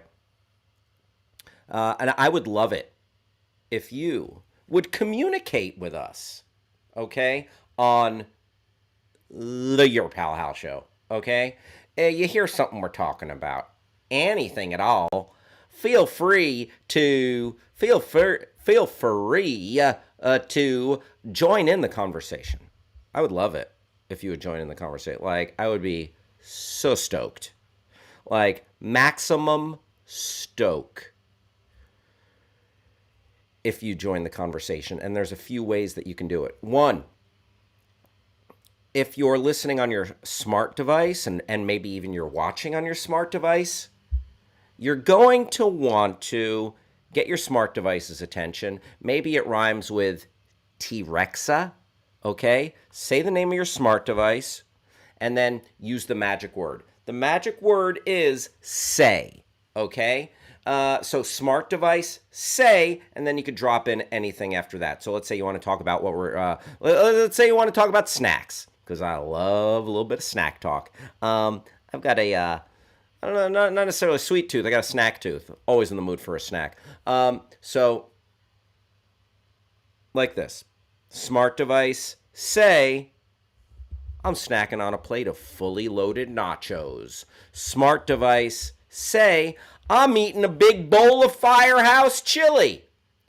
Smart device, say, I'm eating a single jelly bean.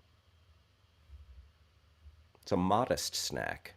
A sweet yet modest snack. Or you can go to backchannel.tv. Go to backchannel.tv and click join the chat.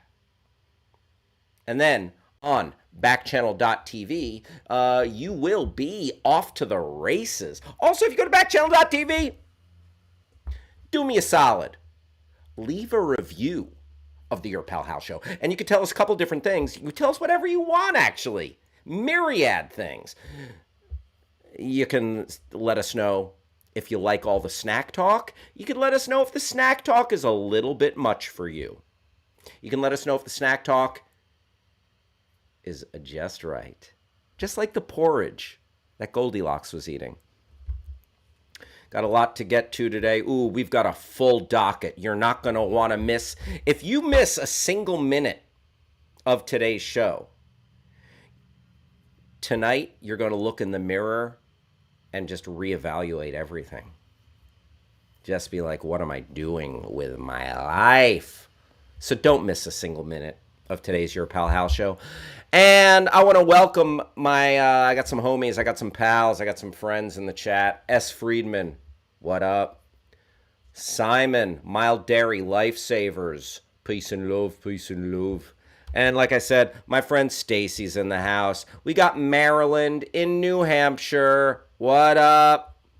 And we got Damien in So we got Damien in Maryland in New Hampshire. Now we just need a New Hampshire somewhere. I don't know, but I like it. Whatever it is that's happening, I do like it. I like it a lot. Stacy. Stacy was housing on a bowl of noodles earlier. Stacy, for the win. Web chat user is live. What up, web chat user? Glad you are here. Kicking it in the Your Pal Hal show. And you know what? We couldn't do this show without your friend of mine, Producer Travis. Producer Travis, what's going on, pal?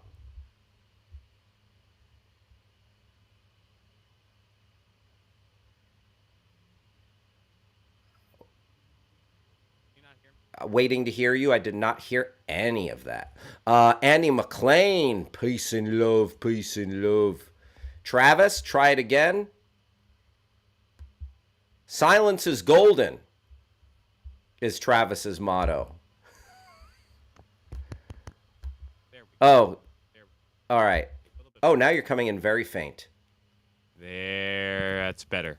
Oh, there it is. Okay, good, good. What was going on there, Travis? I was a good friend and lent one of my friends my microphone to do some vocal tracking, and kind of forgot I did. So when it came time today I'm like, oh, I have to reset the thing, and and you know, I've got mics scattered around the house because that's kind of how it is. You got mics on deck.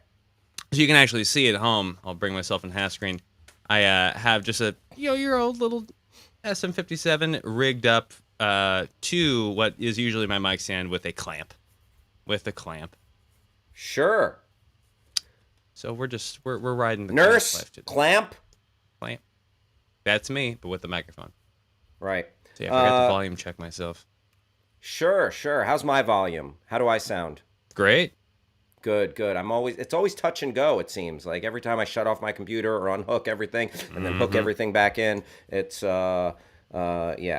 I blame satellites. The Dave Matthews Band song? Yes. Great.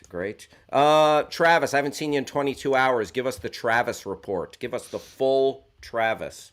Ooh. Well, you know, kind of more of the same. It went back down to Tustin, got some work done. And, good. Yeah, a little physical therapy.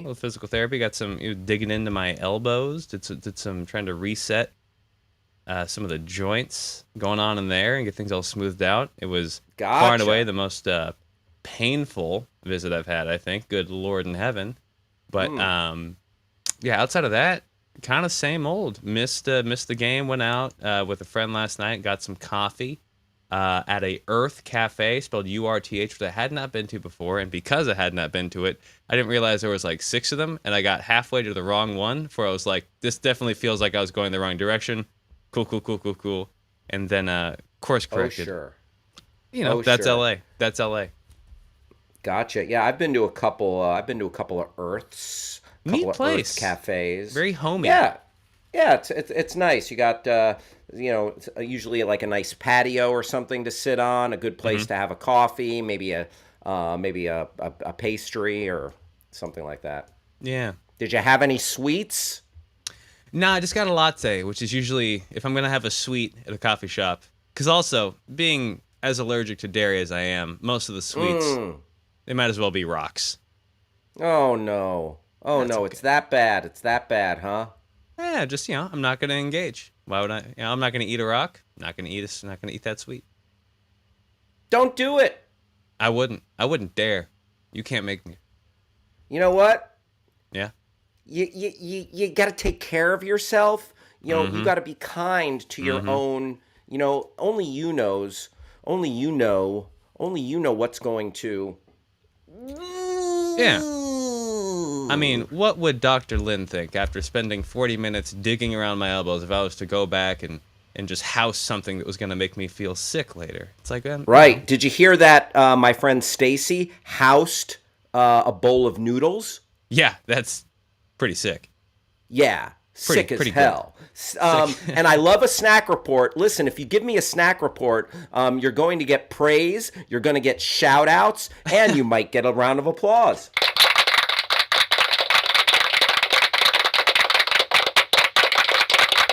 That's for Stacy. Ken joined the stream. Ken, I am dang glad to have you here. Ken, give my regards to Ryu. Right, Travis? A little Street Fighter reference. Yeah, sure, Street Fighter humor. Sure, I'll pull a Street Fighter joke out of the bag. Why not? Nice. Why not? Oh, I'll also pull a 9-iron out of the bag. Andy McLean saying, SF, talking to S. Friedman, you'll be thrilled to hear that the Ben Hogan Award, which goes to the best collegiate golfer, went to Ludwig Aberg, who goes to Texas Tech University, where I graduated. Reckham Tech. All right. Andy McLean shouting out an alumnus. He's an alumnus shouting out this collegiate golfer. Very nice. S. Freeman. We missed 11:11 today. We missed it. Blew we right were by too it. busy talking about snacks. But S. Friedman made a wish on 11/11. Remember, you can't tell your wish to anyone, otherwise it won't come true. But let's see what S. Friedman wished for. S. Freeman, I wish that Hal would get his magical girl anime addiction under control. I mean, it's getting weird, Hal. I've been hoping. I haven't spoken much about it on the show, if at all. So I don't know. Maybe you're in some of the chat forums that I frequent. S. Friedman. Oh God, that's funny. I like. You know what? I've got an appetite. Listen, I've got a fever, and the only cure for that fever is more magical girl anime. Oh boy! To paraphrase Christopher Walken. Now I don't even and scene. That was a bit. I don't even know what magical girl anime is. I hope it's something legal, but it's legal. Okay, it's legal. S. Friedman, you scallywag, you. By the way, S. Friedman, in our fantasy baseball league, I did propose a trade to you. You know what? No pressure to accept. If you want, if you don't like it, you can send me a counter offer, whatever. Up to you. We talked about it yesterday on the show. I put it out there. There's a ball in your court. FYI. Travis, I wanted to let you know that I began the journey known as RRRRRR. Tell me everything. I'm absolutely enjoying it. It's a compelling story. Wonderful. And I'm only an hour in, so I know I've got a lot of fireworks to come. Quite literally. Yes. There is a set piece, what I would call the Act 1 finale. I should have mentioned this. I recommend anybody who hasn't started it yet, if you can, carve out like 90 to watch the first act in its entirety, but there's no wrong way to watch it. There really isn't. And what you have in store for you before the intermission is just oof. Ooh, doggy. I want to shout out my guy Ken, by the way. Ken went from hanging out on the stream to a subscriber. Ken, you know what? Kudos to you. And we got a few subscribers hanging out here. If you're not subscribed and you see the button, subscribe. Okay, that means if you see something in the button. Yes, Travis. Hold that thought. Yeah. Hold that thought. So if you are subscribed, please, if you aren't subscribed, go ahead and subscribe and join the chat, subscribe, and then also go to backchannel.tv and leave a review of the Your Pal Hal Show. Travis, go ahead and say your piece. If we've got subscribers in the chat, more than one, That means it may be high time for a giveaway. Damn.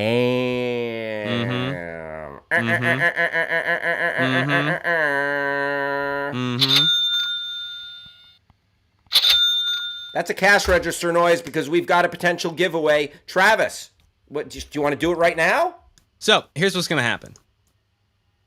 Those of us that are still subscribed, that are remaining in the chat at, let's say, 11:30, those of you who are still remained at 11:30, one of you of our subscriber base will be randomly selected to win a $25 Amazon gift card. That's exactly what's going to happen. And if you have not won the already, things I would buy with that $25 Amazon gift card. Yeah. Ooh, doggy.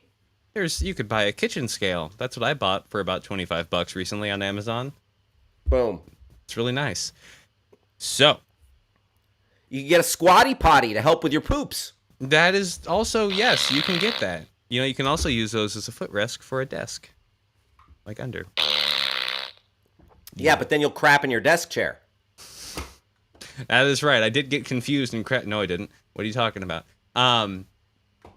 So, hang tight, subscribers. 11:30. We're gonna do the giveaway right at the top of the show today. Let's not bother and wait till the second half. Let's just get it out and get it done. Oh, hell yes. Andy McLean said that saving the kid on the bridge scene. Yes and yes. My heart. Okay. Oh yes. Oh yes. That was just the logistics of that defied physics. Talk about a meet cute, am I right? Oh, yes indeed. Yes indeed. Deborah Rudnick, aka my mother, is in the house. Boom. Mommy, here's mommy. My mom would come into my room at night sometimes as I'm sleeping, flick on the lights and say, here's mommy. I'm just kidding. That would be that would be frightening. Travis, how do you feel about the fact that we're going to get to our Twitter trending topics in a moment. Travis, how do you feel about the fact that your name rhymes with Kravis? Kourtney Kardashian and Travis Barker's shipping name. Was that what their shipping name is? Yeah, Kravis. That's terrible. Kravis. Can I start calling you Kravis? I'd rather you not, but you can do what you want. Then I will respect that. Oh, I will okay. respect that. Okay? Sounds good. I appreciate that. Every once in a while, I will respect your agency. Only when it has to do with, unless it has to do with me talking to your friends that come on the show. Oh, I respect your agency there. That's right. Yeah, you do, because you're not in the room. You don't know what happens behind closed doors. Yeah, I don't know what happens. Yeah. I will tell you the one time I don't respect your agency, Travis. What's that? Some of those dietary choices. Oh, making. Yeah. Yeah, you do tend Travis, to me for those. Bend the knee to peanut butter right now. Right now. I'm giving you a chance. I'm putting it on the table. Profess love to peanut butter. No.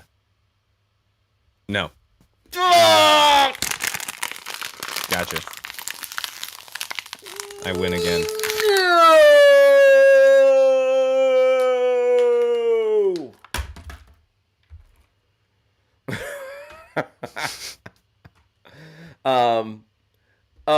S. Friedman saying Travis Barker looks like a tatted up Gore the God Butcher, talking about Christian Bale in the new Thor Love and Thunder trailer. Thor Love and Thunder trailer talkover coming close to noon, coming within about 40 minutes. We're going to hit that. What are you laughing at? That we're not going to get to it by then? No. It's just a funny amount of time. I don't know. It's like coming soon and a little bit. I have no good reason for why that was funny. It just made me laugh.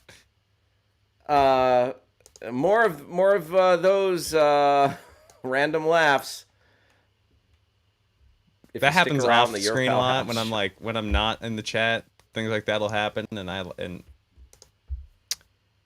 anyways. Good story, bro. All right, let's jump into the Twitterverse. Let's dive into the Twitter sphere. There's nothing left to do but launch ourselves headlong into the Twitterverse. Ooh-wee. All right. So this is interesting and distressing. And you know what? If I wanted to go full doomsday, I might say, oh, are we picking teams for World War III? Are we marshaling our forces for the end of the world? Chinese and Russian nuclear bombers fly over the Sea of Japan as Joe Biden visits Tokyo. Japan condemned the joint exercise as provocative and unacceptable. Yeah, that's a no bueno. So let's scroll up and see if there's an article or any other news here. Yeah, FT exclusive, Financial Times exclusive. Chinese and Russian strategic bombers flew over the Sea of Japan as Joe Biden attended a Quad summit in Tokyo. It was a summit of Japan, India, the United States, and one other country. I forget which other. But provocative, unacceptable. I've been called both of those things. I'm a provocateur, man. No, I'm just, I don't know. Maybe, I don't know. I'm not that much of an edgelord, I don't think. And every once in a while, S. Friedman says Xi Jinping, the Chinese premier, actually looks like Winnie the Pooh. That's the most accurate meme ever. I haven't seen it. Can't comment on that. I'm just reading. I love the trailer and my wife loved the ending, says S. Friedman about the Thor Love and Thunder trailer.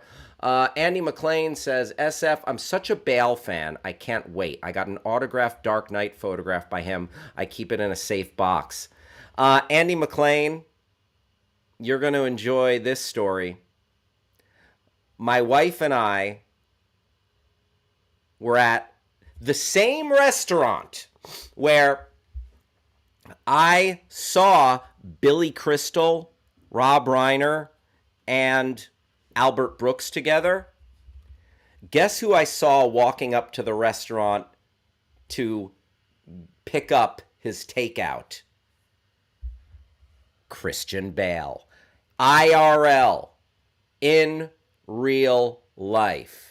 Also, Andy McLean, this is for you. And he was with his kid. I would have said something or asked for, because, I split the difference. I did harass Billy Crystal and Rob Reiner to get a picture with them. And by harass, I mean ask very respectfully and politely after they were done eating. Christian Bale was with his kid, left him alone. But when I was working for Fuel TV, we talked about difficult interviews. I asked Christian, I did the press junket for the movie The Fighter with Mark Wahlberg, Christian Bale. They were a couple of Massachusetts, Boston guys who they were in the fight game. Yeah, the movie's called The Fighter. And I had a really dumb angle for my interview. I was like, this is a great movie about these brothers coming together who are both boxers. And but that's such a violent profession. Could we do The Fighter, but except make the brothers about in another profession, like candle makers or rabbis or something like that? And I had a whole bit where I'd ask them questions about that. It's very dumb, very dumb. Mark Wahlberg played along like a champ. Mark Wahlberg is like, sure, yeah, I'll kibitz with you. I'll go back and forth. He did not strike me like he struck that Vietnamese man in a hate crime in the 80s. I got out unscathed. No, Mark Wahlberg was very nice to me. That's all I'm saying. But Christian Bale, so I ran one of the jokes by him. He's like, oh, okay. And then I came with another one. And after the second or third one, he was like, oh, we're still doing this. Oh, you're still going on with that? All right. And it was very, like, he put me in check for a moment, and I was just like I had my note cards in front of me, and I'm like, yup, that's my bit. That's all I got. That's all I came with. Dumb questions, a moderately funny bit, just, not a terrible bit, but not the best bit. But it was the only bit I had. And Christian Bale, he more or less went along begrudgingly. Great actor. Really enjoy the hell out of Christian Bale. One of my, I mean, he's my favorite Batman. I'm not gonna lie. I like those movies the best. He's my favorite Batman. There you go. More uncomfortable than the Vince Vaughn one. Ooh, good memory. Nicely done. The Vince Vaughn one, that was uncomfortable. And yesterday, or the day before, yesterday I mentioned my Jason Statham interview, which was that was difficult. But it's one of the top, definitely a top 5, like a little bit uncomfortable moment. Oh, I had a really uncomfortable moment interviewing Christina Applegate for Anchorman 2. Because she was not well. She was like sick in the interview, and I had all this crazy stuff I wanted her to do. And as happens oftentimes, the publicists were like, ask her about the movie. Stop this. Ask her about the movie. And I'm like, again, the bit is king. Oh, worst one. One of the worst ones. Jesse Eisenberg was not good. That might come as no surprise to a lot of people. Jesse Eisenberg did not go along with the bit. No bueno. All right, so we've gone far afield from this report of China and Russia having joint exercises while the United States, while Joe Biden was in Tokyo. Show of force, show of strength. China. Xi Jinping and Vladimir Putin, BFFs? Are they having sleepovers? Are they DMing each other? Are they best pals? I don't know. I don't care for it though.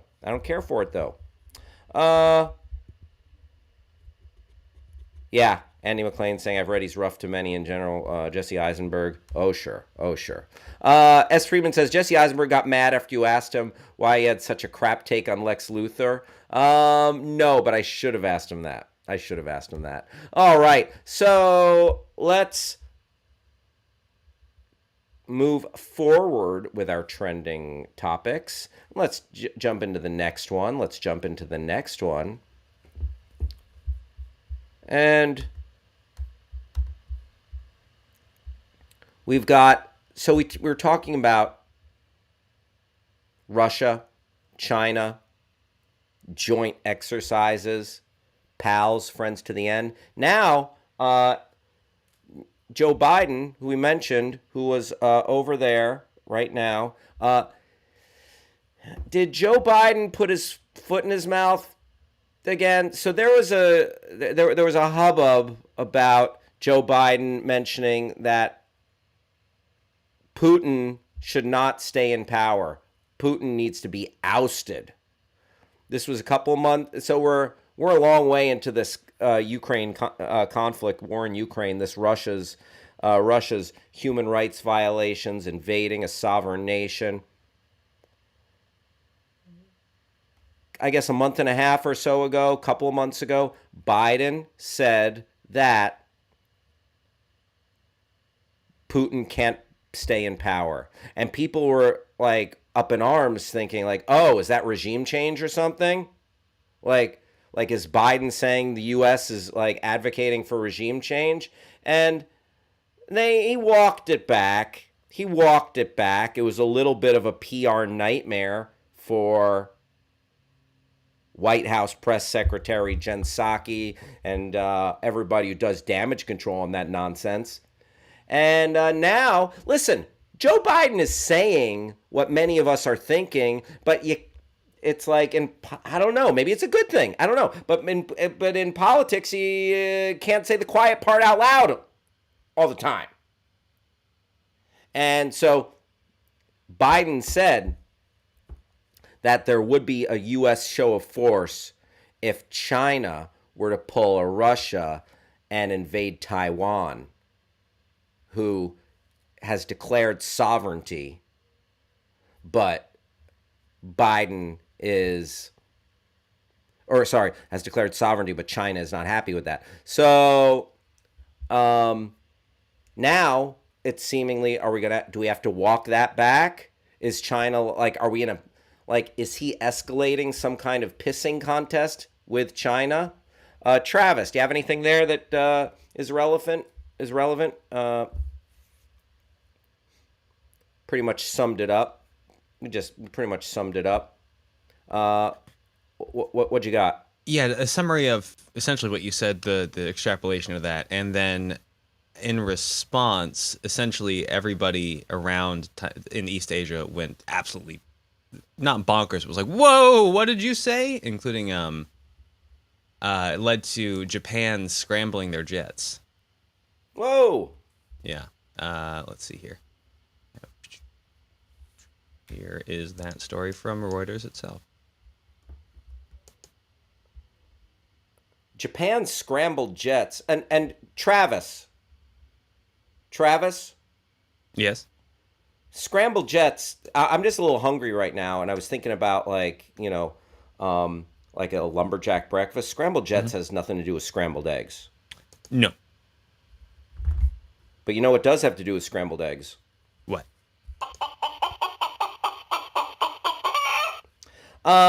Japan scrambled jets after Russian and Chinese warplanes neared its airspace during a visit by U.S. President Joe Biden on Tuesday, with Tokyo conveying grave concerns about what it saw as a provocative move timed to coincide with the Quad summit.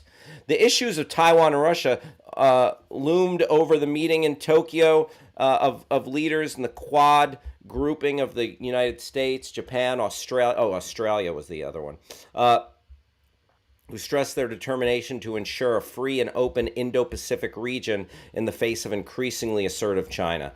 There you go. S. Freeman says, if World War III starts, you can all crash at my place in Mexico. You know what? S. Friedman, I absolutely appreciate that, and I might need to hunker down. I might need to hunker in your bunker. I might need to hunker in your bunker if WW3 starts, because Los Angeles, a major metropolis. So I appreciate that, S. Friedman. Just killed a little bug over here. That's full disclosure of what's happening on my end.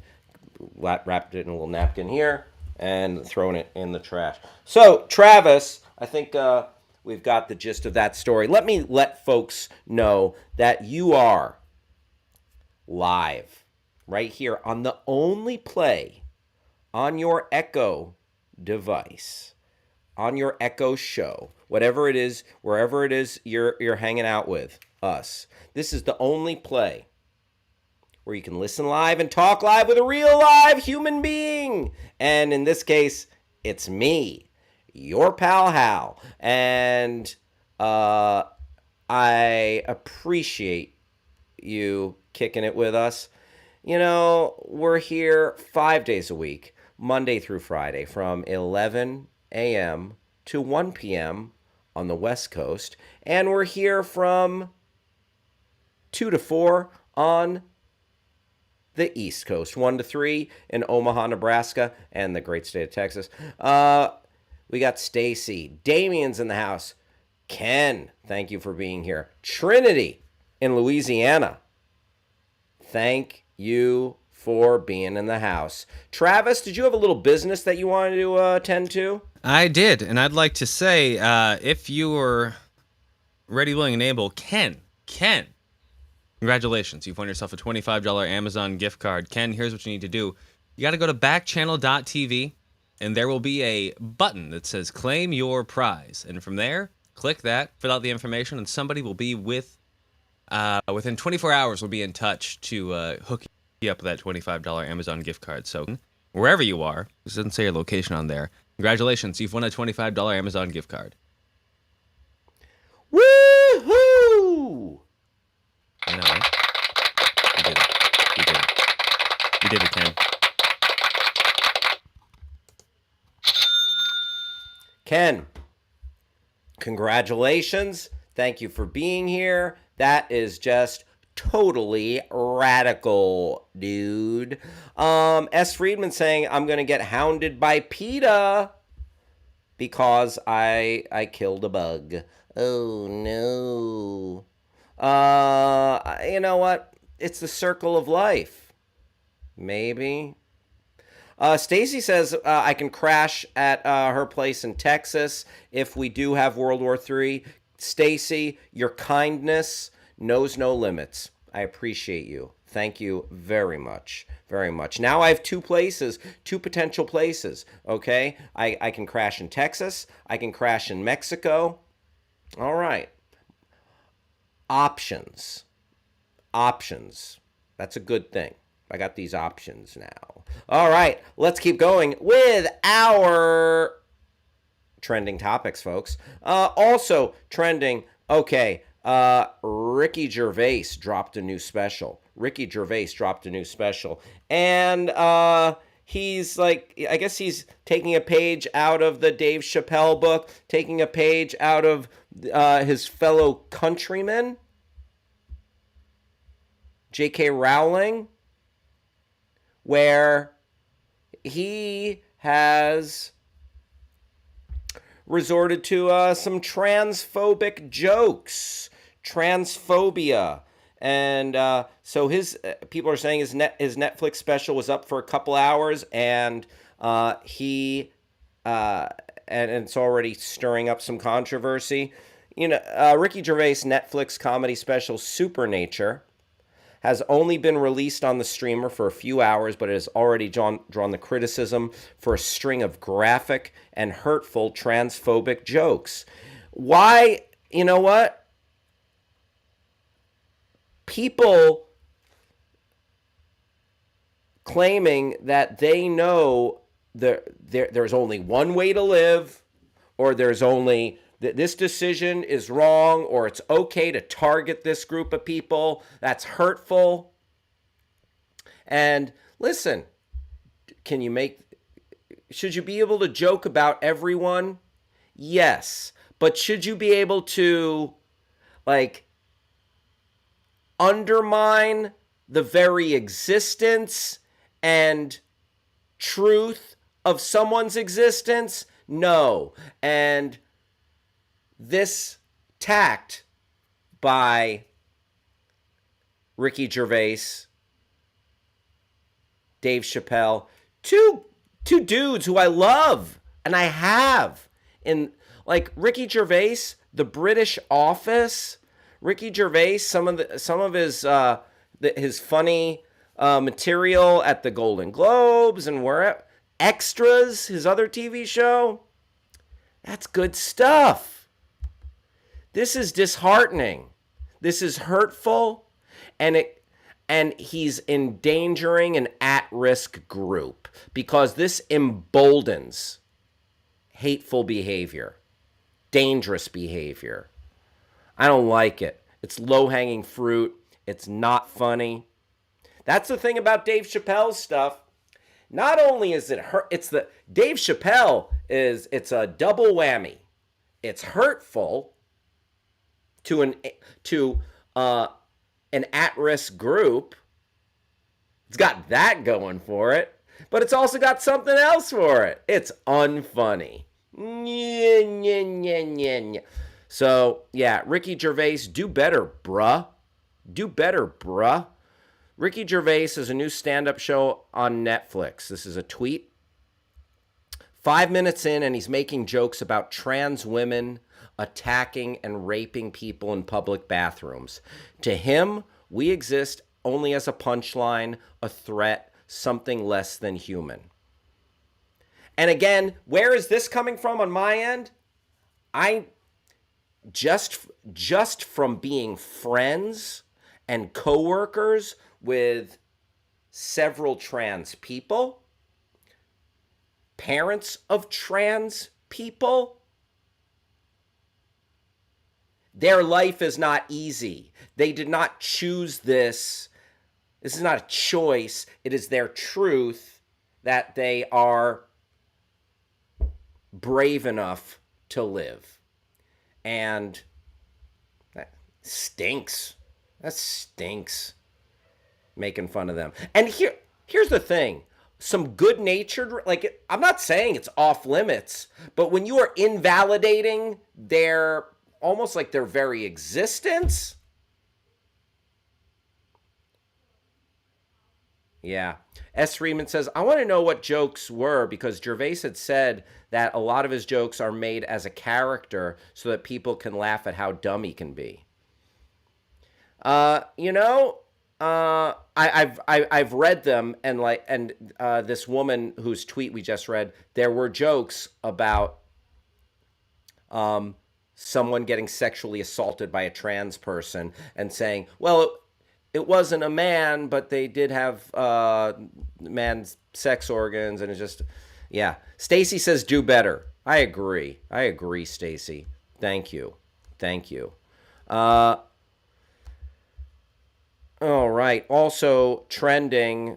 Let's get into the trending topics. Oh yeah, we as we touched on last week of the Amber Heard Johnny Depp trial. Last week of the Amber Heard Johnny Depp defamation trial.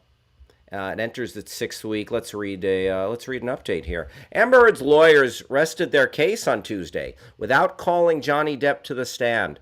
Closing arguments are expected to be delivered on Friday. Depp is suing Heard for $50 million over the Washington Post op-ed, which she wrote about her experience with quote-unquote domestic abuse. Heard has filed a $100 million defamation countersuit against Depp in 2020, which is ongoing. S. Freeman says he's going to check out the Ricky Gervais stand-up later and give you an honest opinion. I appreciate that. Listen, again, I have not seen it yet, so I don't know if I actually will, though. Who knows? Like reading the transcript, it's pretty damning. Some of it, just not an enlightened take. Not fresh, and potentially dangerous to an at-risk group of people who are under attack in so many places when it comes to trans youth, when it comes to trans bathroom laws, when it comes to just simply existing a difficult life. You think someone's going to choose that just for giggles? No, I don't think so. Amber Heard's lawyers rested their case. So, we shall see. This has been must-see TV for a lot of people. I just think even if Amber Heard loses, like, I'm not rooting for Heard, not rooting for Depp. I think Amber Heard's a piece of work in a bad way, but I don't think Johnny Depp is a walk in the park, and I just hope it doesn't hurt survivors, people who are going through real domestic abuse situations, and I hope we don't use that. Aquaman 2 spoilers were interesting. Yeah, apparently Amber Heard's part got cut down to 10 minutes. 10 minutes in Aquaman 2. 10 minutes of screen time. Travis, come on in for a sec. Yes. You know, Amber Heard's 10 minutes of screen time in Aquaman 2, it's still more than Heath Ledger's 1 minute and 17 seconds as Joker in Dark Knight. Did you know that? Correct. He was on screen for 33 minutes. Where did you get that? Where did you Snopes that? Multiple sources. Almost every source. Did you Snope it? Yeah. Big news, this just in. S. Friedman accepted my trade offer. Ooh. In the Backchannel League. S. Friedman, that you found that acceptable? Good. I tried to, I wanted to upgrade in one position. I wanted to give you an upgrade in the pitching staff. And Travis, the league can review this trade. And then after a couple of days, if everybody is copacetic, it'll go through. S. Friedman, I wish you luck. I hope this upgrades your pitching and still allows you a good amount of home runs and RBIs. I think the guy I wanted, that first baseman, he's going to really help me in the batting average department. I'm hoping. So hopefully it's a balanced trade. Hopefully it's a balanced trade for everybody. I want us to both be happy at the end of the day. So I hope this guy that you got, I think it was Framber Valdez on the Houston Astros, playing for a great team, good pitcher, good track record, having a solid season. So S. Friedman, I tip my chapeau to you, sir. All right, let's hit another trending topic. Travis, by the way, you might want to Snopes that.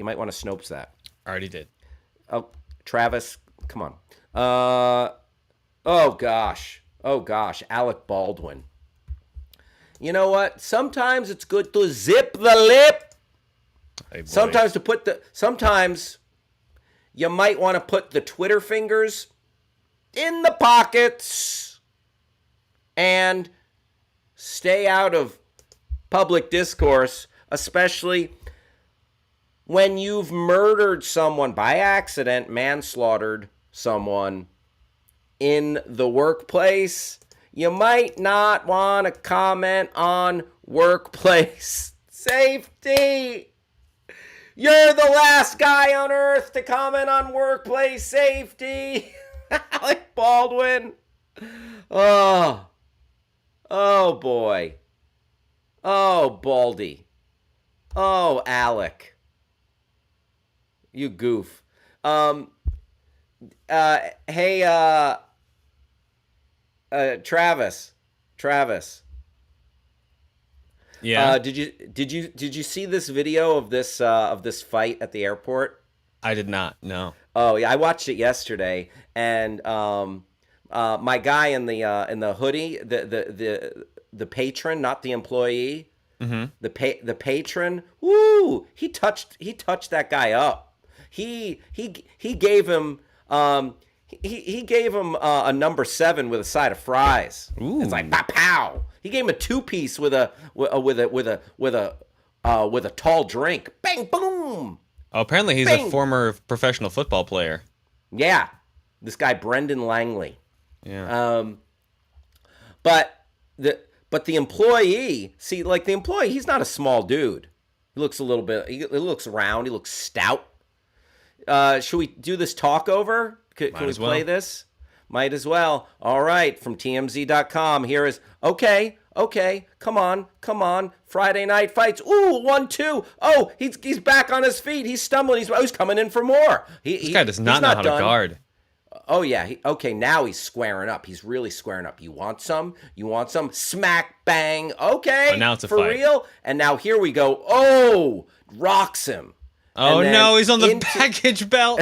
Oh, that guy, he's on the baggage belt. He's being taken. Put a stamp on him. Put him in a box and send him where. And he's bloodied. He's bloodied, and he's coming. He's coming for more. It's like, this guy wants some more. Like that. Okay, so let me give you just a couple of things about this. Oh my goodness. Oh yeah. Kyle Harlow saying this dude cocked his arms just like Henry Cavill did. In Mission Impossible Fallout, we did a trailer talk over quite as well new Mission for Impossible him as it did for Henry. No. Henry Cavill like put a hurting on Tom Cruise. Like it was not like Tom Cruise was able to continue, but Henry Cavill, this guy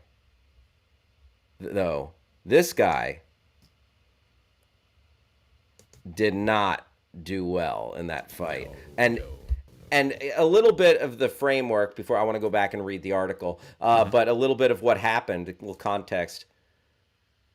My guy who worked at the airport was fired. My friend who's the ex-football player here, I say friend, I've never met this man before in my life. He was arrested. I think you got to arrest the other guy too. You got to arrest the airport employee, and good that he was fired. You know, you got to take the high road, even though, you know, listen, there are nightmare customers. Physical altercation, yeah, you can't engage in that way in a workplace. If you're attacked, then you can defend yourself. But this guy was like, okay, what? There was a lot of in-your-face-itude. You can de-escalate. That's what I'm saying. So anyway, that was quite a fight. But S. Freeman, by the way, saying, yeah, how do you square up with your hands down? Did my dude watch Rocky and thought that's how you fight? Yeah, Rocky got his head handed to him by Apollo Creed, but Rocky had a chin. Rocky survived. So let's read this article about Alec Baldwin, not the dude. You're not that guy, pal.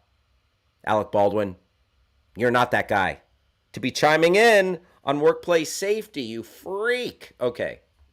Baldwin's weighing in on workplace safety, not on a film set, but at the airport where a brutal beatdown occurred between a passenger and a United Airlines employee. The video, and listen, I've gotten pissed off at the airport. I've had good airport experiences, bad airport experiences, and everything in between. The video, which went viral Monday, shows former NFLer Brendan Langley lay the employee out with a nasty right hook. Langley was later arrested for simple assault, and the employee was hospitalized and later terminated. Bye-bye. Let's scroll, please.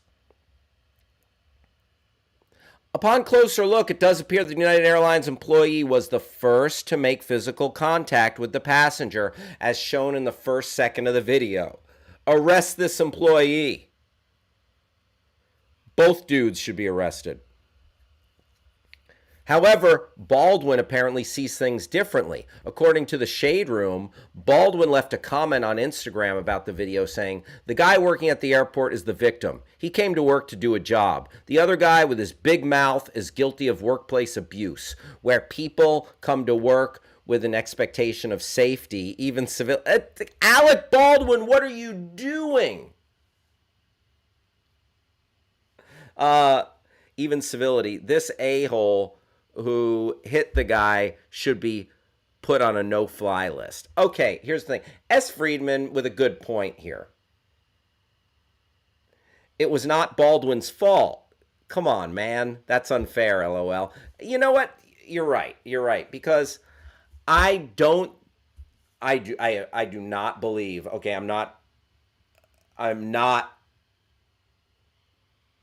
an Alec Baldwin super hater, okay? I am not saying Alec Baldwin did anything premeditated. I'm not saying Alec Baldwin was trying to play fast and loose and be like wild and dangerous, or I believe him that he didn't know that the gun was loaded. I believe it 100%. That being said, you gotta know when. You gotta know when to count your money. You gotta know when to walk away. You gotta know when to leave well enough alone. Alec Baldwin is embroiled in this thing that happened in a workplace. That was just like complete lack of awareness on my boy Baldy's part. All right. Next up, OJ talks knife safety. Thank you, Kyle Harlow.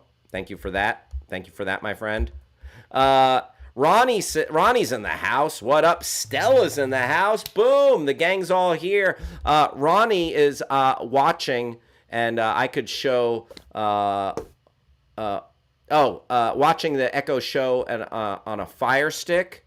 Nice. Very, very nice. Also an Echo show. Ronnie, I appreciate you.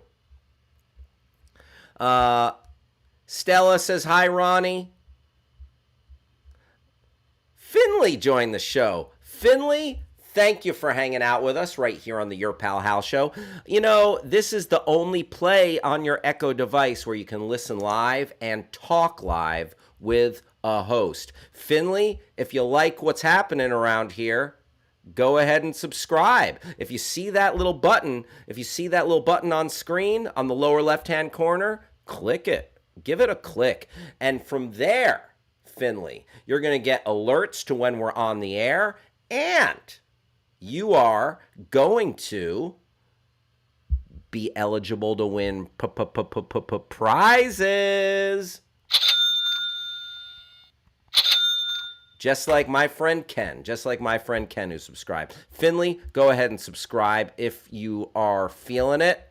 Would be great to have you on board. Nicole in Texas in the house. Texas representing right now. We got my guy Andy McLean from Texas. We got Stacy. Now we got Nicole. Kyle Harlow's in the house. S. Friedman is hanging out with us. Excellent, excellent. My mom, Deborah Rudnick. Simon, Mild Dairy Lifesavers, is here. Simon said early on, Happy Brothers Day to my bros. I need to wish them a happy Brothers Day. It's also National Scavenger Hunt Day. Travis, have you ever been on a scavenger hunt? I went geocaching once, which is kind of like that, but really casual. Cool. Oh, yeah? I've been on a couple of scavenger hunts in my time. Yeah. When I was in high school, I went on one. There was a cool one someone set up. And then I also went on one through the UCB theater. Someone organized that's fun. A big fun scavenger hunt for a bunch of comedians. And when you get a bunch of comedians with those kind of antics, goofs and gags will ensue. Can't imagine. Travis, you know, what's our favorite subject? On the Your Pal Hal Show? You mean aside to love? We love, but But we really love snacks. Boom! You got. Let me give you one of these, Travis.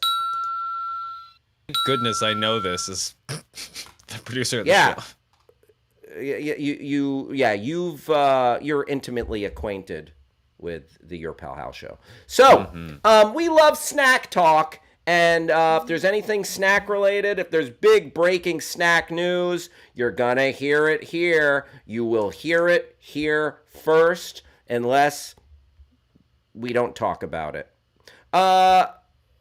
Friends, two great tastes that taste great together, ?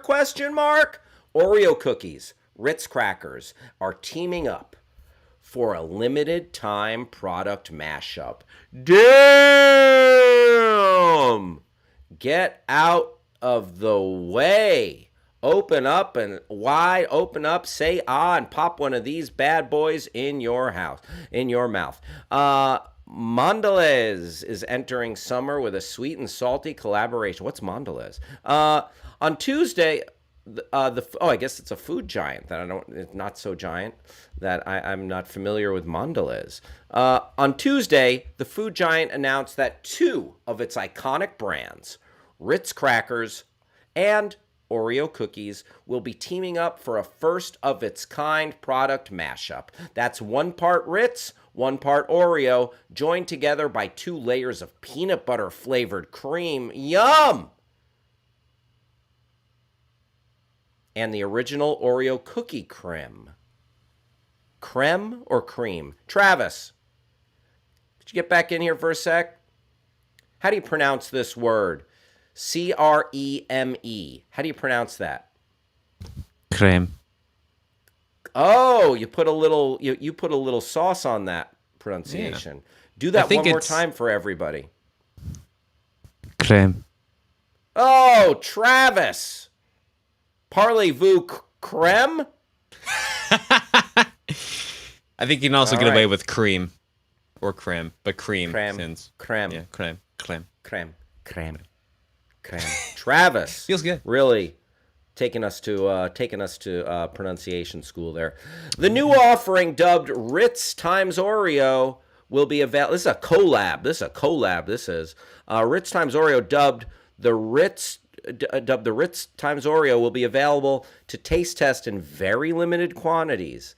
Daddy want one. Consumers will have the chance to snag one free package exclusively through the website oreo.com/Ritz beginning Tuesday, May 26th at 12 p.m. Eastern Time. Purchasers will have to pay Thursday, May 26th, a $3.95 shipping fee. Damn. Travis, would you eat one of those? No. Oh, get out of here. S. Friedman says, Ritz and Oreo sounds like an unholy combination. You know what? Excuse me. I would disagree. I would put that... Excuse me, little sneeze. I would put that in my mouth and gladly chew it and swallow it.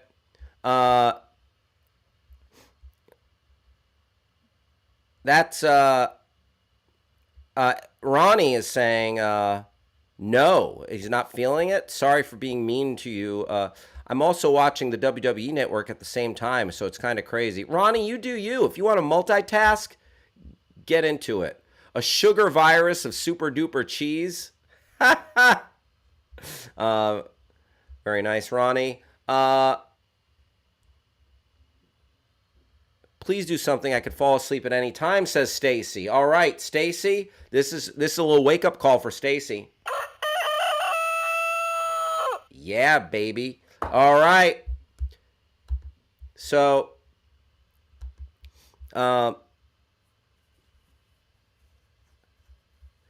let's, S. Freeman says it sounds as bad as orange juice cereal. Kyle Harlow said it's the Big Mac of cookies.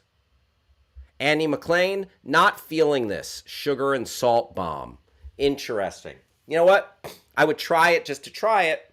And I'm into it. I don't know if I'm so into it that I'm going to go online and order it from them. I'm not sure if I'm going to go online and order it from them. So, TBD. Folks, friends, now it is time for our trailer talkover. We're going to do that, and then we're going to take a break. Travis, what do you think? Does that work for you? All right, so we are doing a trailer talkover of the new Thor trailer. Before we press play, Andy McLean saying, fortunately for all those who want to try the Oreo and Ritz combo, it's super easy to recreate. Buy 2 boxes. Okay, but don't forget the peanut butter. The peanut butter creme. That is interesting to me. That is something that I am interested in. Yeah, I'm just saying. All right. Great. Okay, here we go. This is the Thor trailer talkover. No sound, just me running my mouth for 2 minutes and 16 seconds over this Thor trailer. Let's giggity go! Oh, a bonsai tree.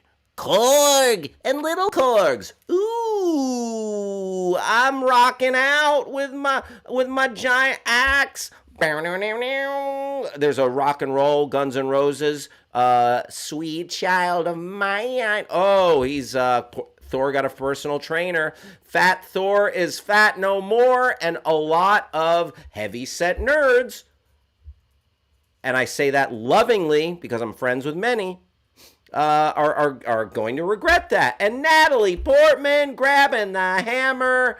OMG, burning down the house. Marvel Studios on a horse with wings. That's a Pegasus for those of you scoring at home. Natalie Portman. Oh, look, they're catching up. Oh, how have you been? I've been great. Are you dating anyone new? You know what? That ship has sailed. Okay, Tessa Thompson in the house. Oh, Star Trek Enterprise. The Sword in the Stone. The young king. Oh, no, there's Christian Bale looking very much like Voldemort. And was that a frozen dragon? Oh, Powder? Is that the movie Powder from the 1980s? Is that Pinhead without the pins? Oh, Santa Claus. Santa Claus. That was Flying Reindeer. That was Santa Claus. Okay, Natalie Portman slaying fools. And here they are walking in gods. Oh, Russell Crowe is joining the chat. Gore, oh, in his black and white world, shooting lasers. Oh, holding hands. Come and get some. By the power of Grayskull. Ah, yes, Thor. Huzzah, Zeus. Uh-oh. Nakey Kabakey time. Nude as wearing his birthday suit. Everybody fainted. Listen, that's the fainting. Aye. Axe attack. Yeah, just me making noises during the Thor trailer. There you go. Love that we're getting some more Kog, as portrayed by Taika Waititi. Kog. Directed by Taika, co-starring Taika. That was the Thor Love and Thunder trailer talk over. Kyle Harlow saying Christian Bale back on that machinist diet. Well, I saw him take out food from a restaurant, and let's just say he's eating well nowadays, all right? If you heard my story before, I saw Christian Bale get a little takeout is all I'm saying. Folks, that was fun. We're going to take a short break. Just FYI, I just want to remind everyone, you're hanging out on Backchannel. This is the Your Pal Hal Show. My name is Hal Rudnick. We're here 5 days a week, Monday through Friday. 2 hours. We got one more hour to go here, and we've got right around the corner. I'm going to take a short break, and we've got so much fun ahead. And I would love for you to be here to comment, to talk about it, to join the chat. You could do that by saying the name of your smart device using the magic word say and putting in anything after that, or go to backchannel.tv and let your fingers do the walking. Also, peace and love to all of my friends hanging out with us on YouTube. Thanks for hanging with us. We'll be back right after this.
amazing thing to see.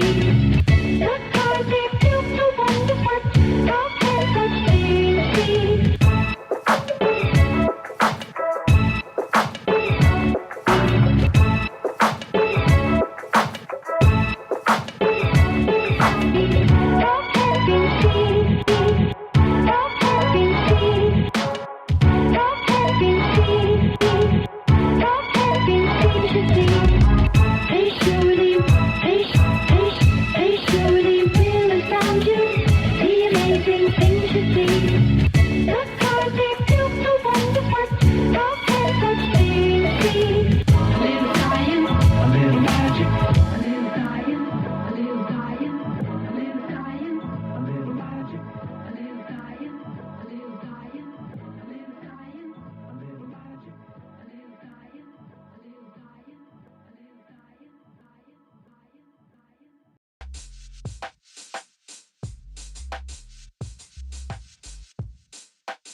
Welcome back to the Your Pal Hal Show. My name is Hal Rudnick. We are live on Backchannel, folks. And it is time for our Twitter deep dive. That is right. That is right. Folks, every show we look into a Twitter account. Sometimes maybe a trending topic, maybe a hashtag. And we go deep on the Twitter deep dive. By the way, we got some friends in the house. Trinity in Louisiana. Great to have you here. Ronnie, Damien in Maryland, Stacy, Finley. What is up, Finley? Stella. Thanks for being here. Stacy says, I'm going to appreciate it if you would be careful with the word thunder, because thunder is at Sugar World at 4 p.m. and that can lead to something unfortunate. Stacy, I wish you well. I wish you well. Nothing but health and happiness. Nothing but health and happiness to my friend Stacy. All right. Let's take a look at our Twitter deep dive. You know, when it comes to Spoke's character, I'm a huge fan of Spoke's characters, and one that has really chiseled out and its own niche in the pop culture stratosphere. None other than the Geico Gecko. We're going to look at the Twitter account belonging to the Geico Gecko, folks. Geico. It's an insurance company. Geico Gecko, the same picture. He's got his avatar, like really not trying in that picture. Travis. Producer Travis. I'm calling Producer Travis. Yes. What's up? A little bit lazy, those pictures. Yeah, it looks like he got this is part of the same headshot session. They just digitally removed the background, or it's part of the same headshot session and they added a background. One of those is the case with this lizard getting this picture with the lizard. So let's talk about it, though. Let's talk about it. The Geico Gecko, lizard with a penchant for. I don't even want to scroll up. Let me see what it's saying there. Lizard with a penchant for tea, traveling, and spreading the news about savings for Geico. 34,200 followers. Very good, very good. All right. And let's look at a few of these twiggity tweets. See a penny, pick it up, and oh, the day you'll have good luck. Or you could save hundreds of dollars by switching to Geico. Which would you prefer? Bam. All right, sure. Why not? There's a picture of a penny. I have a friend who's a coin collector. He always picks up pennies. He's looking for wheat pennies, they're called. Wheat pennies. People often ask me, Gecko, what's the secret to your success as Geico's leading spokes lizard? And I tell them, the secret is eye contact. Deep, creepy eye contact. Very good. All right, let's scroll. A little scrolling music, please. My face when I'm daydreaming about tea and biscuits. Looking longingly out the window of a, what is that, a bus, a train? I don't know. All right, next. Very good. All right. A barbecue is a perfect opportunity to have some great food and catch up with my mates. I relish the chance to tell people about bundling their car and home insurance with Geico. All right. So far, I'm not really feeling this. Like, I don't know about you, but I've always found Friday the 13th to be one of the luckiest days. Sure, my alarm didn't go off. I misplaced my keys, and I came outside to a flat tire, but Geico had the emergency road service, so it was fixed in a jiffy, and I'm on my way. Great. Kyle Harlow with a great line. He took the midnight train going anywhere. Quoting a little Journey from that picture of the Geico lizard. Very nice. I like it. Kyle Harlow better than, like, Kyle Harlow greater than symbol the Geico Gecko account, the Geico Gecko. Let's keep going.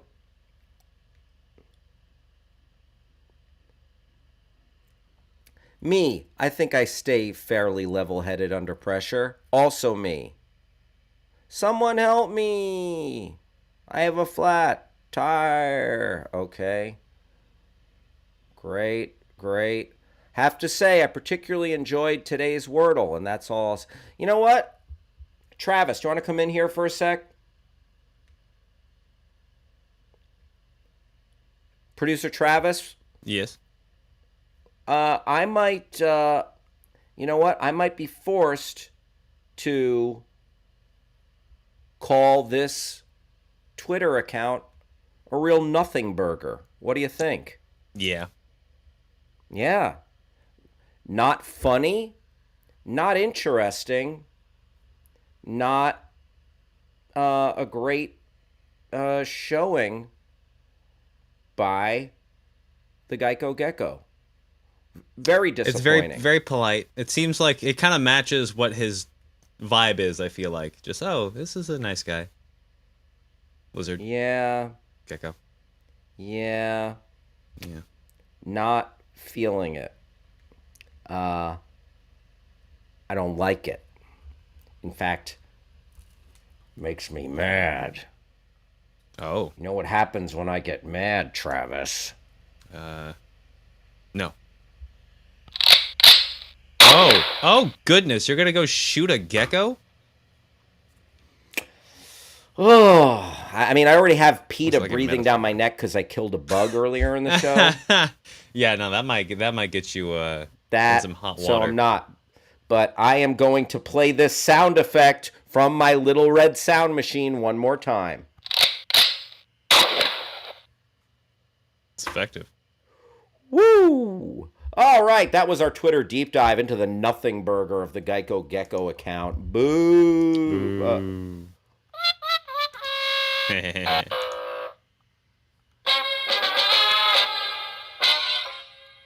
Folks, 12:20. Your Pal Hal Show. We are doing it and doing it and doing it right. I represent Queens. I was raised out in Brooklyn. No, I wasn't. I was raised in New Jersey, as a matter of fact, folks. And let's keep this show going. Oh, we got so much fun coming up here. You know what? We got so busy and overwhelmed yesterday. Let's do a quick look at the weekend box office. That's right. We're going to tell you the top 5 movies in the country. This is from this past movie-going weekend. This is according to Box Office Mojo. Mr. Mojo rising. Geico, do better, says Stacy. Stacy, thank you. Thank you. Appreciate you, Stacy. All right. Let's take a look at the top 5 movies in the country, according to Box Office Mojo. Number 5, the new Alex Garland horror film that I am very interested in. I really want to see this movie. Haven't gotten out there yet. Maybe I'll see it this week. Maybe I'll go to a matinee. I got to finish watching RRR, and I also got to watch something else for my podcast, so which is called Binge Boys, hosted by myself and Lon Harris, produced by producer Travis. Find it wherever you get your podcasts. Geico, the 3 Musketeers of Twitter feeds. Simon, well played. 3 Musketeers is a trash candy bar. Coming in number 5, Men, the new horror film from Alex Garland starring Jessie Buckley, who Jessie Buckley is one of my favorite actresses or actors working today. She can do no wrong. So good in The Lost Daughter and that Charlie Kaufman film that she was in a couple of years ago. Men coming in at 5th with 3.3 million. Coming in 4th, still hanging around the top 5, Sonic the Hedgehog Dose with 4.1 million. Sonic the Hedgehog so far, 181 million in the U.S., internationally 194 million. So Sonic the Hedgehog doing okay at the box office. The Bad Guys still here at number 3. The Bad Guys doing well, 74 million domestically, 108 million internationally. Coming in second, it's opening weekend, Downton Abbey, A New Era. $16 million. And holding on to the top spot for the 3rd straight week, Doctor Strange in the Multiverse of Madness. $32.3 million.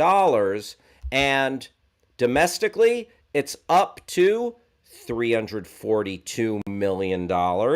Internationally, robust, $461 million. Worldwide, $804 million. Very good, very good. Doing well. And a little bit more into Doctor Strange and its numbers. After 18 days domestically, it's at $342 million.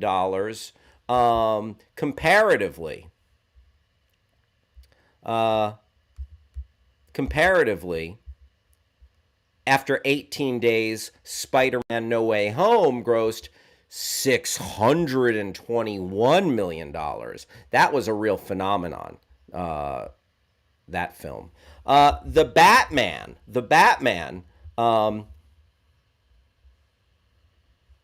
is available to watch on HBO Max, but it's been out for 81 days. It's not playing in as many places now, that's for sure. It's been out for 81 days. It's 81-day total, $369 million.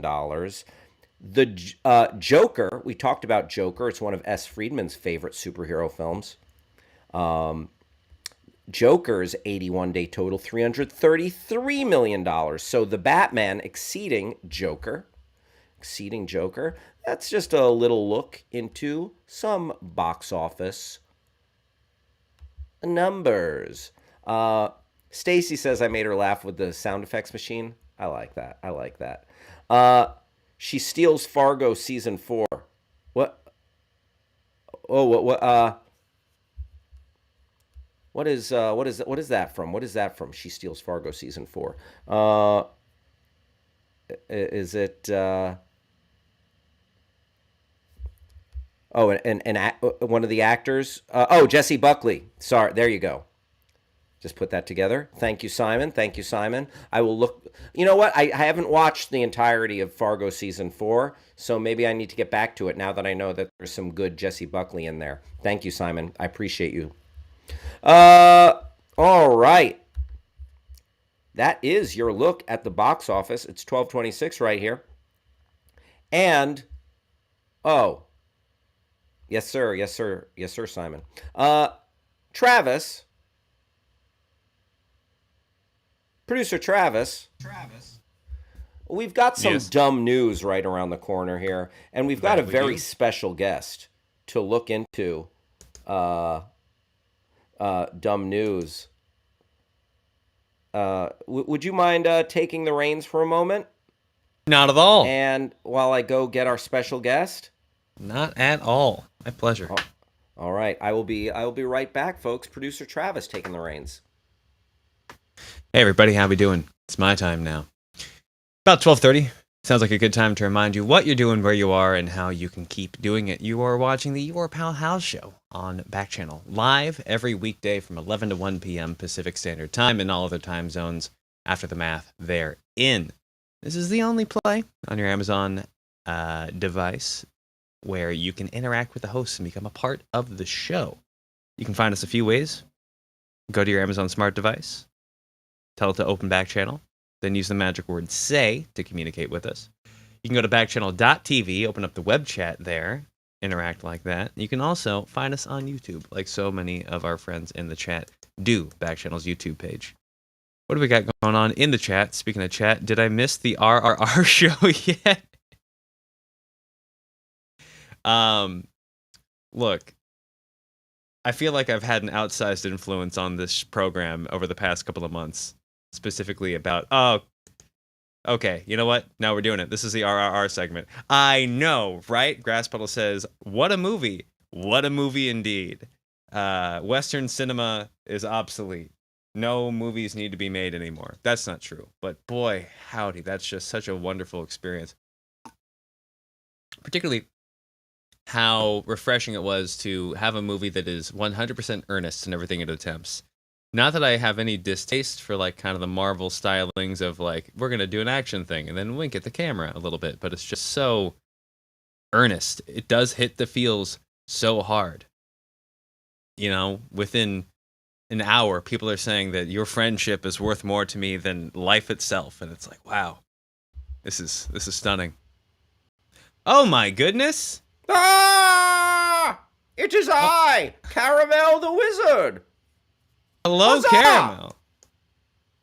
I heard there was a wizard-related story to speak of. In fact, there is. We have our dumb news segment. Not to, yeah, there's no news like dumb news. There's a lot of bad news in the world. You know, I've seen a lot of bad news in my lifetime, which spans hundreds of years. I've seen plagues. I've seen famines. I've seen wars. I lived through the War of the Roses. What was that like? Oh, just a lot of blood and a lot of roses. It's been a minute. What you been up to lately? Oh, well, I've been trying to unsuccessfully to date. Hey, God bless you for trying, you know? That's I'm on Plenty of Fish. Okay. And I did and you know, I've been doing so badly that I've been signed up for I signed up for Farmers Only. Because I've worked with many farmers before, helping them to try to summon the gods to help their seeds to grow. So it's been mostly a lot of business interactions on Farmers Only. Well, in the past, I've had business interactions on Farmers Only, but now I'm trying to let find some ladies who are looking for farmers. Listen, Travis, there's no Wizards Only.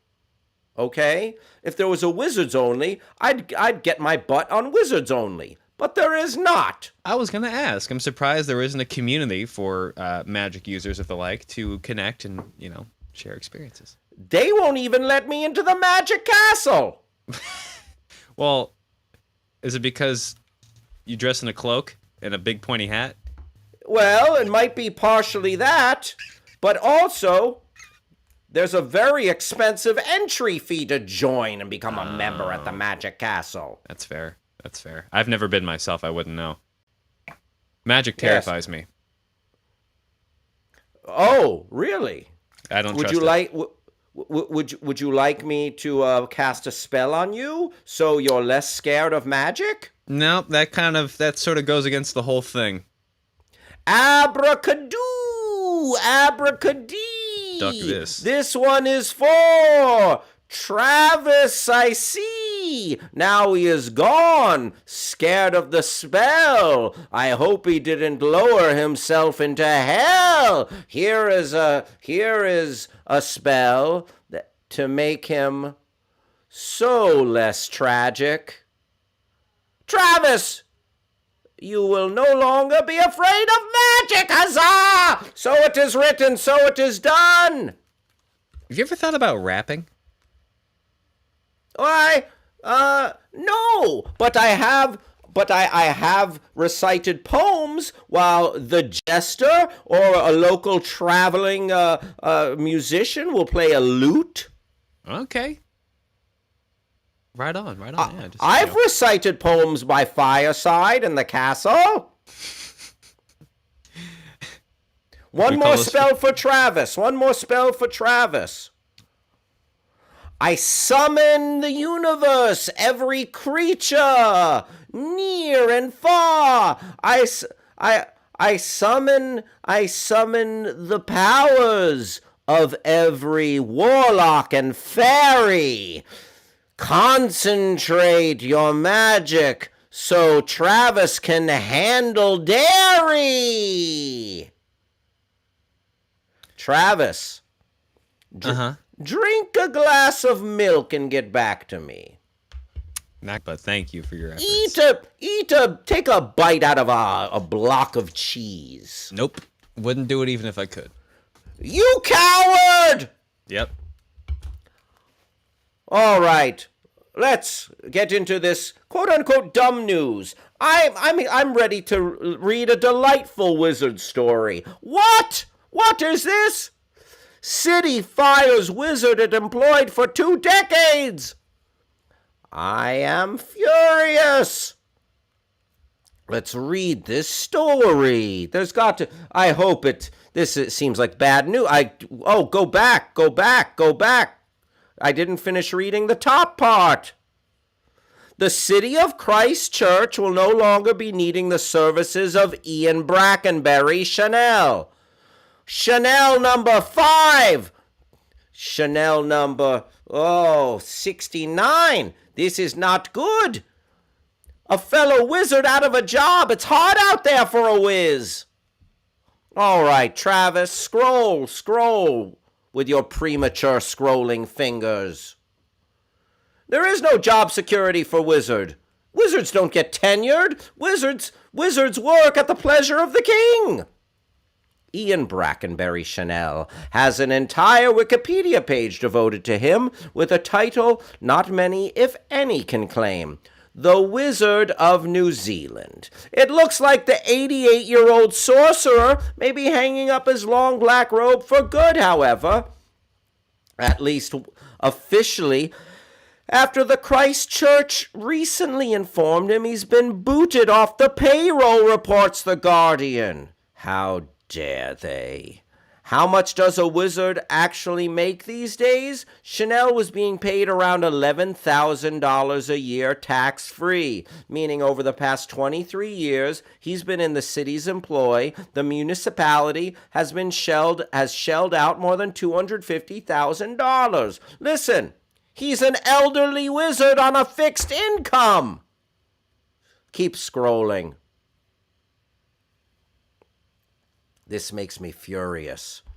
Chanel, who was put under contract in 1998 to promote the city via his acts of wizardry and other wizard-like services, is a UK native who made headlines as soon as he showed up in Christchurch in the mid-70s, when officials tried to stop him from ascending his ladder in the city square, decked out in his black cloak and pointy hat and offering his sage wizard advice. To the public, the public pushed back. The square was instead deemed a public speaking area, and Chanel was left to his devices per the BBC. By 1982, Chanel had been designated a work of art, as all wizards should be designated, by the New Zealand Art Gallery Directors Association. And in 1990, then Prime Minister Mike Moore asked him if he'd accept the honor of becoming the Wizard of New Zealand. Beautiful, a beautiful act. The People's Wizard, yes, Kyle Harlow. You'd think he'd be able to cast a spell to get a raise. 11,000 is nothing. Listen, when you're on a fixed income, it helps. I don't have all of the gold doubloons that I used to have years and years ago. Inflation, S. Friedman. Well, the Wizard of New Zealand, he was honored becoming the Wizard of New Zealand to take care of all spells, blessings, curses, and other supernatural matters per The Guardian. Yes, don't bring in the church for blessings, bring in a wizard. Great call, New Zealand. Per The Guardian in 1998, Christchurch hired him as its official necromancer. Yes. Per The Insider, and he's even been awarded the Queen's Service Medal for his contributions to the community. Keep scrolling. Travis? Not that Chanel has escaped controversy. He's made eyebrow-raising comments about women. Oh, what have we here? In an April interview, he said that he thought women were devious and that he'd never hit a woman because they bruise too easily. Oh my, this is not a politically correct wizard. He's also said that women cause wars by shopping and started a Save the Males campaign for a 2011 documentary about him. Oh no, a men's rights activist wizard. What have we gotten into here? He's giving wizards a bad name. I'm a woke wizard. A Christchurch representative tells Stuff that Chanel will receive his final paycheck out of the tourism budget in December. Chanel tells the outlet that the city officials are a bunch of bureaucrats who have no imagination, and that he'll continue performing for tourists and locals. I don't like being canceled, he says. They will have to kill me to stop me, he says. Well, he's got that true wizarding spirit. They will have to kill me to stop me. I like that. Oh, Mild Dairy Lifesaver saying, not a popular take, but I feel like all wizards are pretty much perverts. Plus, you know they're not wearing anything under that robe. How dare you, Simon? Oh, I summon the spirits. I summon the spirits to give you. Then, what was that? Just popped up. Simon, this is a spell for you. This is a spell for you. Oh, Simon, you call wizards, you say that any wizard is a perv? Well, while you're in traffic, I hope a cyclist doesn't swerve. And may that cyclist having trouble cause you double. What am I saying with this curse for sport? While you're driving, I hope that you are forced to stop short. But no one be injured and everything works out okay. But maybe you're slightly startled. Huzzah! So it is written. Talk crap about me, will you? Talk crap about my people, will you? Ooh. Oh, S. Friedman says the wizard is an incel. S. Friedman, I will put you in a cell. I don't like people talking ill of wizards. See? Now, even though that wizard had some political and social views that were extremely regressive, I'm going to cast a spell on all of New Zealand. All of New Zealand. To everyone involved in this wizarding decision, I'm going to use my wand to make an incision. I will cut through the wind and the air and the miles to give a curse, Caramel the Wizard style. New Zealand, I'm watching you. Yes, in my mind's eye, I see ya. New Zealand, all of your toilets will be filled with 15% more diarrhea. That's right, I've given diarrhea. It's going to be on a 15% uptick in New Zealand. That is for firing my fellow wizard. Yes, yes. All right, S. Friedman suggests that I give Simon smelly feet. Too late. Too late on that one. Someone already took care of that before old Caramel the Wizard. Hee. I'm a dastardly wizard. Ooh, look at me twirl my mustache. I'm a dastardly wizard. Travis, are you here? Yes. Oh, Travis. Yes. Please try a piece of cheese. No. Travis, what about a nice milky yogurt? I had some cashew yogurt last week. That was pretty good. No, a milk-based yogurt. No. What about a glass of chocolate milk, Travis? Nobody could deny a delicious chocolate milk. I could.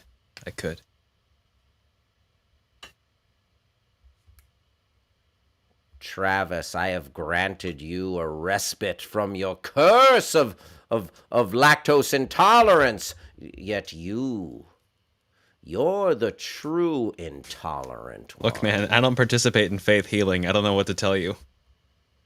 I am not a faith healer. I am not from the local Pentecostal church.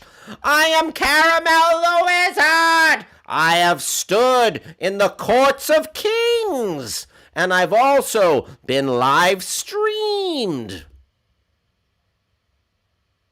Well, Travis, I've got to go. I'm going to look and see if I have any responses to my profiles on various platforms to meet a lover. I am on Farmers Only. I'm on J-Date. I'm on Black People Meet. I'm on Christian Mingle. All right. Listen.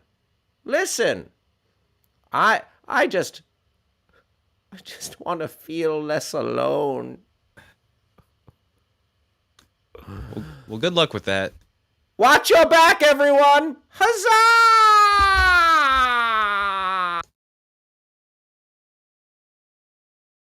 I don't think he's doing too hot. I remember he used to come on the show and just do the wish thing, and it seemed like he was kind of in a, he had a rhythm going. I feel like this whole dating thing is kind of taking him out of his rhythm. Feel for him. But yeah, no, I'm not gonna.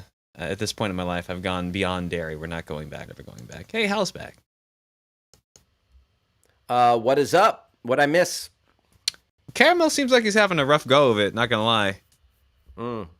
He's hung up on this whole dating thing. He's not having much luck, and I think it's messing with his flow. Damn. Sorry to hear that. Caramel, wishing you well out there. Wishing you well. Caramel is in the market for a Russian bride. Uh-oh. Yeah. I mean, we'll see. I don't know if he can afford that at this moment. Yeah. So wishing Caramel. Wishing him luck here. Wishing him luck. Travis, did we have one more? Mm-hmm. We got another dumb news story. We want to one more dumb news story. Yeah. This one was this was a hit at the house. Oh yeah. Oh, here we go. George W. Bush makes the Freudian slip of the century. George W. Bush makes the Freudian slip of the century. This face. Look at that face. Oh, boy. Oh, no. Oh, incredible.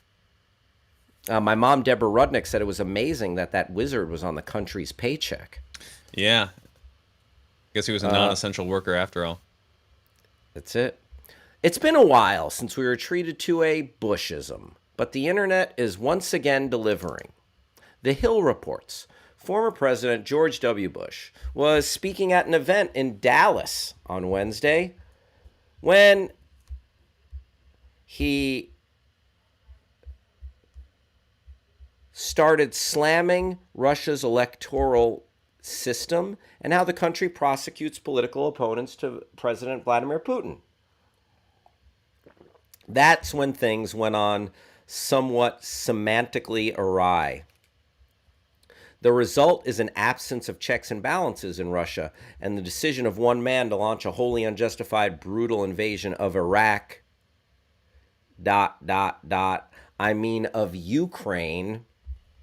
Bush corrected himself with a quick shake of the head in a clip that has since gone viral. Iraq, he muttered again in embarrassment over his blunder. Anyway,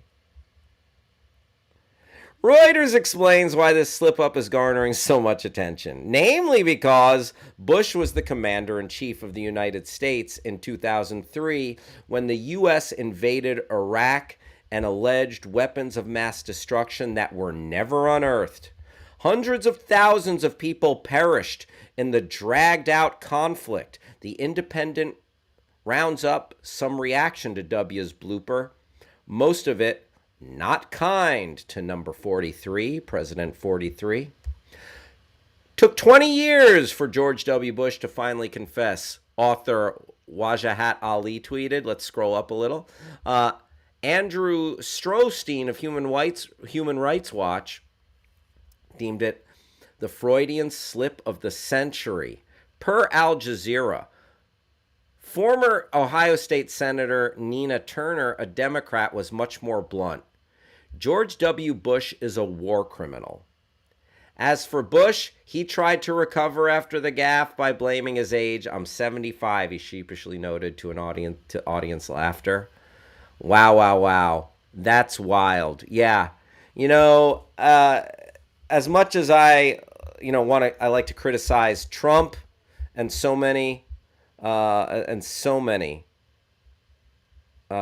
different presidents, I mean, the amount of death and upheaval of lives that George W. Bush has caused, unparalleled, unprecedented. Andy McLean says Salmon is sweet at the Rangers game a few weeks back with Laura. They have this grayed out glass around the sides of their suite. Interesting. S. Freeman says, remember when Phil Donahue was fired for questioning the war in Iraq? Wow. Was that in the 90s? Oh, was that the first war? Grass Puddle says, remember the Dixie Chicks? Yep, the Dixie Chicks. They got so much hate for speaking ill of a Republican president from their country music audience. Oh, S. Freeman says Phil Donahue. It was in 2003. Wow. Damn. Phil Donahue and the Dixie Chicks were right. Remember when Montel Williams was fired for being too old for that earring? Ha! Okay. If Montel Williams is too old for that earring, what are we going to do about Harrison Ford and Morgan Freeman? I'm just saying, Simon. I'm just saying. Oh, yep, that Electoral College is an SOB. Whoo-wee! Yep. Should have been Al Gore. Should have been Al Gore.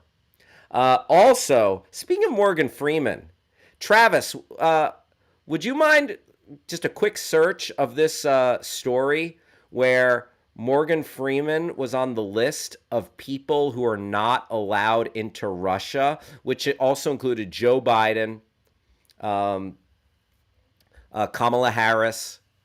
Strangely, not on that list, Trump. Trump was not. Trump not on that list. Trump was not on the list of people not allowed into Russia because we all know Trump is a puppet. I Travis? got that. Do you want to bring in Mario to chat this one up if he's available? Oh, sure. Yeah, I'm interested in hear his take on this. All right, here Morgan is, Freeman can wear the earring until he wears adult diapers. That's the deal breaker. Okay, thank you, Simon. Thank you, Simon. Oh, and Rob Reiner. Rob Reiner was on that list. Mario, great to see you, my friend. As an old man that wears an earring, yes, sir. I say you can wear one until you. I agree with oh God, yeah, Mild Dairy Lifesaver said you can wear one until you wear adult diapers. Very nice. You know what? I'll be keeping my earring in. I say keep pushing it. I say, even once the Depends go on, which it happens to the best. So Mario, I think you've got a couple decades, few decades. God, I hope so. Yeah. But what do you think about the great Morgan Freeman winding up on this list? How do you ban? You know what? I'm not on that list, am I? Because I've said more way out stuff about rootin' tootin' Putin than anybody. Oh yeah. So I should be on there. You know what, man? I did not see your name pop up. I am not surprised. I don't know why Morgan Freeman's on there though. Maybe his golden dulcet tones make them nervous, and they don't want him quite possibly. Quite amazingly, possibly. Mm-hmm. And the great Rob Reiner on the list. Rob Reiner always has some good political takes.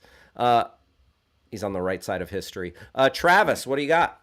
I think the reason being is that Rob Reiner and Morgan Freeman directed and narrated a 2017 video about the Kremlin meddling in the 2016 U.S. presidential election, along with Mark Zuckerberg, founder and CEO of Facebook, and John McCain, who is one of 3 deceased senators to make the list. So how are the Russians? How do they justify putting 3 dead people on that list? They're not coming. They are not coming to Russia. Yeah, maybe it's like getting like a posthumous award. Like Heath Ledger won Best Supporting Actor. There have been players that have made it into the Hall of Fame. Yeah. After they've passed. So it's just an honor to be recognized by the Kremlin as an enemy of the state. I must work harder then. I'm not working hard enough, apparently. Listen, you're the hardest working man at Backchannel. So Mario, what are you excited to talk about on today's show, The Drive with Mario Smith, coming up right in moments? Look, man, there's so much stuff. We're going to talk about George Bush for sure. And what is the comedy of him being hunted down by some lone Iraqi ISIS member Oh, we'll my talk about that. goodness. We'll talk about this monkeypox stuff. It's got the wrong name. It should be called sex pox. I'm just saying. Whoa, is that how it's transmitted? Yeah. Apparently, there was a big old giant party in Germany and Spain, and those gentlemen were all at that same party, in my estimation. Wow. The artist formerly known as monkeypox, now the artist known as sex pox. Sex pox. You heard it here first. It's so messed up that I was tempted to not read that part yesterday on the show, but it's being widely reported that that's how this happened. So, oh my goodness. As I told somebody else, if you're looking for fun, just go right on your phone. There you go. You don't have to fly all around the world. There it is. Right there for you. You could swipe your way, just like Caramel, our friend Caramel the Wizard on the Hey, app. I saw Caramel the Wizard. That was very interesting. Oh yeah. He was reading a news story about a wizard, and he was lamenting about not having a lady in his house. Oh, it is the drive. All right, Mario, it's your time to shine. There is your logo coming. Oh my goodness, all sorts of fun and games happening right now. All right, one more. Let me do my rejected segment here. It is Hal cracks his neck in a real scary way.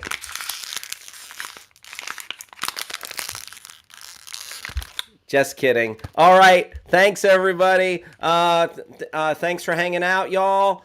Stick around. Thanks, everybody at Backchannel. Thank you for producer Travis, Mario Smith, The Drive. Have a great show. See everybody tomorrow. Bye-bye. I'll take it easy. Have a good evening, afternoon out there in beautiful California. Hey, everybody. Welcome to The Drive with Mario Smith. Lots to talk about today. Buckle up, Buttercup. It's going down. Mr. Gliss, start show.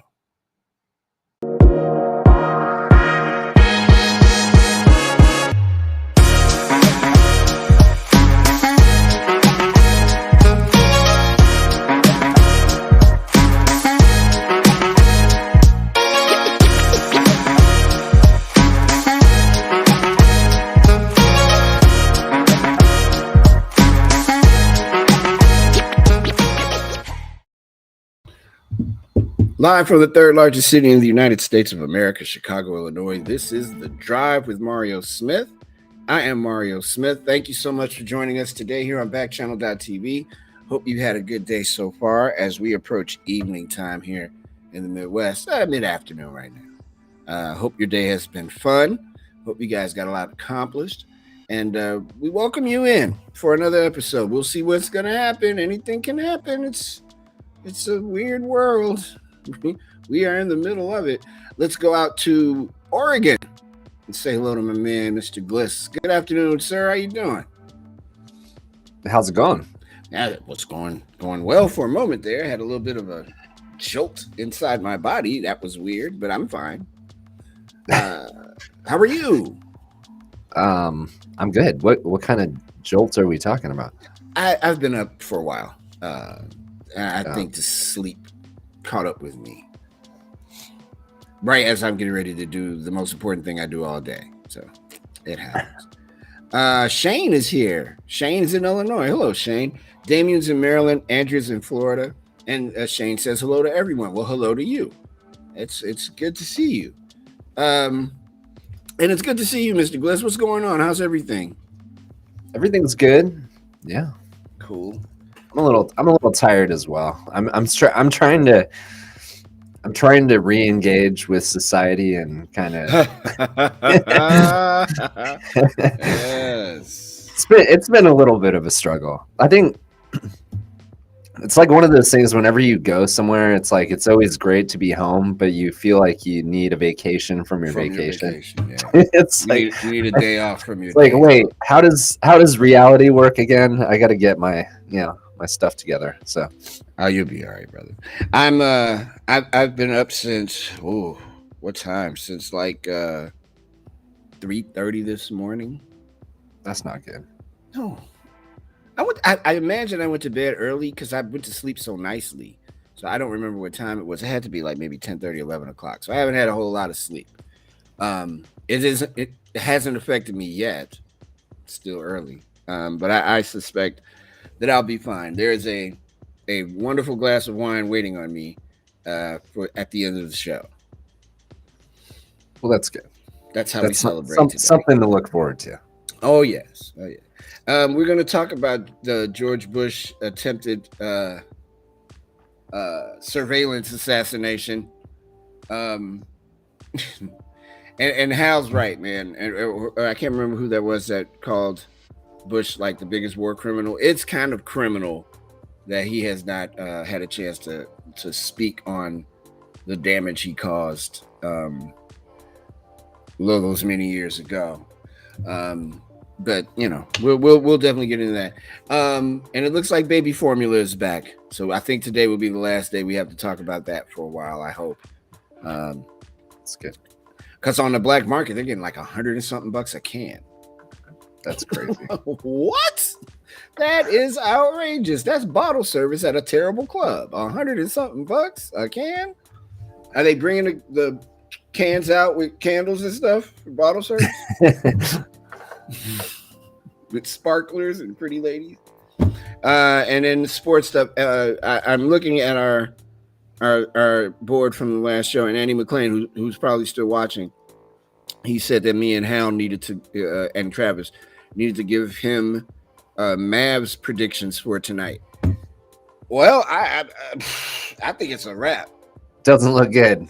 I think it's over with. If they manage to get a game out of this and to have to travel to California to lose, might as well just say thanks and keep it moving. This NBA, the playoffs started out great, and they are just a dud. I'm not even watching them. I'm about to start watching the NHL playoffs, where there might be a little bit more action, and of course baseball, where at any given moment a man might say something crazy and have a whole city defend him while the rest of the world says he's crazy. Talk about him later too. That's kind of it today. We're gonna run through these stories. There's not a lot of them, but there's a lot to say about them. And I'm glad that we've got folks hanging out with us, passengers today, Gliss, because there's hello, Stella. This Maria Smith is popular. I was gonna say Maria Smith makes another appearance. She did correct herself. Yeah, I see. And I see she's a subscriber. So is Cece in Wisconsin. Thank you. Yeah, we take extra good care of our subscribers. That's right. Thank you so much. We're going to get into all of it today. No guest today. We're going to give away a Amazon gift card today. We're doing that because we didn't do it all while Gliss was gone, and we didn't do it yesterday. So we're that today. Producing on the go. So there it is. Thanks, you guys, for checking out Backchannel, and we really appreciate you all being here with us. You can start your day with Backchannel at 6 a.m. Eastern Time with Haley and Allison's Good Morning, and then at 8 a.m. Eastern, except for Tuesdays like today and Thursday. Live Every Day with Liv Harrison. You know what? For a moment there, I thought it was Wednesday. COVID. 9 a.m. Eastern on Tuesdays and Thursdays. It's Kate and Will. At 10 a.m., Get On Up with Jam and Renee. Love that show. Hey, Sarah Brown. At noon, it's the Anthony Davis Show, except for on Wednesdays when it's the Word of the Day quiz at noon. At 2 p.m., you can check out your pal Hal, who I'll be on Hal's show Friday with the Boys of Summer. And then at 4 p.m., it's us, The Drive. And you're here live with us on Backchannel, the only play on your Echo device where you can watch and listen to the shows and chat with hosts in real time. This is, again, The Drive. I'm Mario Smith. You can catch us here Monday through Wednesday and Friday at 4 p.m. Eastern Time. How do you get involved in the show, you ask? Easy. You just send us a chat, man. It's not like you got to, petition Congress or ask your mom. Just get in the chat. You can ask us anything. We will answer just about any questions that you have. And if you can see me right now and you're watching on an Echo show or Fire TV, the magic word to say is T-Rexa. Hey, T-Rexa. And then get in the chat that way. Or if you're listening to us on an Echo speaker, just go to backchannel.tv. That's BACKCHANNEL.tv and click on Join the Chat and do it. And while you're there, subscribe, because we like that a lot. We really, really do. Before we do the stories that are happening around the world, let's take a look at the headlines. Stella says, I like that, Jam and Renee. Right on. I see Rambunctious Raccoon. Michael Lockett's in the building. Thank you, guys. Let's take a look at the headlines happening. We're going to talk more about this in a moment, but there's been breaking news in the last hour. ISIS operative here in the United States plotted to assassinate former President George W. Bush. That would be 43. The suspect allegedly traveled to Dallas in February to surveil Bush's residence. Also tried to sneak some folks into the country illegally. He came into the United States legally. We'll have more about that at the top of, our first segment when we do the news. When Gail Curley began her job as Marshal of the U.S. Supreme Court less than a year ago, she would have expected to work mostly behind the scenes, overseeing the court's police force and the operations of the marble-columned building. Earlier this month, however, Curley was handed a bombshell of an assignment overseeing an unprecedented breach of Supreme Court secrecy, the leak of a draft opinion and apparent votes in a major abortion case. Leaks to Politico suggest that the court seems ready to overturn Roe v. Wade, the 1973 decision that women have a constitutional right to abortion. That has sparked protests and around-the-clock security for justices' homes, demonstrations at the court, and concerns about violence following the court's ultimate decision. Gail Curley has a job ahead of her. And then finally in our headlines today, sorry about that. There is a new poll from the Associated Press and the NORC that says the economy is a bigger priority than punishing Russia for what's going on in the Ukraine. Americans are becoming less supportive of becoming less supportive of punishing Russia for launching its invasion of Ukraine if it comes at the expense of the U.S. economy, a sign of rising anxiety over inflation and other challenges, according to a new poll. While broad support for U.S. sanctions has not faltered, the balance of opinion on prioritizing sanctions over the economy has shifted. According to the poll from the Associated Press, NORC Center for Public Affairs Research, now 45% of U.S. adults say the nation's biggest priority should be sanctioning Russia as effectively as possible, while slightly more, 51%, say it should be limiting damage to the U.S. economy. In April, those figures were exactly reversed. In March, shortly after Russia attacked Ukraine, a clear majority, 55%, said the bigger priority should be sanctioning Russia as effectively as possible. The shifts in opinion reflect how rising prices are biting into American households. Surging costs for gas, groceries, and other commodities have strained budgets for millions of people and perhaps limiting their willingness to support Ukraine financially. That may be a troubling sign for President Joe Biden, who on Saturday approved an additional $40 billion in funding to help Ukraine, including both weapons and financial assistance. The poll shows low faith in him to handle the situation and an overall approval rating that hit the lowest point of his presidency. And those are the headlines at the top of the hour. When we come back, we will definitely dig into this story about George W. Bush and the attempt to leave his life behind him in Texas or wherever he was. And we've got a bunch of stuff today, so stay tuned. This is The Drive with Mario Smith here on Backchannel.tv, and we will be back in just a moment.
Welcome back, everybody. It's The Drive with Mario Smith here on Backchannel.tv.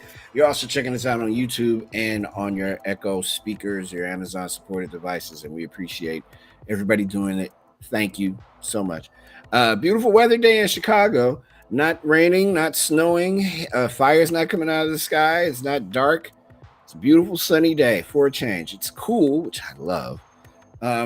And everybody seems to be doing well here in the city. Gliss, what's the weather like out there with you? Because it could be either a monsoon or a parade. What's going on in Oregon?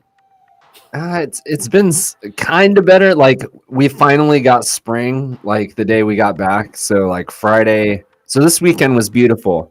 Today it's kind of in between, but it's supposed to start raining again. So, yeah. So we've had a little bit of a tease. We had a beautiful weekend this weekend. Now it's kind of cloudy. I don't know, somewhere in the 60s. So it's not too bad. It's acceptable, but it doesn't summer. Isn't summer supposed to start like next week or something? Yeah, Memorial Day is supposed to be when it all goes down. Yeah, so apparently we're just completely skipping spring this year because we've had a couple nice days and that's about it. I'm telling you, the week that I was sick, that COVID week, it was in the 90s in Chicago. People were outside frolicking, jumping in the air and spinning around and dancing and flowers and everything. And I was in the house watching them do it. And I hated all of them. And now the weather's all nice and cool. And summer's not coming.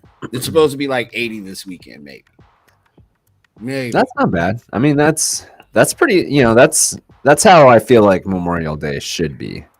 You know what? I made a mistake. I opened this door. Am I allowed to get up from here and go close the door? Yeah, go close the door. I mean, hold on. Yeah. No, you're good. Please don't judge my house. I'll just turn this all off. No, I'm just kidding. It won't be the first time that. Hold on a second. Wait, let me. All right. Over here. Everybody, hold on. Mario has to close the door. I was just going to tell him how it's not going to be sunny here. All right. It looked so dark in here. That looks fine. I was just about to tell you what I'm most upset about is I think the week before we were going to go on vacation, we had tickets to the minor league baseball game. It's literally about 3 minutes from my house. The stadium, the Hillsboro Hops. Yeah, they're a high A affiliate for the Arizona Diamondbacks. So we were going to go do that, but then that's the night that my 13-year-old got COVID. So then we had to kind of lock down and try to, avoid anybody else getting exposed before we were going to go on vacation. So we had a makeup game, or, we switched our tickets to this Saturday, and it's supposed to rain. So that's what I'm hoping the weather changes, because I would really like to enjoy some sort of summer activity, even though the weather is not as warm as I would like it. But I'm really hoping that it's at least just going to rain earlier in the day, because we really want to go check out a baseball game. And we still got to get Dylan T. Pickles on. I know. Still need to get my hat. I haven't gotten it yet. I know. Yeah, I'll work on the hat. The problem with the hat is apparently they're very popular, because like all the ones with Dylan Pickles on them are very hard to come by. And so the sizes, I couldn't find any in the sizes that we need yet. But yeah, we're definitely working on that, because they said they were going to hook us up with hats. So yes, gotta have it. That's important. I walk around Chicago with a pickle on my hat, man. Come on, I'm winning. It's the win of the century. Yeah, you know what? Let's get on with it, because there's so much today. Let me say hi to the folks in the channel. Stella, thank you. She says it's raining down here. Stella is in. Where are you, Stella? What city are you in? Skirt is here. Hey, Stacy, she's here. And let's see. Hold on. I have to. Oh no, I'm not trying to do that. I'm trying to be able to scroll down, because for some reason I can't. And I can't touch that button. Never mind. Okay, Stacy says it's raining down in Texas. It's 56 for Stella, wherever she's at. And I'm curious as to where you are, Stella.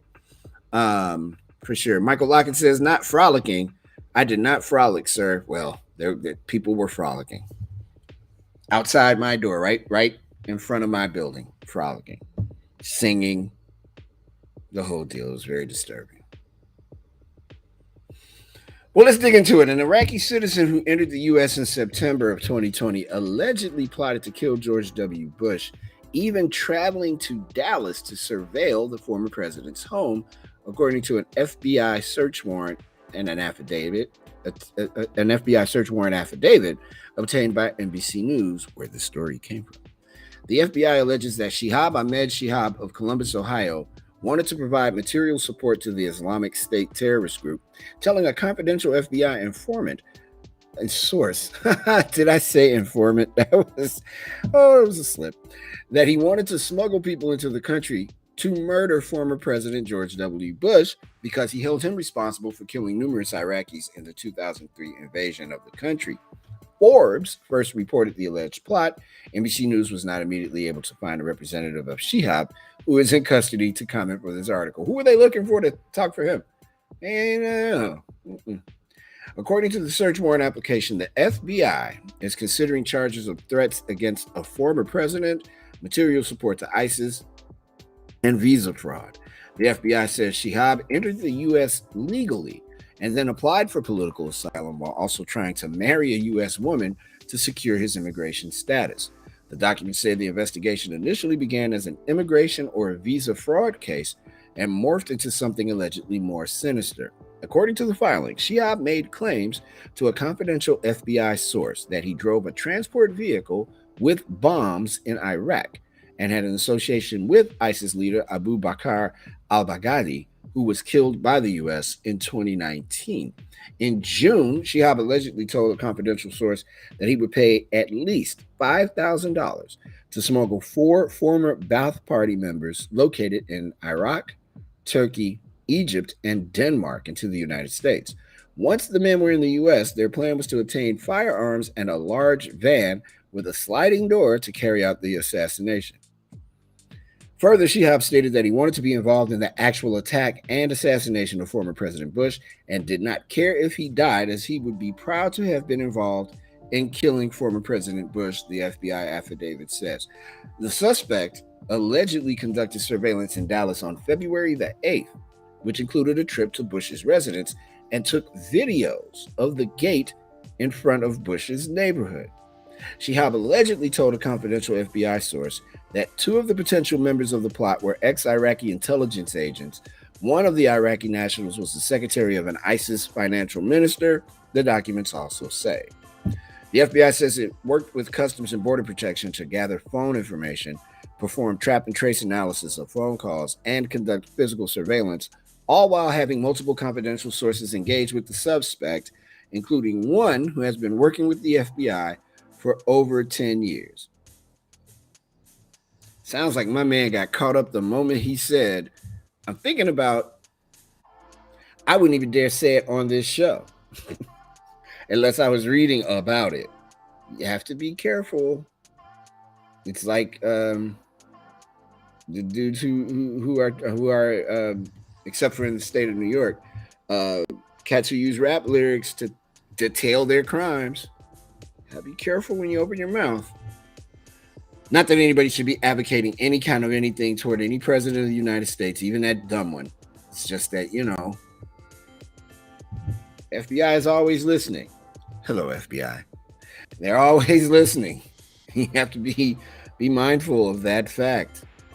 Parents struggling to find baby. And by the way, how stupid do you have to be to think that a van with a sliding door is your key to making this happen? Don't, because I know they do around here. Don't ex-presidents still have some security? Because where President Obama lives, which is not that far from where I am right now, or where he used to live here in Chicago, they went so far as to put up trees that I swear to God touch the sky, like literally to the clouds. So you can't even see the house anymore. And it's still barricaded. I don't see the truck in front anymore like I used to. But when I tell you trees, glyphs, as tall as the Sears Tower. I've never seen trees this tall in my life. I haven't been to the Redwoods, but they are as tall as the California Redwood.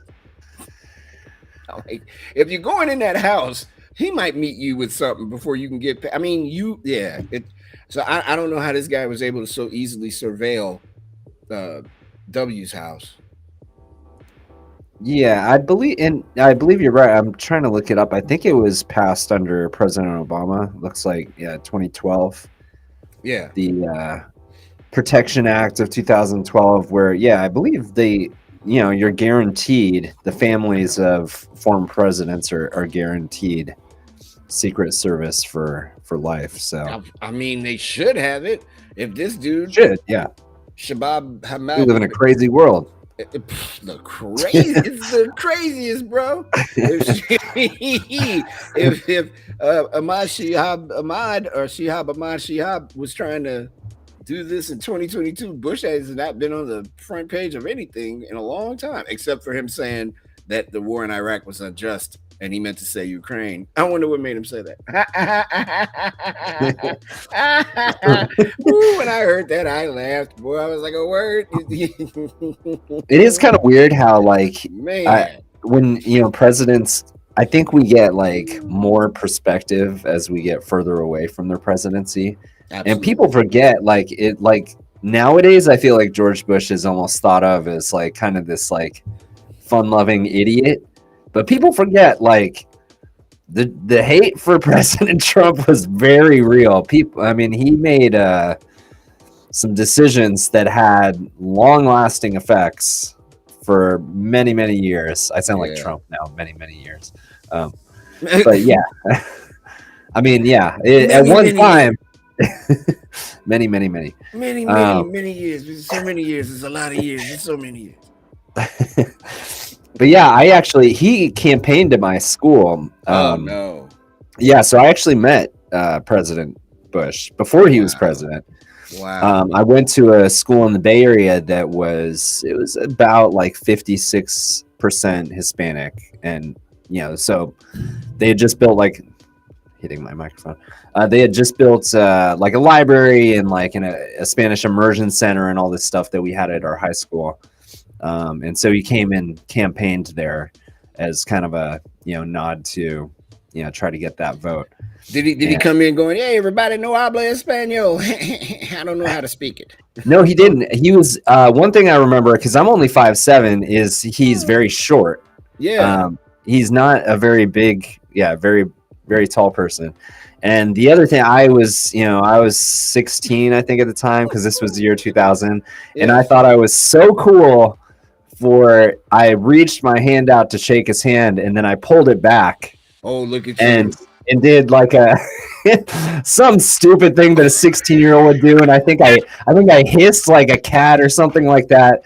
And he actually played it off. He just kind of like gave me one of the. Hey, something's wrong with that guy. All right, I'm gonna be president. I'm coming back to Oregon to find you.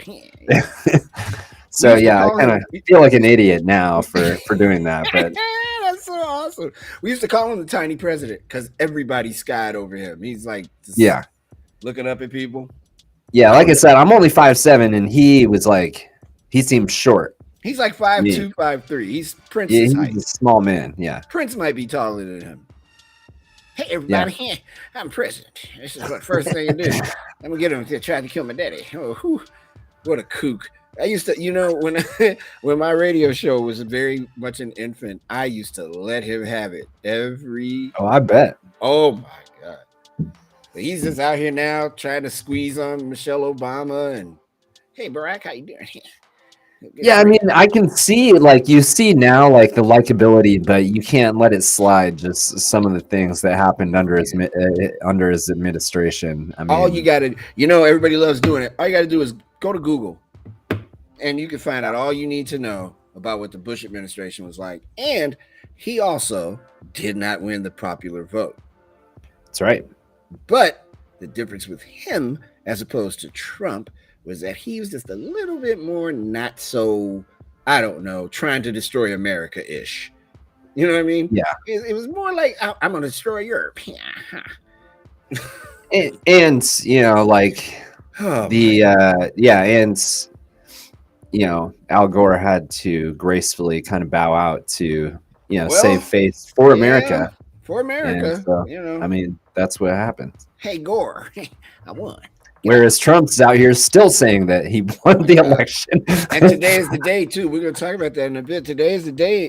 Their primaries all over the place, and his fat face is everywhere. You know, and I don't want to get into a calling him names kind of thing. I know what almost happened. I can't get the January 6th thing out my head, man. That almost happened. Can you imagine? First of all, how far would it have gone, Gliss, had they actually did that?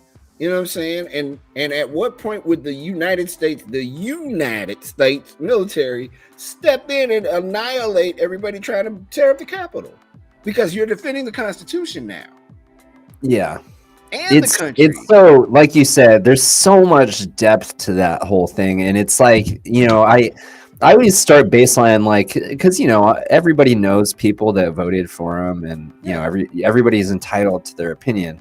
And I always started baseline it just like, to some people, character may not matter. And yes, all politicians have dirt on them and have done things that they probably regret, things they've said.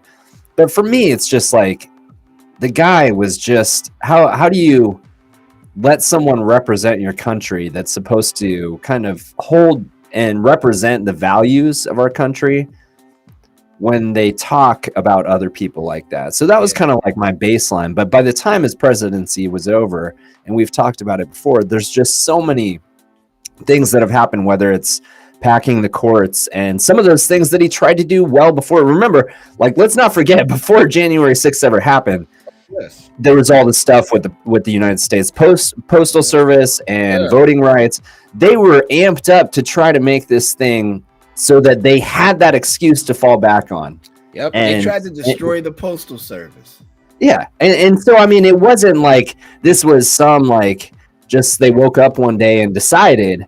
Like, this was something that happened a long time, time leading up to the election, where they knew exactly what they were doing. This was meant to be the fallback because they knew they were probably going to lose the election. Right. And so it was always going to be, you know, we didn't lose. It's rigged if we lost. I mean, so he was saying it was rigged after he got in. He's like, it was a slow build over 4 years. Yeah. Like, it wasn't. It was a rolling boil after 4 years, but it was a slow boil. He started that mess the week he got elected. Something's wrong with the votes. Something's wrong. Nothing was wrong. He's just an egomaniac. And you know, he did. It's like while he was in office, same thing with some of the other things, you know, with the Justice Department and putting people in. And it's scary to think that, you know, we can have someone put in place that's literally like those are not supposed to be political positions. You know, the head of the Justice Department is supposed to be there to, you know, run. To run things for our country. They're not supposed to be there as like political, you know, allies for the most powerful man in the world. And that's what's, you know, scary about it, is our institutions were, you know, there was a lot of risk involved there, and we don't want to see that happen again. For sure. Yeah. Old Canada. I'm telling you. I'm telling you, man, Victoria is beautiful. Man, you got me yesterday. I was like, Canada. It's like a miniature San Francisco. Like it's beautiful. I'm just like, yo, if it goes down again, will Backchannel be cool with broadcasting from Canada? First thing smoking. I'll walk if I have to. I can't do this again. Hello to Melanie. It's her first time here. She's in Massachusetts. Hey, Melanie. Hello to Jennifer. Jennifer's on the stream. Sean is here. Gliss, you're taller than Stacy. Stacy is only 5'1". And she also says there is nothing but trouble, and more trouble in this world. But you know what, Stacy? The world is full of good people. There's way more good than it is bad. Bad is just louder. That's so much good in the world. It's balance. And we'll get into that. I won't metaphysical you out of your comfort watching the show today. But there's so much good in the world. So you guys are good. Stacy, you're good. You're good people. Everybody here at Backchannel knows Stacy. So you're good. and we appreciate good in our world. Real quick, stock market just closed in New York City. The Dow Jones Industrial Average finished up 48 points today. The S&P 500 down 32 points. And tech stocks dropped today, causing the fall on the street. By the way, you are here with us on the drive. I'm so late doing this. I'm Mario Smith, and if you are enjoying the show, there are two ways to support it. If you're watching right now and you see that subscribe button, please click it. Subscriber will let you know when we're going to go live. Also, I have some special plans coming up in the next few weeks. And for those of you that are subscribed, and we're going to be giving away an Amazon gift card in the second hour of the show. So I hope you can hang out. And it's very important that you hang out if you want to get this $25 gift card. Another way you can really help me out, no matter whether you're watching or listening, is leaving a review. Please go to backchannel.tv and click leave a review. Your online positive reviews help the show keep going and going and going. Once again, please go to backchannel.tv and leave a review. Parents struggling to find baby formula amid a nationwide shortage are reporting that price gougers are selling bottles and cans marked up by as much as 300% or more on websites like eBay, OfferUp, Amazon, and Craigslist, aside Facebook communities as well. But in many cases, they're finding that the platforms are doing little to punish the predatory sellers. Quote, if you go on to eBay, there is page after page after page of people selling formula for double, triple, quadruple what it costs in stores, said 42-year-old Lisa Davis, a mother of 5 from Lehi, Utah, who supplements her 14-month-old son's diet with formula due to his small size, as strictly advised by his pediatrician. Davis estimates that she has flagged around 20 predatory formula listings to eBay, but eBay does nothing about it, her quote.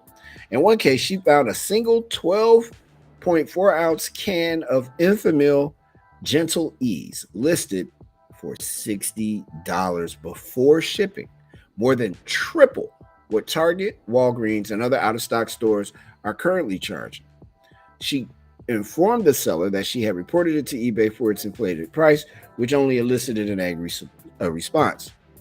The seller wrote, quote, "Get over it," close quote. It, quote, "It is not illegal. You may dislike, but you have no right to interfere in my business. People do it constantly." The gouging is real. If we are to believe what we have been told in the past few days, this is going to be over sooner than later. I hope so. I hope so, because this is crazy that we cannot feed babies. This is we got to do better. That is something we can do better. I'm advocating that they change the name of this disease from monkeypox to I can't. When COVID-19 struck, humanity faced an out-of-control outbreak without vaccines or therapies. If it were a knife fight, we brought a crayon. That is from NBC News. I wish I'd have wrote that myself. The level of preparedness for monkeypox couldn't be more different. We have vaccines squirreled away by our government, said Blossom Demania. That is a name. That's also, she's on with Tim Manley on the weekends. They do a wrap-up show of of all that happens during the week. You know what I discovered, Gliss? There's a dude here on the radio whose last name is Tingle.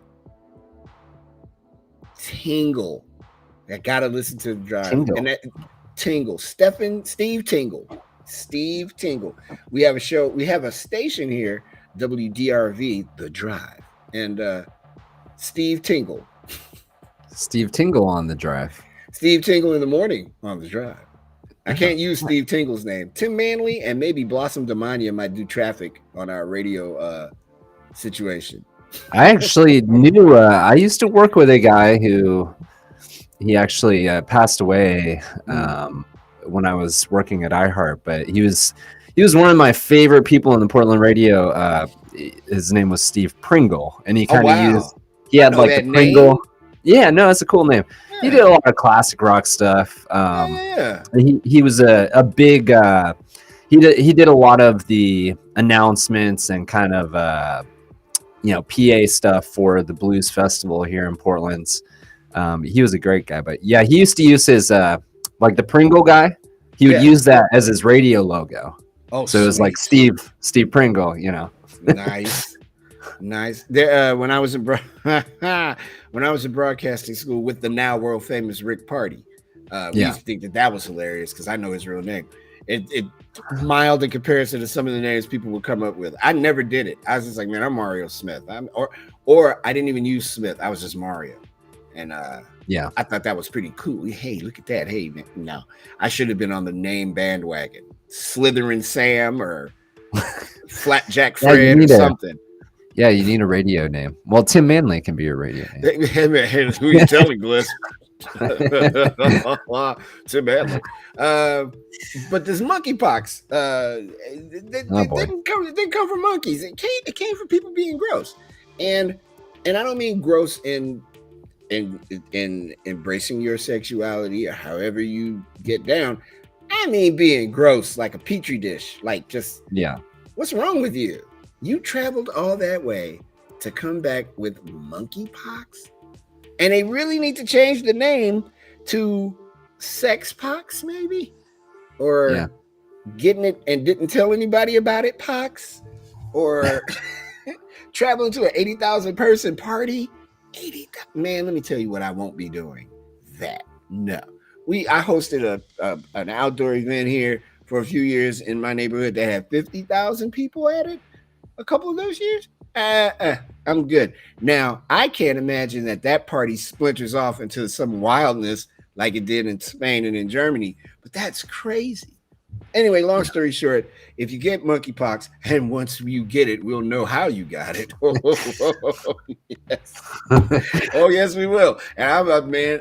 Hey, Bliss, I know we're still getting to know each other. Let me tell you what I'm going to do if I find out one of my people got monkeypox. It's on. I am gonna crack up in their face. I was gonna say you're gonna laugh at them. I'm laughing for hours. I may have to get hospitalized for laughter. I'm gonna just laugh. There'll be nothing to stop me from laughing either. You didn't tell anybody you were going on a trip, and you went and got monkeypox. I know how you got it. That is the worst. That is just horrible. Again, hey Fred, how you been? I can't come outside for 2 weeks. You got COVID? No. Do you have monkeypox? I don't have monkeypox either. Well, what's wrong, Fred? Oh, Fred, come on, Fred. You can't lie on monkeypox because we all know how it came. Oh, that's awesome. Stacy says, I hate to tell you this, Molio, but actually it came from the African giants rats. Yeah, but hello web chat user. And hey Brenda in Kentucky. You must be talking about the origins or something like that. We know that's where it originally came from. This didn't come from Africa. Oh no. This came from some bright lights. Yeah, whoever got it from the rats also went to a party. Is what we're saying. They went to a party and they went after the fact they went to a party and helped other people get monkeypox. They helped other people in many ways. There was probably a bit of moisturizing taking place at those parties.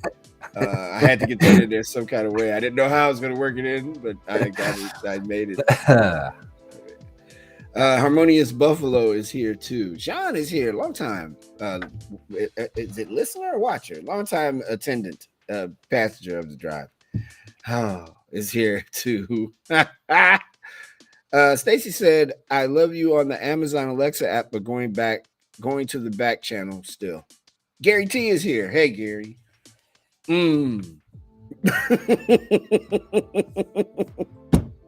I'm sorry. I know I am not supposed to laugh at people's pain, but you could have found that on this phone and stayed in your home and be disease free, unless of course you're some kind of genetic freak that can make yourself sick. You could have avoided the monkeypox. How? Yeah, man, look, let me tell you what won't be happening. No secret trips for me. I'm telling everybody.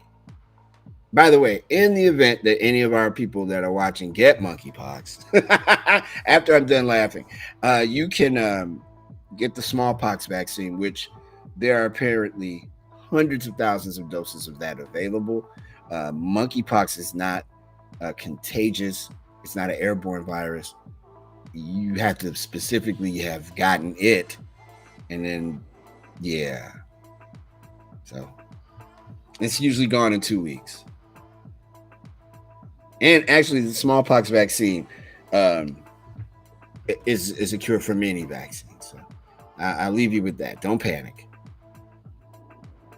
And Stacy, oh wait, she said they may have had a prairie dog as a pet, and that's how you can get monkeypox real quick. Exactly. Prairie dogs. All these mythical creatures. Brenda asked, what is monkeypox? All right, Brenda, I will be glad to tell you. Brenda in Kentucky, how you doing? Welcome.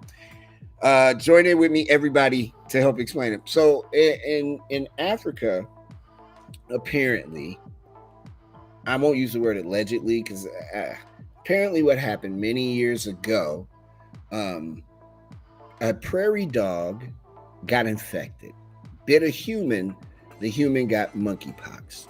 Monkeypox causes you to have lesions on your skin, and they look like they're lesions. They look like bubbles on your skin.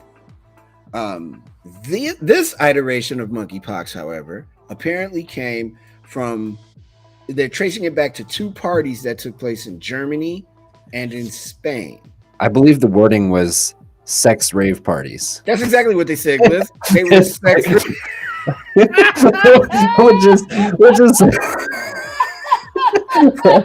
which is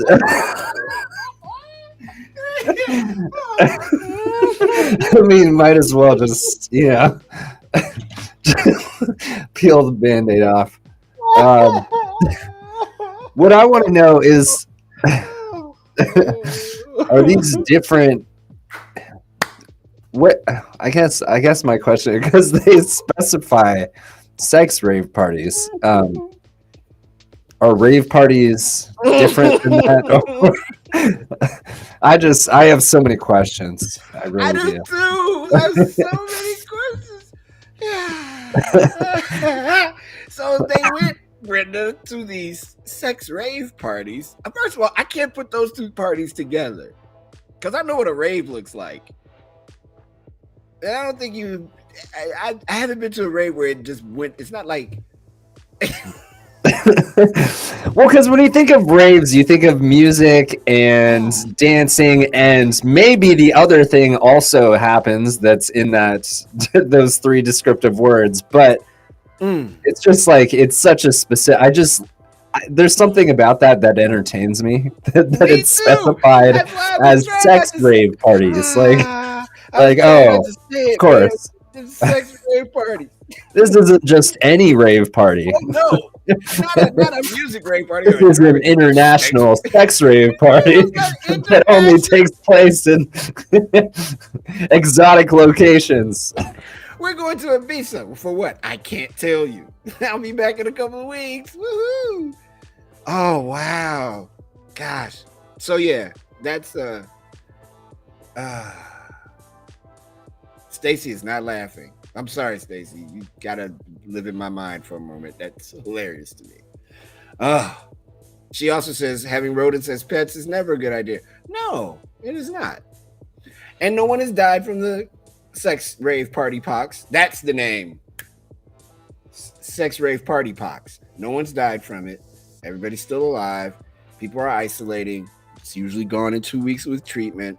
And the president yesterday said that in case it gets out of control, i.e. everybody went to this party, and some people are probably mad that they didn't get an invitation, that everything will be fine once you get... oh, man.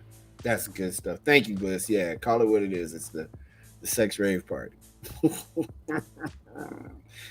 Oh, God. All right. When we come back, we will have Skirt's favorite segment, the Community Report, and we'll tell you how you can win a $25 Amazon gift card. My man, Gliss. Welcome back. It's The Drive with Mario Smith there on Backchannel.tv. You're also watching on YouTube. and on your Amazon supported devices. It's 15 minutes in front of the hour, and we will be right back.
Okay, I will not be. I'm gonna laugh at something. It's funny. Sorry.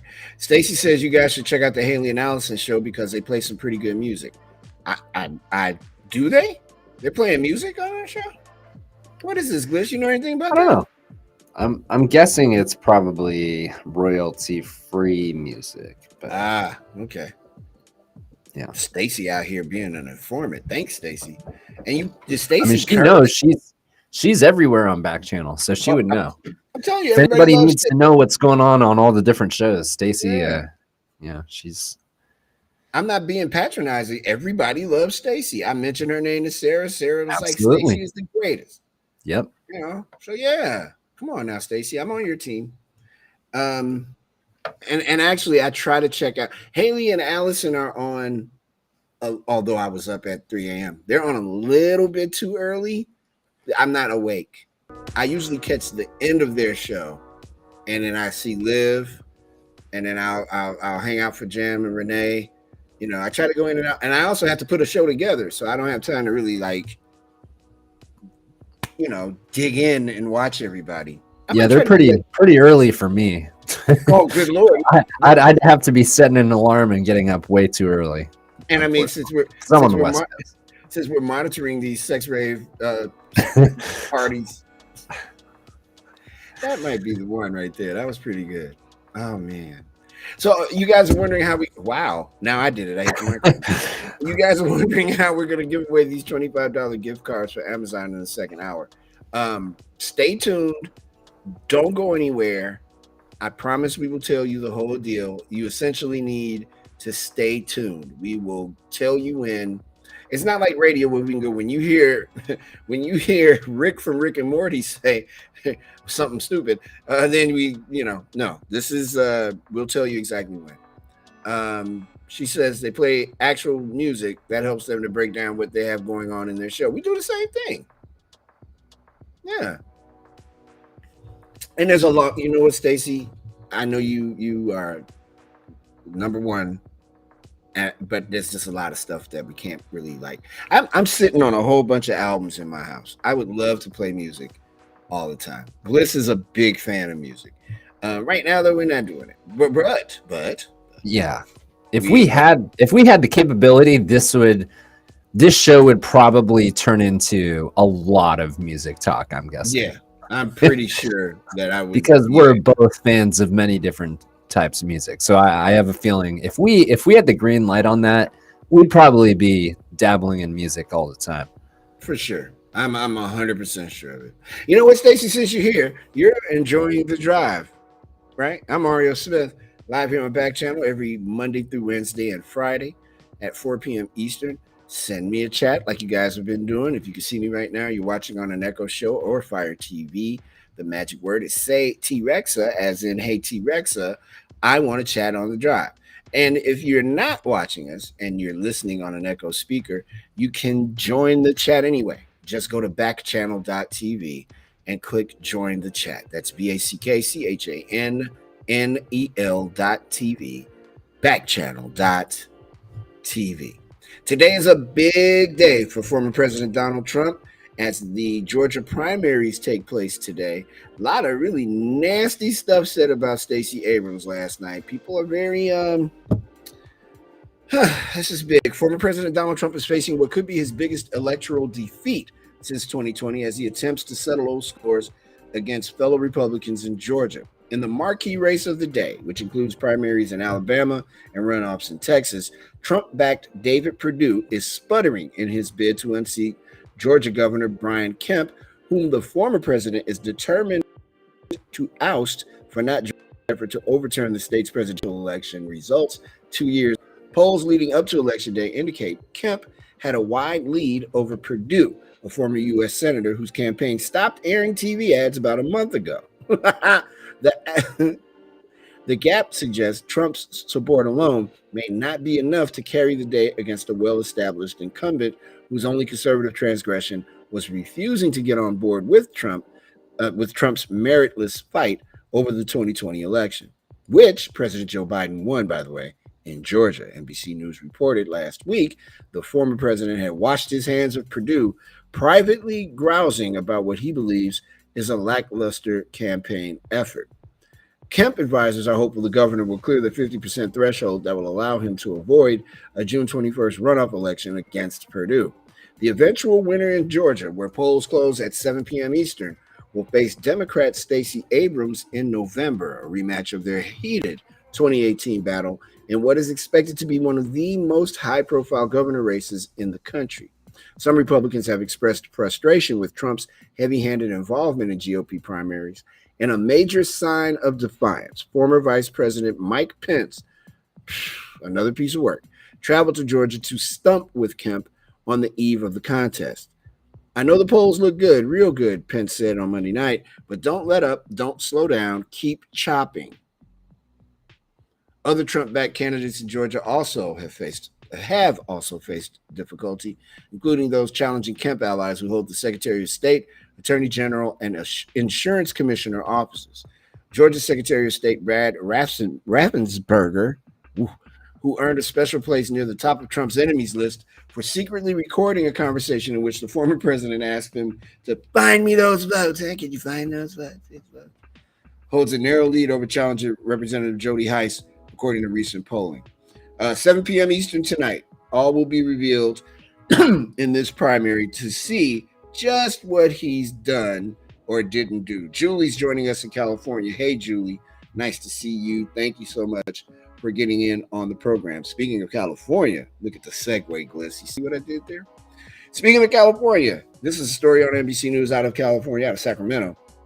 California could soon hold social media companies responsible for harming children who have become addicted to their products, permitting parents to sue platforms like Instagram and TikTok for up to $25,000 per violation under a bill that passed the state assembly on Monday.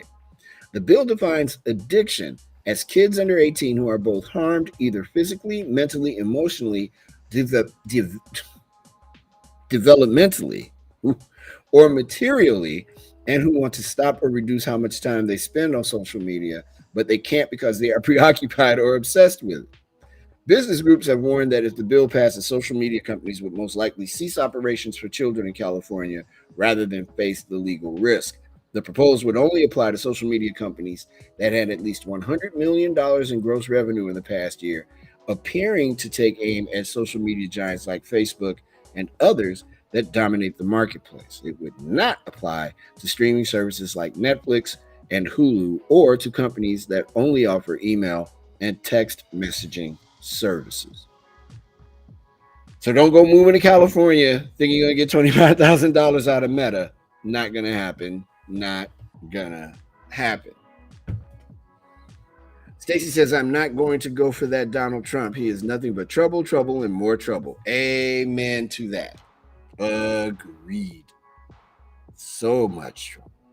This is a really sad story out of California, Southern California. 4 people fell off of a cliff in California. A man was killed and 2 women were critically injured when 4 people fell off the Southern California ocean cliff before dawn on Monday, authorities said.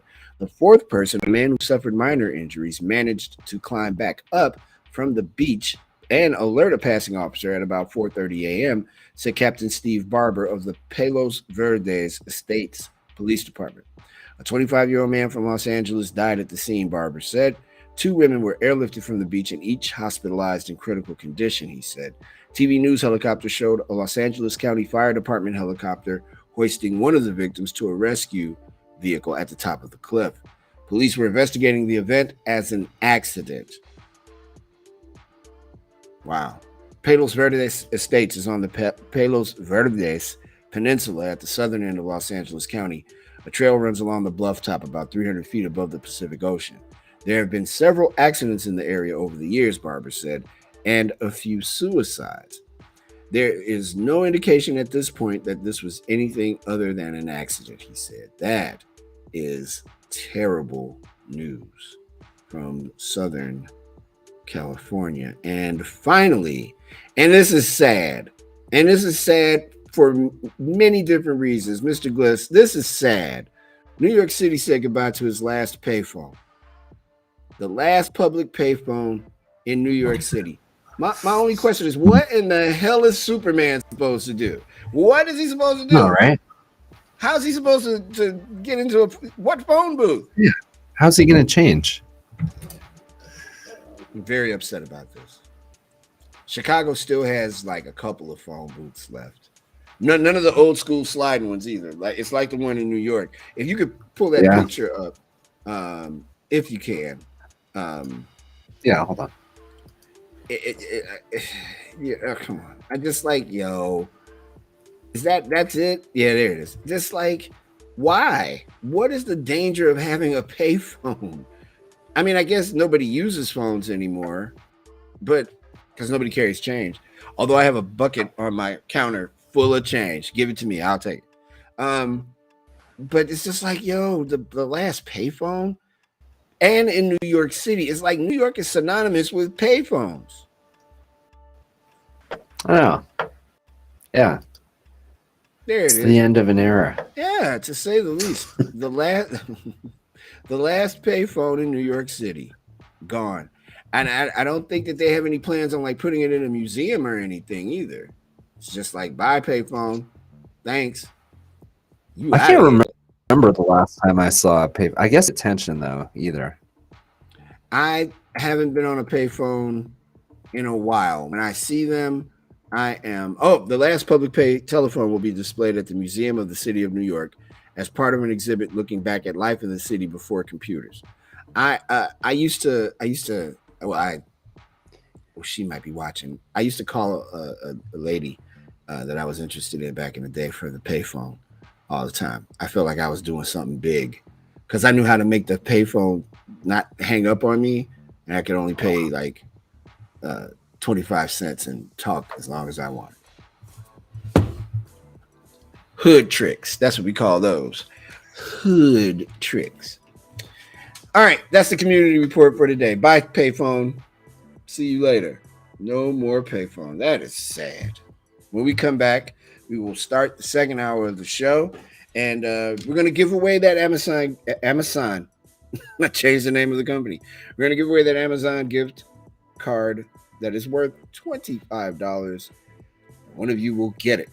Stay where you are. It's The Drive with Mario Smith here on Backchannel.tv. You're also watching us on YouTube and listening to us on your Amazon supported devices. We thank you. Thank you for watching the first hour of the show. When we come back, more of The Drive. Be back right after these words.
Welcome back to hour number 2 of The Drive with Mario Smith. I am the aforementioned Mario Smith, Chicago, Illinois.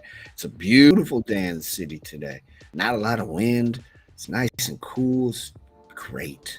It's a good day to do something important. And I'm going to figure it out and try to do something important at 5:01 p.m. when I am able to go outside. Hope you're having a great afternoon wherever you're watching us. We know you're out there watching us because we can see you. We appreciate Joshua from New Jersey who's joined the stream, Julie in California, John in Oregon. Welcome back. Stacy in Texas, always appreciate you. Damien in Maryland, and Jennifer and Melanie and everybody that's on the drive today. Gary T, thank you. Mr. Michael Lockett is here. Thank you so much. Hey, it's working now. No name. Yeah, Brenda is here. Thank you, Brenda. Harmonious Buffalo. All you guys. Sean, Stacy, Jennifer, Melanie. Thank you so much, everybody. Stella, CC, all of you guys. Thanks. Let me bring in my friend Gliss, who is in Portland, Oregon, making sure that the dials are working, that I sound great. How you doing, man? I'm doing good. Right on. Stacy keeps typing game zone, kill zone, danger zone. Danger zone. I don't know what any of that means. Are you talking about Tom Cruise's new movie? Because he's going to. I know, that's what I was thinking. Because Maverick comes out. Yeah, Kenny Loggins, Danger Zone. Yeah, he's going to be. Did I tell you Kenny Loggins blocked me on Twitter? No, I think we briefly spoke about this. That Kenny Loggins is a jerk. He's a great. I mean, he's a great musician. But yeah, I've heard that from other people that work in radio that have met him. This woman that I used to work with. Actually, she was one of the people that gave me a reference when I applied at Volley. Janine Wolf. She just retired in December, and she's met everybody. She worked in Los Angeles in the 80s and 90s, kind of in the golden era of radio. And she was saying that the one celebrity that she met that just really ticked her off was Kenny Loggins, that he was kind of a jerk. Such a jerk. He blocked me because I asked him a question. So there's a song that he made with his friend Messina, who I bet he also pissed off. And it's called Pathway to Glory. Something's going on there. Yeah. Right. And I asked, I'm like, how come you don't do that song in concert? And he blocked me. I didn't say like, hey, Kenny Loggins, you suck, or nothing like that. Right. He just blocked me for asking a question. So ever since then, I've been on a mission to meet Mr. Loggins and tell him, dude, you're a jerk, and then walk away. Yeah. Or maybe sing Danger Zone in his face. Terrible song. She was talking about the clip, Stacy was. Danger Zone. Yeah, what is with that? Why was he like the go-to like in the movie in the 80s? It's like no other white gentleman. Caddyshack and Footloose and Danger Zone, which is funny because it's not necessarily like a lot of his music is like a little more folky, and it's very folky. But and Pathway to Glory is like a huge song in Chicago, the stepper community. That's the #1 song.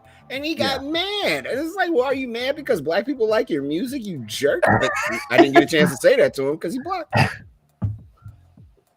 But and it's like every movie in the 80s. Hey guys, who do you got? Oh man, Kenny Loggins. Call up Kenny. Oh God, we had to call Kenny Loggins. He's gonna give us a #1 song. I don't believe you. All right, watch this. Caddyshack, Kenny, and then I'm All Right comes out. Like, all right, well, hey, I got this new movie. What's it called? Footloose. What are you thinking about for the theme song? How do you feel about Kenny Loggins? Oh, all right, fine, Kenny Loggins. And then it's like, hey, I'm coming out with a movie about pilots. It's Val Kilmer and Tom Cruise. I want to use Kenny Loggins for the theme song. Oh, #1 hit, definitely.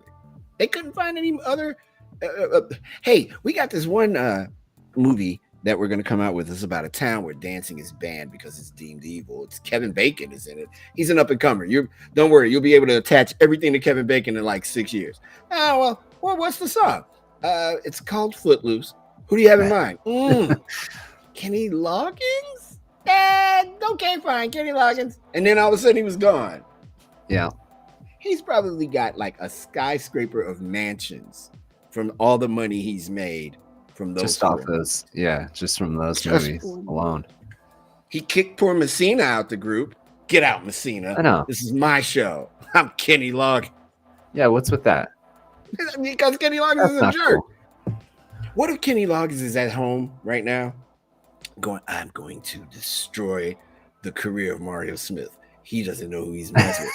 But too late, because you blocked me, Kenny Loggins. I doubt it.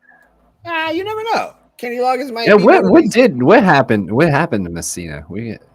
That's what I want to know. Apparently, he got buried under the weight of being his boy with all these hits he was putting out. Footloose, Danger Zone. That movie is so weird, man. But Maverick is supposed to be pretty good from what people are saying. Rotten Tomatoes, like I was watching it on How, where I get all my movie info from. Rotten Tomatoes gave it like a very high approval rating. So yeah, I think I'm going to take my teenagers to see it. It seems like one of those to do in the movie theater. Yeah, for sure. Footloose is a great song, Stacey, no doubt. Everybody cut. Everybody cut Footloose. Wait a minute, what's the other one? Didn't he did like a couple of movies? He was at City Winery in Chicago, Gary. Kenny Loggins? I wish I'd have known. I'd have paid money just to go up to him. You go do your Get down there and Hey, Kenny Loggins, Gary, did he do Pathway to Glory? Knowing how big of a song it is in Chicago, or did he just stick with the hits? Kenny Loggins. I know Gary didn't go. Why am I asking? Sorry, brother. I saw Kenny Loggins when I was a kid, actually. Did he have that big Michael McDonald beard? Oh, Jim Messina was at City Winery. I would have bought Jim Messina a beer just for all the hell he went through. Poor dude. Yeah. Hey, you're Messina with the. Why is that there's always like in groups like that? There's always like one member that gets more recognition. I'm just trying to figure out how did we go here? I don't know. What segment is this? We hijacked our own show. We're talking about Loggins and Messina. Oh my God, Loggins at the top of the hour. Hey everybody, here's the headlines. Jim Messina is a poor soul who needs all your help. Go to every show you see him at. Messina. I wish I could have met Messina. I would have absolutely bought him a brew. Like, hey Messina, thirsty, my friend? You've been through a lot. I got you. Oh God, Kenny Loggins. He was so mean. Only asked a question about the biggest song in Chicago. When I tell you, Gary can verify what I'm telling you. The biggest song in Chicago, Illinois, easily is that song by Loggins and Messina. I almost said Moggins. By Loggins and Messina. It is huge. All I did was go, hey man, how come you don't perform that song? Block. He comes off as kind of pretentious. Like, well, I mean, when you're a multi-quadrillionaire for them stupid songs he made, minus Footloose, Stacey. You know, yeah. Well, Caddyshack, I'm All Right is a great song. Yeah. And then he would have Michael McDonald. Oh. Yeah, that's his boy, Michael McDonald. Who's not a jerk. That's why I don't understand. Like kings of yacht rock right there. Hey, look, let me explain something to you. If this ever like takes off, and we become I'm buying a yacht, and all you're going to hear is Loggins, Michael McDonald, and Loggins and Messina. Yeah, Michael McDonald. Yacht rock. I'm all for it. Hey, listen, gang. I thought I'd just switch subjects here.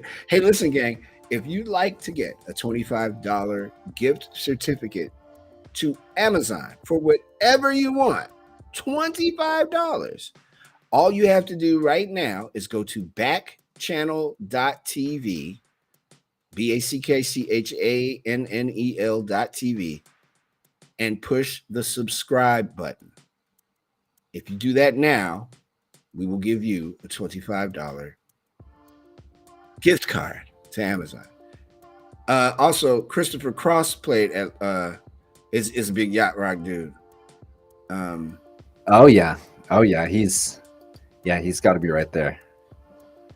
So yeah, he is. So hey, you guys, go to and that was Gary that said that. Go. I truly don't care which one of you do it. You see me doing the lean in right now? I'm like a police captain on TV. I don't care which one of you do it.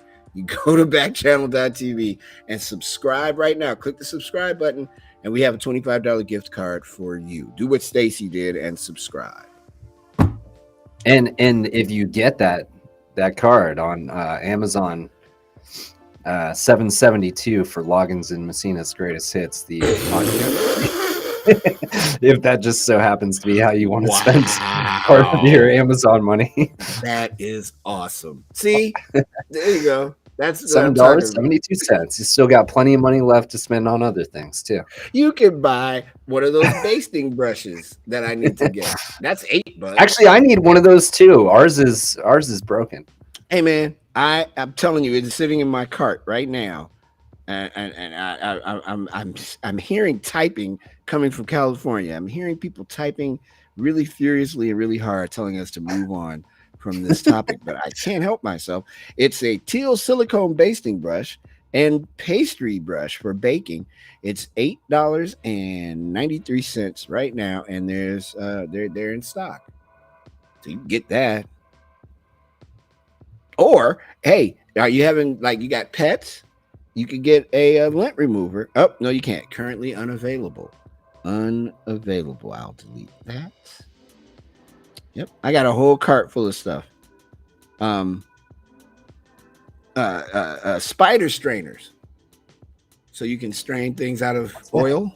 Yeah, $11. You'd still have money left. Wait, what is that? A spider strainer? They're called spider strainers. Skimmer spoons. Yeah. Amazon. It's a great place to shop. Well, we need to start like a segment where we just go through and shop. Amazon shopping list. Just see what the good deals, the good deals of the day are. You know what? We should, because then that way people would subscribe. Stacy says cart full of stuff. You can also get an Echo Job. What's an Echo Job? For $17.04. All right, seriously, go subscribe right now. We'll announce the winner when we do sports in a little bit. The Dow Jones Industrial Average, all the markets are down. Tech stocks, blah blah blah. We're out on that. Let's go away and come back, and we'll have the entertainment report. What we're going to talking about? Yeah, see, I turned it to one of my relatives.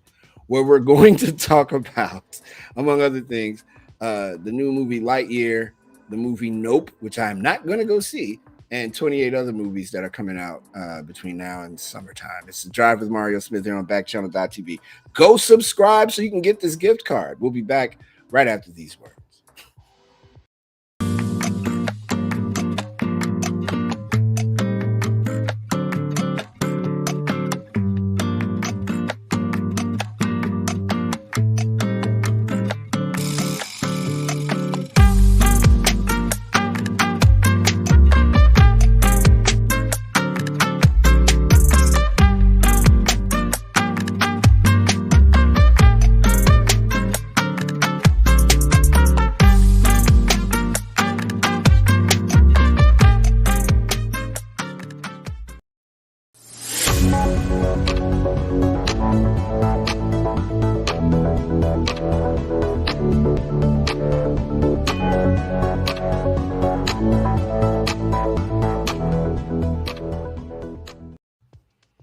If you need a splatter screen for your frying pan, it's only $12 on Amazon.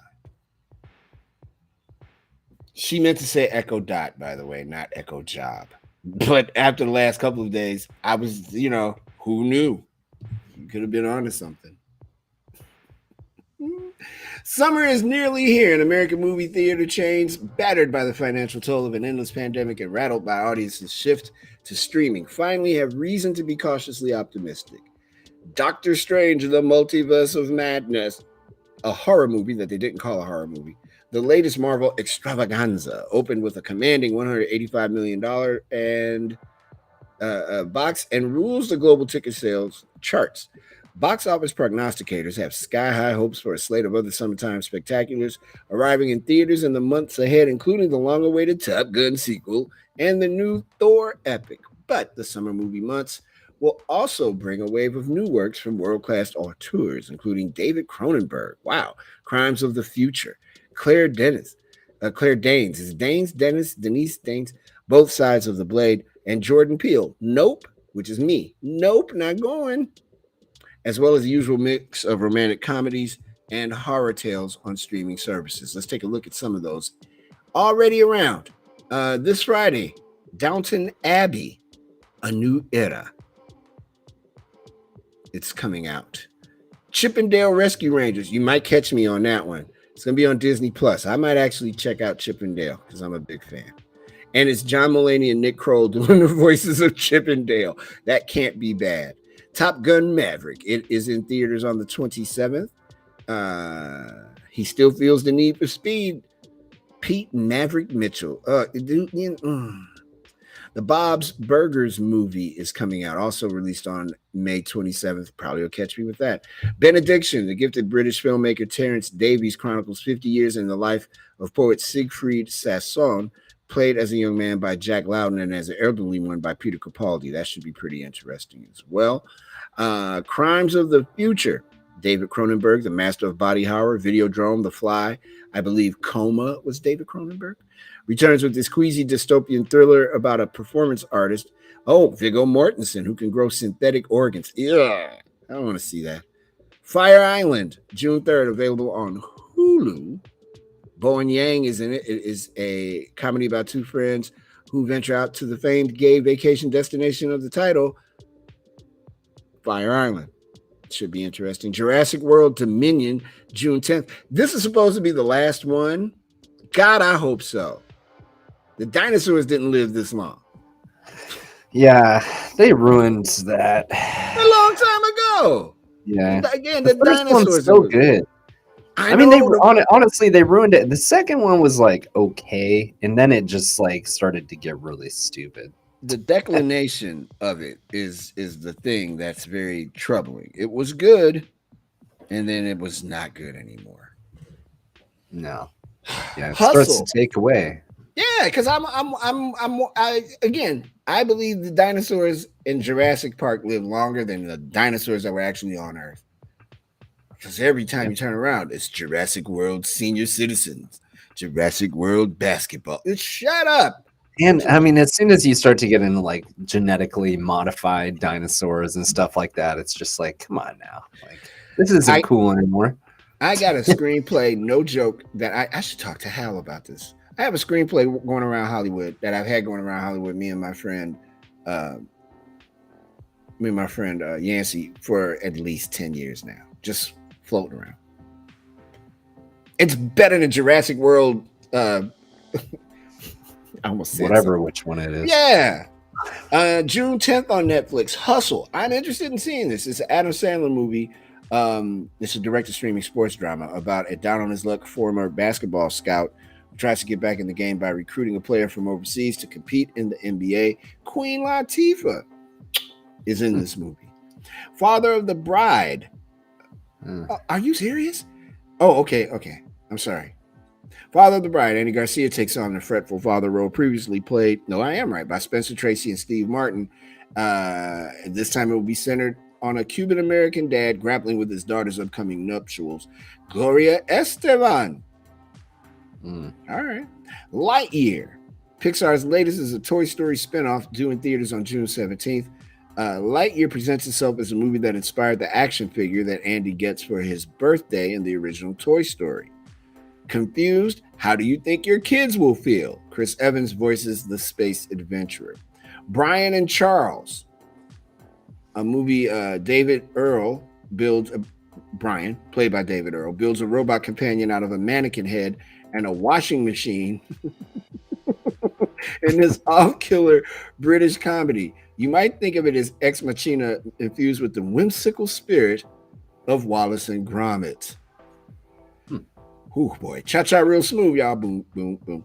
The breakout hit at this year's Sundance Film Festival was this low-key dramedy about a young bar mitzvah party host, Cooper Rafe, who also directed and wrote the film, who befriends a mom, Dakota Johnson, and her autistic daughter. Another one of the biggest songs in the history of Chicago is Cha-Cha Slide. So that's interesting. Good luck to you, Leo Grand. Emma Thompson is in this. It's June 17th on Hulu. The Black Phone. Scott Derrickson, the director of Marvel's first Doctor Strange, returns to his roots as a horror filmmaker in the supernatural creepfest about the occult happenings inside the house of a kidnapper and serial killer dubbed the Grabber, played by Ethan Hawke. Elvis. Really? June 24th, and I don't want, oh God, because I don't want anybody to get mad at me. Elvis, biopic. Yeah. The visually extravagant Australian auteur Baz Luhrmann, Romeo and Juliet, Moulin Rouge, trains his lens on the relationship between the culture-shaking, hip-rattling rocker of the title, played by Austin Butler, and his manager, Colonel Tom Parker, played by Tom Hanks. Oh, well, never mind. Good movie. Tom Hanks wins an Oscar. Don't even have to see it. Marcel the Shell with Shoes On is June 24th in theaters. Jenny Slate and Dean Fleischer Camp, who created one of the defining YouTube sensations of the early 2010s with their delightfully odd shorts about a sweet-voiced walking shell, returned to that creative well with this feature-length mockumentary distributed by indie powerhouse A24. A24 is what's happening.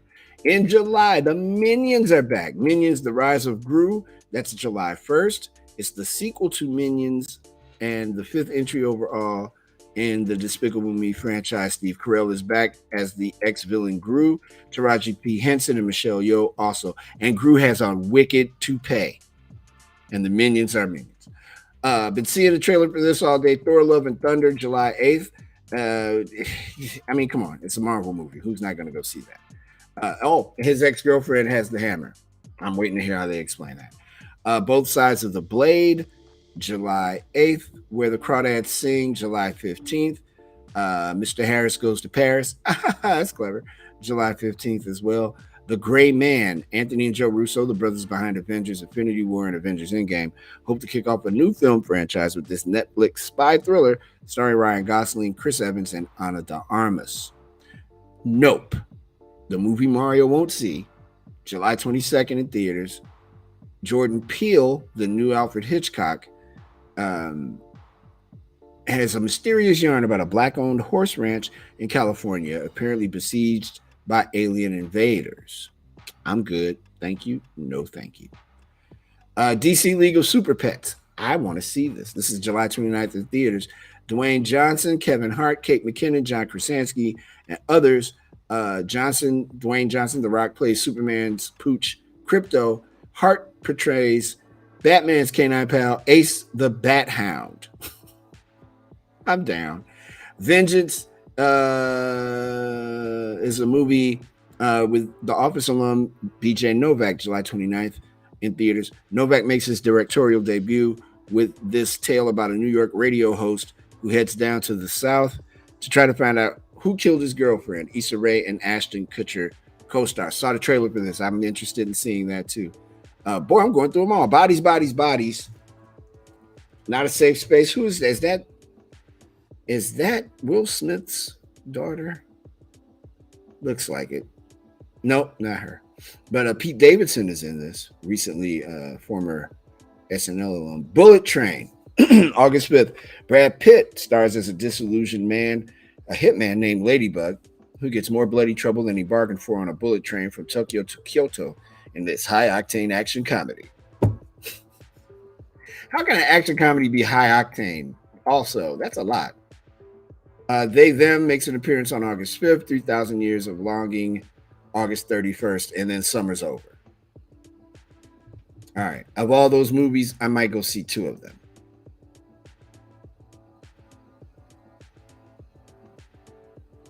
Okay, let's see here. Stacy. All right. Stella There's some good ones in there. I think so.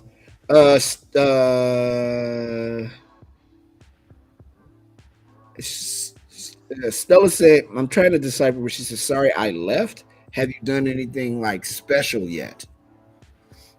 It depends on what you mean. I think we just did something pretty special. We talked about the Gliss is on the road today, Gary. Yes, he is. Thank God.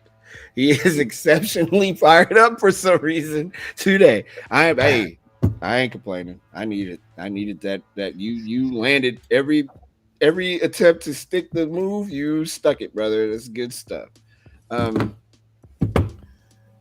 I don't want to say that that's it, but that's kind of it, I think. Bruce Springsteen is launching a tour with the E Street Band. I do want to talk about that. They're going to tour in the U.S. and in Europe. And you know what? I've never seen Dude live. I want to see it. Me either. I'd like to see it. He's definitely one of those. I'm not like the biggest, Bruce Springsteen fan, but I definitely have an appreciation for his music, and I've heard he is one of the best. Yeah. Live show with him? Yeah. Performances, yeah. Maybe Courtney Cox jumps up on stage again and dances to Dancing in the Dark. Wow. So he announced on Monday that they'll begin an arena tour in February in the U.S., followed by stadium shows beginning in April in Europe. The U.S. dates have not been announced yet. It'll be the first time the group has toured since wrapping the River Tour in Australia in February of 2017. Springsteen says, after 6 years, I'm looking forward to seeing our great and loyal fans next year. That's what he sounds like, and that's what he said. And there's that. Ah, my goodness gracious. The American dates will be split into two segments with a second leg beginning in August. And that is the entertainment report for this day. When we come back, we will have the sportsy sports, and hopefully we will give away one of these Amazon gift cards. That'd be nice. I would like to do that. It's The Drive with Mario Smith here on Backchannel.tv. You're also checking us out on YouTube and on your Amazon devices. And we will be right back.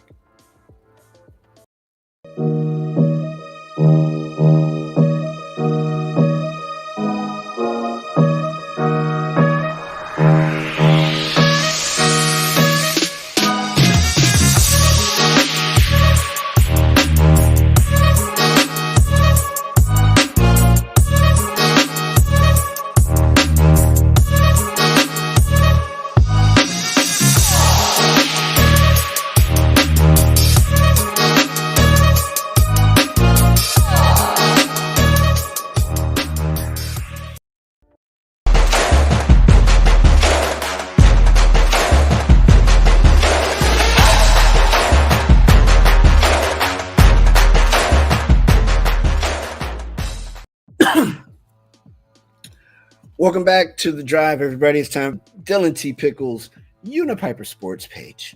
Major League Baseball yesterday suspended New York Yankee third baseman Josh Donaldson for one game for inappropriate comments made to Chicago White Sox shortstop Tim Anderson Saturday at Yankee Stadium. Tim Anderson has just said in the past few minutes that he had told Josh Donaldson in 2019 to stop calling him Jackie. He says he knew exactly what he was doing. And then today on Chicago Sports Radio, and I'm not kidding when I tell you it woke me up out of the sleep I was trying to get, people trying to defend Josh Donaldson for what he said. Essentially what he did by calling him Jackie Robinson, he knew that he was going to be able to get under Tim Anderson's skin. And the only reason he knew he could do it is because when he did it in 2019, Tim Anderson told him then to stop doing it. Josh Donaldson is a jerk. Major League Baseball is protecting him and people like him. They had an opportunity to absolutely finish it with a definitive statement by either if Joe Kelly, who was pitching for the Dodgers at that time, got an 8-game suspension for making a face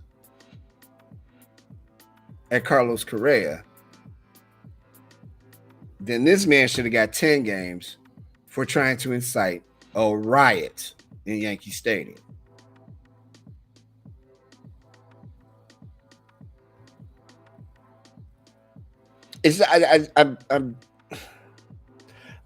I'm trying to understand, and then there are people who are like, well, Josh Donaldson's dad was a horrible person. He was in prison and he was abusing Josh Donaldson's mom, and all these things that happened to him in his life have led up to him being a throbbing jerk.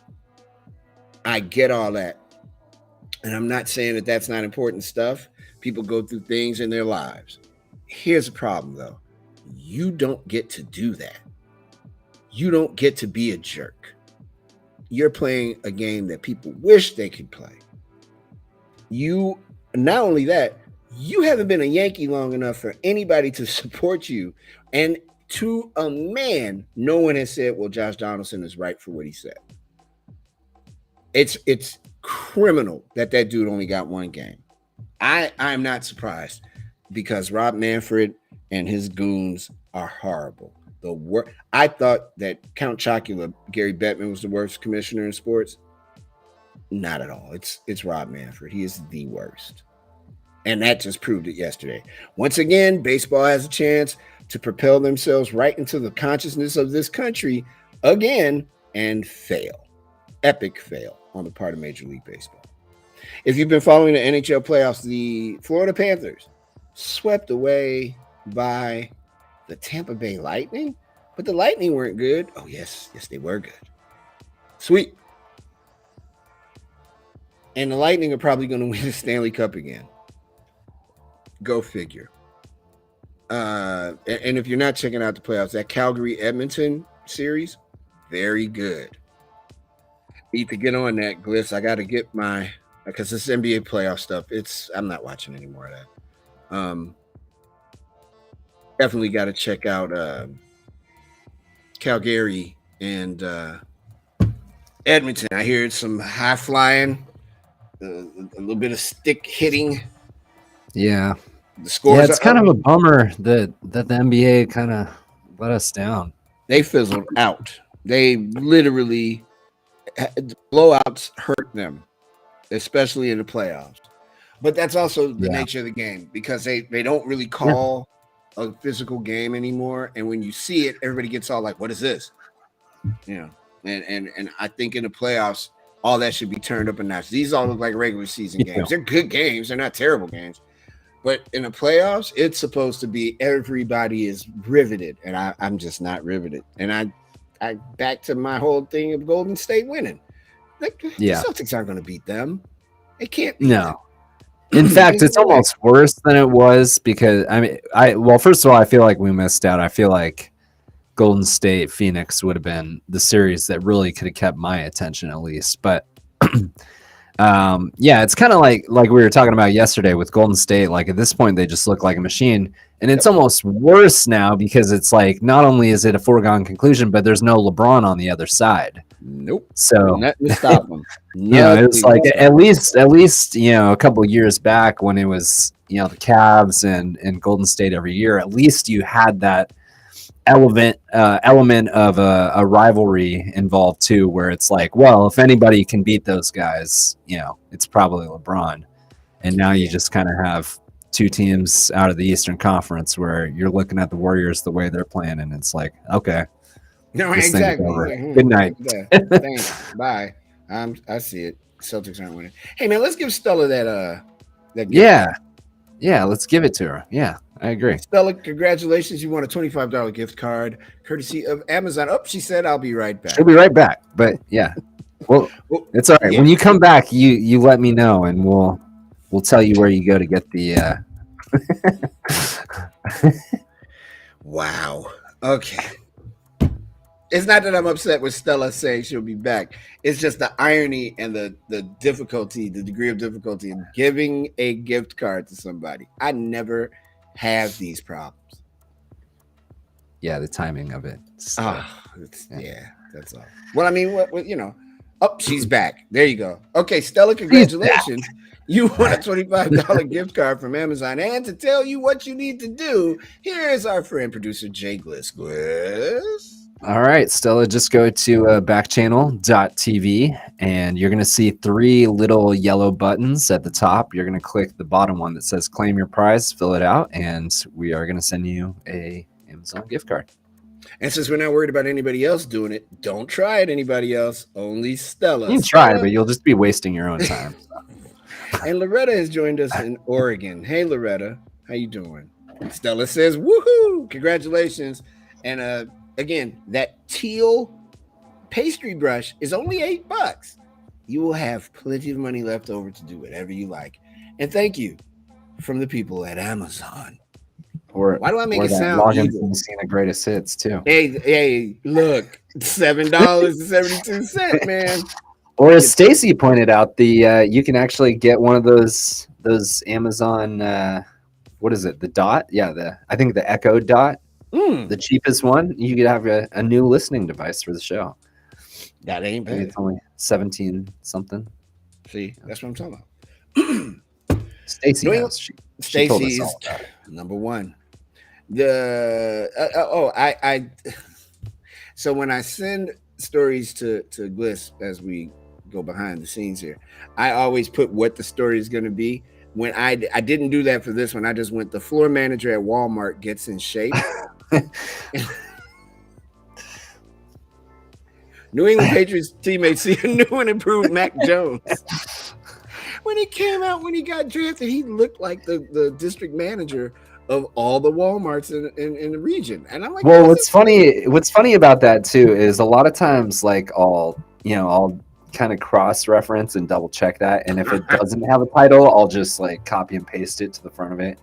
And I was just like, when I read that, I was just like, well, this is pretty set. Like, he'll know what story this is. Like, I don't need to adjust this. Like, I absolutely wrote that on purpose. Like, this dude is in shape. It gives me hope though, because he's got a dad bod, and I don't know if he's got children, but he says his stomach is gone. So said Kendrick Bourne. He said he's in the best shape of his life. He said when you're a rookie, you just don't know it until you go through it for a year. So he's definitely a lot more in shape than he ever was, just dominating and conditioning. It's dope to see. He said, I just cleaned up my diet. He's 6'3", 214 pounds. He said, I've learned more this offseason than I probably ever have about nutrition, sleep, wellness, all that stuff. At the same time, I need to be able to maintain my weight and be able to take hits. There's a fine balance for every player. I've definitely trimmed down on the body fat, and I'll get a chance to bulk up before the season starts and be able to absorb hits. Jones' improved physical makeup isn't the only notable change with the Patriots offense, as longtime coordinator Josh McDaniels has departed to become head coach of, I don't know why they're there, the Las Vegas Raiders. She said, it keeps kicking me out, so I didn't hear what you said. So Gliss, tell Stella one more time how to get the gift card. Yeah, Stella. So just go to backchannel.tv and you're going to see a button right there, a yellow button that says claim your prize. I'm going to put it in the show notes so that everybody on our end knows that you were the winner of the Amazon gift card. And to clarify, I think because she was asking why Stacy said $17.04.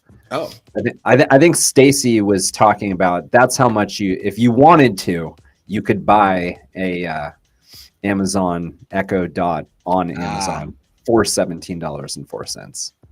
Just to clarify that point. Thank you, because I don't know what you can buy whatever you want, Stella. Yeah, I mean, it's your money. Like, it's your money. You want it's all you. Which reminds me, speaking of you, if you're enjoying the show, here are 2 ways to support the show that would really help me out. If you're watching right now and see that subscribe button, please click it like Stella did. Subscribing will let you know when we're going when we're going live. And also, I have some special items and things coming up in the next few weeks. Do I have special items? I have special plans coming up in the next few weeks for those of you that are subscribed. Another way you can really help me out is, no matter whether you're watching or listening, leave a review. Please go to backchannel.tv and click leave a review. Your positive reviews keep the show going and flowing. Go to backchannel.tv, backchannel.tv. Special items. Yeah, I don't know what kind of special items. I don't know why that got me.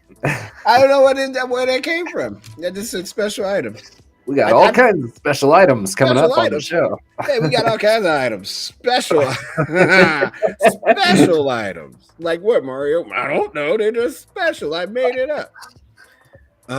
She said, thank you very much. I'm so thankful. It's all good, Stella. Don't worry about it. Thank you for checking us out. Yeah. And I tell you people, and then come back every day and hang out with us. We're here Who almost said AM? We're here for this. The sleep is coming. We're at 4 p.m. Eastern time, and we appreciate everybody that checks us out. Trust me when I tell you. Kind of feels like 4 a.m. Believe me, I feel like it's 4 a.m. We started this in January of this year, and we're very, very appreciative. This is our 77th show. It was you because we wanted it to be you, Stella. You won. Don't worry about it. It's all right. You might need that $25 gift certificate for something. I don't know. It's cool. I mean, it's okay. Congratulations. Enjoy it. Enjoy it. Yes, so the floor manager got in shape. In the WNBA, the Aces dropped 18 3-pointers. I don't care if you're a man or a woman. 18 threes is a lot of threes. And that's hard to do. And they tied the WNBA record with 18 threes. They won 104-76 over the Los Angeles Sparks in Las Vegas. They shot 47.4% from three, hitting 7 of 8 from deep to jump out to a 39-19 first quarter lead. LA did not come back from that. Vegas went on to make 11 of its first 12 threes of the game before cooling off slightly in the latter 25 minutes. They did that. That record was previously held by the Seattle Storm and the Mystics, who hit 18 threes in a game on August 18th, 2019 and August 12th, 2020. The Aces have improved to a league best 7-1, while the Sparks lost their 5th straight, dropping to 2-5. Basketball in LA, no bueno. And that's a look at the sports. Let's see who was born on this day today, because that's always fun. On this day, not just born on this day, but things that happened this day. On this day, Indiana Jones and the Last Crusade premiered in theaters in 1989. Also, in 1999, the U.S. Supreme Court rules that police violate people's privacy rights when they bring TV camera crews or other journalists into homes during arrests or searches. I believe that would be the cops rule. I got pulled over by cops once. What? You've been keeping this a secret from me all this time? How dare you? What happened? Tell me more. Man. So this Can was you when tell this story on this show? I think so. All right. I was young. I was probably I want to say I was about 21, somewhere around there. It was when we were like, living with a bunch of roommates, and there was, in a basement of a house that was always having parties. It was, that point in my life.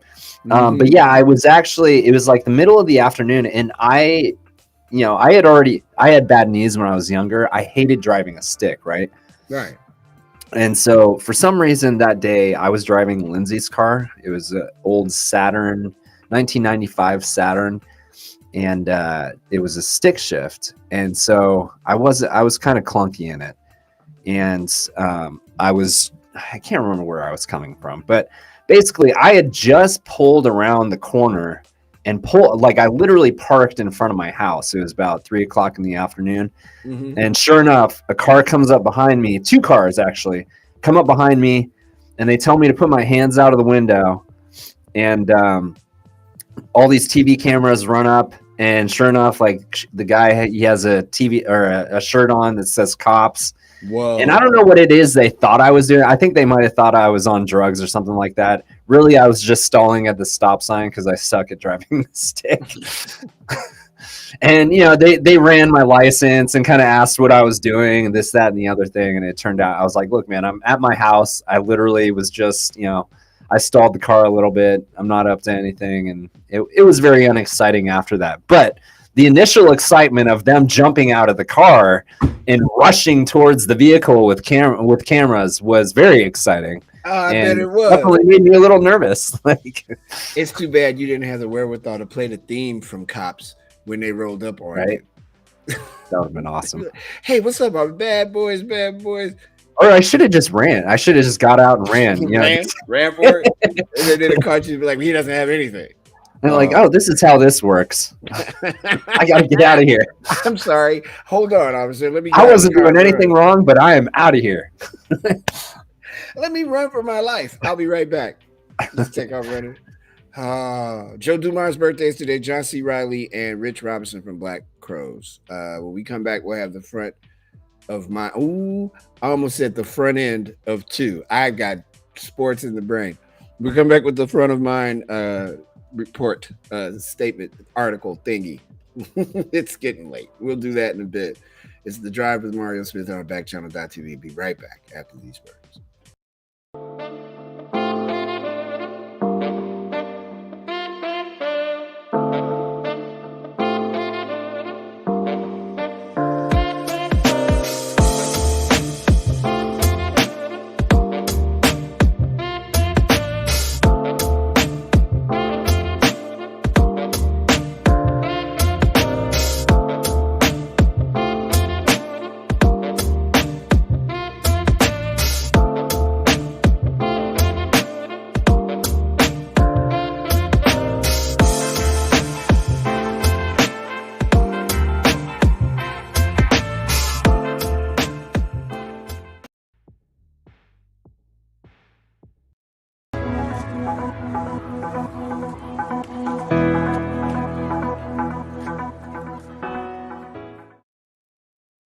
By the way, Stella says I'm really happy. It's all good, Stella. Thank you so much.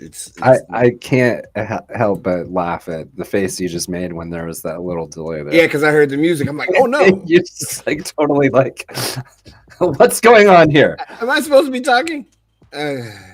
To be completely honest, what happened was I was late on getting the video in, so I was trying to give myself another 2 seconds for the video to actually finish downloading. Was I actually on camera when I made that face? No, you weren't on you camera. saw it? Because I Yeah, me make it. yeah, it was only me. Yeah. I'm like, what the?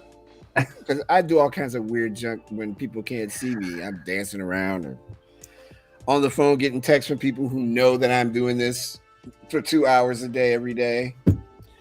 It was a toxic wasteland. Now it's let me try it again. It was a toxic wasteland. Now it's a national park. After a $50 million cleanup, flowers and wildlife replaced chemicals and rusting cars in one corner of Ohio's Cuyahoga Valley National Park. A junkyard that once held rusting cars and thousands of barrels of oozing toxic chemicals just got added to a national park. The former Kreggy dump, a 45-acre parcel that operated from 1948 to 1980, opened to the public in December as part of a 200-acre addition to Cuyahoga Valley National Park, a 33,000-acre swath that winds between Cleveland and Akron, Ohio. Over the past 16 years, this corner of land near the Cuyahoga River was transformed from a Superfund site into a wetland teeming with birds and plants. It's the most extensive and expensive of the hundreds of ongoing reclamation and rehabilitation projects overseen by the National Park Service. Their work turns toxic zones left behind after coal mining, oil drilling, or hazardous waste dumping into safe, enjoyable outdoor oases. Virtually every national park within the system has a contaminated site, says Veronica Dickerson, a manager with the National Park Service's Environmental Compliance and Cleanup Division. People think of bugs, bunnies, and beautiful scenery associated with national parks, but I manage 13 of the messiest projects in the Park Service. Millions of people visit the varied and stunning landscapes of the NPS each year. Few realize that many parks didn't start out as pristine wilderness. The Grand Canyon once held a uranium mine on its south rim. Copper and arsenic extraction sites used to pollute what's now Joshua Tree National Park. National parks are growing, evolving landscapes that over time have been given or acquired new parcels that required remediation. Today, Cuyahoga Valley National Park's new acres offer travelers a chance to dip into a revived natural space. The NPS continues to purchase private land adjacent to national parks and recreation areas, removing man-made structures and environmental hazards with the goal of restoring areas to their natural states. That's what it did in 1985 in the Cuyahoga National Recreation Area when it acquired the Kreggy Salvage Yard, which had been operated by John Kreggy Sr.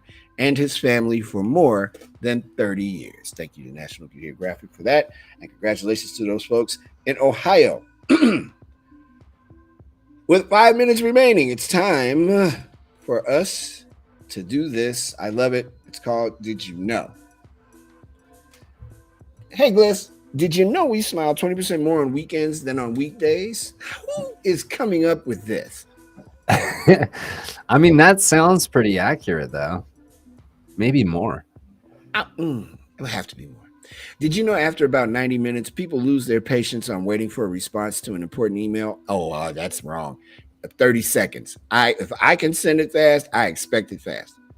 Not from everybody, though. It depends. Like if I'm trying to book a gig or something, I need an answer. I got a calendar. Did you know, according to PetSmart, 24% of all pet owners have tasted their pet's food? Are you kidding me? Why? Why? Sex rave parties. That's why. Did you know if you have a large amount of debt, you're twice as likely to have a heart attack? Oh, thanks. I almost don't want to read anymore. More bad news. Did you know the first time a magician sawed a person in half was in London in 1921? Good comeback. Did you know, according to a recent study, 90% of women over the age of 30 won't exercise outside because it's creeps outside? Did you know Harvard University has produced 8 American presidents, but only 4 students who went on to become an NBA player? Did you know a majority of women polled said they would rather have a walk-in closet than a big brand new diamond ring? One walk-in closet, a walk-in. Okay. Did you know over 11,000 people lose their cell phone at the grocery store every year? Oh, it's happened to me. Did you know, according to a recent survey, the 3rd biggest bathroom pet peeve is leaving globs of toothpaste in the sink? Number 1 is empty toilet paper rolls, and number 2 is leaving the seat up. So these things trigger memories that I have. I need to talk to someone. This isn't healthy. I'm having some real emotional moments in my body. Did you know 41% of people have a 1-cup coffee machine? That's interesting.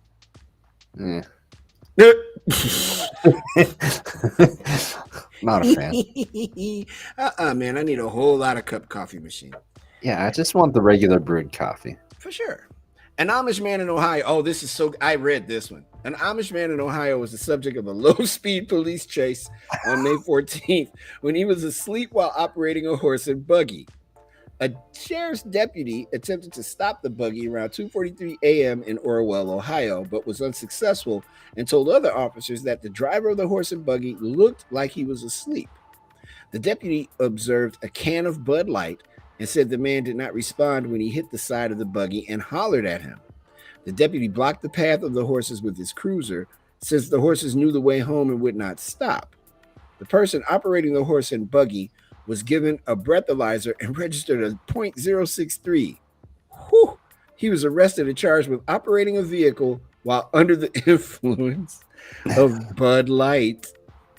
Yuck. All right. Oh, I don't know if it gets any better than today, but we'll try this one more time tomorrow. Yeah. Thank you, Gliss. I'll talk to you later on, brother. Thank you. Have a good night. Absolutely. Everybody that was checking it out, thank you so much. Web chat user, no name, Stella, Stacy, Damian, Gary T, all the folks on YouTube, all the people in Backchannel, thank you, and thank you a million times. Thank you. And Stella, again, congratulations on winning the $25 gift card from Amazon. That's going to end our broadcast day here at backchannel.tv. Join us again tomorrow morning at 6 a.m. Eastern Time for Haley and Allison's Good Morning. From Chicago, Illinois, the 3rd largest city in the United States, I'm Mario Smith. Thank you for watching The Drive. We will see you tomorrow at 4 p.m. Eastern Time. On behalf of everybody at backchannel.tv, have a great evening, and we'll see you tomorrow. Peace.